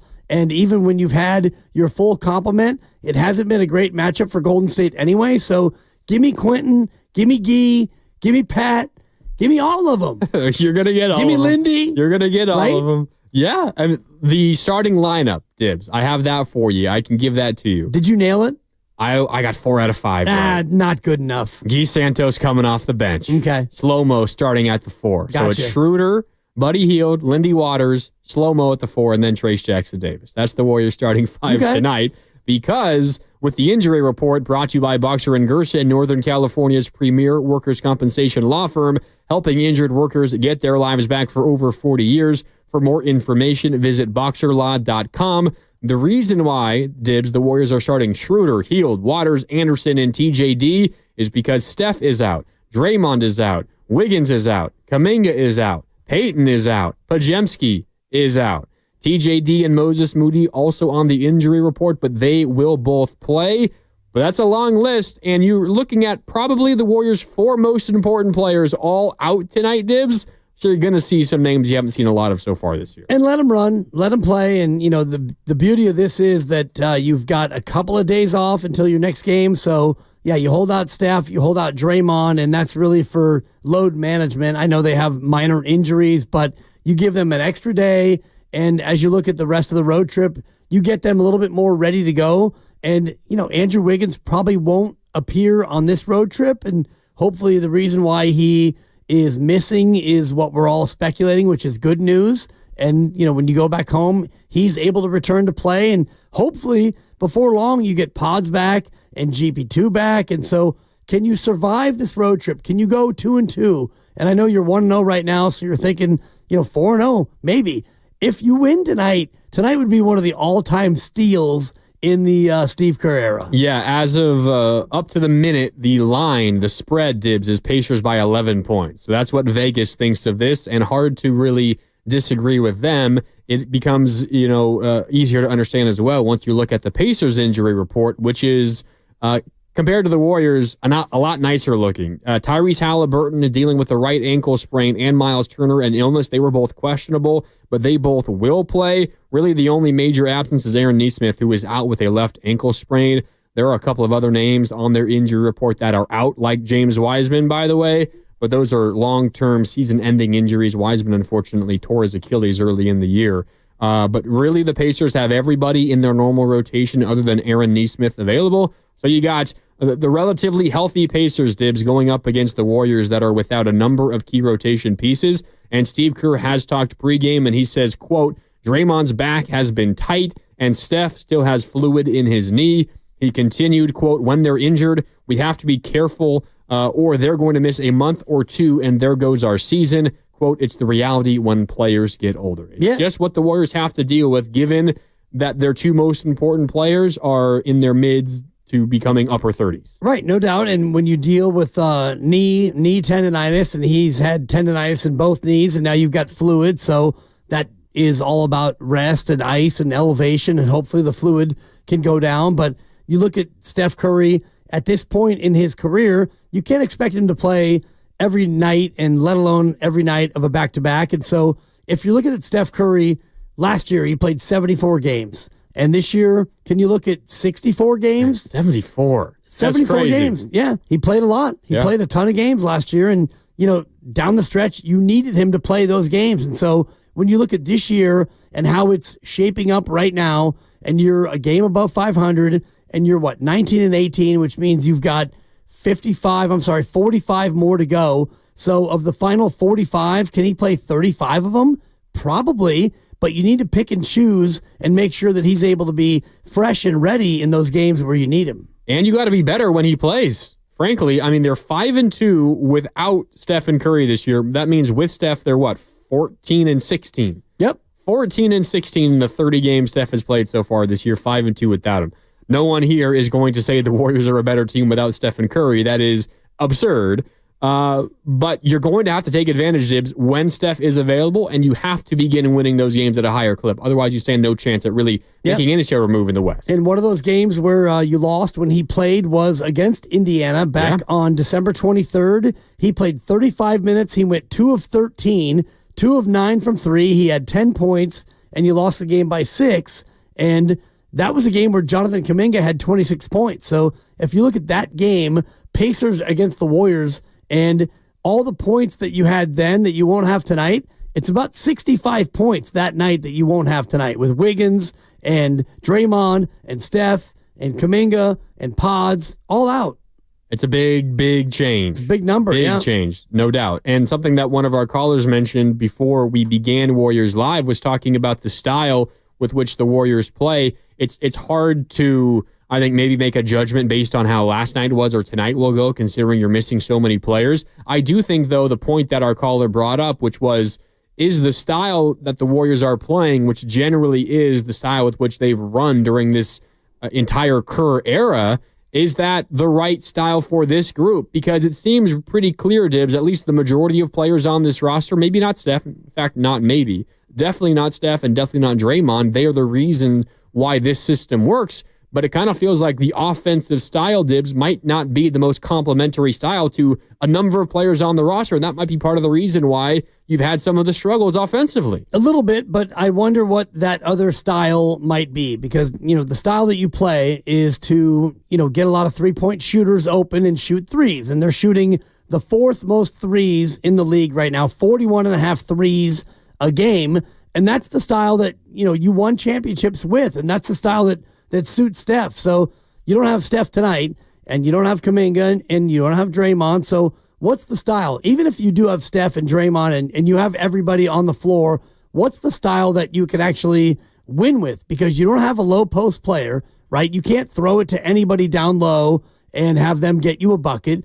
You could have Kuminga off the dribble, create and finish, maybe a little bit of Wiggins doing the same, but you've got 5 or 6 guys on your team who don't score. So what is your system that would work outside of, drive and kick and get it to Buddy and Steph and Dennis and Hope? Yeah, so you're shooting a lot of threes. You're not making a great clip of them.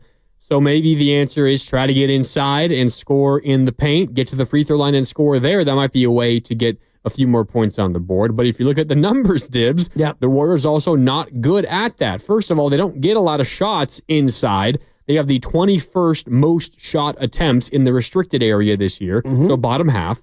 But they're also 21st in field goal percentage in the paint. So not only are they not getting a ton, when they get in the paint, they're not converting at a high clip.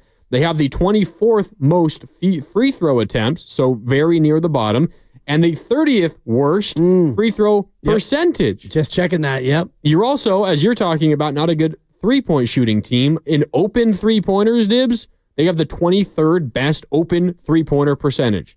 So you can't make open shots from the outside. You struggle to get inside, and when you get inside, you don't convert.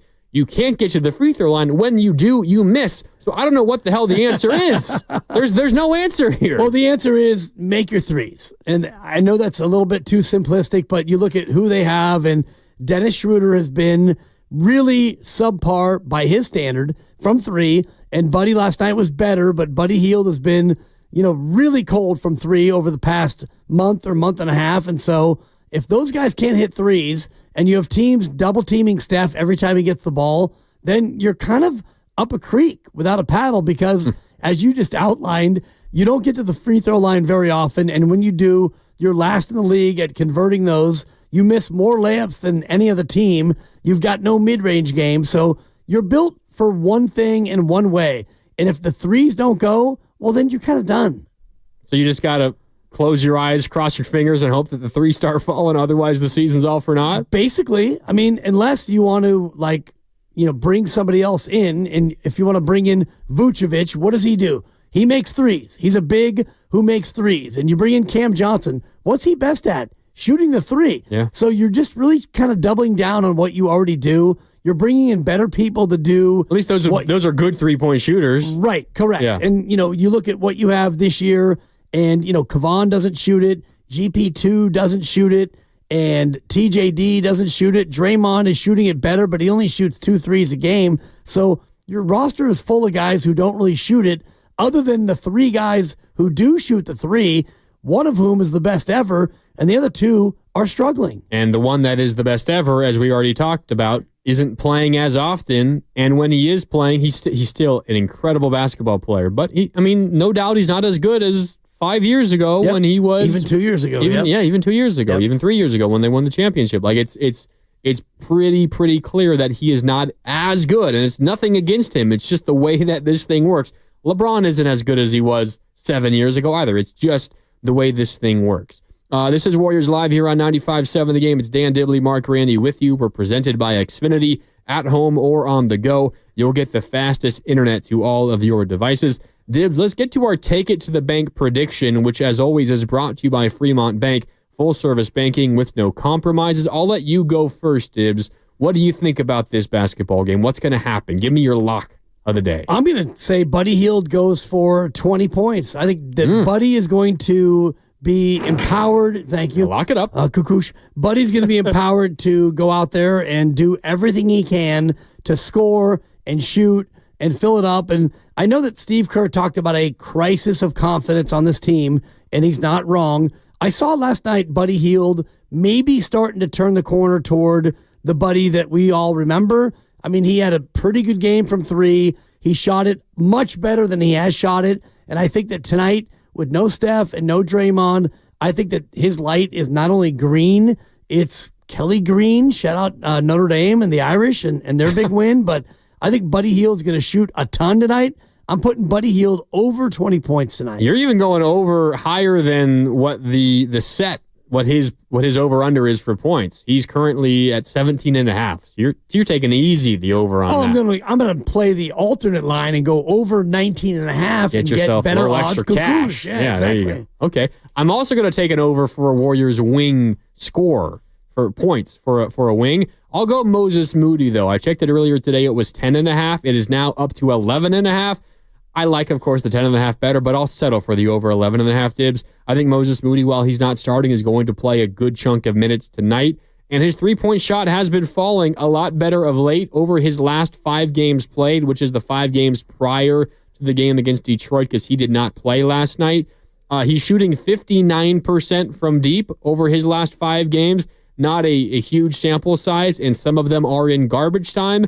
There is also the chance that there is some garbage time tonight, Dibs, and Moses Moody has kind of been the garbage time king, so maybe he scores some points in garbage time to help out on this one. But I'll go Moses Moody over 11.5 points in this one. He has been shooting the ball well, and all you need is 4 threes. That's 12 points right there, Dibs, and the over cashes. Yeah, and all he has to do is get minutes, and I think tonight he will get minutes. And you look at his last 5 games, and he played 21 minutes against Cleveland. He had 19. He played 15 minutes against Philly. He had 12. He played 26 minutes against Sac. He had 13. So when he plays, he goes out there and he scores. And tonight I do think that he will play because they don't really have a lot of other options. So I like that play. Yeah, Schroeder, Hield, Waters the third, Anderson, and TJD, the starting 5 for the Warriors. I would imagine we see Moses Moody off the bench relatively quickly, though. That is our Take It to the Bank prediction. Over for Buddy Hield and over for Moses Moody. Our Take It to the Bank prediction, again, is brought to you by Fremont Bank. Full service banking with no compromises. Okay, Dib. So the Warriors in this one trying to get a win on the back end of a back-to-back. This is the game 2 of a 4-game road trip. They're north of the border on Monday in Toronto, and then they close out the road trip on Wednesday in Minnesota against Ant Edwards and the Timberwolves. These are two teams that are kind of going in opposite directions, Dibs, the Pacers and the Warriors. Pacers come in at 20-18, the Warriors 19-18, so similar overall records. But the Pacers kind of had the opposite season of the Warriors. They began the year 10-15. They're 10-3, though, in their last 13 games. They've won 4 consecutive games. Meanwhile, the Warriors, after being 12-3, are 7-15 over their last 22 games. So it's not only the injury report that is a factor, it's the way these two teams are feeling. And right now, the Pacers are the hotter basketball team. They're playing with more confidence. And there's a reason why they're 11-point favorites tonight. No doubt. And I do think that there's a couple of reasons why they're 11-point favorites. One is the Warriors are on the second half of a back-to-back, but the other real reason is that the Warriors don't have any of their real starting 5. I mean, you think about Wiggins, Kuminga, Draymond, and Steph. That's 4 of your legit starting 5 and, 4 of your best players. And so they're all out. But I look at this from a Warrior standpoint and think, for Steve Kerr especially, these are one of those fun games, one of these easy games where it's just go play, guys. Here's our guys. Here's our team. You've got, 9 or maybe 10 bodies in uniform. You've got Pat and Quentin. You've got Lindy and Guy. And you've got, 6 other guys you normally play. Just go play basketball. Sub them in, sub them out. Who needs a blow? Let's just get up and down. Let's do what we can do. This one is an absolute freebie, especially after last night where you won. If you would have lost last night, tonight would have been a little bit different because now you'd be looking at 18-19 and, maybe looking at 2 games below 500. But you beat Detroit and you've got really no expectation tonight. You're 11-point underdogs on a back-to-back. You've got Guy playing with confidence. You've got Lindy getting run. You've got Quentin, who is actually going to play in an NBA game that matters. And all the rest of it, just go out there and play. Have fun, fellas. You think there's, obviously, you're a professional sports team and you want to win every single game that you play, of course. There is, and the Warriors aren't in the business to just say, all right, we don't care about this game. Like in the Kevin Durant era or even in the first 2 years of the Steve Kerr era before KD, when this team won 67 games and then 73 games and then 67 games again, like the Warriors had the ability to say, all right, we are 37-14 right now. We can forget about this. Not that you're waving the white flag from the jump, but you can say it's all right if we lose this one. Like, it's not that big of a deal. The Warriors are 19-18. They don't have that ability. Like, they need all the wins they can come by. But in the game like tonight, Dibs, with all of these injuries, this is kind of a moment where you can go into this game and say, all right, we want the win, but there could be something more valuable that we find in this game, even if it results in a loss, and maybe we unlock something, find something that helps us in the future. Right, and also you have the idea that you're going to rest Steph and Draymond anyway because it's a back-to-back. So you have them resting. You have Wiggins on a leave for family. Good reason, good news for Wiggins, and you've got Kuminga out. So when you look at it, all those things together, you realize that some games are going to be, quote, scheduled losses. And I look ahead down the road, and you've got a back-to-back in January. You've got Utah and OKC at home, both of those back-to-back. And you might sit Steph on the first half, hoping he's ready for OKC on the back. Or, when you look at these back-to-backs. Or you accept a 1-1, you go all out to make sure you win the Utah game, and then just trick off the OKC And then a week later, you go to Utah, and the next night you go to LA to face the Lakers. So it's kind of the same thing where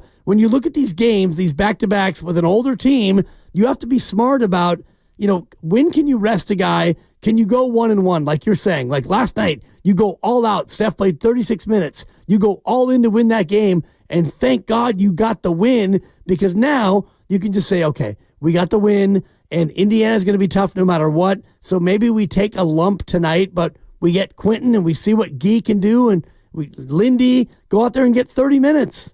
No chance the Warriors would have changed the injury report if they had lost last night. No right? chance. No matter what, Steph and Draymond are resting in there. I think no matter what. I'm with you. Yeah, I mean, Steph's got the knee inflammation and Draymond's got a back. And, it'd be different maybe if Wiggins and Kuminga were both healthy and with the team.